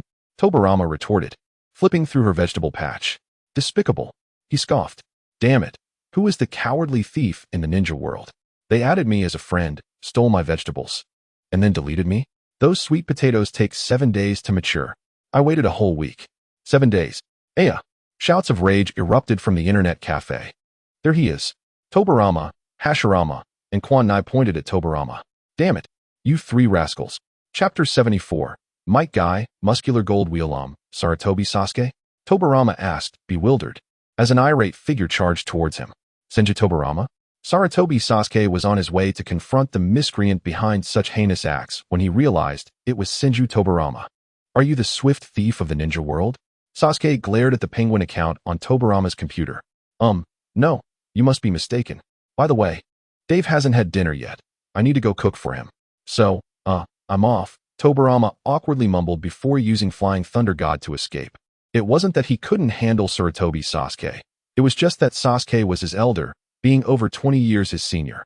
His brother always showed great respect towards Sasuke, and he had no choice but to do the same. Initially, he had spotted someone with a sweet potato account online, thinking it was an opportunity. But he had no idea it belonged to Sarutobi Sasuke. With such a bizarre username, who would ever think it was him? Senju Tobirama. Sarutobi Sasuke yelled in fury, chasing after him. Meanwhile, Madara observed with a smirk, that white-haired fool will get into trouble sooner or later. Stealing vegetables? I'll twist his head off. Madara then opened his homepage and began browsing his posts. He clicked on a selfie from a couple of days ago. The title was as simple as ever. Uchiha Madara. Photo, Internet Cafe, midnight. Inside was a profile picture of Madara resting his chin on his hand, captured in a side profile. Filled with youthful vigor, Lord Madara still looks so young. Alright, I'll take a photo too, Madara exclaimed, glancing at a comment from a rare beast. As he opened the profile of the user, boom. Madara was startled and dropped his mouse at a picture on Might Guy's page. What happened, Madara? Hashirama, hearing the commotion, curiously leaned over. This is the moment when Hashirama swallowed hard, gazing at the photograph on the screen, his heart racing. There stood Might Guy, adorned in his ancestral green spandex, his upper body bare and displaying an explosive muscularity, resembling a feral beast. His gleaming teeth flashed as he gave a thumbs up to the camera. The first image was somewhat acceptable, but upon reaching the second, he was taken aback. Guy extended his tongue to lick his lips, one hand provocatively caressing the muscles on his arm. By the third image, Guy winked at the camera, prompting a wave of nausea in both Hashirama and Tobirama. Behold the youthful, fervent roar of Might Guy's muscular prowess. Coughing, Hashirama remarked, "If I claim this has nothing to do with me, would you believe it? Well, I certainly don't." Meanwhile, on the other side, Tobirama was also scrutinizing Might Guy's muscular display, feeling overwhelmed by its intensity. Just days prior, Guy had approached him, seeking guidance on photography techniques. Initially, Guy had intended to consult Tobirama's wife, but she had promptly dismissed him, exclaiming that he should not taint the online environment. Thus, Guy turned to Tobirama instead, who, upon witnessing Guy's imposing physique, believed it was manageable. However, he was taken aback to discover that not only could Guy manage it, but his impact was even more formidable, utterly terrifying. My wife is truly the fairest. Tobirama quickly shut down Guy's profile and turned to his own, searching for a cherished photograph of himself with Tsunade, taking several hearty sips of Kagaya brand bone powder drink to soothe his inner turmoil. At that moment, sounds emanated from the adjacent room. Tobirama needn't look to know it was his father. His father's Flying Thunder God technique was always present in their home. Tobirama, why are you still awake at this hour? His father stepped out, spotting Tobirama on the computer, a look of confusion on his face. Danzo and Hiruzen wanted to discuss the will of fire in Konoha, and I've been engaged in conversation regarding the guiding principles centered around the village's interests. Tobirama fabricated an excuse. It's commendable to study diligently, but it is late. You should retire for the night, his father nodded approvingly, pleased that Tobirama was such a responsible young man. Indeed, Danzo and Hiruzen are good boys as well. Father, I noticed the F4 were online just a moment ago. Why is it that you are the only one who has returned? Tobirama inquired, glancing at his messenger. I cannot be like them, idling away each day. I returned because there are pressing matters yet to address. His father coughed awkwardly, his demeanor serious and dismissive towards those three idlers. Father, Your dedication to Konoha is admirable. Well then, I shall retire. Tobirama thought it best to ignore his father's nonsense, suspecting he might be up to no good online. He hastily shut down his computer and retreated to his room. Watching Tobirama return to his quarters, his father stealthily entered the computer room, glancing cautiously toward Tobirama's room. Hearing even breaths from the opposite side, he concluded that his son had fallen asleep. Well, I must resume my clandestine activities. In Tobirama's room, he quietly opened the door to witness his father engrossed in some task. Observing the swift movements of his father's hands, Tobirama surmised that his father would soon amass a considerable stock of ill-gotten vegetables in his Konoha farm. At the internet cafe, as Uchiha Obito rejoined the online realm, Tobirama curiously opened the chat window. Dance of the Shinobi. Did Sarutobi Sasuke come to eliminate you? Shinobi speed. Him? He couldn't even touch my clothes. Tobirama glanced around, noticing that the white-haired individual seemed to be absent. Had he gone home? Dance of the Shinobi. You logged in from home? Shinobi speed. Yes. Dance of the Shinobi. Is Dave asleep yet? Shinobi speed. Damn, I knew you wouldn't have anything good to say to me. Shinobi speed. What the hell, listen here. Uchiha Obito. Dave is my son. My son. Stay away from him. Shinobi speed. Damn you. What are you, some kind of beast? In the internet cafe, Tobirama observed the incessant stream of messages from his father, muttering, Chapter 75. Danzo. Everything is for Konoha. He clicked on the settings to enable Do Not Disturb. At last, peace reigns. That white-haired fool. We shall speak again another time. Now, I must check on the vegetables. The apples I've awaited for 3 days should be ripe. Tobirama accessed his Konoha farm. Dear farmer, during your absence, your friend Shinobi Speed has stolen 200 apples from you. The current total is 223, with the theft occurring 22,259 seconds ago. Bang. The next day, what happened last night? Was there an earthquake? Dave groaned, his eyes heavy with dark circles as he rose, stretching and complaining. Throughout the night, he had been unaware of the events unfolding outside, only feeling the persistent tremors beneath him. Had he not known his father to be a staunch man, he would have suspected him of engaging in something dubious. Oh no. What on earth did you do last night, father? You look terrible. Dave yawned, pushing open the door to find his father sprawled on the bed, looking like a ghost. If not for his white hair, Dave might have thought a spirit had invaded their home. Shameless. Despicable. Damned. Cursed. Tobirama muttered, cursing under his breath. Surely, you didn't go and steal Obito's vegetables again, only to be confronted offline? Upon hearing this, Dave realized whom his father was cursing. Humph. Tobirama scoffed, turning his head away in displeasure. Ouch, I think I twisted my neck. Well, what can I say? You are my father. Dave smiled wryly and summoned a sunflower, its rays of sunlight quickly revitalizing Tobirama. I'm off to find Tsunade and complete some tasks. Take care of yourself for the next couple of days. Dave waved cheerfully as he dashed out. Tobirama watched his son depart, a smile creeping onto his face. Obito, with a child as wonderful as Dave. I shall never allow you to lead him astray. In the Uchiha district, Danzo and Hiruzen, you've arrived as well. Just as Dave entered the Uchiha compound, he encountered the two elders approaching. Dave, what brings you here? They asked, puzzled, as they had come to seek Mirai for a task. I'm here to find my beloved Tsunade, Dave replied with a grin.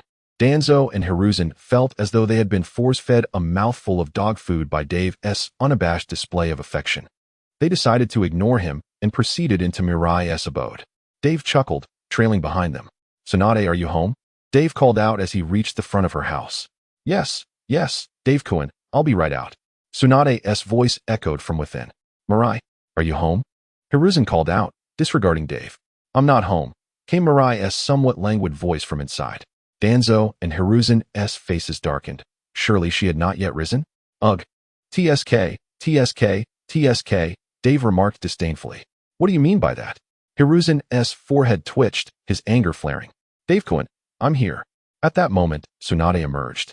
Dressed in the signature black attire of the Uchiha clan, her face beaming as she spotted Dave. Let us embrace. I've missed you so much. Did you miss me? Dave stepped forward, enveloping Tsunade in a warm embrace, his expression soft and affectionate. As the charming moon maid blushed and nodded, she nestled into Dave's embrace, lost in thought about him. Behind them, Rijan and Danzo glared with fiery eyes. Hey, you two just met yesterday. Rijan exclaimed in indignation as he emerged from the house. Oh, little brother, You wouldn't understand. This is love, Dave retorted with a roll of his eyes. Forget it. You wouldn't get it anyway. So, Moonmei, what mission do you wish to undertake today? Dave asked, noticing her eyes were on the verge of manifesting the Sharingan. He quickly took her away. Ah, 3 single dogs, hand in hand, good friends, walking together for life, Dave murmured as they left. Meanwhile, Danzo's eyes gleamed with malice. Should we retaliate against him? He inquired. Absolutely, Rijan and Mirror agreed, their fists clenched tightly. I recall that Tsunade Koha seemed to have a connection with Dave. Danzo said, gazing thoughtfully at the sky. What connection could that possibly be? Rijan and Mirror exchanged bewildered glances. Let us do this, and then that, Danzo sinisterly plotted. Pulling them closer. Isn't this a tad inappropriate, Danzo? Please don't harm my sister, Mirror nervously gulped. Realizing for the first time just how cunning his good friend Danzo could be, Rijan nodded in agreement. All of this is for the sake of Konoha, Danzo declared. Looking into the distance with a profound expression, they both paused, recalling Dave's recent actions and the affection they had witnessed over the years. Yes, indeed, all for Konoha, they echoed, recognizing Danzo's elevated sense of purpose.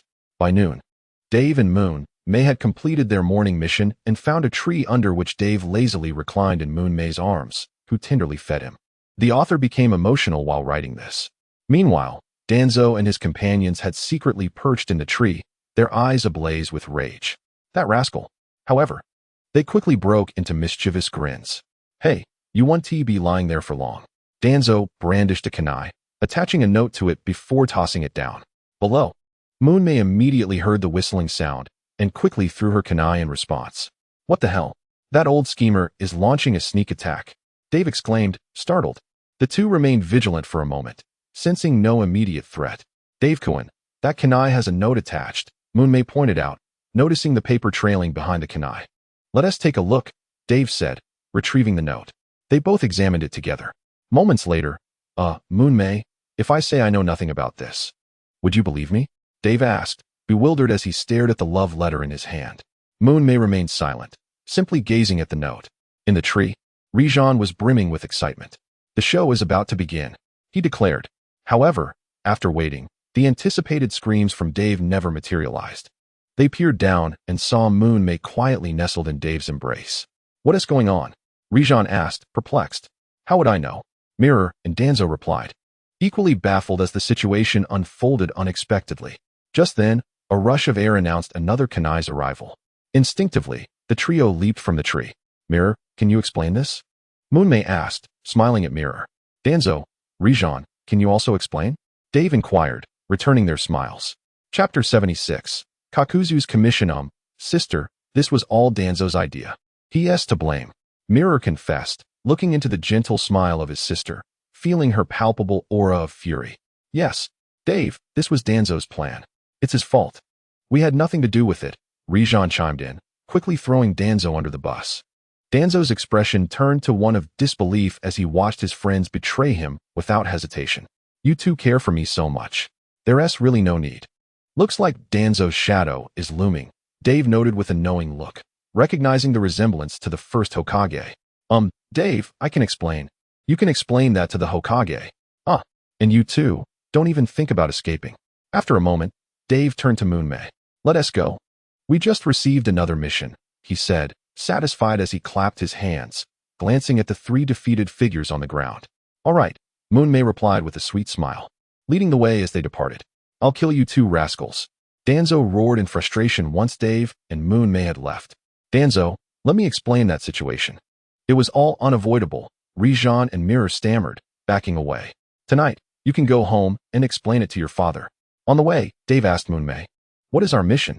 He looked at her with curiosity. Typically, she chose their missions, and he simply followed along. We're helping Uncle Kakuzu take care of a child, Moonmei replied, pulling a task commission from her pocket with a smile. Wait, are you talking about that little brat, Kagaya? Dave paused, recalling the child.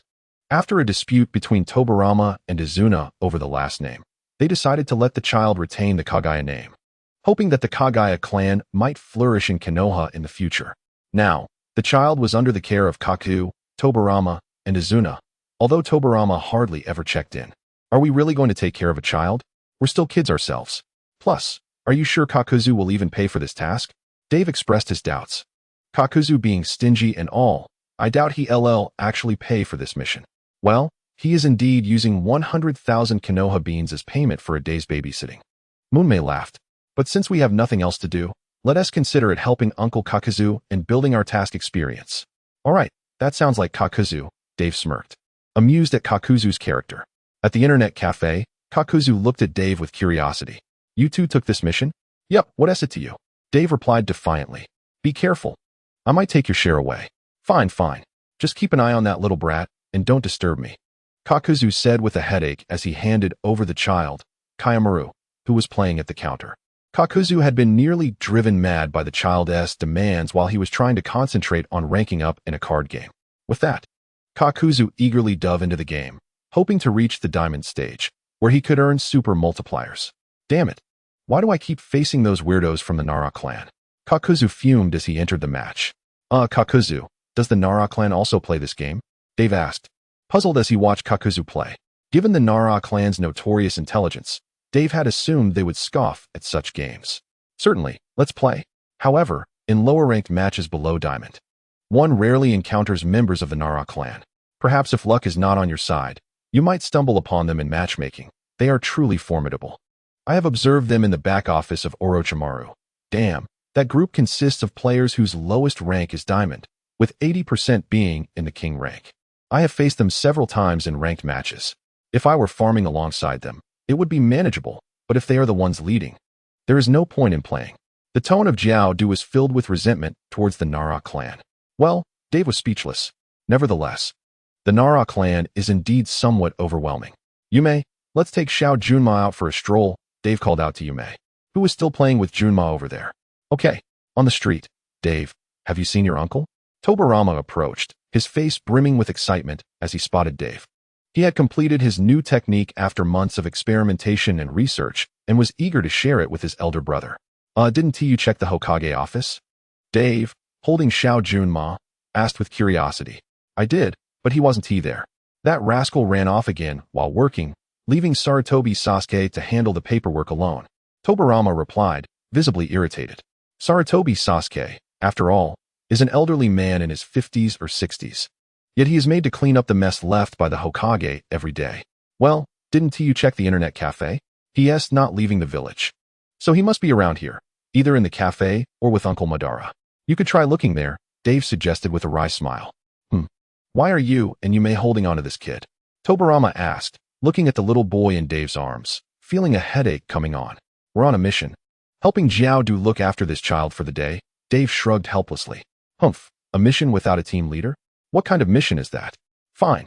You and Yume focus on your task. I'll go find your uncle, Tobirama said, still brooding over yesterday's incident. It was just a few stolen apples. Did it really require him to chase after the rascal in a giant robot all the way to the borders of the Land of Fire at midnight? With that, Tobirama vanished using the Flying Thunder God technique and arrived at the internet cafe, where he saw Hashirama and Madara sitting in a corner. Brother, I've developed a new ninjutsu. Let me tell you, is it water release? No. It's the Book of Seals in the secret chamber on the second floor. Chapter 77, assisting Uncle Madara in unlocking the Rinnegan a month later. Within the Uchiha clan territory, Uncle Madara, when was the last time you visited the South He Shrine? Dave inquired as he approached Uchiha Madara. The South He Shrine? How do you know about such a place? Madara asked, puzzled. The South He Shrine, a gathering place for the Uchiha clan, is where clan meetings and activities are convened. Additionally, there is a stone tablet placed there. Dave had come to inform Madara that the tablet had been tampered with by Kagaya's will and urged him not to take it seriously. Kagaya informed me that there is another stone tablet underground at the shrine. I trust you've seen it. Do you believe what it says? Dave probed. I have seen it, and I was initially uncertain about believing it, but ever since Susano'o was resurrected, I've stopped pondering over such matters. Madara replied after a moment of silence. That stone tablet has been altered by Kagaya. You mustn't believe it. It's a trap, Dave said, feeling relieved. Altered by Kagaya? Madara was taken aback, recalling the dark object from before. Dave then explained Kagaya's intentions, the previous contents of the tablet, and the significant pitfalls within. Ha ha ha, Kagaya, how amusing to have plotted against me, Madara remarked after a moment of silence, a cold smile forming on his lips. Dave felt the immense aura of malice emanating from Madara, sending a shiver down his spine. The Kagaya within Dave also quivered. Although he had shared everything with this young boy, he remained skeptical that this child could persuade Madara to awaken the Rinnegan and rescue his mother. Uncle Madara. While the contents of the stone tablet may not be credible, you can indeed manifest the Rinnegan. It merely requires some flesh from Uncle Tobirama, which would elevate your power further, Dave suggested, genuinely wishing for Madara's improvement. Yes, the Rinnegan is indeed feasible. However, what about Kagaya, the mother of Kagaya Otsutsuki? Madara nodded, eager to enhance his strength. And as for Tobirama's flesh? Humph, that was merely a matter of opening his mouth. Please save her. She is also a pitiful being. As for those external enemies, I trust Uncle Madara and Uncle Tobirama are not intimidated, Dave continued. Madara nodded, exuding an aura of dominance. What trash from the outside world. I could swat them away with a mere hand. Not to mention Hashirama. It has been ages since I've had a satisfying battle. He had longed to test that technique he previously tried against Hashirama in the Mist Village. Let us go, we'll find Hashirama first, Madara declared, taking Dave with him to the Hokage office. Inside the Hokage office, upon hearing that Madara needed his flesh, Hashirama did not hesitate. He picked up a kunai from the table and swiftly sliced a piece from his arm. Madara watched Hashirama, who was grinning and unfaltering in his actions. Feeling a tumult of emotions within, Hashirama cheerfully handed the piece of flesh to Madara. The two exchanged glances. What's with this atmosphere? Dave sensed something was amiss and quickly interjected, Uncle, let us go find my father first. He is more experienced in this matter. All right, let us go find Tobirama and see what he has to say, Hashirama replied, his arm visibly regenerating from where he had sliced the flesh. On the way, Dave recounted everything to Hashirama. Wah, we must save that poor mother, Hashirama exclaimed, bursting into tears. Madara, feeling the gazes of those around him, his temples throbbing, punched the object in his hand away in irritation. In Tobirama's underground laboratory, the atmosphere was far more foreboding compared to Orochimaru's, filled with an eerie chill. Transplanting my brother's flesh into that rascal Madara? Sure, but I wonder if it will be rejected or if there will be unforeseen consequences. As this is unprecedented in the ninja world, Tobirama pondered slowly. He had previously asked his brother for his flesh and had received only a small piece, no larger than a thumb, imbued with unimaginable power. He had once tried injecting a drop of that blood into a rabbit, which exploded upon contact. Humph. If that rascal explodes, it would be for the best. Let us proceed with the transplant, Madara declared, unperturbed by potential risks. If he lacked such courage, how could he be known as the Azura of the ninja world? Tobirama placed the piece of flesh onto Madara's left chest. Madara, how do you feel? Hashirama hurriedly asked as Madara rose. Quite well. I can feel my ocular power being nourished gradually, and many of my ailments are healing. Madara sensed the subtle warmth within his eyes, continuously nurturing his ocular prowess. Uncle, can you try using Uncle Tobirama's wood release? Dave inquired. Hashirama, too, looked expectantly at Madara, teaching him a simple wood release technique. Wood release, wood prison. Following Hashirama's instructions, Madara formed hand seals, and suddenly, several wooden spikes erupted from the ground, ensnaring Tobirama. What the Uchiha Madara, what do you mean by this? Tobirama emerged from the wooden prison using the Flying Thunder God technique, furiously directing his ire at Madara. You dare test my ninjutsu? Very well. I recently witnessed you nurturing a few fruit trees with a growth cycle of 5 days. Tonight they shall bear fruit. Yet, not a single one shall you claim. Madara nodded in satisfaction, entirely unperturbed by Tobirama's demeanor. In the ceiling space, Black Zetsu was exuberantly bouncing around the nine tails. How wonderful. Mother will be out soon. Black Zetsu. Get off me. The nine tails roared, veins bulging on his forehead as he glared at the unrestrained Black Zetsu. Mother is returning soon. I advise you to behave, Nine Tails, or I'll have her eliminate you. Black Zetsu floated with glee. Don't forget, you are sealed here. Even if that woman returns, you cannot escape. Nine Tails. You are courting death. What are you even? Nine Tails. Black Zetsu. Chapter 78. For years later, 4 years have passed, and Konoha has rapidly advanced, stepping into an era of information technology. While Konoha flourished, the other 4 villages also developed quietly. The Mist Village has healed from the wounds inflicted by the Warring States F4, having rebuilt itself a year prior. In contrast to Konoha's semi-digital age, the other villages remain entrenched in the past, unable to glean any technological insights from Konoha. Dave, now 13 and nearing 14, reflects on the gradual aging of the warring states F4, except for Izuna. Sarutobi Sasuke, father of Hiruzen Sarutobi, passed away a year ago at the age of 68. Today marks the inauguration ceremony of the second Hokage, and all the villagers eagerly gather beneath the Hokage building, gazing up in anticipation. Tobirama, from this day forth, you shall be Konoha's second Hokage, Hashirama declared, beaming as he removed the Hokage hat from his head and placed it atop Tobirama's. He was finally free from that burdensome position, exhausted from the daily grind. He could now pursue the life he had always dreamed of. Tobirama nodded in understanding, solemnly accepting the hat and donning it. Originally, Hashirama had envisioned a fair competition among Madara, Tobirama, and other clan leaders. However, Madara had been engrossed in the internet and dancing for years, and the other clan leaders recognized their inability to rival Tobirama, allowing him to ascend to the position without contest. As Tobirama delivered an impassioned speech from above, chaos erupted below. Damn it, Kaguya, give your money to Tsunade. Don't make her cry. Kakashi, damn it, Jiraiya has wet himself again. Hurry and clean him up. Might die. Don't say such absurd things to Orochimaru. Shut your mouth. I need a scientist, not a green-skinned creature. Dave, observing the ruckus created by the 6 children before him, howled in exasperation. Come now, Dave-kun. There's no need to be so angry. Children are simply like that. Tsukimi chuckled, tugging at Dave's arm. For years have transformed Tsukimi from a young girl into a graceful young woman. Her development, quite remarkable. For years ago, Kaisa had given birth to Might Dai. The matriarch of the long-standing Hatake family brought forth Kakashi, and Dave cunningly took the child under his wing as his disciple. The youngest, a newborn, was only 4 months old, while little Jiraiya was found in Konoha's orphanage after Dave searched far and wide. Little Tsunade was sent by Hashirama's son, who had finally remembered his granddaughter after a decade of absence.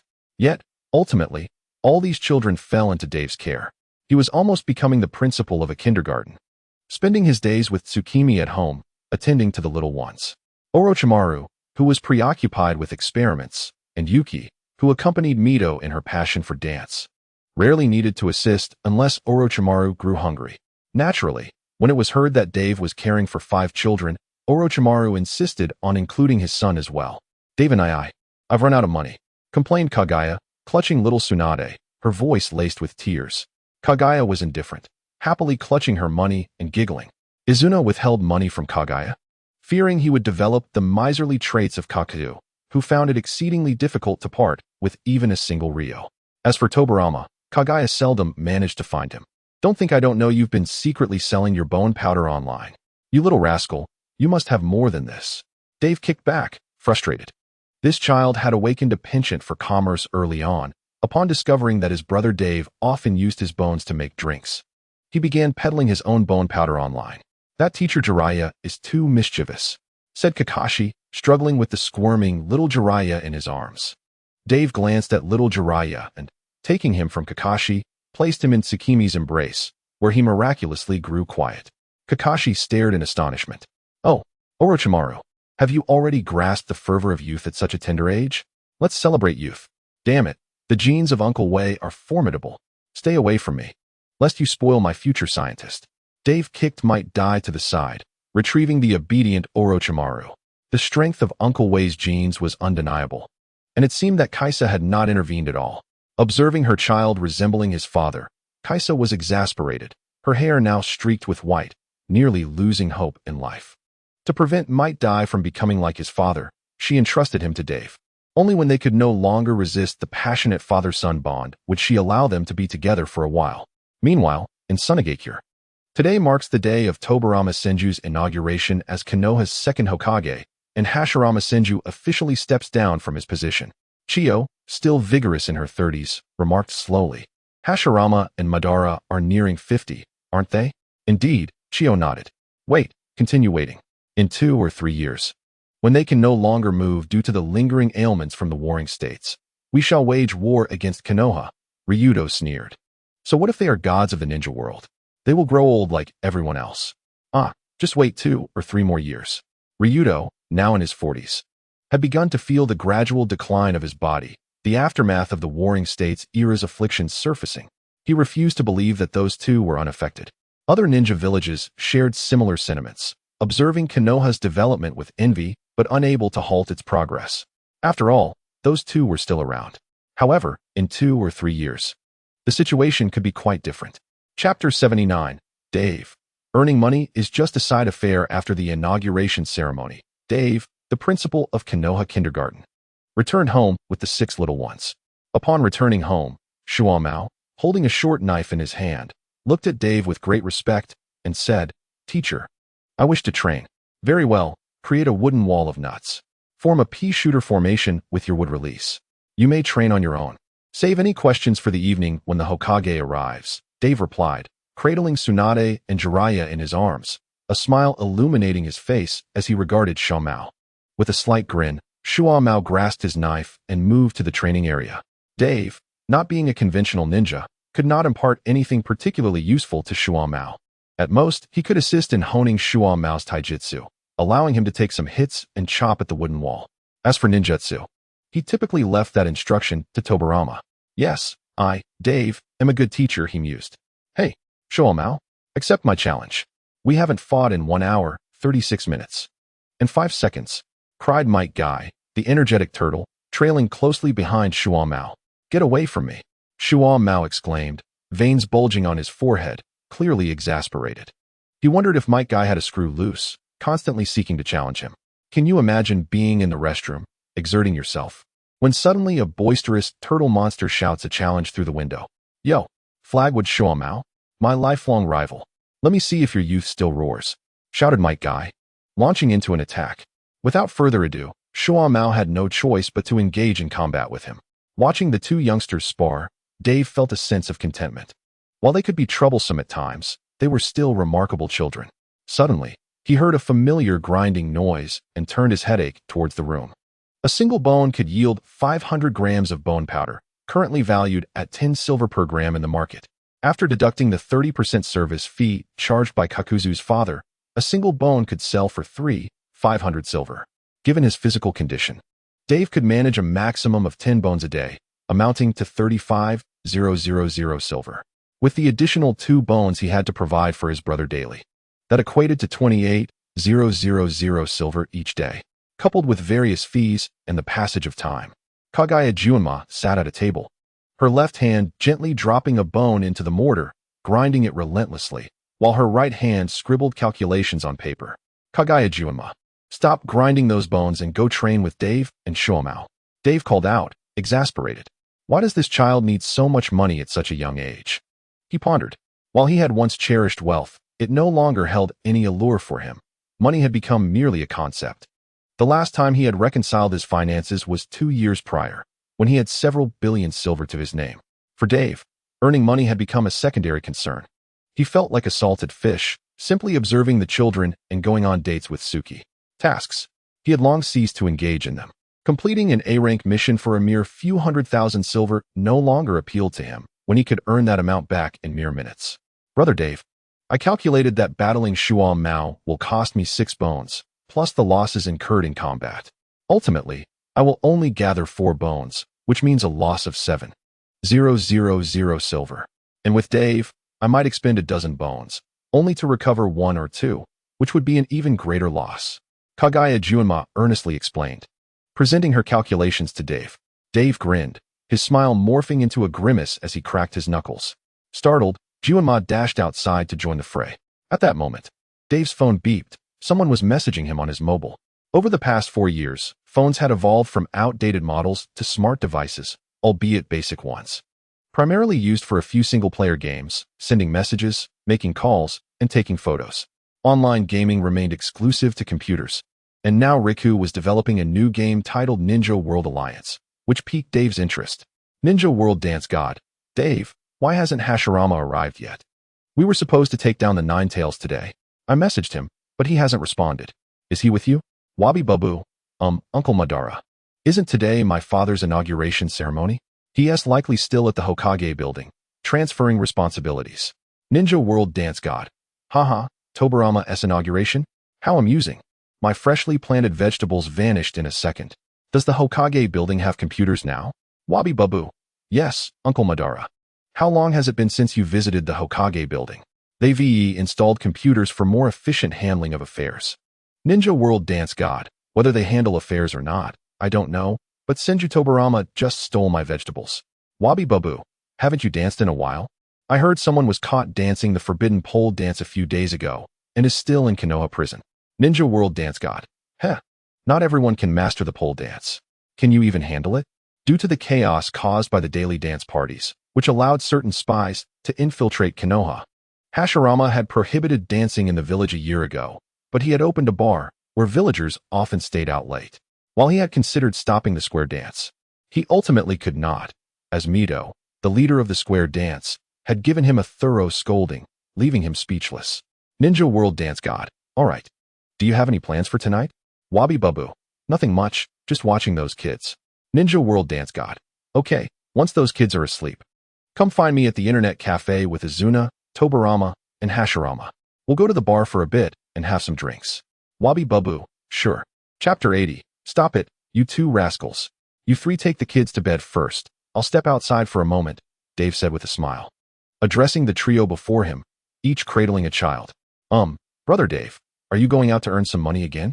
You must take me with you. Kakuzu's father never brings me along when he earns. Kagaya Juinma asked anxiously. Off you go.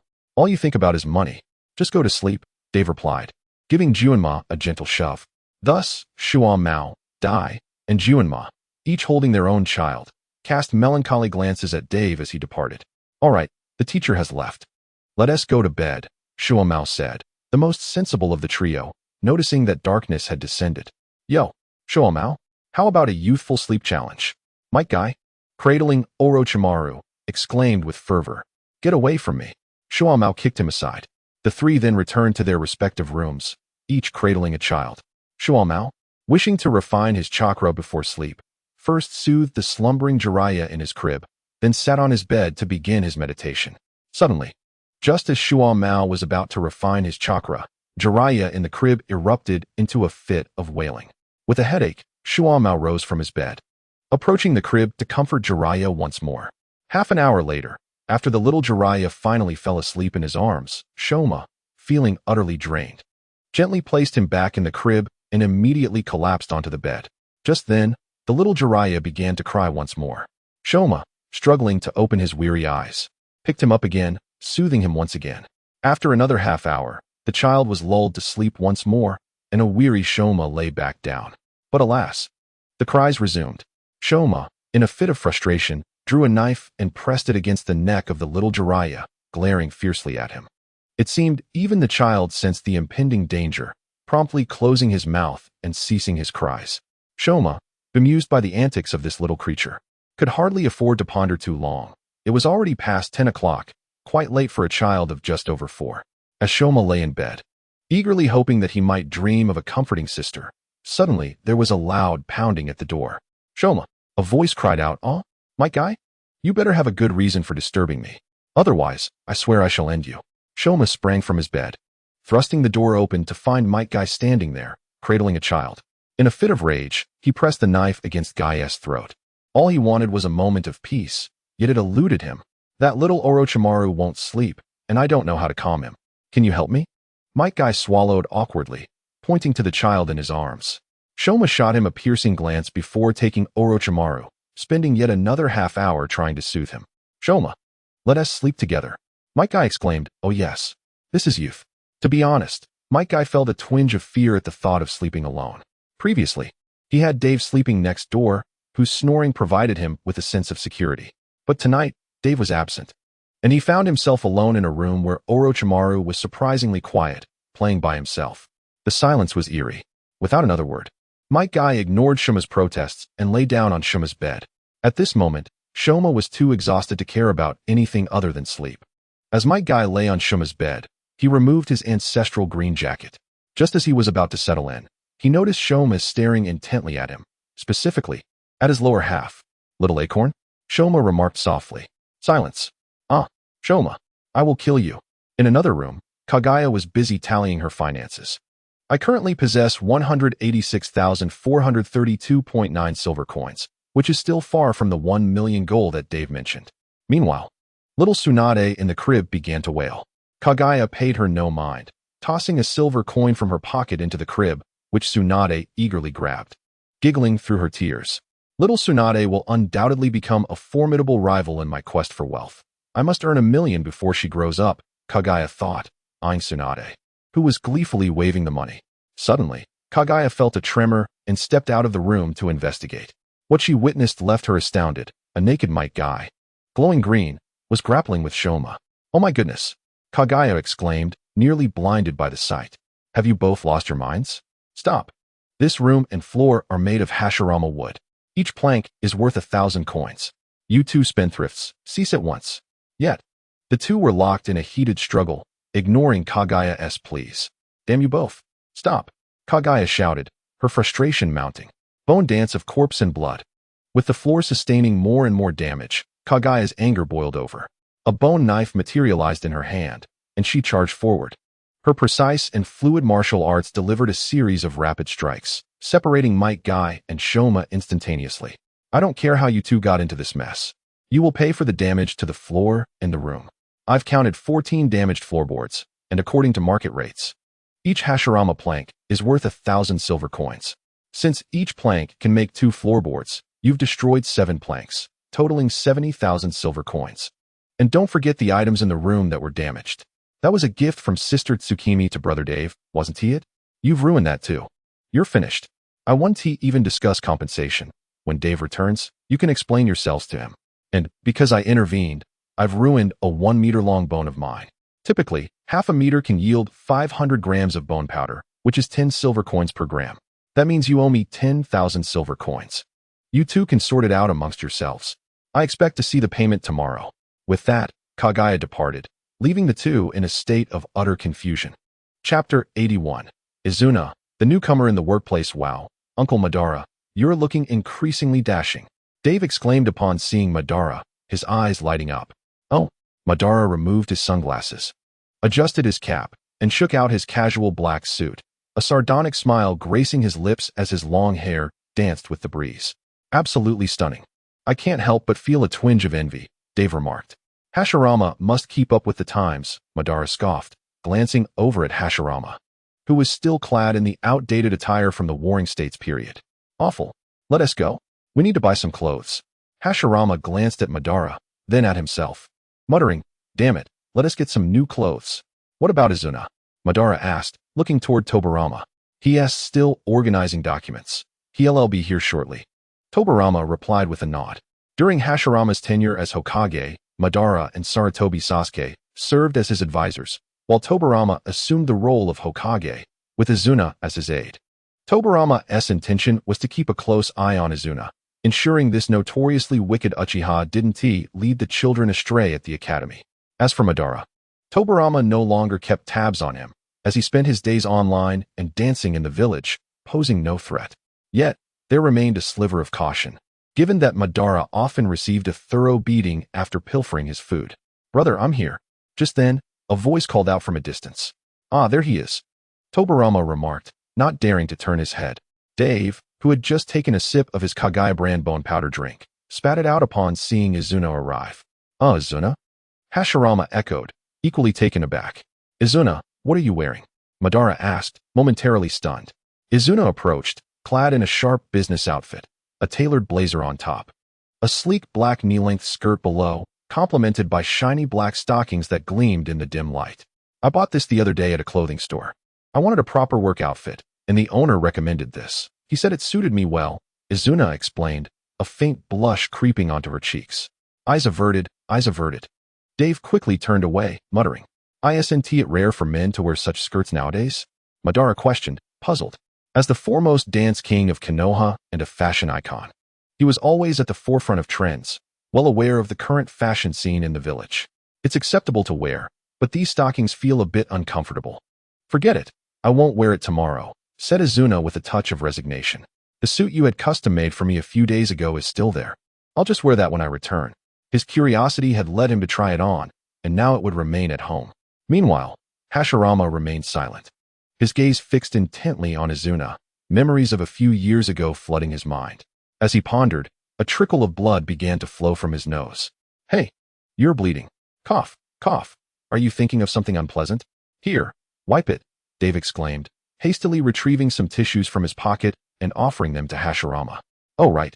Hashirama snapped back to reality and took the tissue to clean up. Let us go buy you and Hashirama a new outfit. Looking like this, how can you dance at the bar later? Madara remarked, not dwelling too much on the matter. Afterward, the group made their way toward the commercial street. Over the past 4 years, Konoha had flourished remarkably. Phones, computers, newspapers, and media had fully integrated into the village, transforming the lives of its inhabitants. Konoha had long been heralded as the happiest place in the ninja world, with outsiders needing connections to enter, even at 11 o'clock at night. The commercial street buzzed with life, the vibrant crowd adorned in diverse attire, and the streetlights cast a warm glow. Madara led the four into a narrow alley, which starkly contrasted with the lively commercial street. To their surprise, there stood a modest shop. Madara approached and pushed the door open, ushering the group inside.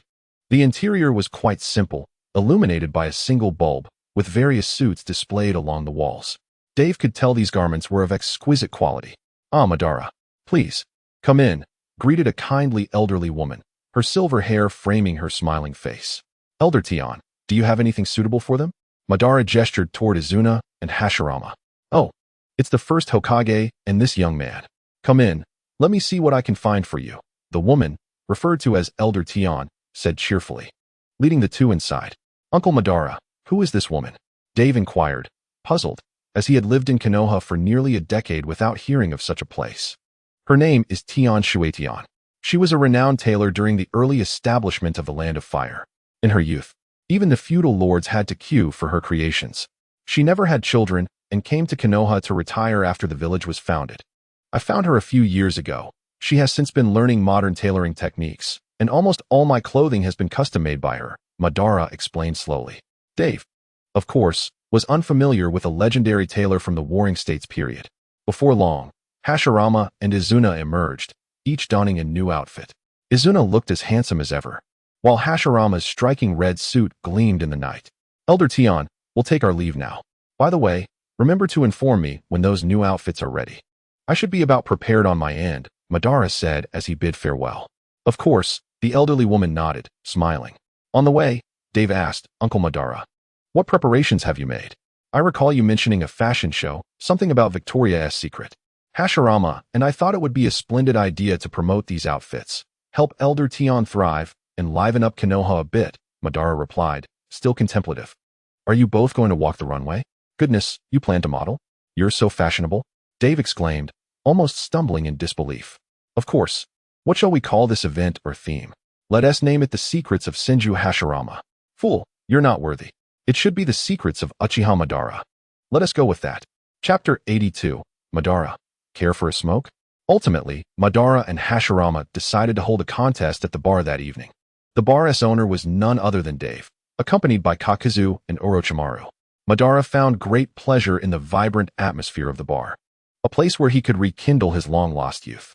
Situated at the heart of the commercial street, the bar was significantly larger than the neighboring shops and was bustling with activity as countless villagers lined up outside, eager to enter. How do we get in with so many people? Hashirama wondered, observing the queue stretching from one end to the other. Follow my lead, Madara smirked, then confidently led the group through the lengthy line directly to the entrance. Hey, you gentlemen can't skip the line. The enthusiastic bouncer, Mike Guy, called out as he spotted Madara and the others bypassing the queue. With a cold chuckle, Madara produced a shining golden card from his pocket and handed it to Guy. Ah, Lord Madara, here is your VIP card, Guy said, receiving it with respect. Is my reserved table still available? Madara inquired. Rest assured, Lord Madara. Every VIP guest's table is reserved at the Love Kidney Bar, Guy assured, thumping his chest confidently. Good, keep it up, Madara said, giving Guy a pat on the shoulder before leading the group inside. Upon entering, the atmosphere was electrifying, with the DJs Sarutobi Hiruzen, Shimura Danzo, and Uchiha Kagami energetically performing. Madara guided the group to a booth and settled in. Care for a smoke? Madara asked, pulling out a pack of cigarettes. Madara, you smoke now? Hashirama asked, puzzled. In his encounters, Hashirama had only known the elderly Sarutobi to smoke, who had once explained that a couple of puffs could alleviate stress. Previously, cigarettes were imported into the village, as no one cultivated tobacco there. During the early days of the village's establishment, there was barely enough food, let alone tobacco. It wasn't until recent years that some clans and his nephew, Dave, started cultivating tobacco.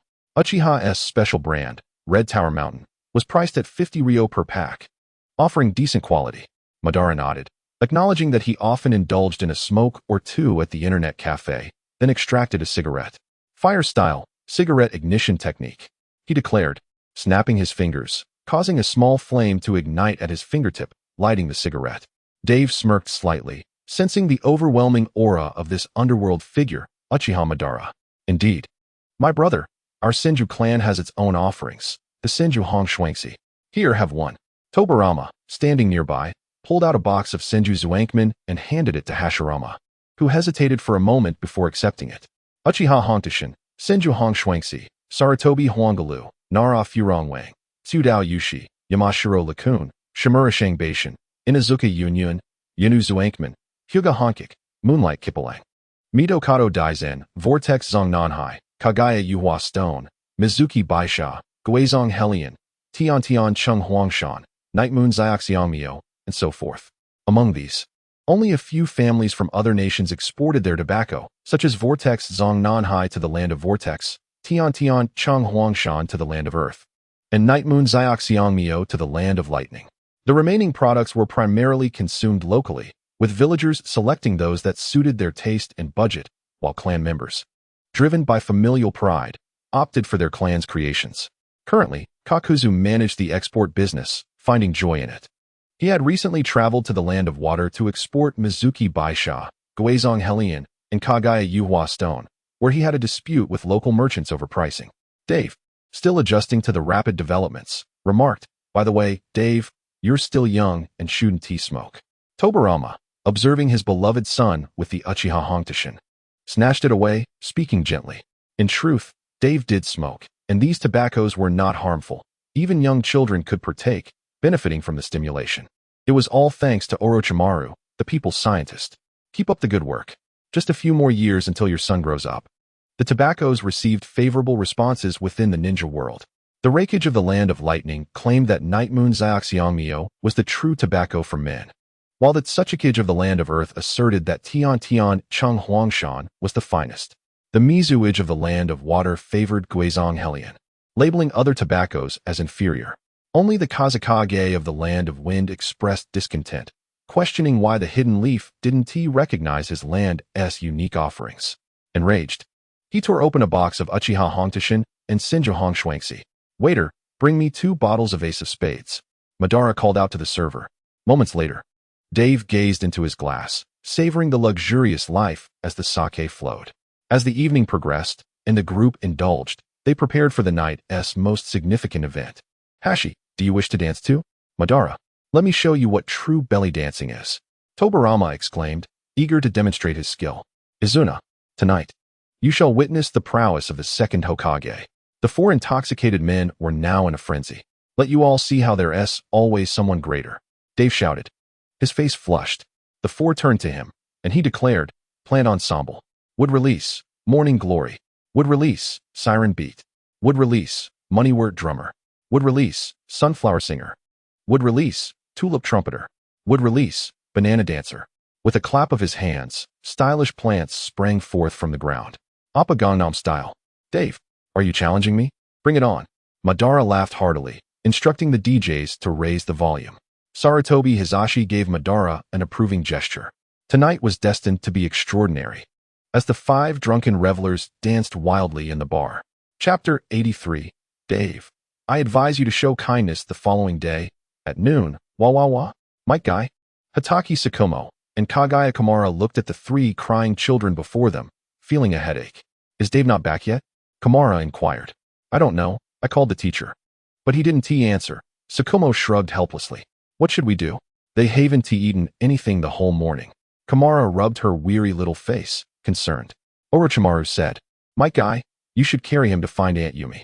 "Tsunade and Jiraiya need you now," Sakomo suggested, looking at Kamara with seriousness. Kamara's face slowly displayed a question mark. "What does this have to do with me?" "Your bones," Sakomo replied earnestly. "The teacher said there are many nutrients in your bones that can even substitute for breast milk." "I refuse." Absolutely not. You will not take my bones without compensation.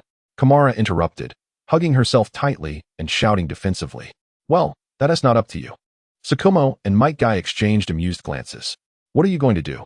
Dave said fighting in the village is illegal. Are we fighting? This is merely friendly sparring, understand? After a moment, looking at Kamara, who was bruised and refusing to reveal any bone, Tsukumo thought Kamara was remarkably resilient. All right, you carry Orochimaru to find Aunt Yumi. I'll call Sister Suki for help, Tsukumo resignedly decided. Tsukumo, why are you calling your sister? Suki asked as she answered the phone, busy cooking. Sister Suki, Dave hasn't come back since last night, and now Tsunade and the others are crying from hunger, Tsukumo hurriedly explained. Huh, Dave hasn't returned for so long. Did he mention where he was going? Suki asked, puzzled. Sister Suki, it's Kamara. I heard Dave mention something about a red light district and some sisters. I'm not sure what it was about. Kamara, looking somewhat adorable despite her condition, snatched the phone from Tsukumo. Dave, this is youth. Don't blame me for being unkind if you're unjust. I got beaten up because of you. A clatter of pots and pans echoed on the other end. And Kamara smirked. Tsukumo stared at Kamara with wide eyes. Aren't you afraid the teacher will come back and punish you? Kamara's behavior had astounded him. Transforming from merely greedy to cunning, she was far more devious than even Kurizetsu and Danzo. On the other end, Suki paused for a moment before abruptly hanging up. Tsukumo swallowed hard, hoping that when Dave returned, he would be safe and sound. Meanwhile, in the Hokage building, chaos erupted as all public servants panicked. Their superior was missing. The Hokage had not shown up all morning. Was this how his first day in office began? This was a monumental blunder. Typically, such matters were managed by the Hokage's aide, but even he was nowhere to be found. Did the Hokage run off with his secretary? The daily operations of the Hokage office revolved around him, and without him, what work could they possibly accomplish? Thus, all personnel of the Hokage building were mobilized to search for the Hokage. Meanwhile, 5 inebriated men slumbered in the booth of the Ace Hen bar. The valiant horseman, Kamen, galloped like the wind across the boundless fields, lost in his wanderings. Dave's phone rang, rousing him from his stupor. Struggling to open his eyes, he was reminded of the previous night's revelry, which had left him with a throbbing headache. He retrieved his phone to discover a call from Tsukime, alongside a multitude of notifications from Shomao. Hello, Tsukime. Dave answered the call. Dave-kun, where on earth have you been? Do you have any idea how worried I've been? Those 3 little rascals are in tears from hunger, and it's already noon. Kamen even mentioned you were in the red light district looking for ladies. Is that true? Tsukime's voice was tinged with urgency, eventually breaking into muffled sobs. Damn it. Kagaya Kamen, if I return home, I swear I'll break every single one of your bones. Dave retorted, exasperated. Listen, Tsukime, don't believe that little brattice nonsense. I was at the bar with Uncle Madara and the others. We drank too much, and I just woke up. They're still passed out. I'm heading home now, so please wait for me there. Dave cursed Kagaya Kamen in his mind for being such a nuisance. If he didn't discipline him upon returning, he wouldn't bear the Senju name. Upon hearing Dave's reassurances, Tsukime's mood noticeably lightened. She wiped her tears, prepared the meal she had just cooked, and made her way to the Senju ancestral grounds. Uncle Madara, Father Izuna, wake up, Dave shouted, nudging the slumbering members of the Warring States F4, his palm delivering a firm, yet gentle tap to their faces. Ah, what a delightful slumber. Dave, what's the matter? Hashirama murmured, stretching languidly as he awoke, still groggy. What time is it? Tobirama quickly inquired as he stirred from slumber. It's 12 o'clock, Dave replied, displaying his phone screen for Tobirama to see. Ah, damn it, Uchiha Izuna. Uchiha Madara. This is my first official day as Hokage. Tobirama bellowed in frustration upon realizing the time. Izuna, are you still sleeping? What kind of Hokage assistant are you? Tobirama exclaimed, shaking Izuna's shoulder before using the Flying Thunder God technique to bolt out, dragging Izuna along, leaving the remaining 3 in bewilderment. Chapter 84. The 3 Little Ones. Don't eat anymore. You are my little apple. No matter how much I love you, it's never too much. The 3 of them exchanged glances, still dazed from their recent awakening. Suddenly, a ringtone emanated from Hashirama's pocket. The trio jolted back to reality. Hello? Mito, what is going on? Hashirama answered the call, noticing it was from Mito. Hashirama Senju. Mito's voice erupted with fury. Uncle, I have to go now. Tsukime is waiting for me at home. Madara, I'm off. Dave thought it wise to leave. Sensing Mito's perceptive nature meant she was likely already on her way to find her husband. He hurriedly exited, wishing to avoid any potential mishaps. Hashirama. I'm leaving too. The legendary 8 Tails of the ninja world has respawned, and I'm determined to obtain it. Madara nodded at Hashirama before sprinting off. Crash. Once both had departed, a wall behind Hashirama suddenly crumbled, revealing a figure with flowing red hair. Mito, what brings you here? Hashirama swallowed hard, recalling all the times he might have wronged her over the years. Didn't you say we'd go dance at the plaza this afternoon? Where were you during rehearsal this morning? Mito's forehead bulged with tension, her smile masking an ominous undertone. About that. It all started with Tobirama becoming the second Hokage yesterday. Hashirama stammered. Don't slap me.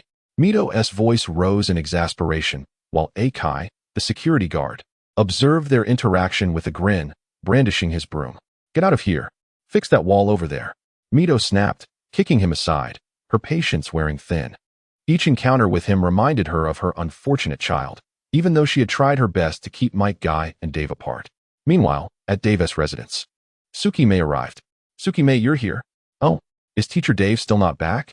Shou Mao, comforting 3 hungry little ones, heard a knock at the door.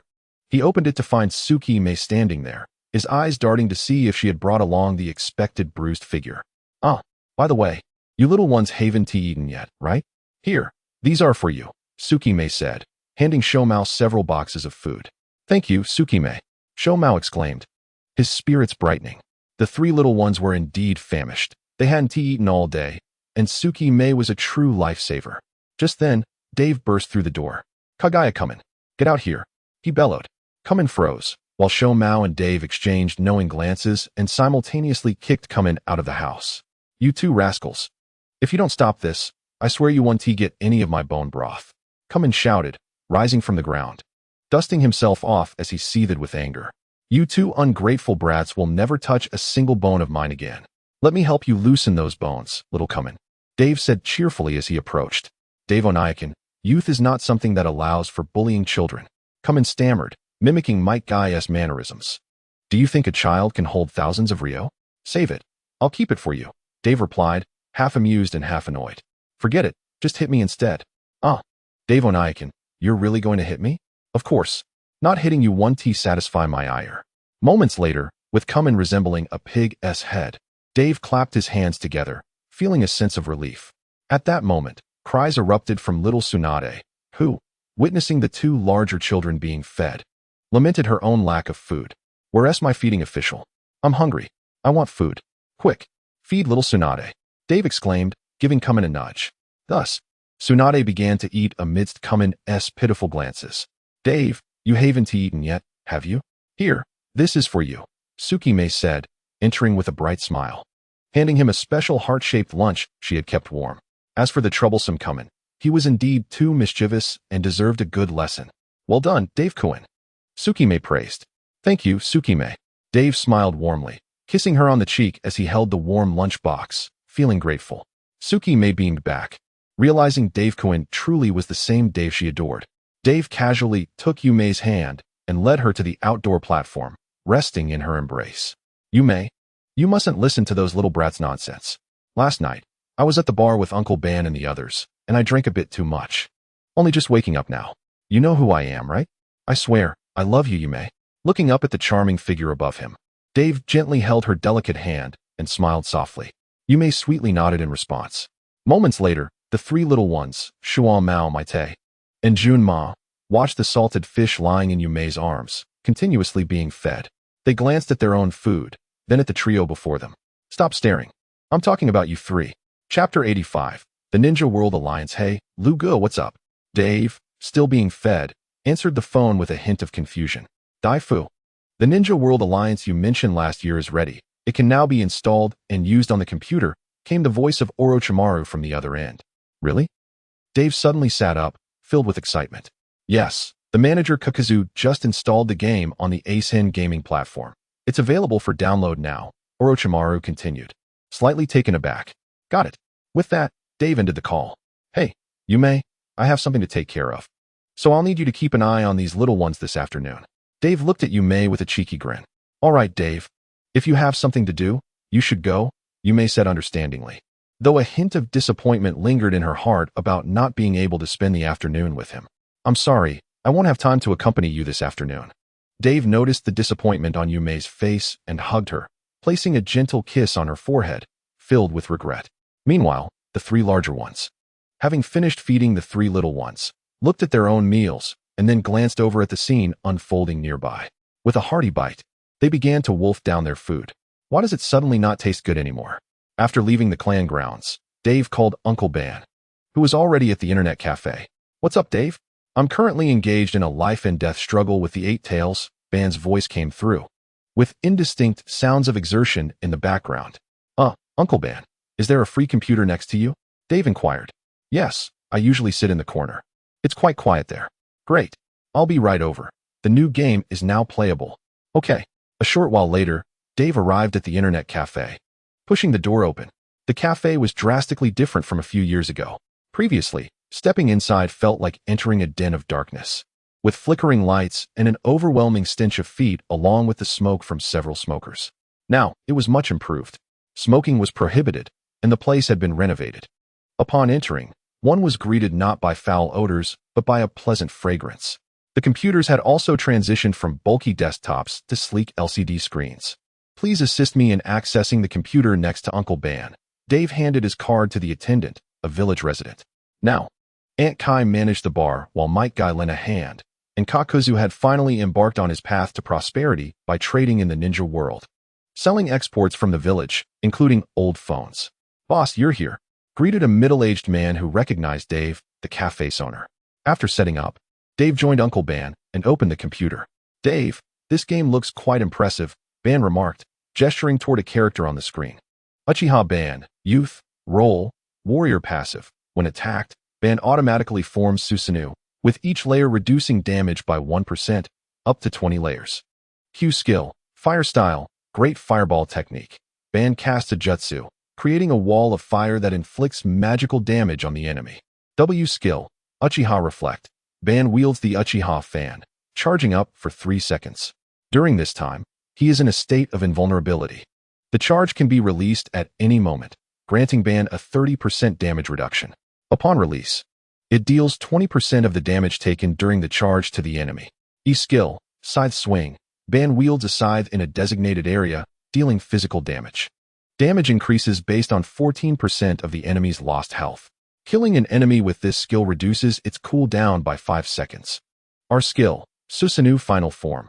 Ban summons Susano'o, transforming normal attacks into a sweeping motion within a certain area, accompanied by magical burn damage.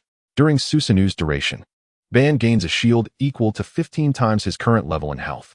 Susano'o lasts for 5 seconds. Dave chuckled awkwardly. This does look quite good. But what does the youth behind him signify? Ban pointed to the figure behind. "Uncle Ban, I believe when your Rinnegan activates, your strength will undergo a qualitative change. Thus, I discussed with Lu Gu to create 2 characters for you. The other one will depend on your Rinnegan's awakening. Let me know what powers you possess, and Lu Gu and I will work on that character." Dave contemplated and explained. He was aware of the powers of the Rinnegan, such as those of Pain's 6 paths. But he couldn't create those abilities without the Rinnegan being awakened. How could one know the capabilities of a power that hasn't manifested?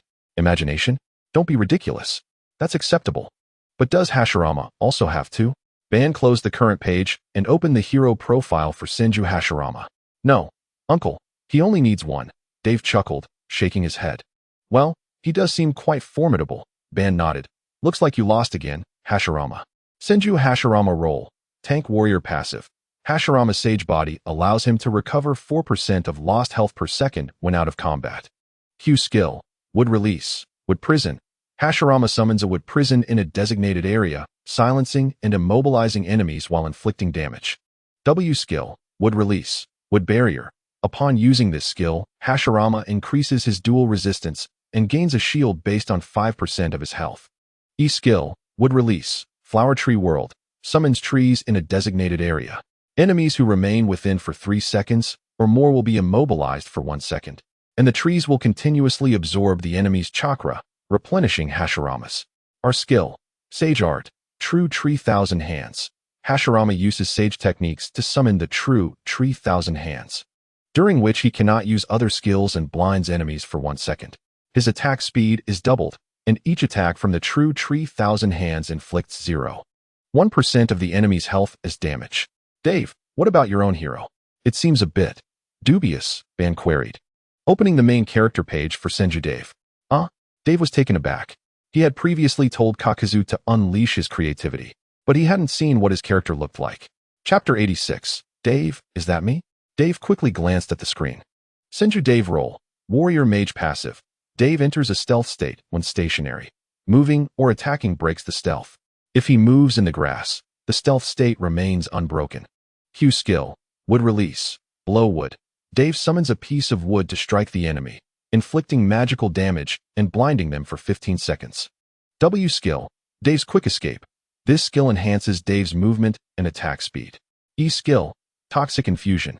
After upgrading, this skill remains active, causing Dave's normal attacks to inflict sustained magical damage for 5 seconds. R skill. Mushroom cultivation. Dave will plant a mushroom at a designated location, which will explode upon contact with foes, inflicting magical damage while applying a 5-second slow and persistent magical damage effect. Goodness gracious! Dave exclaimed in disbelief. Is that scoundrel Kakuzu toxic? I allowed you to unleash your creativity, but who permitted you to conjure such a monstrosity? Dave now lives in fear of being overwhelmed. Indeed, this hero is rather vexing. When you arrived earlier, I tried a match, and this hero truly irked me. That mushroom is utterly infuriating, and my veins throbbed as I spoke. It is evident that I suffered immensely from Captain Dave's mushroom torment in that match. Your wood release cannot possibly summon such repulsive mushrooms, can it? Ban, closing his eyes to calm himself, turned to Dave with a look of confusion. For the first time, he felt that Dave's wood release had surpassed Hashirama's, as he had just played as Hashirama in the previous match and was indeed disgusted by Dave's mushroom antics and that despicable hero. Ahem, no. It's all Kakuzu's doing. I let him have free reign, but who could have predicted he would manifest such a thing?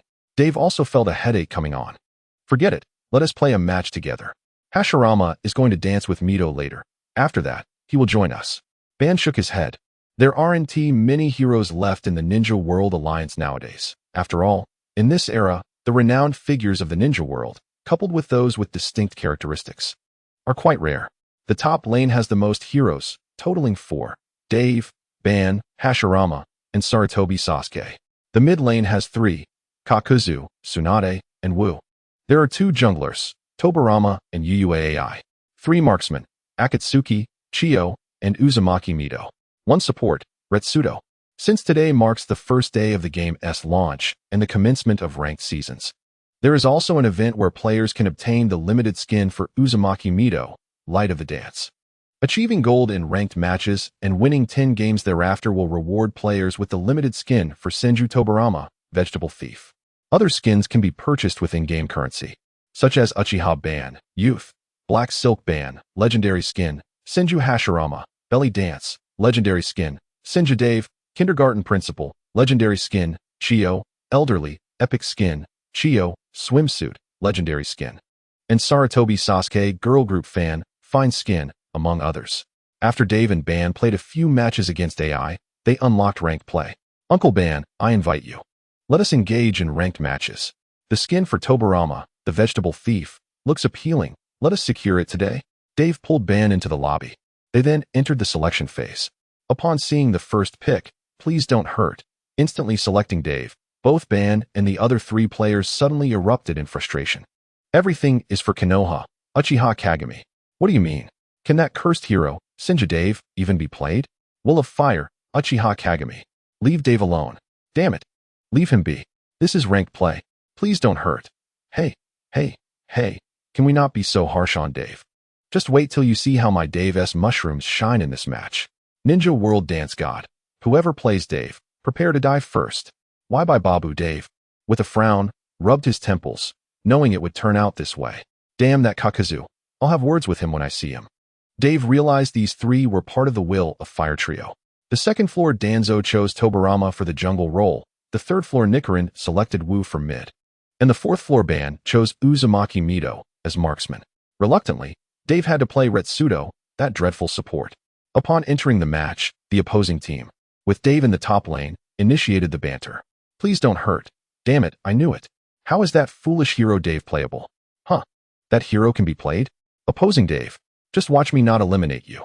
The enemy jungler vowed to relentlessly target Dave. We will not assist him at all. Senju Girl Group S little fan. What a ridiculous hero Dave is, appearing in every ranked match. I'm nauseated. Wouldn't it be better to play as Hashirama or Ban? At the very least, playing as a monkey, Sarutobi Sasuke, would suffice. Nara S. Well, this Dave is quite troublesome. While he is a bit annoying, bringing true sight scrolls into the bushes should suffice. Ninja World Swift. Senju Dave is truly a foolish hero. Absurdly annoying. Why by Babu? Ahem, everyone. Remember, the Dave in the game is not the same as the Dave in reality. Please do not project your emotions onto the real Dave. He is innocent. Ninja World Dance God. Ha, what a brainless hero. As they reached their respective positions, the battle commenced. At the 3-minute mark, please don't hurt. Opposing jungler, you're dead. So despicable. Stealing my blue. Everything is for Konoha. Heh. That blue didn't have your name written on it. Why can't I attack? Please don't hurt. Just wait for me. Everything is for Konoha. Heh, I'll be waiting. At that moment, the opposing Kagami was slain by the mid lane Tsunade. Please don't hurt. That Tsunade on the opposing side is so despicable. Can't she stay away from the top lane? Nara S. Well, we still need to catch people. It's quite bothersome. The jungle S blue was stolen, and without blue, it's hard to catch anyone. So I can only reluctantly come. Just then, Ban was also taken down by the opposing Mito. Ninja World Swift. Heh, that Mito on the opposing side is truly pathetic. Ninja World Dance God, you're doing well. Wait, Ninja World Swift? ISNT that old father? ISNT he's supposed to be working at the Hokage building? Why is he still playing? And on the opposing side? Dave was baffled. Is this old father neglecting his duties? A few minutes later, the opposing Tobirama was also killed by Danzo S. Tobirama in the river. Senju Tobirama is indeed a challenging hero to play, arguably the most difficult among all heroes. At the same time, he is regarded as the #1 hero in the hearts of all players who played him today. E skill, Poison Extraction, upon activation. This skill will grant Chapter 87, Uchiha Kagami. I am exceptionally brave. Senju Tobirama. Role, Assassin Mage. Passive, while in Flying Thunder God status. Every third normal attack will apply a Flying Thunder God mark on the target, which lasts for 3 seconds. In Water God status, each skill cast will grant Tobirama a strengthened normal attack, inflicting magical damage and restoring a certain amount of health. Q skill, Flying Thunder God state. Flying Thunder God Kunai throw. Tobirama throws a kunai imbued with Flying Thunder God technique in the direction indicated by the arrow, dealing damage while leaving a Flying Thunder God mark on the target. If the kunai does not hit a target, it will land at the arrow's endpoint and remain for 3 seconds. Water God state. Water release Water Dragon Bullet. Tobirama uses ninjutsu to unleash a water dragon that impacts the enemy, dealing magical damage and applying a slowing effect. W skill, Flying Thunder God state. Flying Thunder God slash. Tobirama instantly arrives next to a marked target within a specified area, dealing damage. If the target's health or chakra falls below 5, using this skill will instantly eliminate the opponent and reduce its cooldown by 2 seconds. Water God state. Water release Water Severing Wave. Tobirama uses Water Release Ninjutsu to deal damage. If the target is in the midst of casting a skill, it will interrupt their action and stun them for 1 second. E skill, Flying Thunder state. Flying Thunder God Reverse Thunder.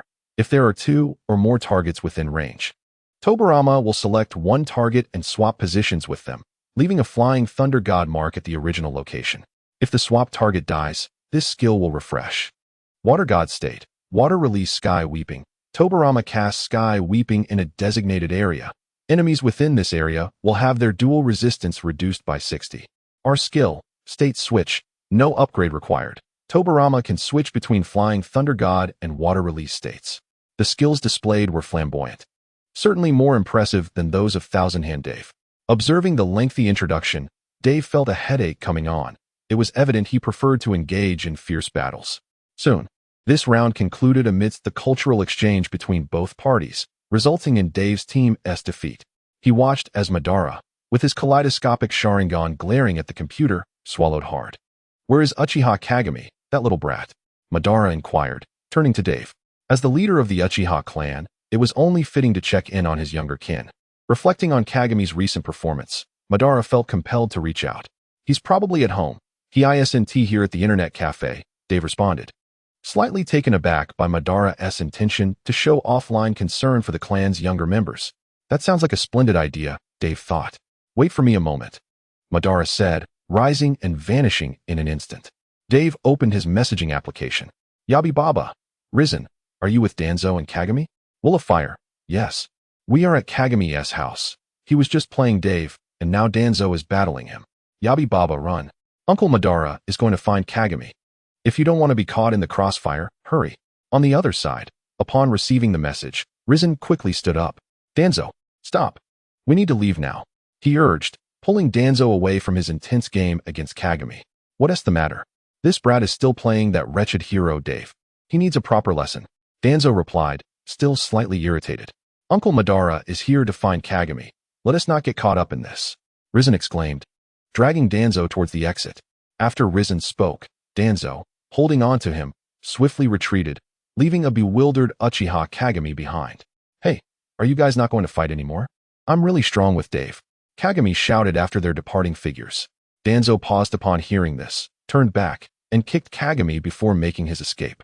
That's what you get for playing Dave. Why are you hitting me? Dave is so much fun, Kagami lamented, feeling slightly wronged. Kagami, I hear you enjoy playing Dave? Madara's figure suddenly appeared before him. Clan leader. Yes. Dave's mushroom is so delightful.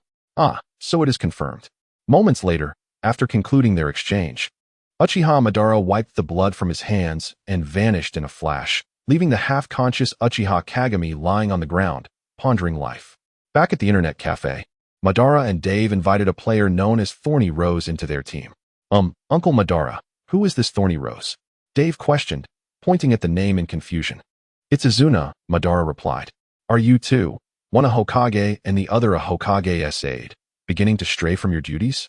Wow, this is the first time I've started worrying about Konoha, Dave remarked. Ninja World Speed.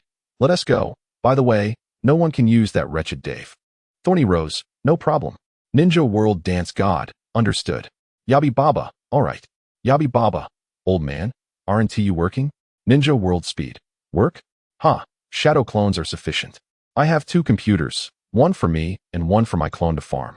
Ninja World Dance God. I thought so, are you sick? Dave was left speechless. Upon re-entering the game, the 4 of them occupied the 2nd to 5th floors, while the 1st floor featured a familiar ID. Don't hurt me, please. The same adept maneuvering ensued, instantly selecting Dave. At Kagami's house, he grumbled, Humph, if you guys want to let me play Dave, I'll go solo. I'll play by myself. The stubborn Uchiha Kagami entered the game and quickly selected Dave. At the internet cafe, Dave stared in disbelief at this audacious youth. Hey, does your father, Uchiha Chojui, know how bold you are? Uchiha Kagami replied, I'm just joking. I'm super brave, alright? Dave glanced at Madara, who was resting his chin on one hand, silent and seemingly deep in thought. On the screen, Ninja World Speed exclaimed, What the hell are you? Damn it. Ninja World Speed. Dave, find out who this person is in the village. Yabi Baba, your student's uncle, Uchiha Kagami. Ninja World Speed. Ninja World Dance God. Don't go too hard. I just finished a match. Uncertain of the unfolding events, when Dave entered the game, the player Don't Hurt Me, Please, exited the game. Chapter 88. Madara, are you questioning my village's emblem, Tobirama? Days later, QB, I'll say it once more. Get off my head. Black Zetsu's veins bulged with anger. What if I don't? The lazy QB retorted, lounging atop Black Zetsu's head, exuding disdain. I'll take you down with me. Black Zetsu roared, gripping the QB tightly. Unfazed, the little QB slowly lifted its paw and gently patted Black Zetsu's face. Boom. Black Zetsu was sent flying. With a confident stride, the little QB approached Black Zetsu and stepped on his face, grinning coldly. Although a shadow clone, the QB's clone was not something an ordinary person could withstand. Black Zetsu was indeed an ordinary person. Unlike the QB, which could not be unleashed, Black Zetsu had the capability to do so, though all his powers had been stripped away as his chakra remained within Dave. This led to the current scene. The QB within Dave sensed the events relayed from the clone and smiled. That'll teach you, Black Zetsu. Black Zetsu, witnessing the arrogant little QB, shed tears of humiliation. Damn QB. Just wait. Just you wait. When my mother returns, I will report you. She will deal with you. Humph. Let us go. Stop pretending to be dead. The little QB said, gently tapping Black Zetsu's face, who quickly scrambled to his feet, cursing under his breath. However, the little QB had not exerted any force or chakra, merely offering a light tap. Black Zetsu could only endure the humiliation and rise, while the QB leaped onto Black Zetsu's head, daring him to speak. Let us check out the internet cafe. That little brat Dave has been going there daily to play a new game called Ninja World Alliance. If he dares to treat my QB as some boss in this so-called Ninja World legend and gets beaten every day, I will ensure he understands the fury of a tailed beast. How? The little QB jeered. When the game Ninja World Legend first came out, its popularity in Konoha was unprecedented. The little QB, venturing outside, often heard villagers talking about defeating the QB to earn legendary rewards, which infuriated him, leading to him thrashing those villagers on the spot. As a result, the QB was punished by Dave, who forbade him from buying food outside for 3 months. It was worth noting that Dave had to cover the compensation for the beaten villagers. Black Zetsu remained silent, dutifully escorting the QB to Ace Hen Internet Cafe, where they booted up 2 machines. After a few rounds of gameplay, the little QB exclaimed, "What absurdity! Which fool created that disgusting hero, Thousand Hand Dave?" In every match, I'm paired with someone playing Dave, it's infuriating. The little QB had never encountered anything as repugnant as Thousand Hand Dave. Dave himself wasn't even this irritating. The internet cafe tables were made from Hashirama's wood, and the force of the QB's earlier strike had already caused approximately 10 G of damage, equating to about 200 Ryo, considering 10 Ryo equaled 1 piece of cake. The QB had just smashed 20 pieces of cake. Black Zetsu observed the dented table and remarked, "You've just caused quite a loss." The little QB hurriedly picked up its paw, placing Black Zetsu's thousand-hand red double happiness into the dent to cover it. "Hey, use your own stuff," Black Zetsu complained. "Isn't it a bit shameless to put his cigarette in?" "Heh, my mountain Lacoon was just bought," said the little Ninetales with a cold smile. Black Absolute dared not utter a word. "I endure. I am an old shadow who has waited for 1,000 years. I will endure a few more years. I went to the smoking area for 2 cigarettes, infuriated. When I return, I will tell Dave to delete the hero Thousand Hands Dave." The little Ninetales jumped onto Black Absolute's head and said, Black Absolute, unable to respond, followed the Ninetales to the smoking area. Moments later, the two, one fox and one shadow, locked eyes. "Why are you two at the internet cafe?" Dave asked, taking a puff from his oil-laden cigarette. Beside him, Uchiha Madara also smoked a Uchiha Red Tower while watching them. "I heard you say there's a new game here, so I came to check it out," said the little Ninetales, pulling out a mountain Lacoon and looking at Madara with a hint of eagerness. His lighter was still stuck in Black Absolute's Thousand Hands red double happiness, which he had forgotten to retrieve. Madara said nothing, snapped his fingers, and a flame leapt to life in his hand. The little Ninetales hurriedly shielded it to light his cigarette. Watching the little Ninetales exhaling smoke, Dave could hardly bear it. "Ninetales, do you still smoke?" he asked, inquiring about the Ninetales within him. "Don't confuse me with my shadow clone." The Ninetales lazily stretched and replied. Black Absolute, observing the trio of smokers, found it hard to watch. Dave, looking at Black Absolute, handed him an oil-laden cigarette. For smokers now." After a moment, he asked, "All right, can you two rank up now?" The 4 finished their cigarettes, and Dave turned to the little Ninetales and Black Absolute. "Yes, absolutely no trolling. My Uchiha Madara is incredibly strong. I just spent some money to buy the skin, Black Silk Madara," the little Ninetales exclaimed while perched on Black Absolute's head, brimming with pride. "I'll play as Watergate," Black Absolute said, a hint of bitterness in his tone. The money for the skin was his, earned by cleaning all the toilets in Konoha every day. Dave, that stingy, hypocritical brat, even refused to give me money. I, Black Absolute, have been digging and collecting excrement in Konoha's toilets for days, and it brings tears to my eyes just thinking about it. Dave was also aware of this matter. He had already planned the next season's heroes and skins for the Shinobi World Alliance. Black Absolute, new hero, epic skin, Poop Terminator. "All right, let us queue for 4. Dave nodded. "Heh, are you questioning my village's banner, Watergate?" Madara scoffed. I can just play mid as a support or a utility." Chapter 89, Watergate. A son's money never seems to run out, which is also a nuisance. The 4 entered a team and began to queue for ranked matches. Yababab. Shinobi World Dance God. There's nothing better than a mother in this world. Tailed beasts never submit. There's nothing better than a mother in this world. What's the matter? Why the question marks? Shinobi World Speed God. What? Do I seem strange to you? Heh. You should be grateful to have matched with me. This old father is once again neglecting his duties. The first floor is occupied by the Shinobi World Speed God. Tailed beasts never submit. Alright, at least it's not a random player, as long as no one plays Dave. Watergate chose Senna for mid, as he had grown tired of jungling every day. Yababab, I'll stick with the support role. There was no choice. The mid lane was taken by his father. What else could he do?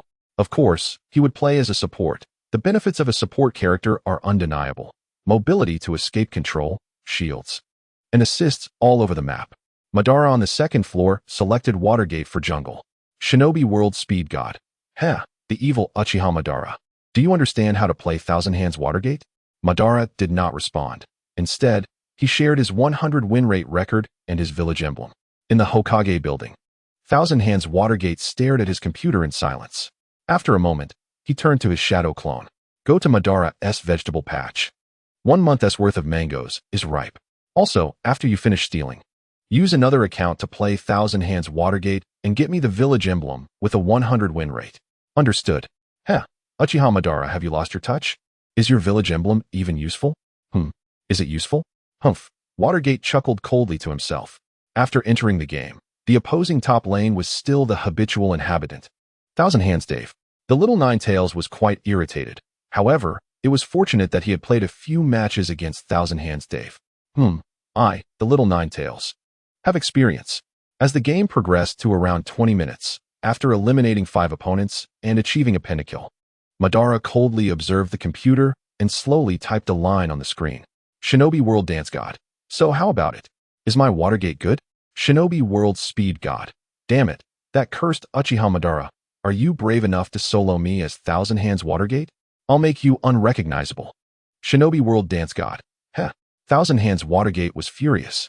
Isn't it just a pentakill? What's there to be proud of? Uchiha Madara, you're done for. Already low on health, Madara directed the Watergate character on the screen to retreat into the bushes to return home. Suddenly, boom.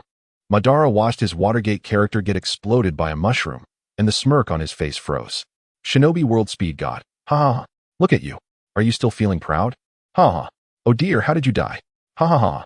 In the Hokage building, Watergate laughed heartily. With a forceful motion, he smashed a nearby table meant for holding documents. What is going on? The Hokage is destroying public property in the Hokage building? This table costs 10,000 ryo. Should I deduct it from your Hokage allowance, or will you compensate for it? Uchiha Senna, hearing the commotion from the next room, rushed over and saw the shattered table, asking expressionlessly. At this moment, the opposing Thousand Hands Dave, who had been obliterated by the little Ninetales Uchiha Madara, finally got a breakthrough. 1100. That Uncle Madara seemed a bit familiar. Dave looked at the stiffly smiling Madara beside him and slowly spoke. Madara paused and then opened the panel. If you don't love me, please don't hurt me. Madara slowly closed his eyes. Dave sat beside him, feeling the overwhelming aura of Madara, trembling in fear. On the other side, in Uchiha Mirror's home, hey, the opposing Uchiha Madara and Thousand Hands Watergate really know how to play. The half-paralyzed Mirror looked at the computer with a sense of helplessness. Suddenly, a sound erupted from the computer. Thousand Hands Dave killed Thousand Hands Watergate. Huh. Ha ha ha. As expected, Dave is the true hero. Ha ha. What joy.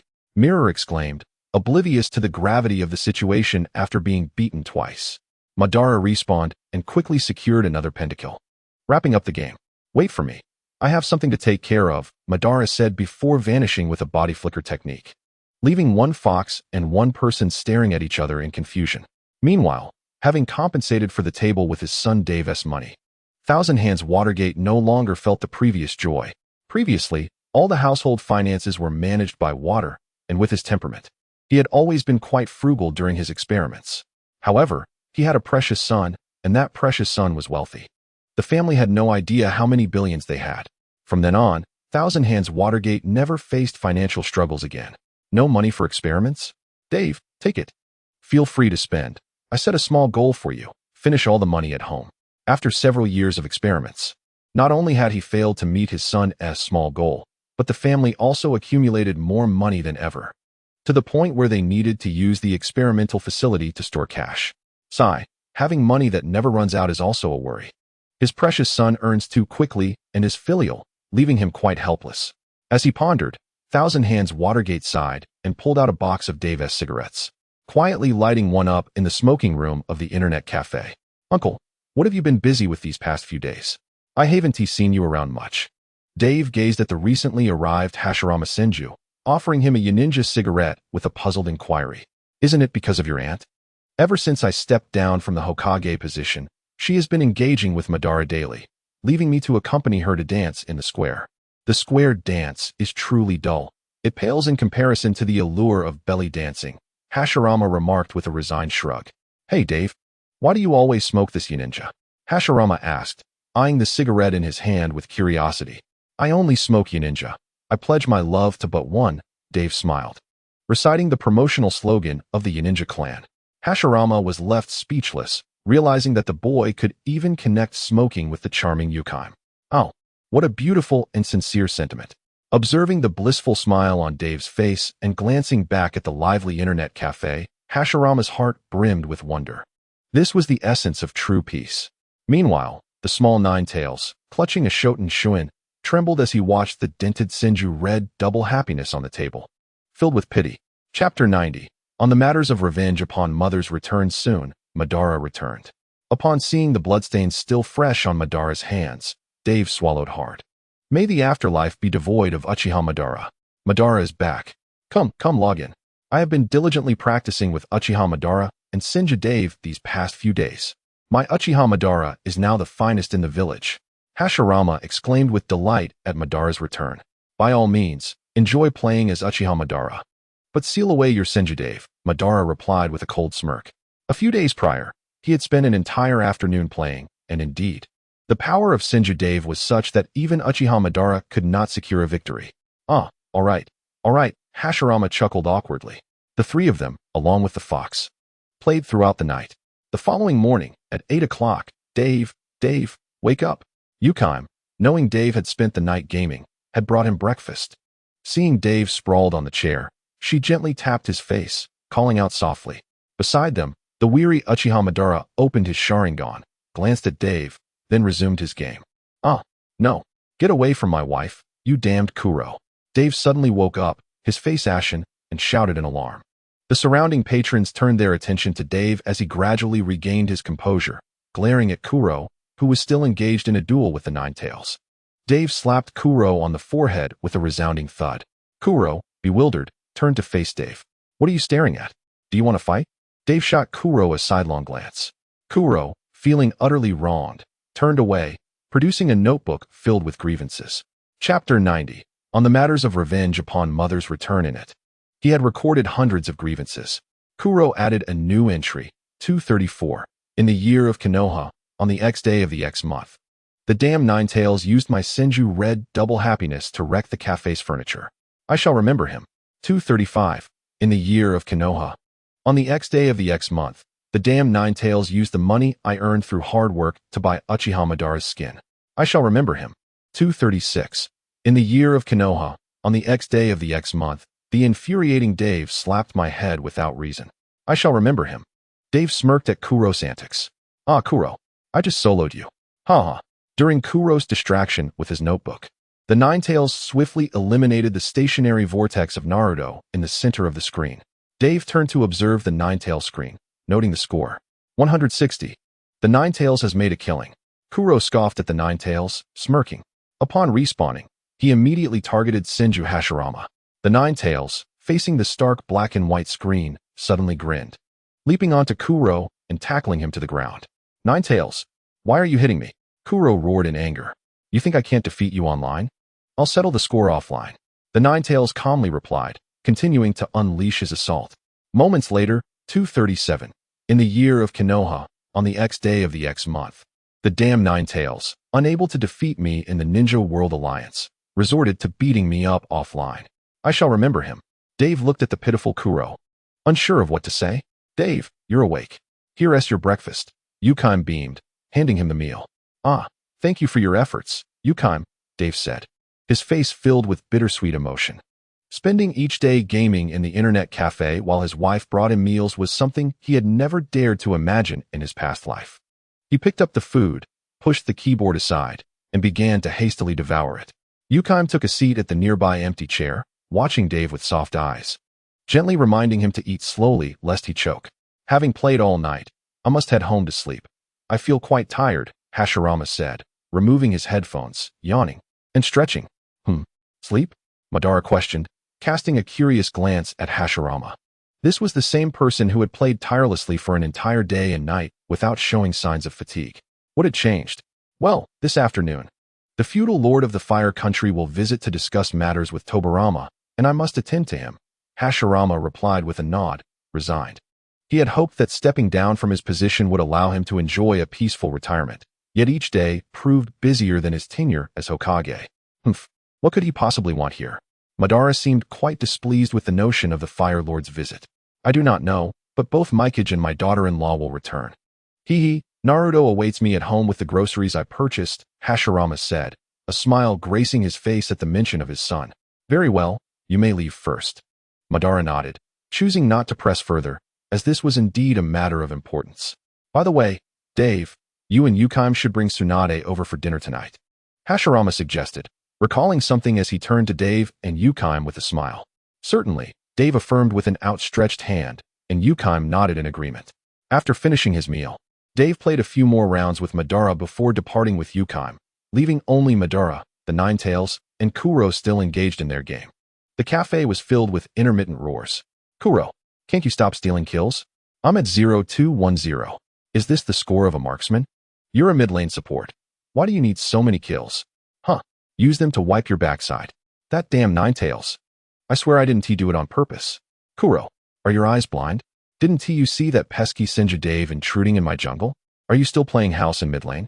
Lord Madara, that Senna has been dragging me down. I can't leave. After losing that round, the Ninetales and Uchiha Madara turned their gazes upon Kuro. Chapter 91, The Feudal Lord. Kakuzu? Kuro, are you deliberately seeking revenge on me through this game? The Ninetales narrowed his eyes, exuding an ominous aura as he inquired. Kuro, did you previously plot against me and fail, hence seeking to entrap me here in-game? Madara also opened his Sharingan, regarding Kuro with a dangerous glare. Lord Madara, Ninetales, can you? Absolutely not. A moment later, the nearly lifeless Kurojitsu lay sprawled on the floor of the internet cafe, humiliation streaming down his face. He retrieved a small notebook from his pocket, marking down the names of the despicable Kyuubi and the wretched Uchiha Madara, who had brutally beaten him due to a blunder in a game. He would not forget them. That night, inside the home of Hashirama, Dave entered with Tsukimi, cradling little Tsunade in his arms. As they pushed open the door, they were greeted by Tobirama, Hashirama, Mito, and a couple presumably being Hashirama's brother's son, Mokyun, along with his cousin. To Dave's surprise, Izuna and Madara were also present, accompanied by a bearded uncle dressed in a white straw hat.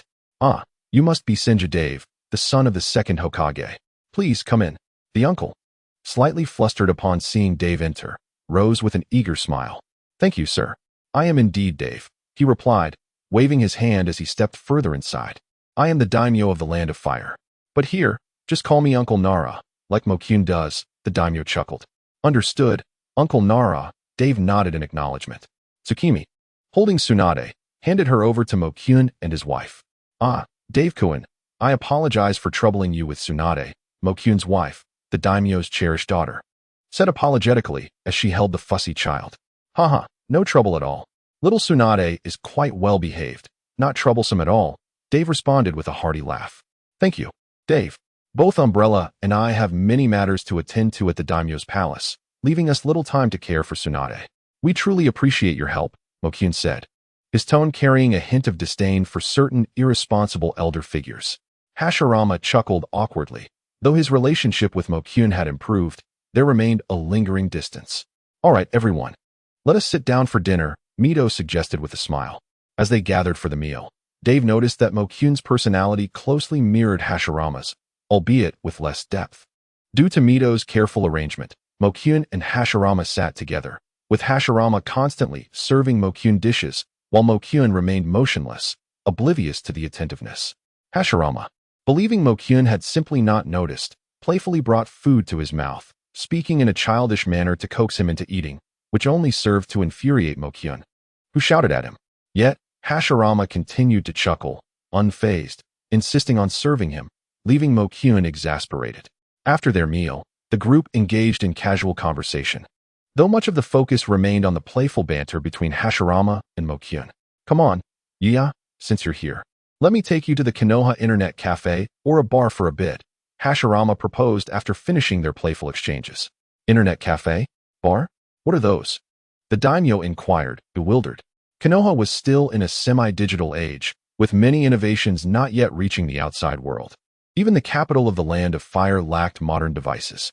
The daimyo had come to discuss various matters with Tobirama, questioning why the national treasury had suddenly accumulated wealth despite the absence of tax increases.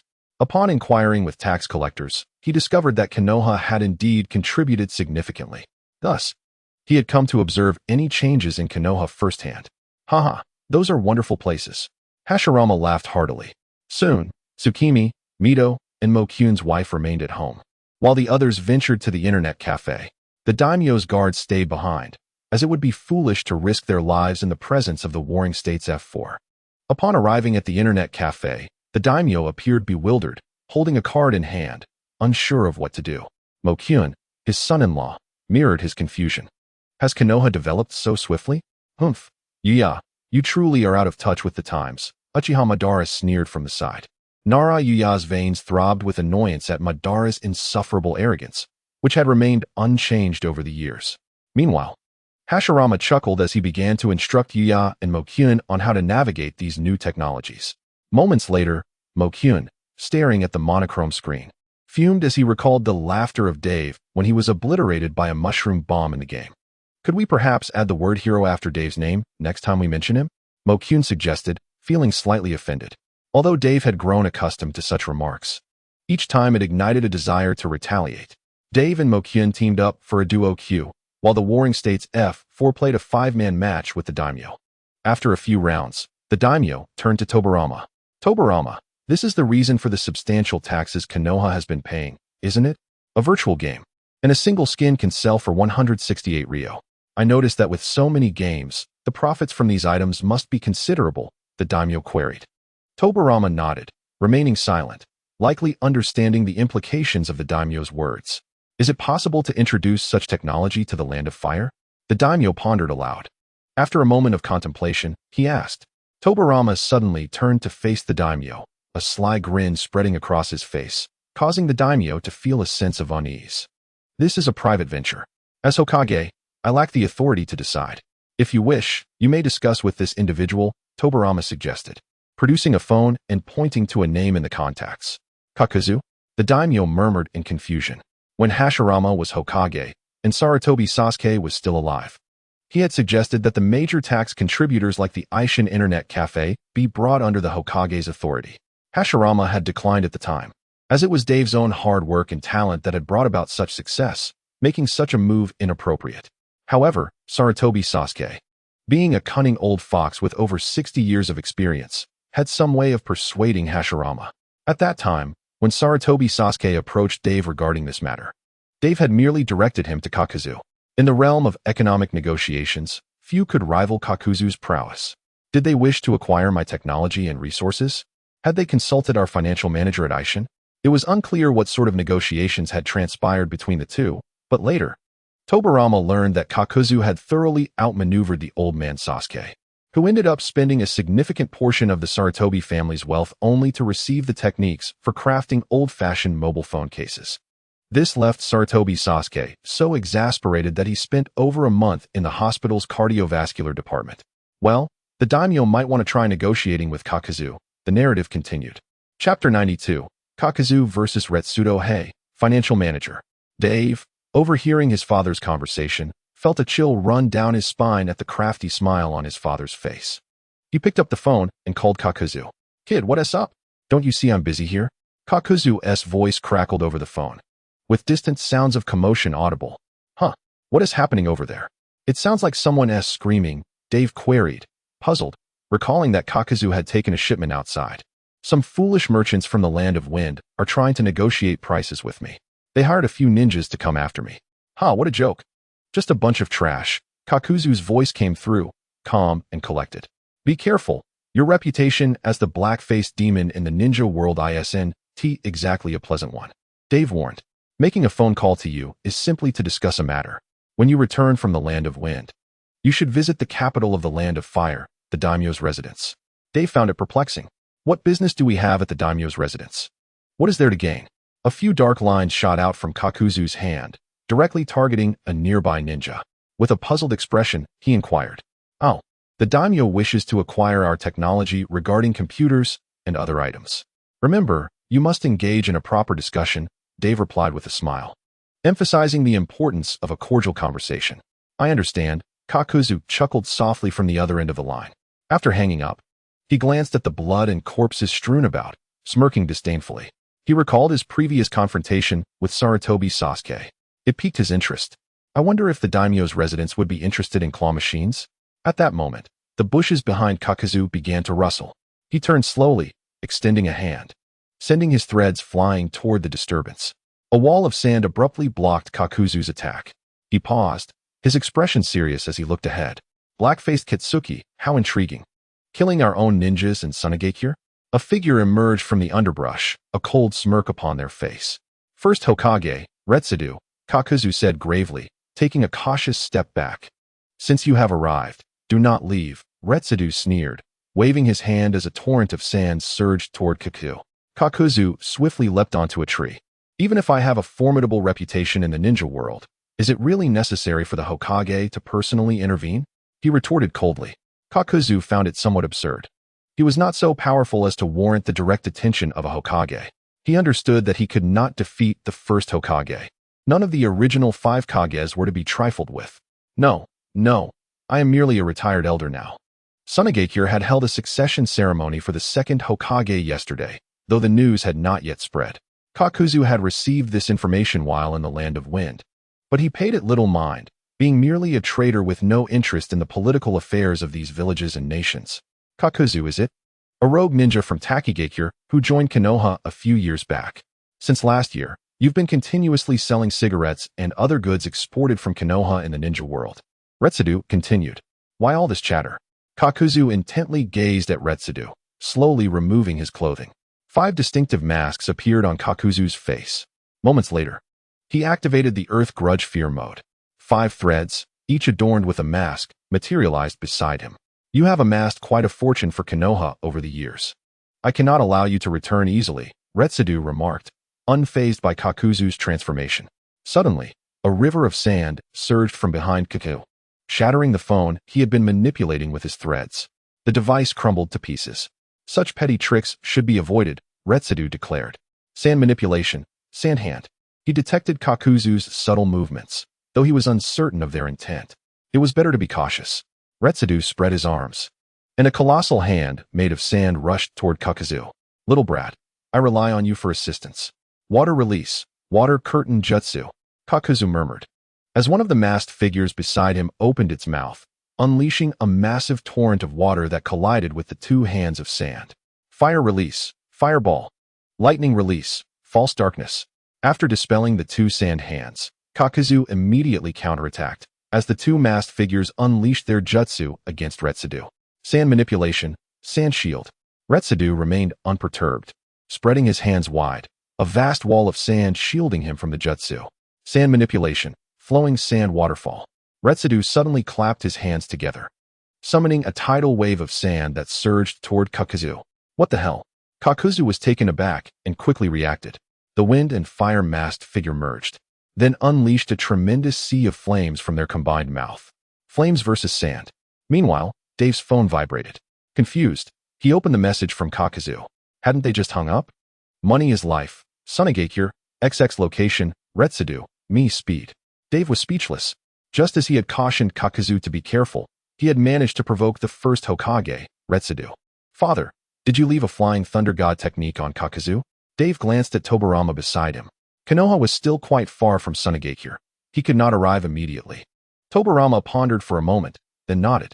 Of course, Kakuzu is a rogue ninja from Takigakure. We must be prepared for anything. However, Tobirama's relationship with Kakuzu had been amicable over the years. He had nearly forgotten about the technique he left on Kakuzu when he first arrived in Konoha. All right, take me to Kakuzu's side. He is in trouble, facing off against the first Hokage, Retsudo, Dave said with a resigned shrug. How did he end up fighting Retsudo? Tobirama asked, puzzled, but he quickly placed a hand on Dave's shoulder. With a swift use of the Flying Thunder God technique, Tobirama transported Dave to Kakuzu's side. Kakuzu and Retsudo were engaged in a fierce battle when two figures suddenly appeared beside Kakuzu, startling both fighters. Chapter 93. Kakuzu. This should require at least 6 trillion explosive tags, right? After the fight, remember to message me. Tobirama glanced at Retsudo and Kakuzu before swiftly departing, leaving only a few words behind. He was indeed in a ranked match, and with the daimyo and his brother both being reckless, how could he be at ease? As for Dave's safety, please, Retsudo could defeat his own son, right? In the internet cafe, where did you take Dave? Hashirama inquired, looking at Tobirama upon his return. Kakuzu encountered trouble and is fighting Retsudo, so I sent Dave to assist, Tobirama replied as he settled into his seat, watching the screen where his ninja, Uchiha Madara, was single-handedly taking down his opponent. Huh, you let Dave and Kakuzu face Retsudo? Hashirama was bewildered. Are you sure you are Dave's father? This is even harsher than what I did to Mito. Come on, isn't it easy for Dave to handle Retsudo? As long as he has hands, he'll be fine. Madara scoffed lightly. On the other side, the daimyo and Mikado were both stunned. Retsudo? Isn't that the first Hokage? They exclaimed. You let Dave fight Retsudo? And you all are just sitting here playing games? Do you have no fear? On the other side, Kakuzu sighed in relief upon seeing Dave arrive. He slowly retracted the masked figures, putting on his tattered clothing. With some stitching, I can still wear this. What a pity to discard it. I bought this with Tenryo a few years ago in Konoha from a shop that specialized in shattering injuries. You little brat? How interesting. But what does it mean that Senju Tobirama left you alone here? Retsudo, regaining his composure, regarded Dave with curiosity. He recognized the boy, despite the years that had passed. Though time had changed him, Retsudo remembered the boy's distinctive white hair and the words he had spoken. Retsudo remained calm. Had it been Senju Tobirama who had left him here, he might have felt a tinge of anxiety. But Tobirama had left his son alone? What did this mean? Kakuzu, how do you want him to die? Blown up? Suicide? Killed in the shadows? Or played to death? Dave disregarded the fierce battle, turning to Kakuzu and inquiring slowly. Shall we obliterate them? I find it quite agreeable. A cruel smile spread across Kakuzu's face as he responded languidly. Would release. Corn cannon array. With a clap of his hands, a multitude of corn cannons erupted from the ground. Intriguing, he mused. Senju Tobirama has the audacity to send his son to confront me alone. Such confidence in his progeny? Liangdo, unfazed by the sudden emergence of the corn cannons, asked calmly, is that all you've got? He was aware of the capabilities of Senju Dave and his affinity for wood release. Yet he felt it paled in comparison to Hashirama's prowess, merely summoning peculiar flora. Those yellow contraptions before me seem inconsequential, he concluded. Take aim, fire. Dave ignored Liangdo, forming his fingers into a gun shape with his thumb and index finger, closing his right eye and pointing at Liangdo as he steadily declared. The corn cannon slowly elevated its upper half and unleashed a torrent of yellow corn towards Liangdo. Liangdo scoffed derisively, is that all? Just this? Sand release, sand shield. The moment passed, and as the dust settled, both Dave and Kakuzu were met with the sight of Liangdo, charred and disheveled, bloodied and battered, yet laughing. Damn you little brat. You shall perish. Liangdo gasped, roaring in rage. Sand release, sand waterfall funeral. The surrounding sea of sand began to rise ominously, crashing down toward Dave and Kakuzu. Do you understand what art is, Liangdo? Dave, unperturbed by the unfolding chaos, jested. Liangdo glared at Dave, speechless. I possess a plant that grows more explosive with increased chakra input. I can share a little secret. The Nine Tails is sealed within me. Imagine the devastation if all of its chakra were channeled into this plant. Would the land of wind be reduced to rubble? Dave inquired with a smile. You wretched brat. Do not think to provoke me with such base tactics. Liangdo growled fiercely at Dave. Kakuzu, let our father come to retrieve us. Dave handed his phone to Kakuzu and, with another clap of his hands, summoned. Would release. Destruction mushroom. A black mushroom materialized before Liangdo, adorned with a pair of crimson, haunting eyes. Dave then slowly closed his eyes, channeling approximately 80 to 90% of the Nine Tails chakra into the mushroom. Liangdo instinctively recognized the energy within the mushroom. If it were to explode, it would undoubtedly devastate the land of wind. At that moment, Tobirama arrived. And sensing that he had nearly exhausted the chakra transfer, beyond which the Nine Tails would perish, Dave remarked to Liangdo, "I hope you and the Land of Wind enjoy this firework display." Before Liangdo could respond, the figure of Senju Tobirama appeared beside Dave and Kaku. And with a swift flying thunder god technique, the three vanished, leaving Liangdo alone to face the ever-expanding black mushroom. "Damn you, little brat," Liangdo seethed. Losing his usual composure, he raised his hands, summoning all of his chakra, as a colossal mass of sand lifted the destruction mushroom into the sky. "The Land of Wind. Sunagakure. I will protect them. I am the first wind shadow." Liangdo. In a dramatic shift, Liangdo poured all of his chakra into the sand, roaring, "Sunagakure." Chiyo, the first wind shadow, felt a sudden unease as she sensed a disturbance. "Liangdo," Chiyo murmured, as if sensing something amiss. Moments later, Dave, at the entrance of a nearby internet cafe, gazed toward the sky above the Land of Wind, where a black mushroom cloud reached ominously upward. Swallowing hard, he acknowledged. Such immense power. Kakuzu beside him stared in shock. How much money would it take to create such an explosion? Surely, it would require 6 trillion explosive tags. So expensive. Chapter 94. It is precisely because he is a feudal lord that he must be eliminated. The following day, the ninja world trembled. After the tyrants of Konoha had decimated the hidden mist village, they extended their malevolent grasp upon the impoverished Land of Wind and Sunagakure. How deeply does Konoha harbor hatred for the Land of Wind? In the previous incident with the hidden mist, at least they spared some geography for the Land of Water. Yet this time, 80% of the sandy terrain had transformed into a massive basin, causing Sunagakure's population to dwindle by 2/3. Such cruelty. The first wind shadow of Sunagakure perished in this battle, while the second wind shadow had been succeeded by Liangdo's disciple, Shaman, just 2 days prior. Shaman had already dispatched envoys to the hidden mist to inquire about the quickest methods for village reconstruction, as they possessed experience in this regard. Though rumors of who had devastated the Land of Wind had not spread widely, it was evident that such destruction bore the mark of Konoha's tyranny, given their sordid history.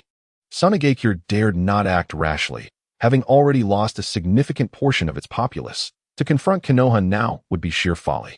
Chiyo, the elder of Sunagakure and Liangdo's wife, fainted upon receiving the news, awakening to exclaim in outrage at Konoha's treachery, despicableness, and shamelessness. She had already etched the names of Konoha's notorious leaders into her heart, knowing that whoever could wreak such havoc upon the Land of Wind must certainly be among those 4. Within the 5 great shinobi villages, Iwagakure and Kumogakure expressed their indignation at Konoha's inhumane actions, yet their protests remained mere words. They dared not take action, as the scars from the previous incident still haunted every citizen of the Hidden Mist. In the Hokage's office, Tobirama rubbed his temples in frustration.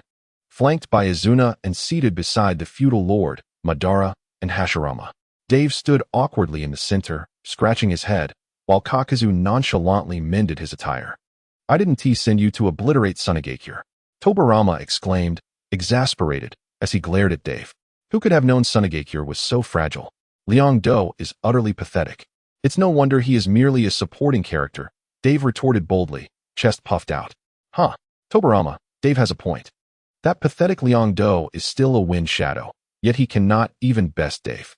If he cannot protect the Land of Wind, what kind of wind shadow is he? He should return home and sleep it off, Madara sneered. Can you even defeat Dave? Tobirama erupted in anger, slamming his hands on the table. And you dare criticize Liangdo? The real issue at hand was the tarnished reputation of the Fire Country in the ninja world. The feudal lord interjected. The ninja world now brands us as tyrants, having destroyed both the Hidden Mist and Sunagakure. We are portrayed as brutal, our feudal lord as merciless, and our Hokage as fierce. Reports from the capital indicated a significant migration of the populace. Many merchants and nobles are preparing to leave the Fire Country. The feudal lord continued. If this continues, the capital will soon be deserted. Is there a solution? Tobirama turned to Dave. What can be done? This situation is of your making. He was eager to see if his son had any ideas, perhaps, if feasible. He could compete for the position of third Hokage in the future. Perhaps we could usher the Fire Country into an information age, circulating Konoha's technology, such as computers. We could leverage the internet to disseminate the true circumstances of this incident, allowing those who only hear rumors to understand the reality. Perhaps such measures might retain their loyalty.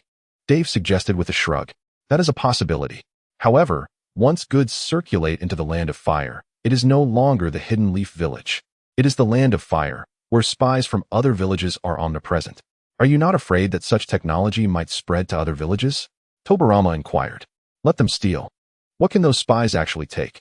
At most, a few computers and smartphones, which are hardly useful. Can they steal electricity or signal towers? Even if they acquire them, they would only understand the technology behind these devices, which is of little value. Dave chuckled in response. If those spies could actually steal electricity and signal towers, then they would truly be impressive. Tobirama nodded in agreement, acknowledging the point. Even if they managed to bring computers and smartphones back to their own country, they wouldn't have the internet to play with, would they? A computer without connectivity is soulless. Who shall we entrust with this task? Tobirama continued to ask. The group gradually shifted their gaze towards Kakuzu, who was mending his clothes nearby. Kakuzu, feeling the weight of their stares, looked up in confusion. What is going on? He inquired, startled by the attention. Financial manager. People aspire to ascend, just as water flows downward. I am entrusting you with a remarkable endeavor, to facilitate the circulation of computers and smartphones into the Land of Fire. Let us grow stronger and create brilliance anew, Dave said, placing his hand on Kakuzu's shoulder, who stood a head taller than him. How much can we earn? Kakuzu pondered for a moment before asking slowly. That depends on how much Uncle Nara can provide. Dave exchanged knowing glances with Tobirama, both smirking, before turning to the daimyo and speaking. Kakuzu, upon hearing this, turned his gaze toward the daimyo, his eyes gleaming with a sinister green light. The daimyo's face displayed confusion, and he shivered as if sensing something amiss. The crowd dispersed, leaving Kakuzu and the daimyo to handle the matter, as it was indeed Kakuzu's responsibility. In the afternoon, one could only wonder what transpired in the Hokage office. As the door creaked open, a figure emerged, pale-faced and trembling, followed by a patched-clad man wearing a smile. Thankfully, Tobirama had received the news promptly. Otherwise, one might think they were engaged in something untoward in the office. How did it go? Dave approached Kakuzu and whispered. 70% of the treasury, plus 55% of the profits, Kakuzu said, his eyes shimmering with excitement. You were rather ruthless. After all, he is still a daimyo. Dave swallowed hard. It is precisely because he is a daimyo that he must be dealt with, Kakuzu replied with a sidelong glance at Dave, his tone cryptic. I share your sentiment. Dave chuckled, and the two exchanged knowing smiles. Chapter 95, Uchiha Kagami. Sweetheart, do you want blue or not? At the Uchiha second elder's residence, Dave exclaimed joyfully, Hey, Suki, we are about to become wealthy again. Hee Dave, weren't you always rich? Suki giggled in response. Indeed, Dave had once been the undisputed wealthiest in Konoha, with money overflowing in his household. He often gifted Suki with presents, such as the various shops in the commercial street that she now owned. Suki was uncertain of the usefulness of such gifts, as Dave claimed it was to let her experience the joys of being a landlord. However, she found little delight in it, as she had no need for rent money. During that time, Suki had attempted to manage the rental properties herself, but found it exhausting. The earnings were hardly more than a fraction of what Dave provided her. Soon, she left such matters to her father, Uchiha Nagakawa, who was content, believing that having a daughter was a blessing. That little brat Kagami is not contributing anything to the family and squandering money on game skins. At 12 or 13, he spends all day glued to the computer without a partner. It's vexing, Nagakawa lamented, now nearing 60 and wandering the streets with a bag of rent money. However, since Dave was happy, so too was Nagakawa, and thus Suki felt joy as well. I was once the richest in Konoha, and now I am the richest in the Land of Fire. In a few years, perhaps a decade or two, I shall become the wealthiest in the Shinobi world. By then, I will stand atop the summit of riches in the Shinobi realm, expressing my disinterest in money, for to me, it is but a mere figure, Dave envisioned grandly. Suki chuckled softly. Dave, your aspirations are truly magnificent. Father-in-law, off to collect rent? Dave, nestled on the grass with Suki, suddenly spotted Uchiha Nagakawa passing by and called out curiously. Dave. Yes, it's time for rent collection again. This old body has to labor once more. Dragging a bag of money home, which leaves my shoulders aching, Nagakawa replied, lamenting as he clutched a bag of coins and jingled a set of keys at his waist. Is Kagami not helping you? Dave asked, puzzled. All he does is sit in front of that computer. Doesn't he fear straining his Sharingan? Just earlier, I overheard him saying something about sweetheart. Do you want blue? What kind of game is that? Nagakawa huffed, clearly annoyed at Kagami's antics. Dave smirked at the thought. Kagami, you sly fox, even engaging in online romance now. Meanwhile, within Kagami's room, a voice emerged from his headset. Kagami, did I mess up in 25301? I saw my teammates complaining. Did I let them down? Don't worry, I'll handle it, Kagami reassured. What nonsense. Their failure is on them. Just continue to secure those kills. By the way, the blue buff has respawned. Go grab it. But will the jungler be angry? The girl's voice trembled. Who cares? What is he going to do? Just take it. If he says anything, I'll back you up, Kagami declared confidently. In the Konoha Internet Cafe, Uchiha Madara surveyed the screen, displaying the 25301 match. Veins bulging on his forehead as he controlled Tobirama in the jungle. Oh, the blue buff has respawned, Madara thought, planning to claim it after respawning, only to see that foolish support heading straight for his jungle. After respawning, Madara closed his eyes slowly as he placed his hands on the keyboard. Can the support refrain from touching my blue? But Kagami said you, the orphan Tobirama, don't need blue, so I can take it. Madara was momentarily taken aback, then quickly clicked to exit the game. Please don't hurt me if you don't love me. In the courtyard of the Uchiha second elder's home, Dave and Suki were enjoying a tender moment when a figure appeared at the entrance. Uncle Madara? Why are you here? Dave and Suki rose to greet the approaching Madara. Puzzled. Is that brat Kagami home? Madara asked, his expression unreadable. He is in his room playing games, Dave replied, perplexed. Is there something you need from him? Well, you both should step outside. I don't want to involve you, Madara gestured, slowly making his way into the house. Dave took Suki by the hand and hurried out. Susano'o. Clan leader. Why are you attacking me again? When Uchiha Changjiang returned home with a sack of money, he was met with a scene of utter devastation. The ground was strewn with debris, and there was Jing, bloodied and barely clinging to life. A look of bewilderment spread across his face as he turned to Dave, asking, what on earth happened here? Perhaps Jing got into a game and ended up causing trouble for Uncle Ban, Dave replied, swallowing hard. In the past, Uncle Ban would only use his fists and ninjutsu against Jing, but this time he brought out the Gundam. Uchiha Changjiang sighed, exasperated by his unfortunate child who seemed to attract chaos wherever he went, always landing in trouble with Ban. He handed the sack of money to Dave and, with Jing in his arms, headed straight for the hospital. Inside the hospital, Uchiha Jing lay in bed, wrapped in bandages, engrossed in his phone as he scrolled through WeChat. Don't hurt me, please, he typed. Little Shanshan. Jingu, are you hurt? You look so pitiful. Don't hurt me. Please, sigh, little Shanshan, I am a ninja. I encountered an unexpected situation while playing a game with you, and unfortunately, I was injured during a fierce battle with an enemy who ambushed me. But don't worry. That little thief is dead now. Little Shanshan. Jingu, are you in the hospital? I'll come to see you right away. Don't hurt me, please. Isn't this our first meeting? Little Shanshan. Hee, it's okay. Just tell me which room you're in. Don't hurt me, please. Room XX. After sending the message, Jing quickly put down his phone. Father, do I look handsome now? He asked, turning his bandaged face towards Uchiha Changjiang, who was sitting nearby. Changjiang was momentarily taken aback. Doctor, my son has lost his mind. A moment later, Uchiha Changjiang looked at the little girl before him, her face adorned with wrinkles. Little girl, who are you? He inquired, hoping it wasn't what he feared. I'm here to find Jingu, replied the little girl, who looked to be about 5 or 6 years old, her hands clasped nervously in front of her. Beside her was a basket of fruit. Is this Uchiha Jing? Changjiang slowly raised his head, gasping as he asked. Yes, Jingu said he is a ninja and was injured after being ambushed by a bad guy.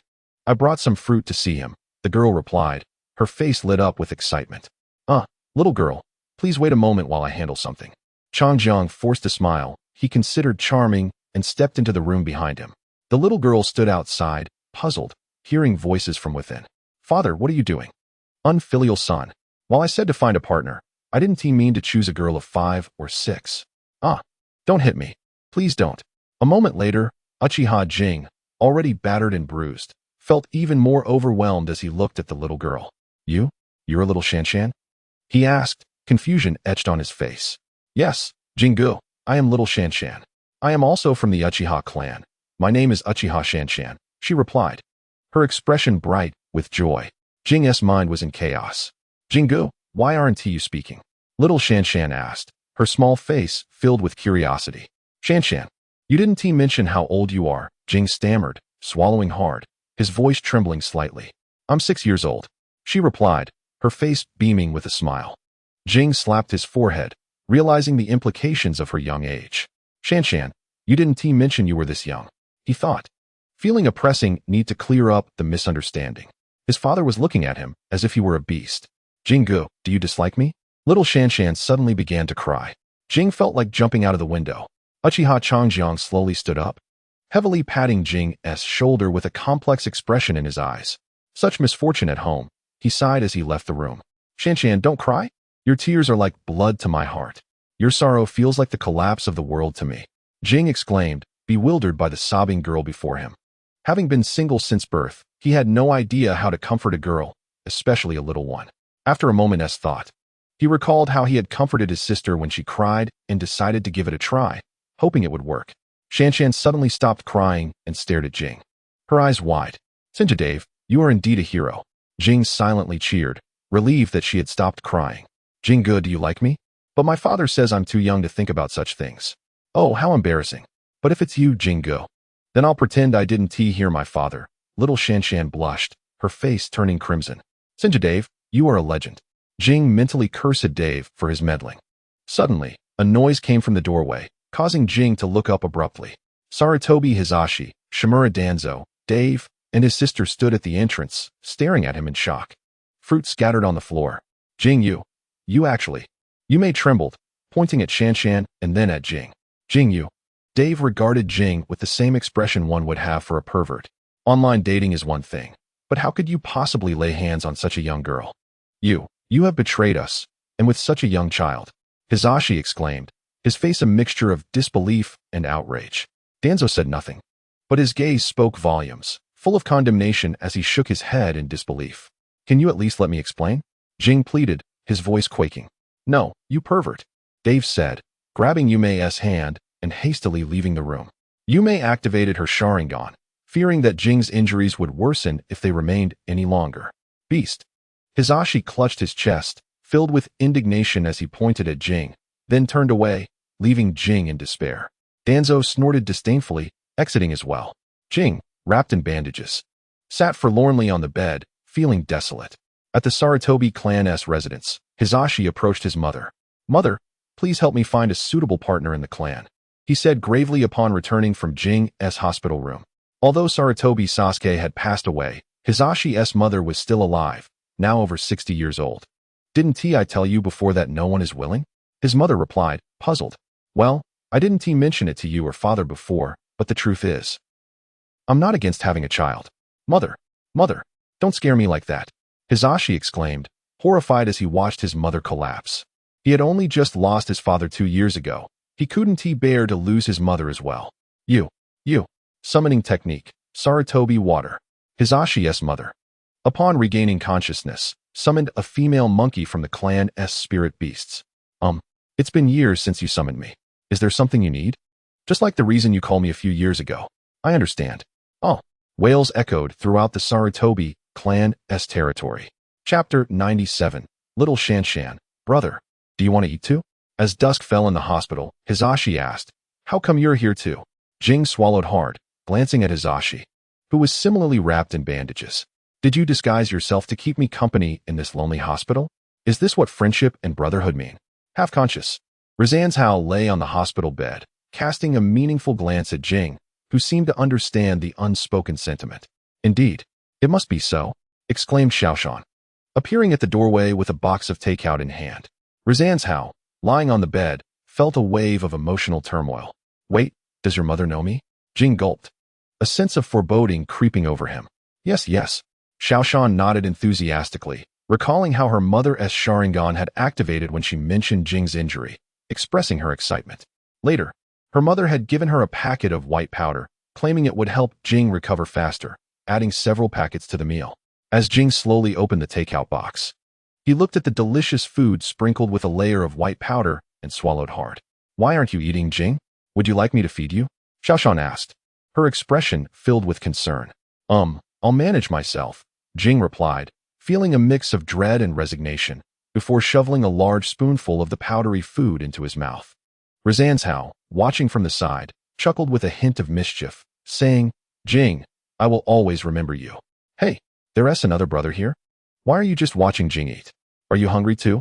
Xiaoshan noticed Susano'o's presence and kindly offered, "Wait, I'll get some of the leftovers my mom made." Meanwhile, Susano'o, bound in bandages, could only emit muffled sounds of despair. As night fell, two figures occupied the emergency room in the hospital. The next day, Xiaoshan bounced into the ward, exclaiming, "Jing, what happened?" Upon seeing the pale, trembling figure on the bed, her mouth fell open in shock. "Oh, it's nothing. Just a confrontation with the accomplice of that villain who attacked me last night. I was injured even more severely," Jing replied, breathless. "Did this brother also battle that bad guy all night?" Xiaoshan asked, pointing at Susano'o, who was still drooling. "Yes, he was injured even more severely while protecting me." Jing managed to smile. "Wow, thank you, big brother, for protecting Jing," she said, her eyes sparkling with admiration.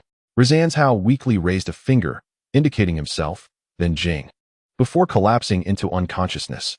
Doctor, someone come quick. Susano'o has fainted." Meanwhile, at Dave's house, "Huey, this mess is you're doing, you deal with it," Dave said, exasperated, looking at the little girl before him and then at Huey-kuma. "What a hassle these past few days have been. What to handle? I tell you, there's no money. Only a life," Huey-kuma defiantly exclaimed. You, wah." The little girl pointed at Huey-kuma, her eyes reddening as she began to cry. "Get away." Dave kicked Huey-kuma aside. "What a disgrace, even more shameless than Jing." Huey-kuma looked wronged. "I'm going to tell on you. I'll inform Father Jiaodu." "That sounds like a good idea," Dave said, picking up the sobbing girl. "How much did that little rascal cheat you out of?" 30,000 silver coins. "That was to buy medicine for my sick mother. He tricked me into thinking that powder could cure her, but it didn't help at all," she explained, tears streaming down her face. "Hey, wait. That powder was made from my bones. Very valuable, highly nutritious. If your mother didn't get better, that's her issue," Huey-kuma insisted. "Wah." The girl cried even harder. "Shut up. Get lost. I'll deal with you later." Dave's temper flared as he kicked Huey-kuma away. What a joke. Does he think his bones can cure everything? Stealing from a little girl. "Don't cry. That annoying kid is gone now. Come. Tell your brother how much he cheated you." Dave comforted the girl in his arms. 30,000 silver coins, she sniffed, wiping her tears. 30,000 silver coins? No problem. Let me ask you something. You said your father is working away? Is he with the Ace Hen Company? Dave inquired with a nod. "Yes, he is. He mentioned going to build a base with that black-faced ghost," she replied. "Ah, I see. I'm the boss of Ace Hen. Since your mother is sick and your father is away, tell your mother to go to the hospital for treatment. I will cover the costs. I'll also ensure that Rascal pays you back the 30,000 silver coins," Dave promised with a smile. "Really?" The girl looked doubtful. "Yes. I will make sure he personally returns it to you," Dave affirmed with a nod. "Impossible. Absolutely impossible. I, Huey-kuma, will never give money to anyone. Get lost. The next day, take the money to her, and don't you dare embezzle any," Dave sternly instructed as he handed 30,000 silver coins to Huey-kuma. "TCH. Huey-kuma grumbled. "Move it." Dave kicked him, sending Huey-kuma flying out of the house. Dave slowly turned to Might Guy and Shikamaru, who had been lazily standing by. Their postures suddenly straightened. "Tell me, have you two gotten into any trouble or have romantic entanglements? Speak up," Dave asked seriously. "If all goes well, Huey-kuma might just find a future spouse. I need to help him with this. But what about these two? I still want to see Xiao Kai and Shinshu Shi." Might Guy shook his head vigorously. "Trouble? Impossible. I often go to bars and internet cafes with my father to work security. How could I be in trouble? As for romance, childhood sweethearts? Haha, possible. Does he have the youth for that? Haha, I'm a security guard, protecting the peace. I love bear cookies and enjoy quinoa xiaodan. That's the passionate security guard declaration my father taught me. Though I don't quite understand it, that is youth." Shikamaru hesitated before shaking his head. "Something's off." Dave's eyes gleamed as he looked at Shikamaru. Meanwhile, Huey-kuma, feeling increasingly uneasy, walked toward the little girl's home, kicking stones along the way while muttering. Gradually, he sensed something amiss as he approached the village's edge.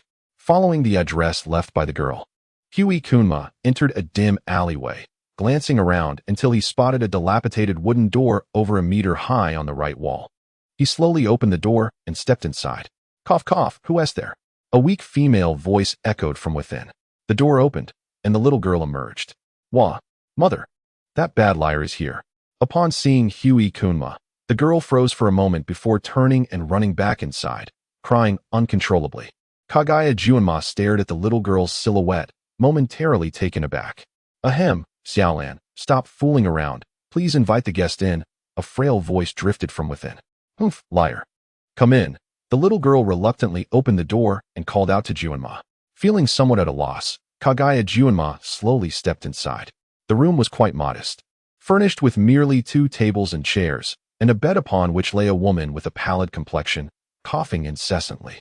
I have come to return the money to her. I apologize for deceitfully taking your money, Kaguya Juanma stammered, hastily placing 30,000 silver coins onto the table. Thank you, young one. You are truly kind. The woman managed a faint smile, her pale face betraying her gratitude. Moreover, Brother Dave mentioned that your illness can be treated at the Konoha hospital, and he will cover all expenses, Juanma added, feeling a flush of embarrassment at the unexpected compliment. Ahem, that shouldn't be necessary. Besides, dear child, didn't you just retrieve the money? The woman replied, coughing softly. Brother Dave said your husband works at the Asen company. He is the boss of that company. And your husband is currently working outside the village with the finance manager, as he has the duty to care for every employee's family, Juanma recounted, recalling Dave's previous words.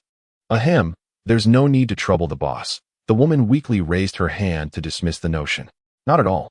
Brother Dave insisted that I come here to return the money and apologize, and also to take you to the hospital for treatment, Juanma insisted, shaking his head.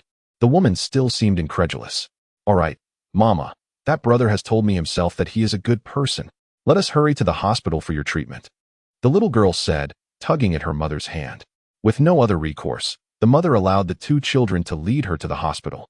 Once there, the mother lay on the hospital bed while Juanma and the little girl sat beside her. Mama, are you hungry? I can go buy you something to eat. The little girl cheerfully inquired. Naturally, she was delighted that her mother's illness would soon improve. I'm not hungry, the woman replied, forcing a smile. Nonsense.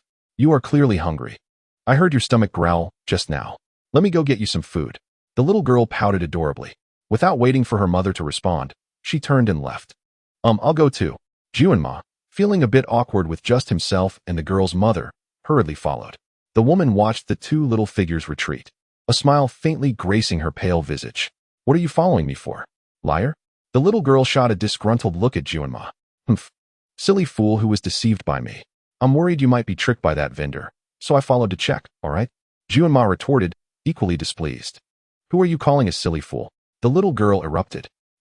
Whoever was deceived by me is indeed a silly fool, Kaguya Juanma said coldly. Kaguya Juanma. Silly fool, what is your name? Gao Shan-Yulan. Oh, Gao Shan-Yulan. The 2 engaged in a playful scuffle down the hospital corridor. In a moment of tension, Juanma thrust a bone against the wall, mere inches from Yulan's neck. Do you have any objections now? He asked with a cold smirk. Wah. Yulan, feeling the chill against her neck, burst into tears. Juanma, seeing her distress, withdrew the bone, his expression fraught with annoyance. Enough crying. If you keep it up, I'll sell you. With Yulan's heart-wrenching sobs ringing in his ears, he pulled out a bone and shouted. She immediately covered her mouth, but the trembling in her eyes and her red-rimmed gaze made Juanma feel uneasy. Give me your hand and come with me, Kaguya Juanma said, taking the little girl's hand and leading her outside. Brother Dave is truly amazing. Sister Yume was in a similar situation, and Brother Dave handled it just like this. Sister Yume stopped crying completely. Yes, Brother Dave is wonderful,